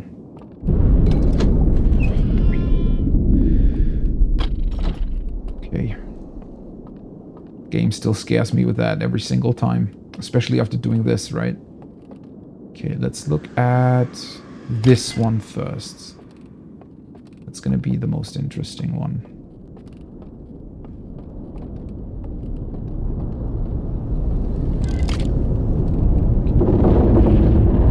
Everything's slightly shaking for a second. Alright, second unedited one. Okay. So, this is after they built their ship. They gave up everything on their home planet to build it. And then they began... I suspect this is... So this is already after they arrived in our current solar system. And at that point, they scanned the eye of the universe somehow. And that gave them information about it.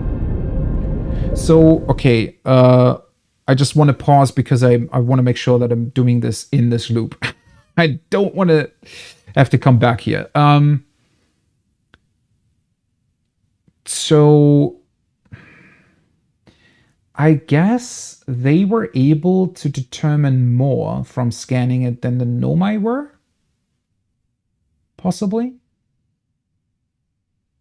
So they must have realized somehow that the Nomai knew that it was older than the universe itself, but maybe they realized that what that meant, that it must have survived the universe being destroyed and reborn, potentially.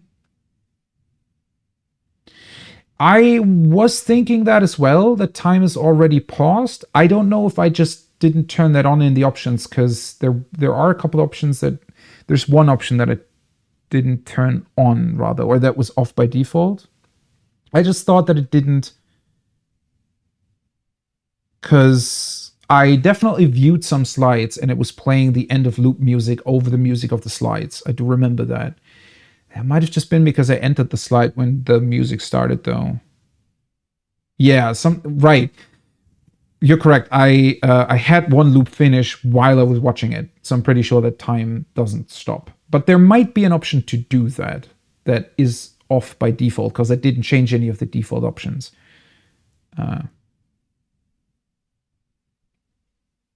Yeah, you can still hear the wave and stuff. Yeah. So time is going on. Well, I mean, I have like 10 minutes until the tower falls, but still. Okay.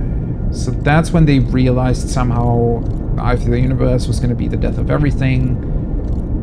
Pretty much wiping out the system they were in right now and wiping them out as well. Okay, I don't really... This strikes me as odd, though, that they would... Why this image here? Because isn't that after they already left their home planet? So this is not on their home planet?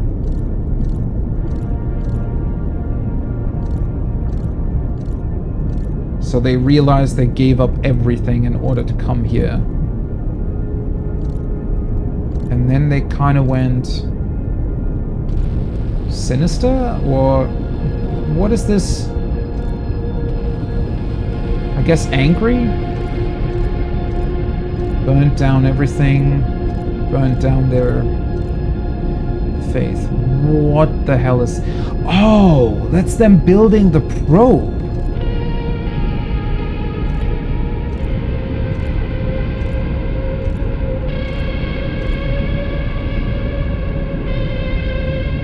Whoa.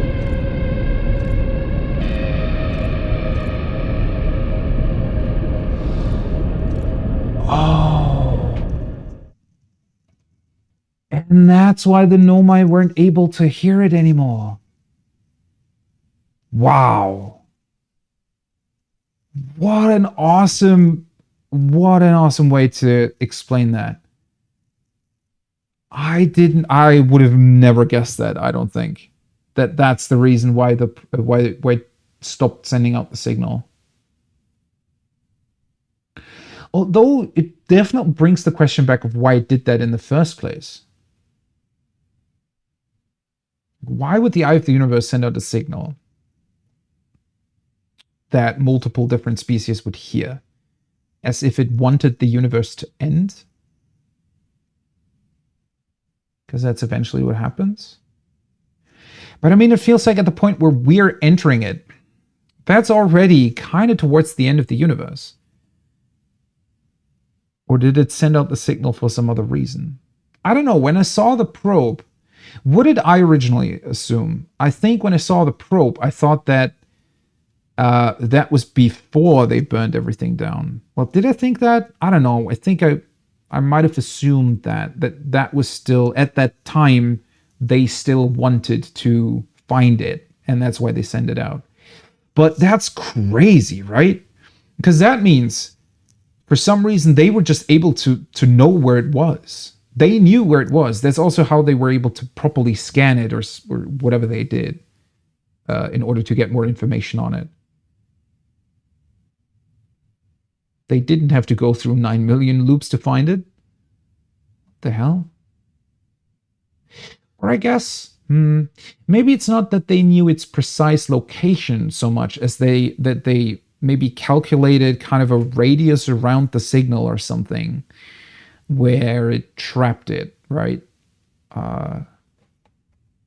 So potentially they still wouldn't have been really able to get there, but they still were able to prevent the signal from getting out. I mean, it seems to suggest that they're seeing what the eye is going to do, but the way they're portraying it here, it makes it look really, really evil, right? It's even with the red color and everything. They saw it from their home planet in the first place. I mean, they got the signal, right? They got the same signal that the Nomai did too. It might also be an anti-signal. But the way it's portrayed here, it looks more like it's encasing it. An anti-signal, I think, would have been displayed as a wave going towards it, right? If you wanted to cancel it out. Also doing, technically, when you're thinking about waves, doing an anti-signal to a wave really only works properly if you do kind of encase it, right? Unless you would send out maybe multiple probes or did some sort of some weird overlapping. I guess it could work if you're getting your math right, but it does still seem to me as if they're kind of able to I mean, even knowing what it will do is already quite a bit more than what the Nomai were able to discern from it, right? I just don't know if they just thought of the universe resetting as bad, or if they realized that the eye was doing that on purpose or something. Like it was actually evil instead of just eventually in a billion years resetting the universe. But maybe we're gonna find out. So their system is in the bottom left. What's interesting is that that's I'm kind of covering it. Doesn't really. And then they cloaked up. So before that they weren't really cloaked up at all. But they also burnt down the communication to their probe, right? So they set it off. Signal gone, and they severed connection to it. Possibly because they didn't want to make anybody else aware of where it is. I mean, yeah, this doesn't really show why they think that it's evil. Unless they're just thinking of the universe being wiped out as evil. It's a really cool looking probe, though.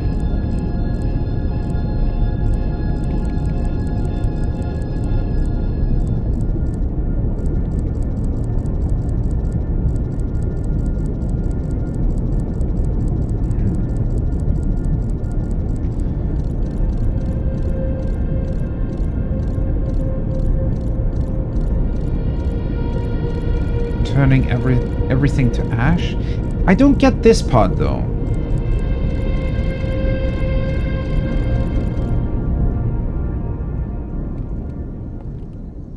Oh. Wait, why is it?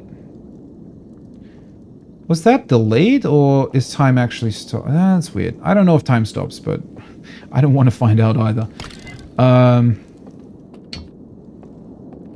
Yeah, I really don't get their proper thought behind it, or why they were able to see that. And also...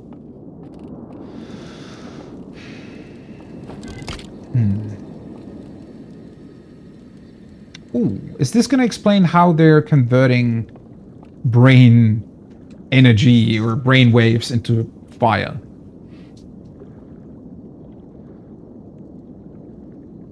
Yeah, hard pill to swallow, they don't like it. I mean, we always have to consider that they gave up everything to find it, right? So it might just be that, I guess if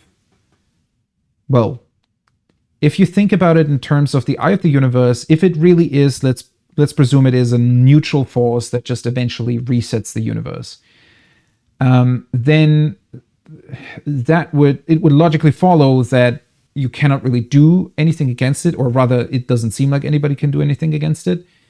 And with that kind of knowledge, you just need to, take it as it comes, right? You cannot do anything against it. So as soon as you know that, you would probably just want to live as best you can until you die, right? But they had already given up everything they had in order to find it, in the hopes that the signal would somehow yield them more knowledge, or be some divine sign, something calling out to them specifically. So at that point, they would definitely view that as, as a betrayal of their trust, faith, however you want to put that, right? It's just a very difficult thing to deal with at that point. The grass seemed to be the idea of them being forgotten. Could be, yeah. I just... Maybe I'm just thinking a little bit too much about their original... like the first plate with them showing their planet also turning to dust, the desert planet, because they used up its entire, like all the materials to build their starship. Though clearly one person at least thought different. And that must have been the one person who created the picture with the beautiful flower growing out of the skull and new galaxies emerging out of it. Okay. Well, this also puts this in completely new context then. And it also makes sense that one of them actually died for these experiments, because this must have been incredibly important to them, getting their original lives back, at least in a certain way. Okay, so that's kind of the lamp encasement thingy. He goes in. Oh. Is that why they have those bells at the top? Wait, so the bells create some sort of energy field, and...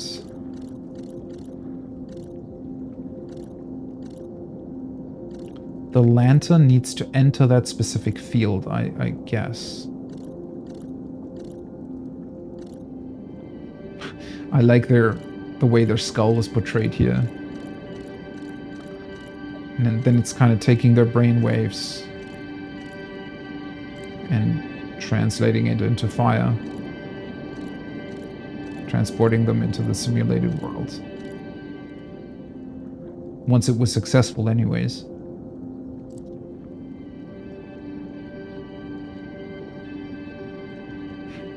The music, I mean, it's kind of fitting, but also pretty, I don't know, haunting at the same time, right? Okay, so even like...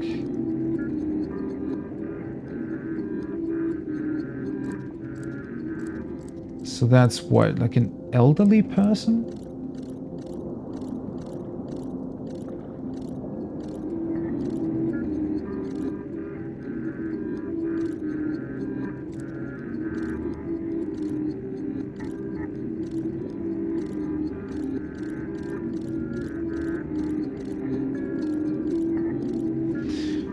So their brain wasn't compatible, or it was too old to...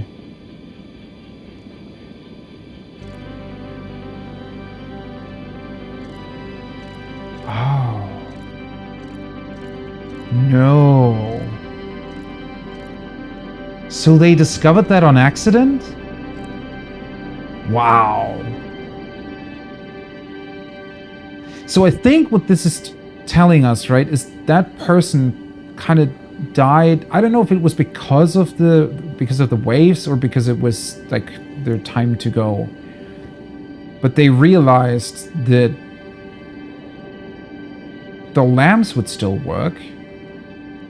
Like their brain ceased to function, but they were still able to put the brain waves into the lamp.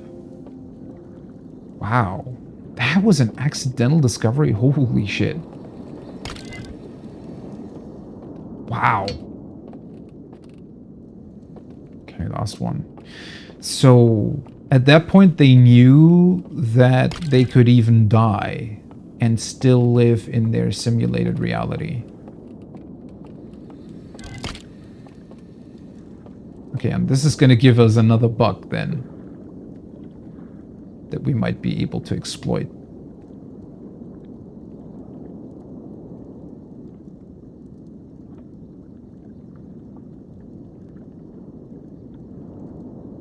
Final frame of the vision. I mean, is that something that still comes up? Because then it is pretty much a spoiler, yeah.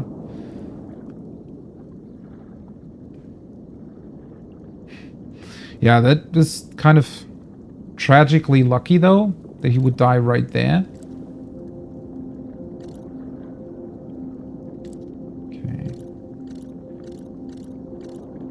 Okay, that's the bell that's waking them up. So I suppose their original design encompassed those bells.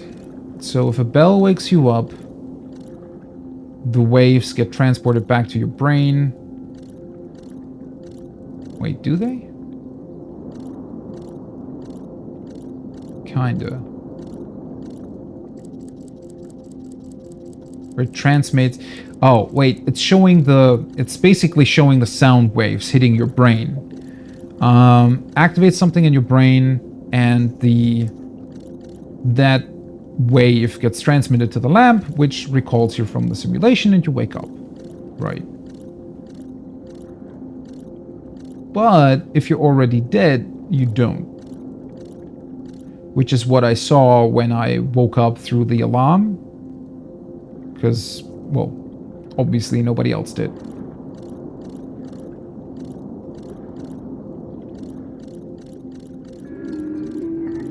Yeah, so it doesn't work if you're dead.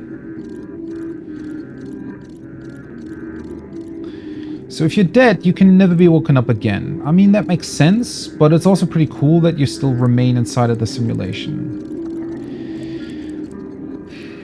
Interestingly enough, this doesn't really seem to be anything that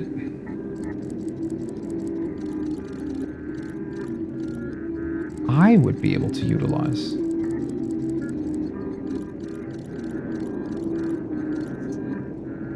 Because I'm never dying. Time loop's always going to recall me before I die, right?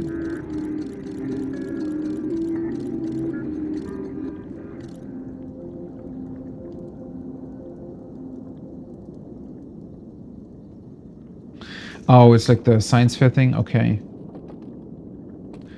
Well, I mean, if I find it, I find it. If I don't, then I don't. Although, obviously, I could come back eventually. Okay, well, I feel like that's pretty much everything I can do here. Oh, oopsie. That's not the thing I wanted to pick up. Unless... well, last part still remains sort of a mystery.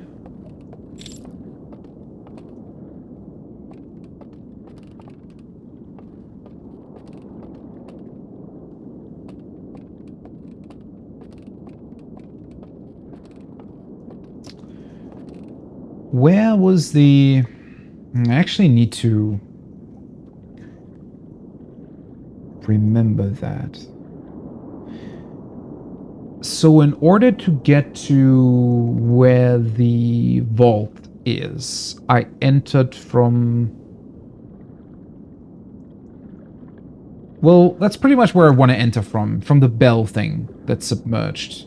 I don't think there's any point in me just taking the boat. I don't know if there's any point in me taking the... like jumping off the boat route either. Unless the middle column is somehow gonna help me. I mean, it might help me in figuring out what the other codes are. If I even need those.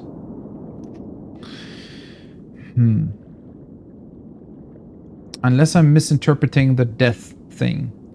And maybe I can use that somehow.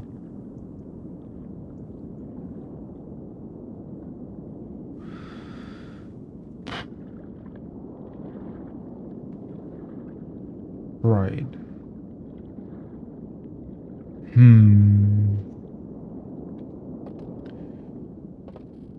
Yeah, I definitely need to go back to the bell.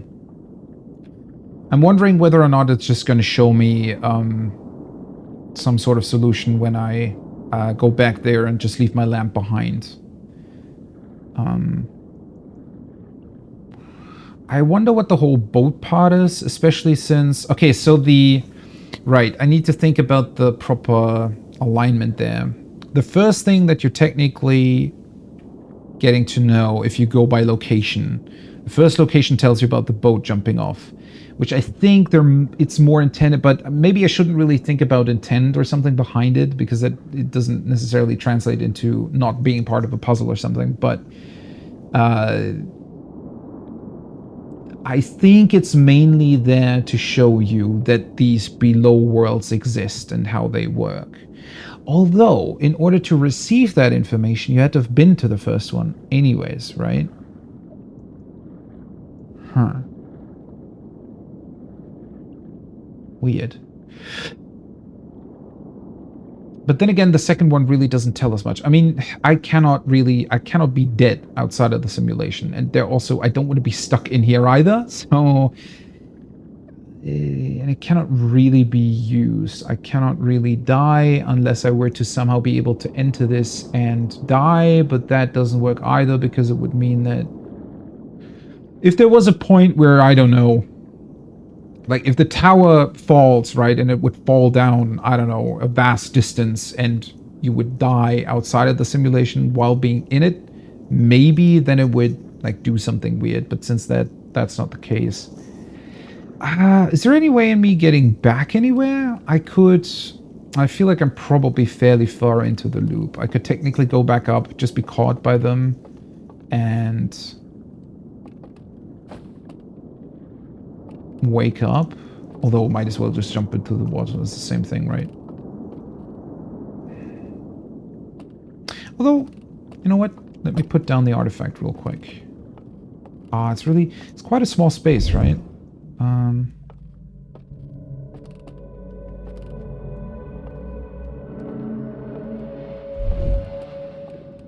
It is somewhat haunting.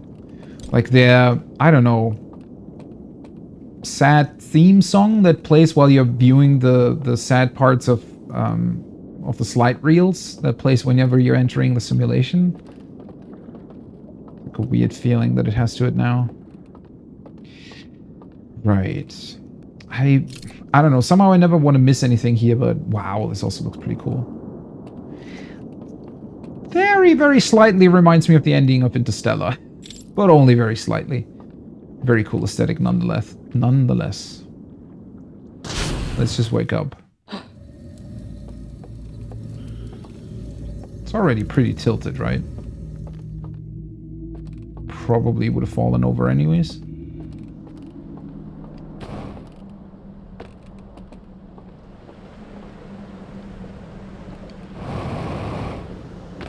Well, there it goes. Okay, don't necessarily need to wait all the way to the end though. Just gonna reset it, go back to the bell, pretty much immediately leave my lamp behind. Thankfully, hopefully, we're done with the creepy ghosts or haunting past brain uploaded memory guys that definitely don't want us in their simulation. That was pretty good timing, wasn't it? Which I'm still... The whole burning process is still incredibly interesting to me. It makes sense that they would burn their temples and stuff, right? But why manipulate the slides and such? Was it really just to keep others away? I guess that's what the probe is suggesting, right? They didn't want anybody else to have to suffer the same fate as they did, so they made sure that the signal wasn't being sent out anymore and burned all the information that would hint at them following, or rather they, well, kind of manipulated it to make you realize that the eye of the universe is a really bad thing. Maybe. I would say, though, the way they manipulated the stuff, or burnt the stuff away, it still doesn't really deter you from entering the simulation. I guess the entrance points are kind of hidden away and stuff, but it's still, I don't know.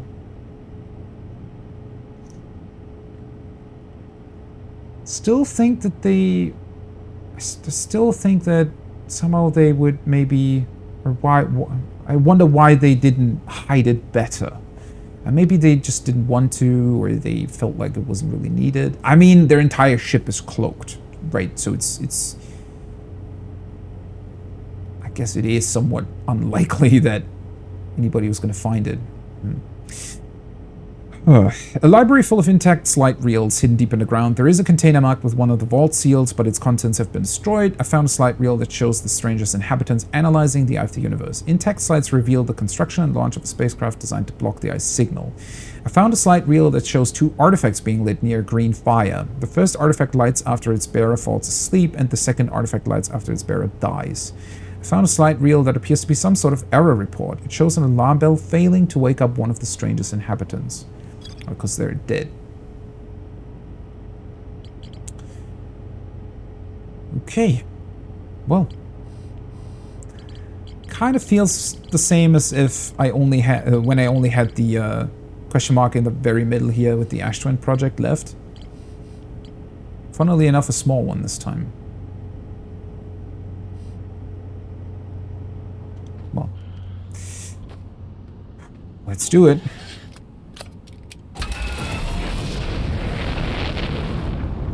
Close. I'm German. Guess it comes through at certain points.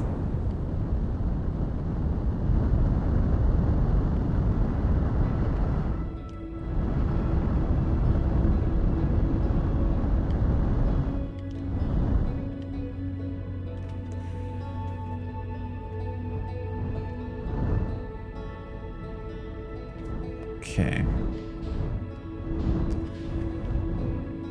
I could... No. I still need a lamp with me. Lantern, whatever. Because I was thinking about potentially using the side elevator here to get to the dam right away, but I think that's not really helping much, honestly.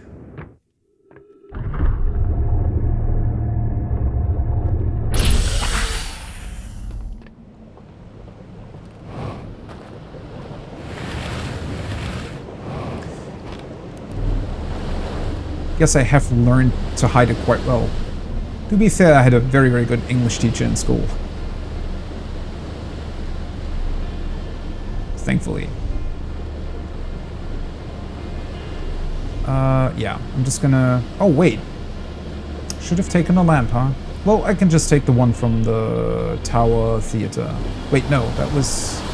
Where was the other one? Not the tower. That's at the canyon, right? Yeah, yeah.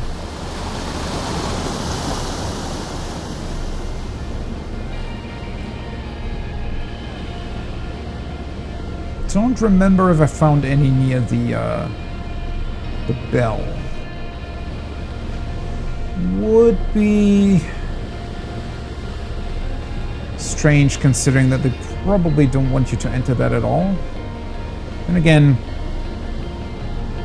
that's the thing, right? If they didn't want anybody to follow them into the simulation, they could have just made sure that no other lamps existed. Right? I mean, theoretically, somebody would still maybe be able to just rebuild them once they realize what had happened here, because they're still holding them, right? So you can kind of see its design. Also, there's the workshop and everything here. Huh.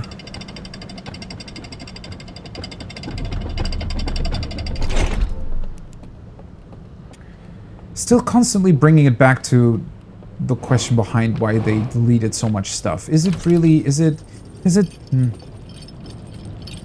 With the knowledge I acquired now, it doesn't really seem like they would have eradicated that out of shame. It's more to keep others away, but aren't there better ways to do that, though?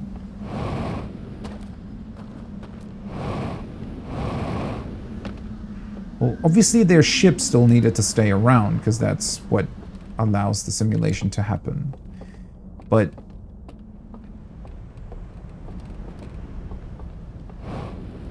I don't know. Does feel like one of the last pieces of this giant puzzle. Oh, that's sad to hear about. Yeah, English teachers, especially in Germany, it feels very random whether or not you get a good one. My English teacher had a wife that was actually from Britain, and he pretty much lived there half his life or something, so.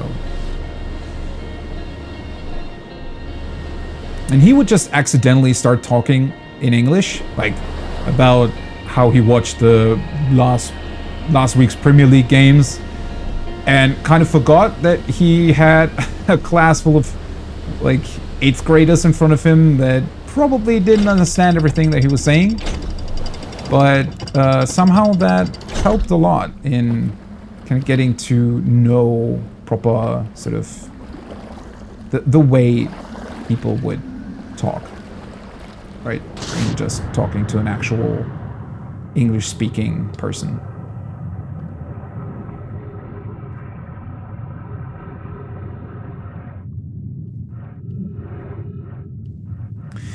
I wonder if you can take...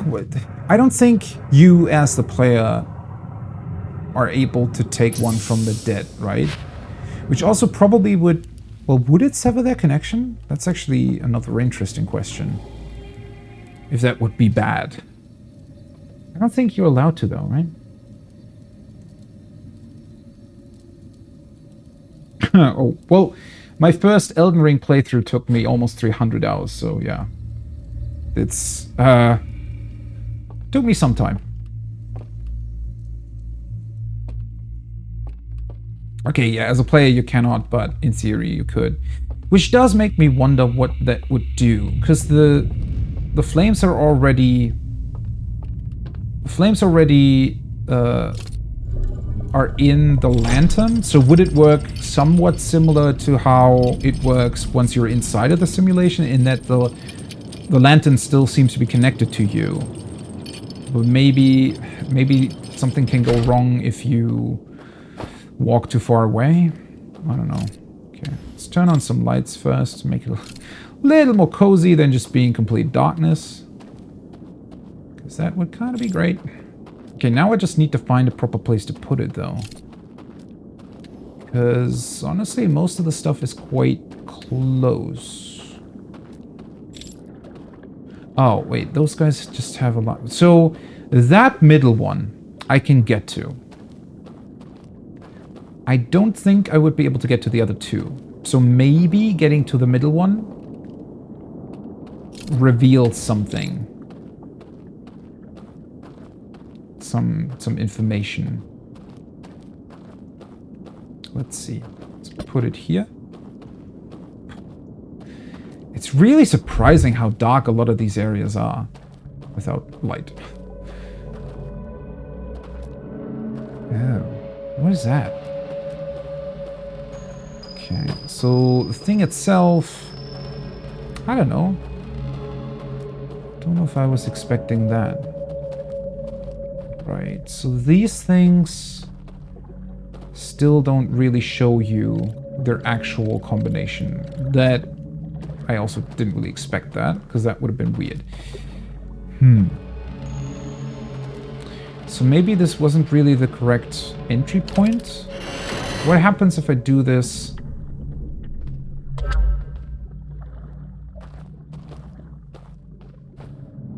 Does it just work the same way? I guess it does.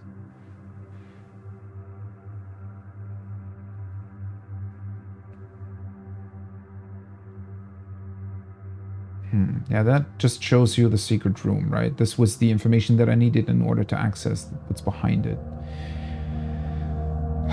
But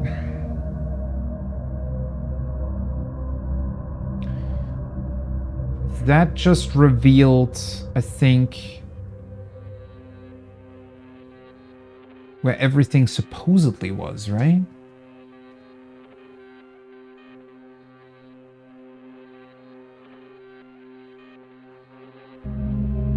Lamps turned off. Yeah, we know that. That part I already know. The three things, but that's just where we learned that those three codes existed. And then those codes were taken away. They were placed, well, here, right? In those three areas. But they were still burned away.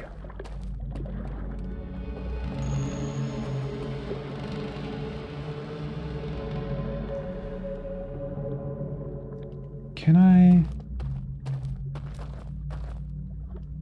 I think they changed it, yeah. I think when it first got here, somebody also mentioned that it was slightly different to what they saw. So they might have changed it. If you took it out outside the campfire range, it would sever the connection. Probably. I mean, that's what their bell shows, right? It's like...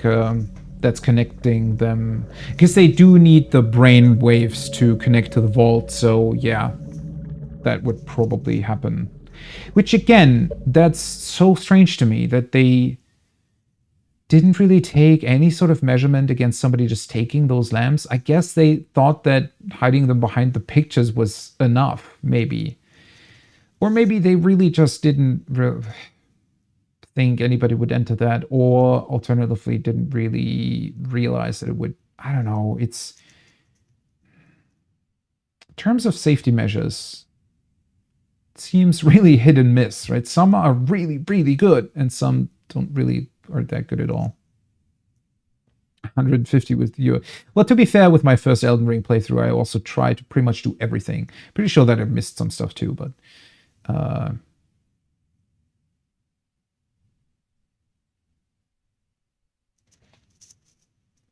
the patch notes are deliberately obscure. That's actually pretty funny. Behind the pictures in the shrine of the abandoned town and their private cloaked space station. Yeah, it is fairly unlikely, and it took me quite some time now to discover all of these secrets. Right, and I did have infinite amounts of time to figure it out. That is a very, very good point.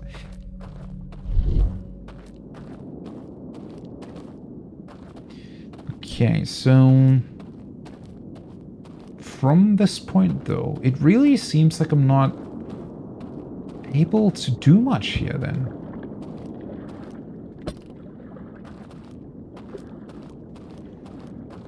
So all that pretty much remains, then, Why are you turned off?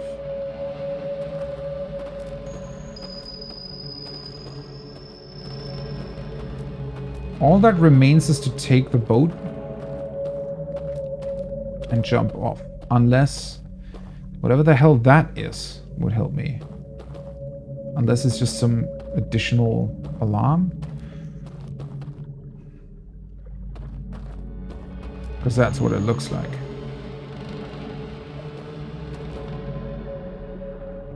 Or is it something else? It's so weird. I mean, I can go there. I can just try going through, honestly.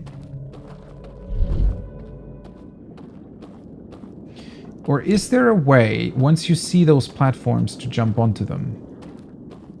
Not really, right? Because we don't have the jetpack here.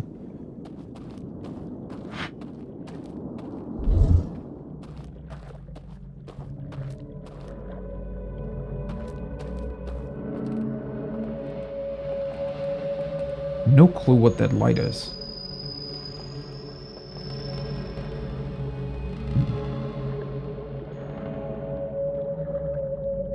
Let's activate the middle one.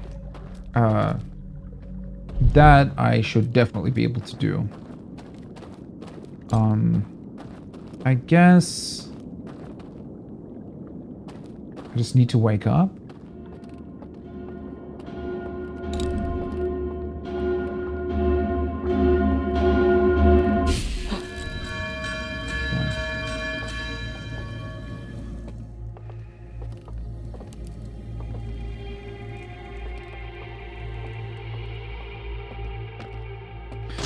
The belts all still work though, because it would be kind of funny if there was one of the locations where the belts didn't work.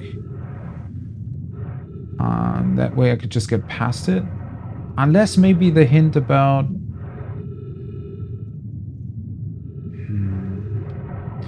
Do all 3 hints correspond to one solution per thingy? Maybe. Oop.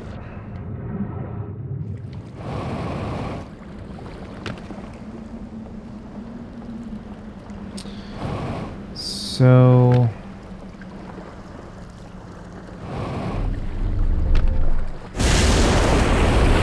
Well, suppose that makes things easier. No, it doesn't. Unless I... might as well. I'm already here. Gonna go to the tower. Check it out from there. It hopefully shouldn't really take that long.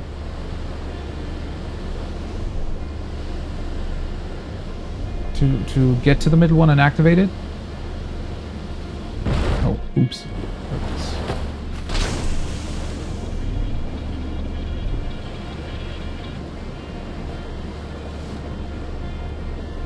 There were 5 in the... Wow. Okay, yeah, that would have been overkill. I can kind of see how that would be very, very frustrating to do, honestly. Because honestly, as much as I enjoy that, right, especially with combining it with the whole knowledge about being able to enter the Matrix, I think it's not really what the game is about, right? It feels... That would feel somewhat out of place to me. Because it's fun to have those sections, but... Yeah, I would say that the second one, as cool as it is to get past it, right? Once you figure it out, once you do it correctly and everything, it's certainly it's well done in terms of a gameplay section. Also much better done than a lot of other games do it. I mean, I did... This is probably one of the best stealth games or stealth mechanics that I've ever seen. So it is cool. But I think it was on the edge of being too much already.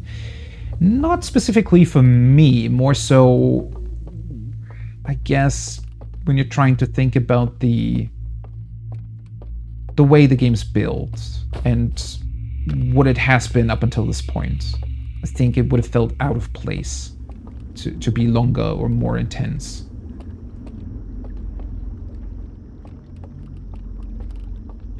Though, of course, that will be very much different from person to person in terms of whether you enjoy it or not.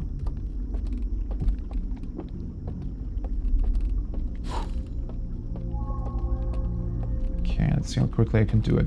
Should be enough to just pretty much jump out whenever, right? Just need to take the lamp with me this time, but I feel like they're probably fairly lenient in terms of when you can jump off.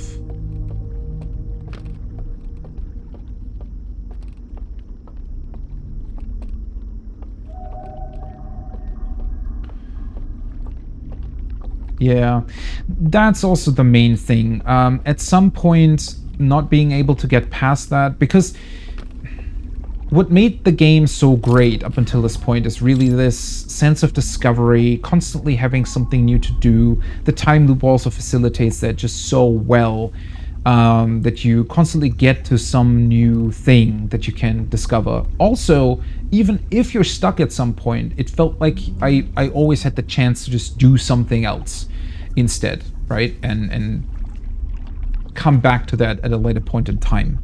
But the stealth sections, as cool as they are, they're really just that, right? It's not really... You cannot really outsmart them too much, I want to say.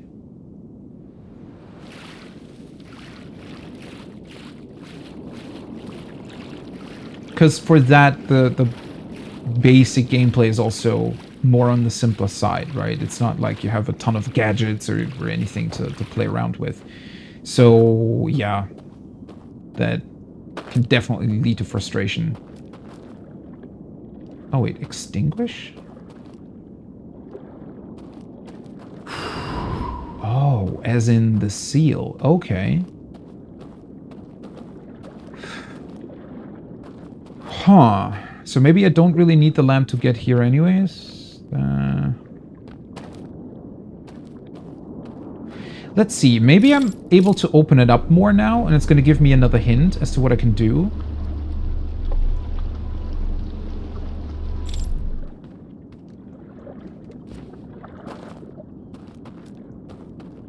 So originally, you would have had to input the code. And I suspect that it would have brought the boat over, right?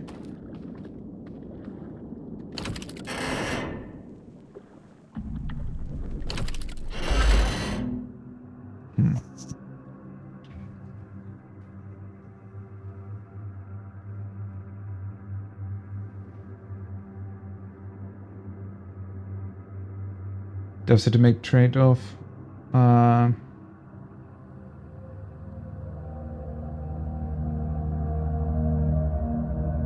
there is the reduced rights option. That's...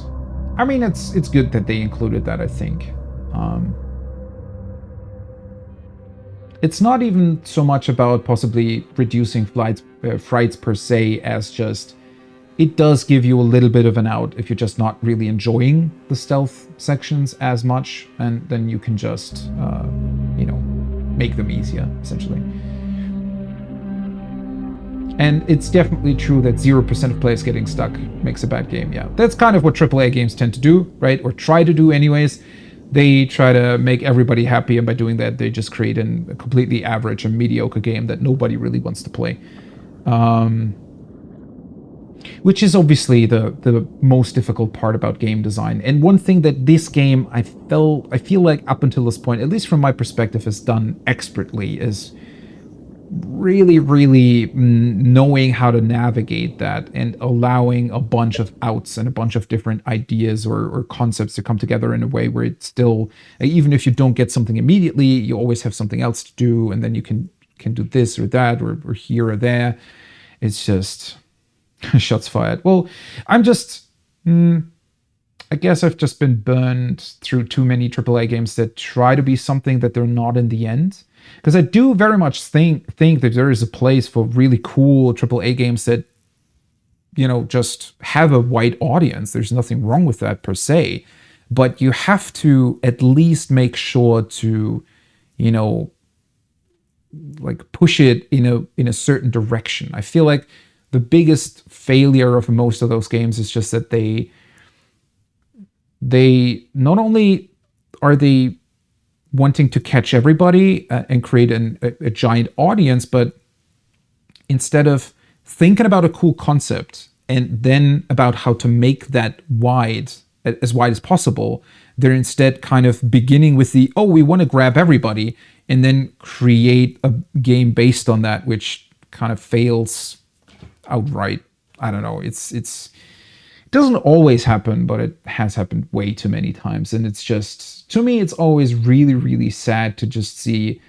I know, well, because there's always developers behind it too, and big companies are just burning through millions, like hundreds of millions, possibly billions of dollars to, at the end, have something that just is absolutely nothing and boring. And because a game that's boring, that's the worst one, right? A game that is bad possibly had some really cool ideas that were just executed poorly. A game that is boring is just unplayable, right?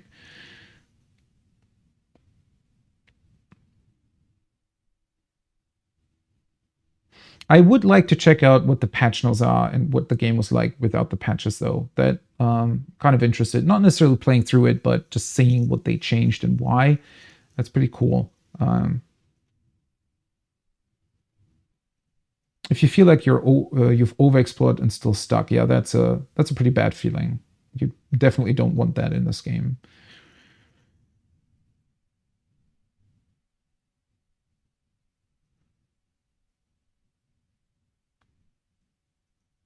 Yeah, because it's not about, like, exploration is really, really cool, right? And this game does it like phenomenally good, phenomenally well. But the what you don't want is to have to explore the exact same place over and over again. And I think, well, the worst part would be to realize, okay, there really is nothing else here that I can explore. So that means I'm just not getting it, right? I just don't understand what is happening. And, you know, that can pretty much happen to everybody because you might be overthinking it, or maybe you, I don't know, you just took some wrong turn in the way you were thinking about it, and realizing that and being able to not progress because you realize that you've done it wrong and you're the problem here to a certain extent. Yeah, that's not a great feeling.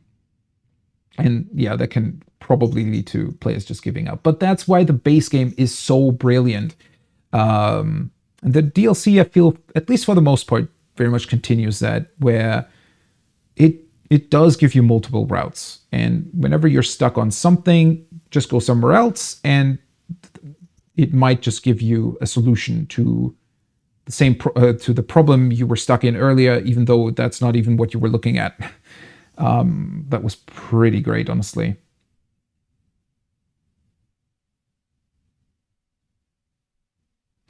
And that is a very, very difficult question to answer. If it, like, what percentage of players should jump off of games in general, because a lot of people do, right? Typically, I think games are completed, like, on average by maybe 30% ish, or 25% of players who start it. So it's a very, very low number. Um, yeah, difficult to answer if you.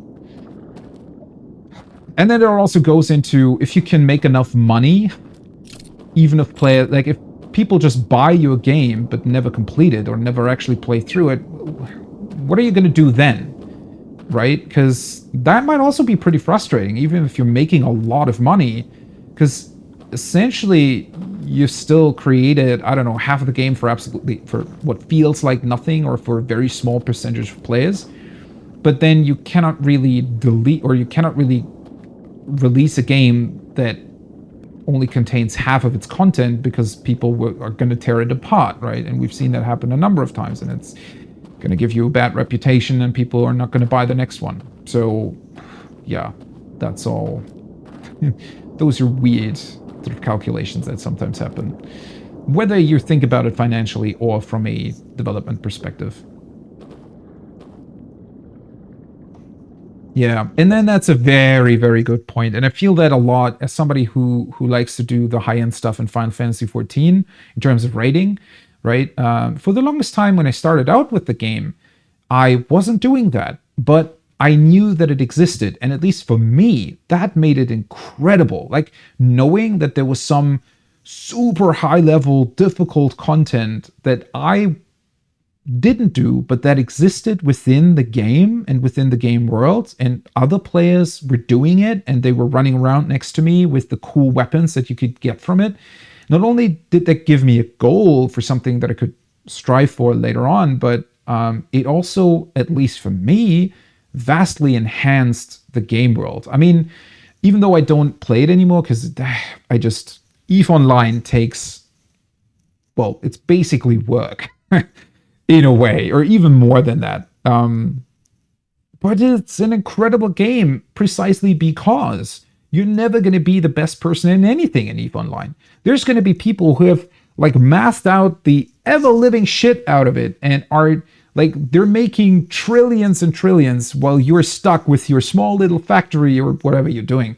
But it's still, it very much takes that idea and it makes something really, really brilliant out of it, where you feel like you're part, like a small part in some huge universe, like quite literally huge universe, which creates a fantastic feeling that is only possible because you're not the best and you're not the person getting everything or doing everything or, well, even being able to do anything. Yeah, EVE isn't casual friendly at all. They've gotten better about it, I think, and technically you don't really have to like no-life it. There's a lot of stuff that you can just do with coming back to it from time to time. But well, the most interesting parts are certainly going to be the one where you need to invest a lot of time. It's also, it definitely gives that back in terms of rewarding experiences. There are experiences in EVE that you can get nowhere else, period. But yeah, it does require the time investment, which is kind of true for most, well, MMOs at least, but also for some other games and experiences, I want to say. It's like EVE is like getting, I don't know, maybe a good analogy would be getting really, really good at an instrument or something. It's going to take you years and years, but once you do it, it's really rewarding. At least I think. I'm not actually good at playing any instrument.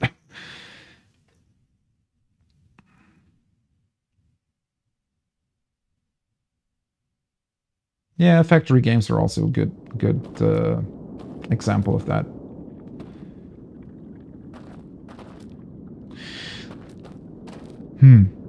Well, now I am somewhat stuck, though.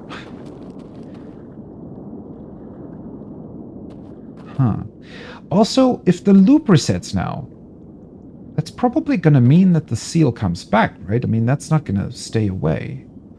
So I need to... What? I'm pretty sure that the bugs in the simulation are what are the solutions here. Because I use the boat in order to get to the middle one.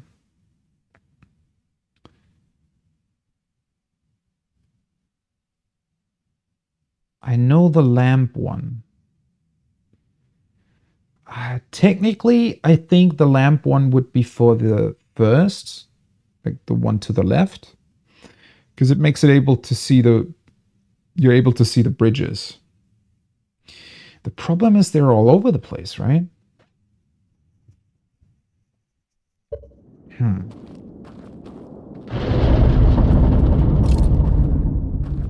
Oh, right.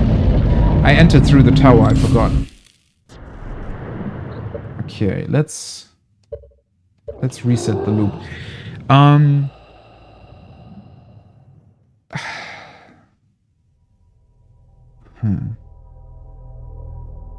I have to be quite close. So the right one with the alarm. Why is there a hole there? Can I get to that somehow? Was there something on the outside of the bell? Because it would have to be close to the bell, right? It's essentially below it.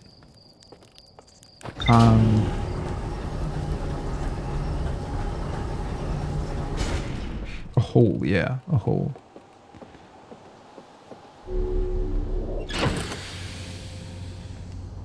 Yeah, the base games...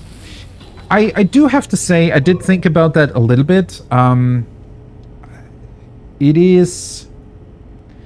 I'm definitely missing kind of the quirkiness and the sympathetic way the Nomai were talking to each other. That adds a lot. The writing is really good in the base game, and not really having any communication to look through. That is the one aspect where I'm not entirely sure if they maybe should have added something more. But then again, the way they've done that, especially with the because technically now they've just changed words for pictures, so it's more or less on paper you could say it's more or less the same thing, just a different medium. But I don't know. Maybe it would have helped to have individual characters to relate to in some way, right? Because this way they're just the antler people, the owls, whatever. They're just a mass of a species. Whereas with the Nomai, you had their individual names, you meet Solanum, and so on and so forth. I did miss that from time to time as well, but then again, I also think that it's cool that they deviated so completely from a lot of the concepts of the base game, because I think it made for a better experience instead of reiterating the same thing again. It definitely adds a lot to it as well. You're taking something away, you're adding something.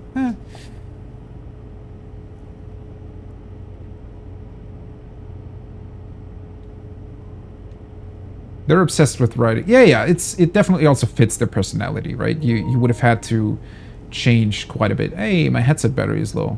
Well, I haven't seen that message in a long time.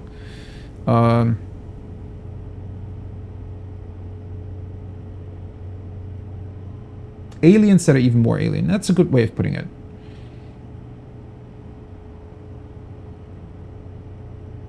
I mean, that is so incredible how... I can't believe how well they were able to do this, even after everything that they've done in the base game, how they could still come up with these incredible concepts and, yeah, very much make them seem like the thing they're, well, obviously succeeding in creating here.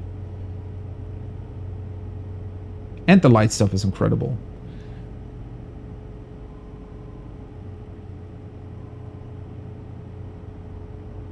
Well, the Nomai message system is also... especially with the projection plates and everything, that they basically have FaceTime calls. That's pretty incredible. Okay, so... I get the middle one. I have the information that I need. So how am I putting this together? The right one needs me to die? Or at least... No, not the... Yeah, the right one. I'm slightly confused by the light coming in from the top, though. But maybe that's just messing with me.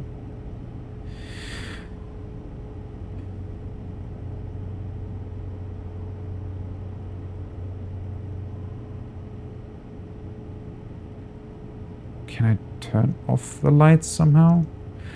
Maybe the light that's coming in from the top just was trying to make sure that you cannot just extinguish your lamp in order to get through.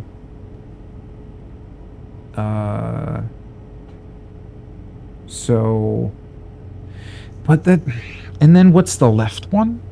So for the left one, I mean, yeah, I'm putting my lantern away. I see the bridges. But what am I supposed to do with them? Because they're just randomly floating in space. Oh. Oh, I think I got it. So with the left one, the bridges are floating in space. And what we're lacking is the passcode to properly do that. And that means that I can just rotate the passcode thing until they're in the right place. Of course. Well, yeah, that should work. Cool. How you're thinking with time machine, yeah. Okay. Okay, my headset is annoying me. Where the hell is my next cable? What's that? Give me. Oh, it's lying there. You know what we should invent? Better batteries. Although at least the headset is working longer than the freaking controllers. Cannot believe that the battery life of the PlayStation 5 controllers is still as bad as the PS4 ones. Especially since the PS3 ones basically held, I don't know, 5 times as long. Okay, 1 second.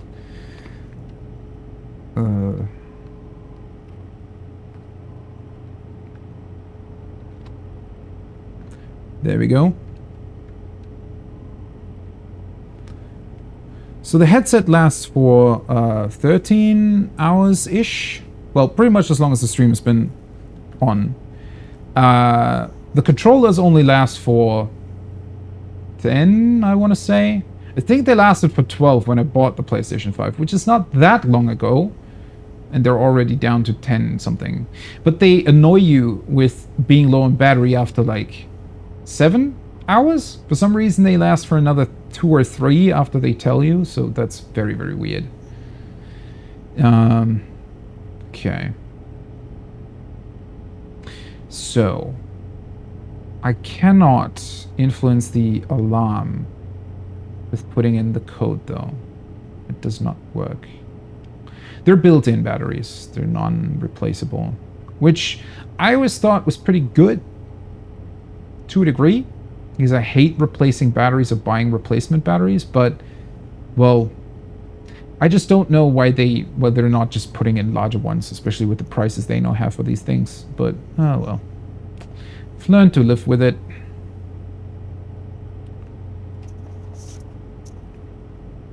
I mean, I just don't understand how PlayStation 3 controllers, they're the same thing. They also work via Bluetooth, right? I mean, they don't have the fancy lights on it, so what? They still have, like, the triggers and everything. Not the triggers, but the motors that create the force feedback, right? And they lasted for a week. I was using my PlayStation 3 controllers with very, very heavy use for like a week until I had to recharge them. PlayStation 5 barely lasts half a day sometimes. Okay, so I need to die? How do I die? Or make sure that my brain waves aren't... I'm not allowed to wake up. So somehow the bell cannot wake me up.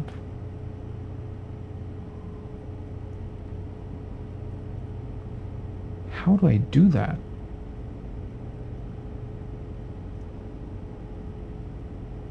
Planned lifetime QC industry, yeah. I mean, don't even get me started on the sticks, right? Same with the Switch sticks. I have like one of my PS5 controllers has a very, very slight drift. Not always, like it's very rare that it does it, but it does it from time to time. Which, again, the thing is 1.5 years old, almost. So technically not even. It's 1 year and 4 months, 3 months at this point. So yeah. By the way, PlayStation 3 controllers never did that either. At least not the stick drift. They did other weird stuff though, eventually. But that was after, I don't know, 6-7 years of heavy use.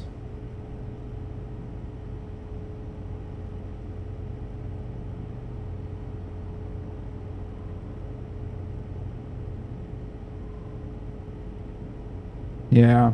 Yeah, the PlayStation 5, ever since the PlayStation 4, they've just added features to the controllers, but somehow just don't care to improve battery life. I'm certain if they would actually like put somebody on that task, and they worked on it for like a couple weeks, you could probably improve battery life 3-fold or something by doing exactly that and just only using whatever you need to in any given moment. Yeah, I feel like I'm very, very close to the solution. I feel, honestly, that I'm almost overthinking it again.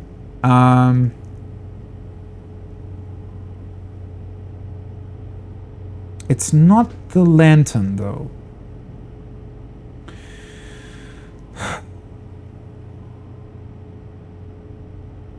I was thinking about it too much in terms of not dying, but what I actually want is just the bell not waking me up.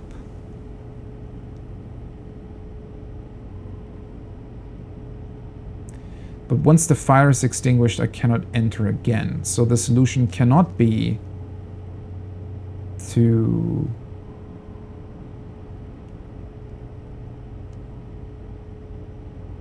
Solution cannot be to enter somewhere where the bell doesn't work. Or is there one place where the bell doesn't work? No. I would have picked up on that. That also definitely doesn't feel like the right solution. Well, then you could do it with the other alarms too. Can I make myself appear like I'm not actually there, though?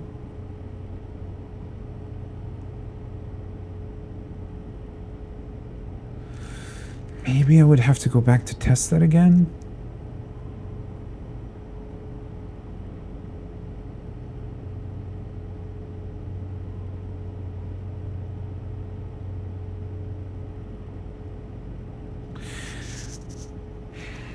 I'm just going back there again, I think. Maybe I just need to stand in front of it and look at it to figure out what the hell is going on. Well, the thing is with the money, though, right? I understand the stick drift, even though obviously it's complete bullshit, but because that makes people buy new controllers. But the battery life, not really. It would if the degradation of the battery was really bad, right? Which it's not great, but the battery life is bad from the get-go. And so, like, technically that doesn't really make you want to buy controllers from them, because there are third-party controllers as well. I mean, they're licensed by Sony, so technically they're still making money, but I don't know. It doesn't really feel like a very clever solution to me. Also, because it doesn't really make you more money in that regard. Unless people are, I don't know, thinking that, oh no, battery life bad, I need to buy a new controller. But wouldn't they realize immediately that the new one is equally as bad as the old one? I don't know.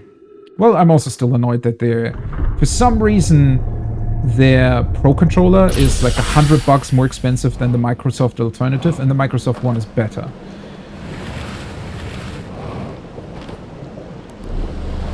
Which typically, I've been quite a fan of PlayStation controllers. I just like the analog sticks being on the same, you know, thing compared to the Xbox ones.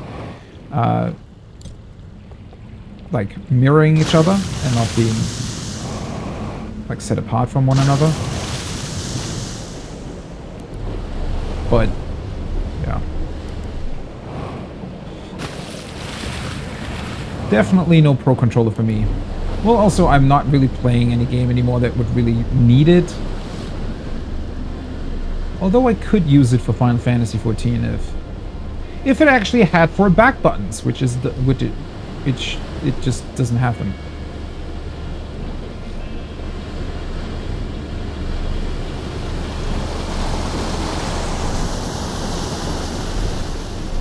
Yeah, batteries are weird in terms of progress. Because there have been some really, really promising things, right? I've seen multiple universities like having... I saw those batteries where you can just cut them in half and it just still works. For some reason, that was really great. And you constantly read about new, exciting, possible concepts, but somehow they never really make it to mass production. So maybe we actually do have to run out of materials for them, right? Because rare earths and stuff that we need from China in order to produce batteries. Maybe at one point we'll actually run out and then we're forced to come up with a concept. That's probably going to be way better than what we have now. Because that's sadly usually how it works. We need... Feels like for that type of progress to actually get anywhere, humans have to be kind of pushed to do it. At least when it needs to happen on a large scale anyways. Xbox Elite controller is $130, I think, if you get the version with without the casing and everything. The PlayStation 5 Pro controller is $230. And it gets you less than the Microsoft one for 100 more. Also, interestingly enough, they added the ability to like customize your sticks and everything via software.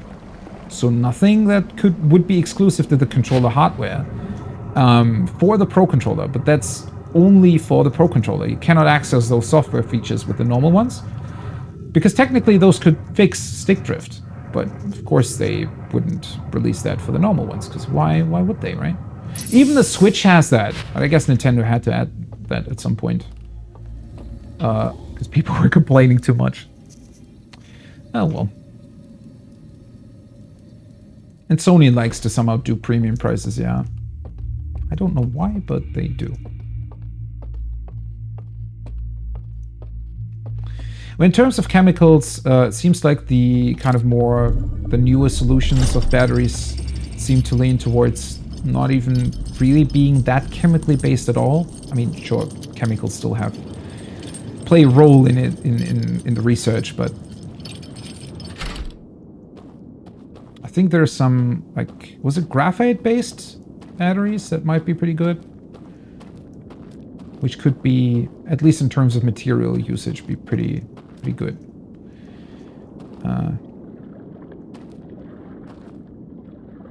Shaving machine. To be honest, those have really great batteries. Yeah. They typically last fairly long, so clearly it's possible.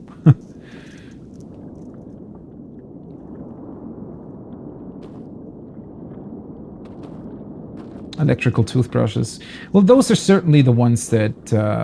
well, eventually batteries just die on those. And then they're really, really bad. But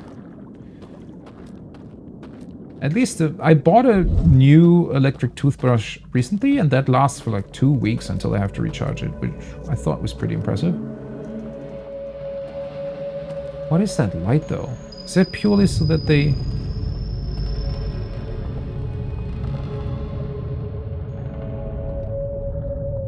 Was that just the sound of the entire facility? But I mean, even if I could somehow drop down from the above light, which I don't even know where that would be. Is that in the canyon somewhere? The quote-unquote third level? No, wait, it cannot be. It needs to be... How would that help? Well, it would help because it turns off the light, but how is that connected to not dying or not hearing bells or something? I don't understand. Well, let's try my theory on the left one first, although I do suspect that it's correct. Right. So I just... Yeah, there we go. That's really cool. Wait. There we go. Okay. Can I do this while I don't have the lamp with me? Because technically this is extinguishing, right? Not activating? Brand? Oh god, what's the brand on that? I don't actually know. I would have to look that up.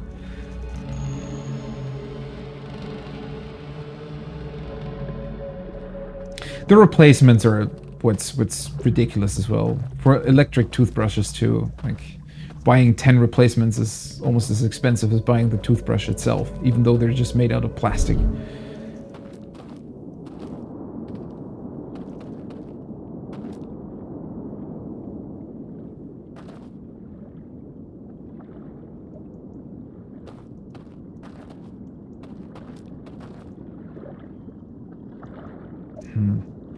I mean, clearly the light is there to make it difficult.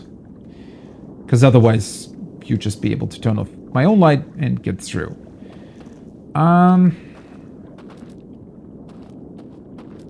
And yeah, since it is based on that bug report thingy that I found. So how the hell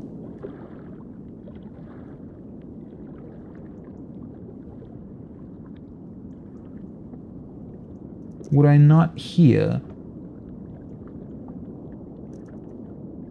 the bell?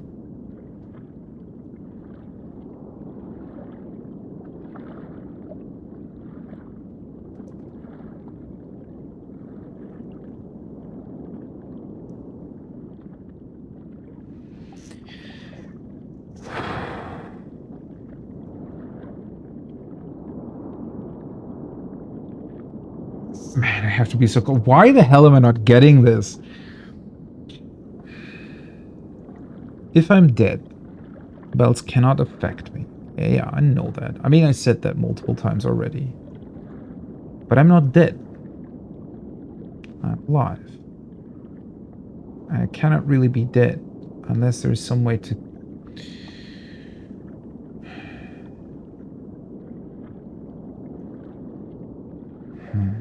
Do I have to turn down my life energy somehow? But that doesn't really seem... That would be weird. Yeah, please don't answer it. I do want to get there myself, but it... I might be a little bit...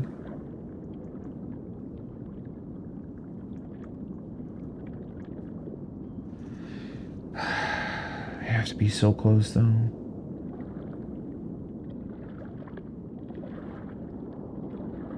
Funnily enough, I do wonder if I could just turn these dials and basically brute force it. I think there are way too many combinations to try that, but in theory, that would just turn them off.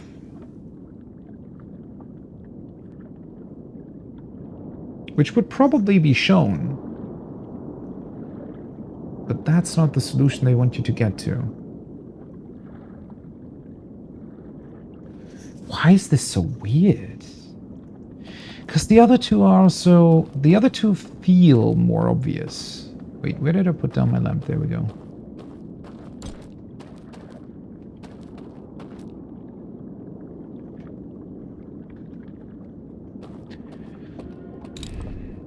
Activated by the lamp, but obviously also by the light. I'm hearing the bell. Bell wakes me up.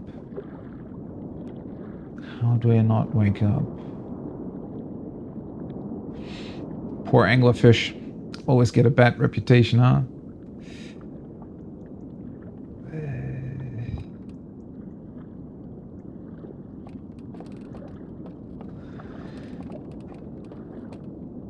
If I just had something that I could test, some kind of theory, something that would maybe help me.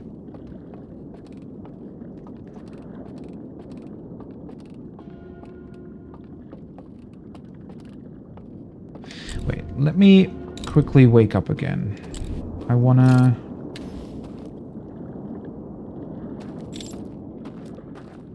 I do enjoy this a lot, though. Something about this... Like, they're giving you 3 hints. It's very, very clear that those are the 3 hints, and then you're kind of doing it.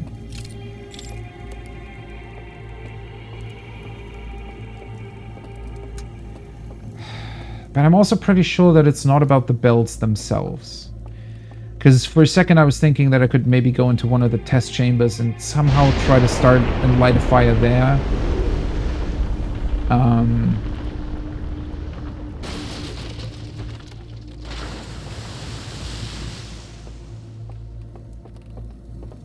Oh. Huh. The thing quite literally breaks. Interesting.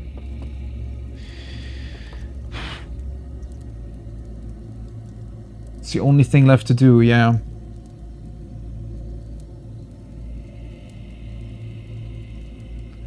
Yeah, do make sure that you're not giving any hints, but I very much want to... Wait, what? What just happened? Okay, that was just weird in terms of the...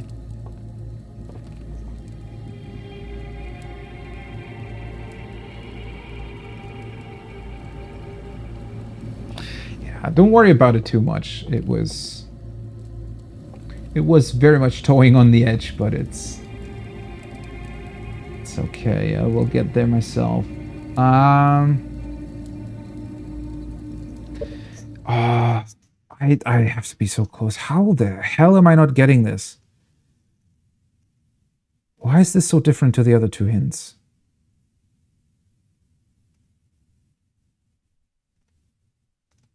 Let me think back. What did I do with the... I mean, the other alarms I didn't really do much with. I pretty much just... The first one I avoided by not being seen. The second one I pretty much didn't really avoid at all. I just made sure that I...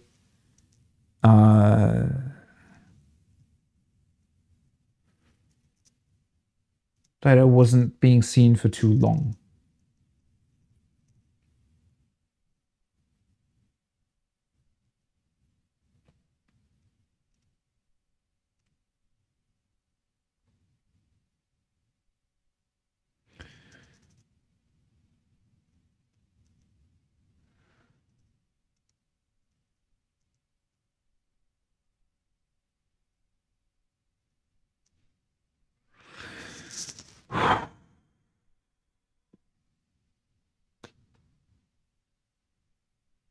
How's this? I mean, it's very, very... yeah. To be fair, though, like, if you're reminding the player of something that they've said, like, a long time ago or something, then it's technically still backseating, right? So just be aware of that. I think that's kind of what the others mean as well, which it's not a big deal at all. It's just... even reminders can sometimes be...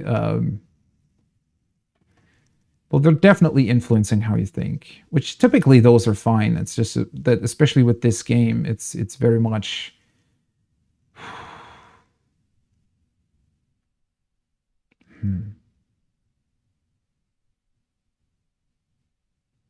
But I do know all that. I would have to... I would kind of like to go back to my ship now to look at it again. Because I wanted to look at the specific way the thing was being portrayed.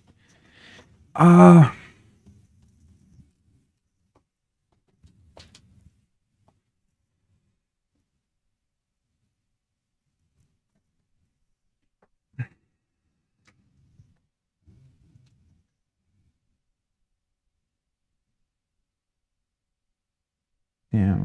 I mean, in terms of that, I really typically don't want any hints whatsoever. Definitely. But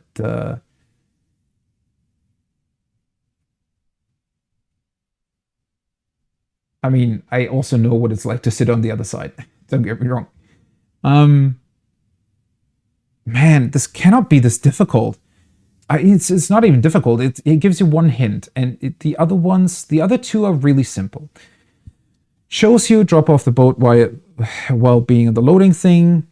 You do that, and then you realize, oh, I can walk up to the middle one. The left one, I would say, is definitely a little bit more difficult to make that jump and just realize, oh, hey, wait a second. I can just rotate those things, and it's literally going to show me what's going to happen. If you went out for 5 minutes, you didn't. No, I was just sitting here debating with myself what I need to do. Ah, man.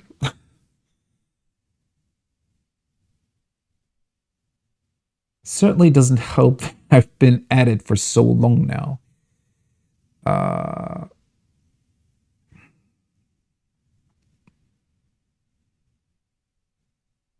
Why the hell doesn't that click? Quite literally click, because it's about a sound that bells make.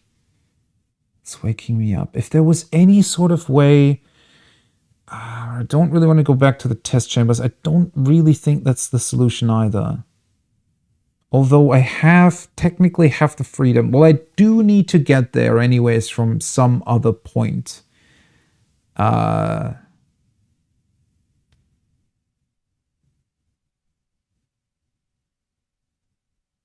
What was it showing to me when I was in the when I looked at them carrying the thing away? Did that give me any other hints? Did I ever see another one of the plates waking them up? Not really, kinda, but not really.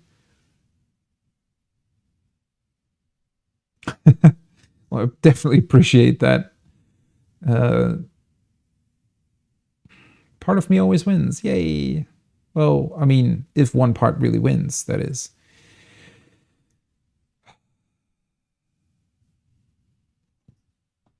Oh, do I want to go back to the ship?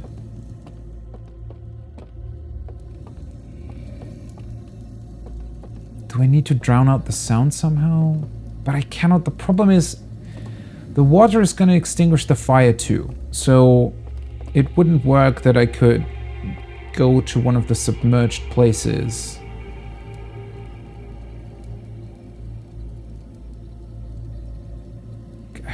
I cannot wake up, right?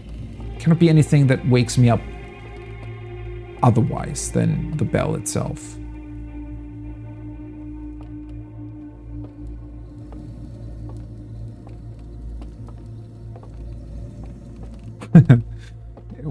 Watching what's in like faster speed, yeah, that's... I've heard a lot of people do that, especially with YouTube videos.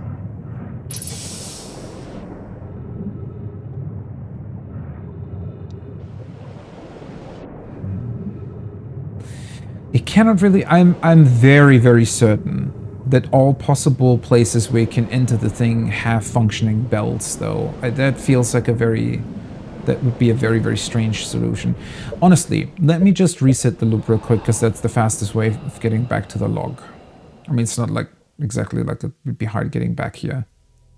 Once I get the solution, it will be easy to input it anyways. I know the other two already.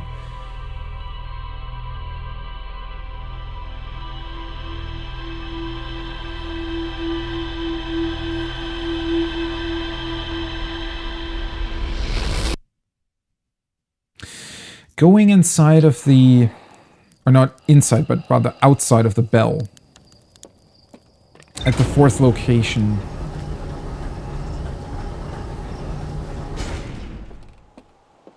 I wonder if that is worth it. Oh, that probe was very close.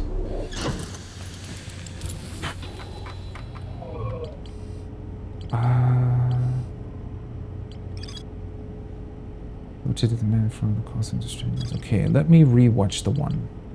Which one was it? Was it this one? The glitch?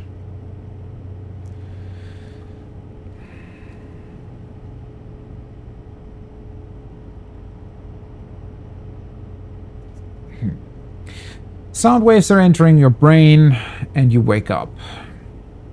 It's a very, very simple concept. Oh boy, am I gonna get tripped up by the light again? Nah, not really.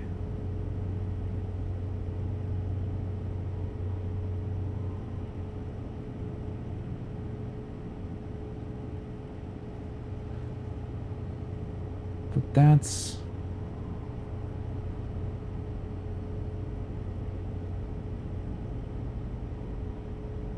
How the hell do I turn my brain off? I feel that I actually need to do that in real life for a moment to be able to understand what the hell they're trying to say to me.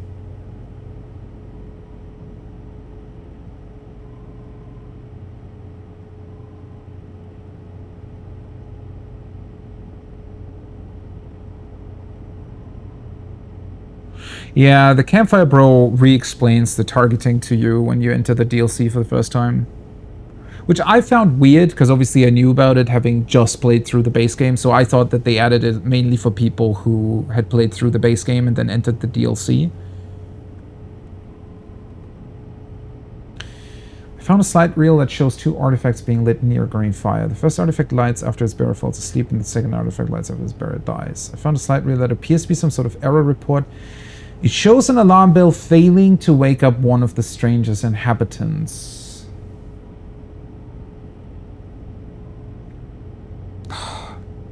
But why?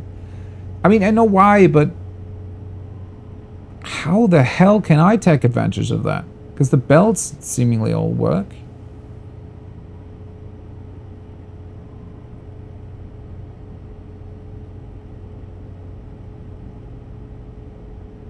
I was gonna say, look out the window. Well, yeah, that's gonna be...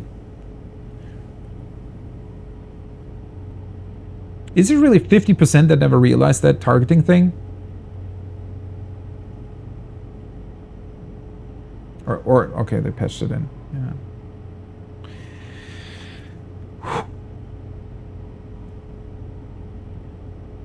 Maybe I should grab a glass of water, but... I hate not being able to figure something out.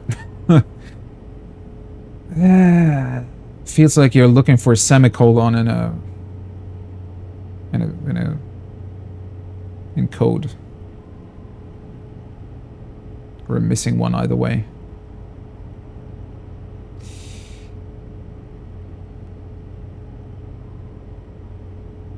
The problem is that I have the solution. It's just that how would I do that? There isn't that much that can do that.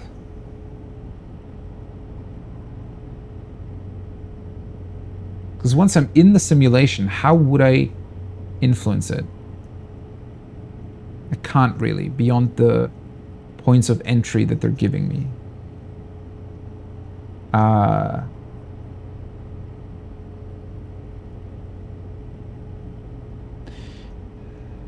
mean, I need to be near one of the fires. That's pretty much a given.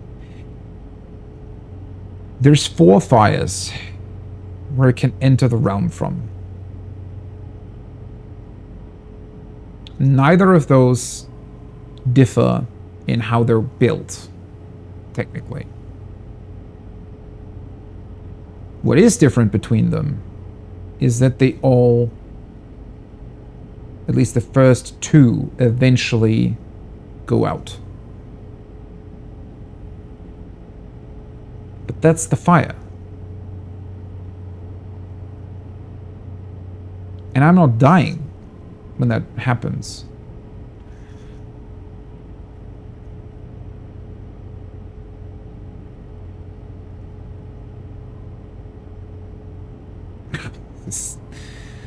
I cannot believe that I'm not getting this.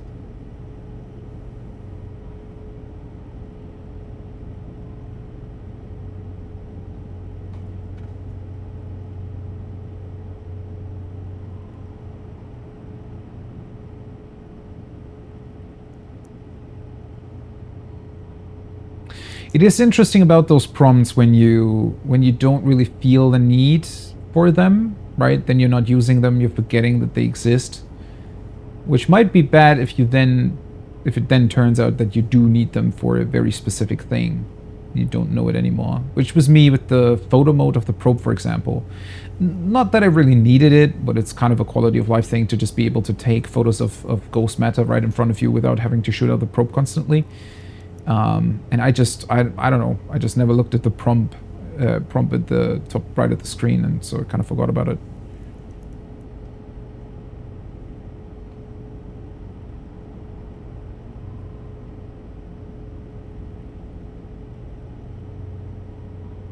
Indeed, yeah. Maybe I'm thinking about it too much in terms of dying, but I don't think it's necessarily about the sound waves not being able to hit you. Because, I mean, this technically still, the sound waves still hit the dead person. Is there a way to die without dying? And it cannot really be at the very end of the loop either. I'm not even dying from that. It's just recalling my memories.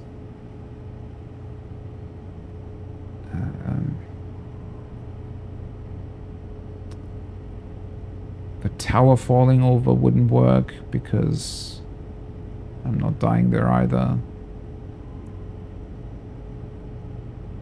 Could I sleep in a way that... No, but what? Mostly what I'm struggling with here is just that I don't really see anything that I could influence or change. Right? Well, it pretty much tells me the solution. Don't receive any sound waves from the bells.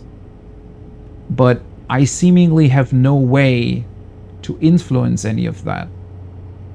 Because the only things that I can technically do is go to sleep at a different campfire, which they all have the bells.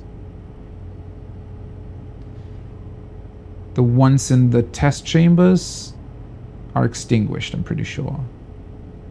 And even those had bells, except for the blown up one, but that doesn't have a fire anymore. Also, I wouldn't even know where I would emerge from if I used those. So I don't think that's it. Because they still need a... Unless there is one there, but that still doesn't really correspond to death.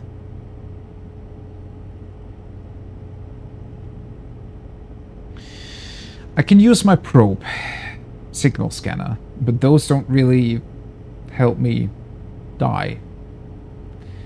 Unless I place the probe in front of the bell hammer.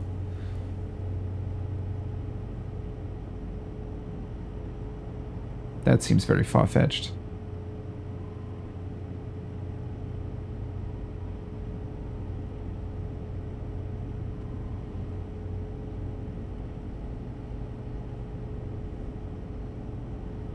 I think one tiny mistake that the game makes is that some of the controls are on screen always. And I think when they're always on screen, you're overlooking them, right? It's not prompting so much as just being there the entire time. So you're overlooking that they exist at all. You're kind of... It just blends into the background.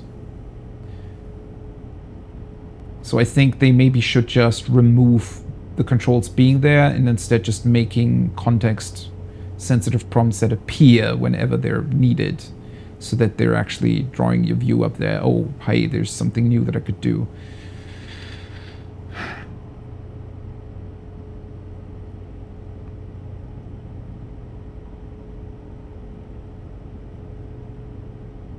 Yeah, well, it's that there's always something up there, more so that it's always the same thing, right? It's always something up there, so you might not necessarily realize that it changes, whereas if it would disappear and then reappear with something else, then maybe you would. But then again, might still be that a lot of people still don't notice it. Oh, I want to go somewhere. I want to, like, try something out, but I'm just not really knowing where to go, because I'm pretty sure that I have everything. And as I said, I'm struggling to find anything that I could test. Some way that I could move. Because this also, it very much seems to suggest that I need to do something in the real world first, possibly, to make sure that I don't hear the bell.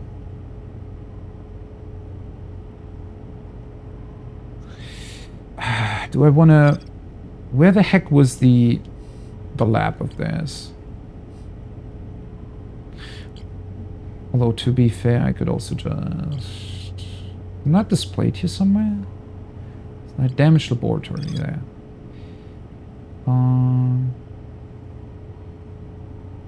Is this the correct one?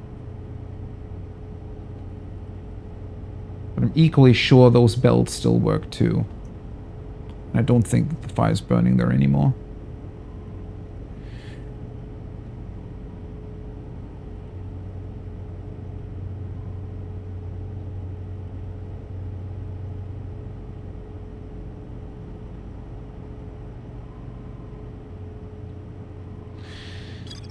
I need to go to sleep either way, though.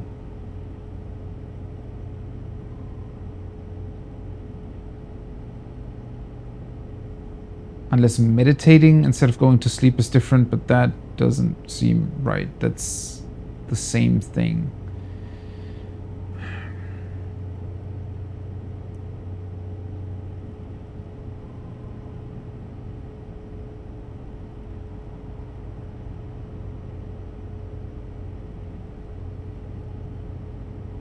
Yeah, I mean, you definitely need to, in that regard, to a certain degree, everybody needs to figure out for themselves if they want to look something up or not.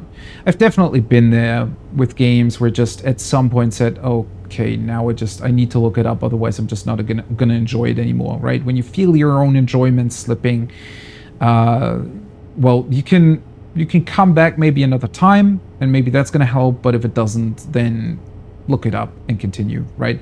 Because it's also, it's gonna be kind of sad if you're missing out on, you know, vast parts of a really, really good game just because for some reason, maybe randomly, you just in one particular moment didn't really make the connection that was needed in order to move forward. So yeah. Which is the weird thing here, that I'm kind of at the point, I'm not really getting frustrated, but I'm completely out of options for once. I don't know what I could do. I don't really have anything I could test. So far, at least. Maybe I'm just gonna go look through the different chambers again. Maybe that's gonna yield some clue. If I'm looking at it from the outside as to what I have to do. Why is the solution so simple, but getting there seems so difficult?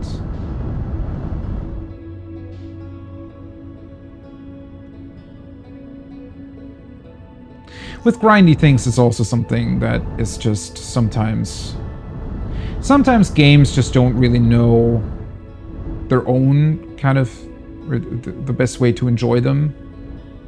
You know, there's a couple of games that have awkward moments where they just completely missed out on the balancing.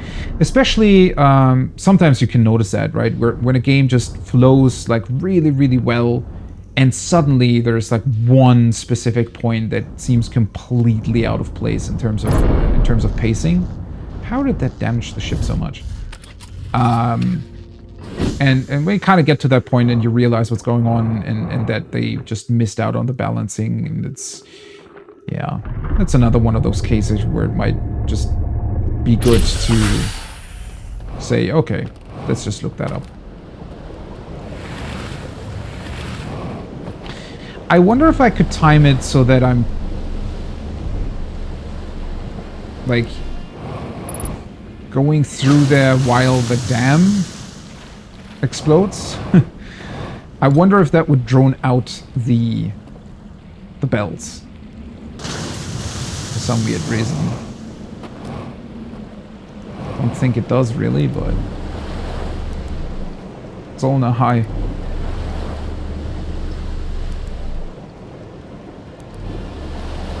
Yeah. Because that has been one constant. The enormous crash. Oh wait, I wanted to... Never mind. Let's look at this thing first. How would I even... Or maybe when the light flickers? That happens fairly early on though.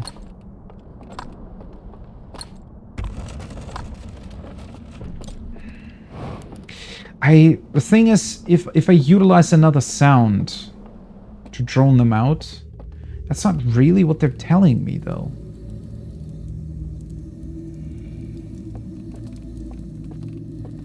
Maybe I'm overthinking the death thing. It's more so that they're telling you, hey, the sound waves shouldn't, like, enter your brain. The problem is that the bells are also ringing quite loudly and for a fairly long time. And that would be very, very specific, to have to time it specifically for the dam crash. I don't even know if I could time that so well.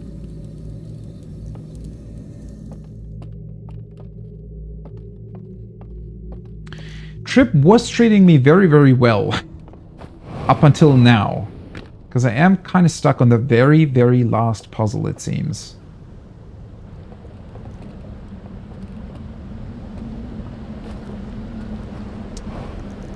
need to take the other boat.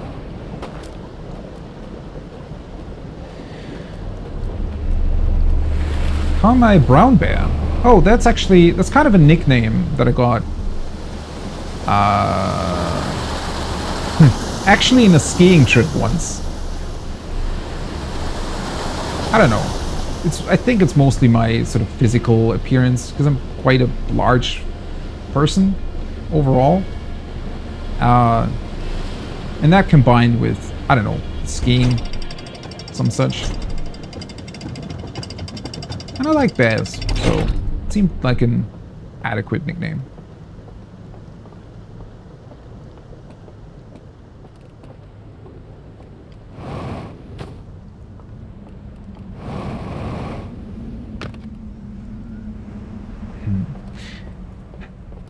So if the tower's falling, though, I mean, that certainly produces a lot of sound too, but, well, it also wakes me up.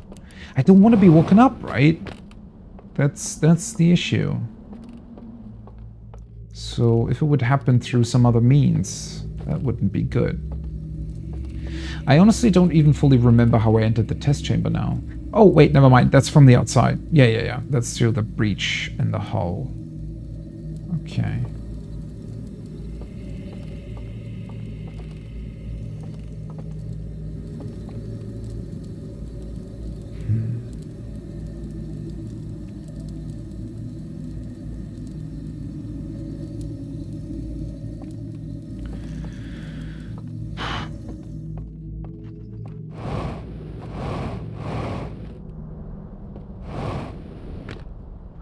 I could try the theory on the dam breaking, but...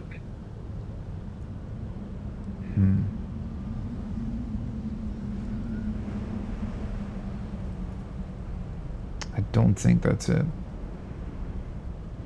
I mean, it's loud, but it's... The bell is right next to my ear, correct?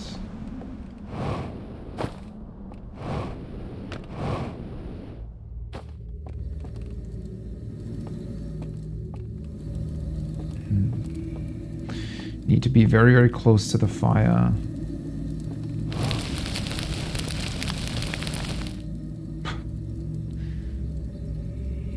Could I doze off while staying in the fire? Oh, that was the... Ooh, wait a second.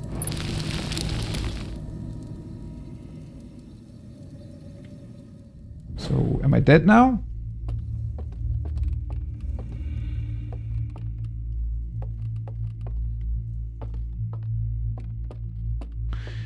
Guess I should have done this at the right point, huh? Because now I cannot actually test it. Although, wait, I can. I just need to get to the boat. I don't actually know if I'm dead. I guess I wouldn't notice from the inside, because everybody else still looks exactly the same, right? Am I a marshmallow? I mean, so far I think I've kind of burnt every single marshmallow that I tried to make in this game, so yeah, checks out. I mean, that is... I wonder if this is the solution. It certainly could be. It doesn't necessarily seem far off, honestly. I just don't know how the game treats me standing in the fire and dozing off. Theoretically, it should kill me.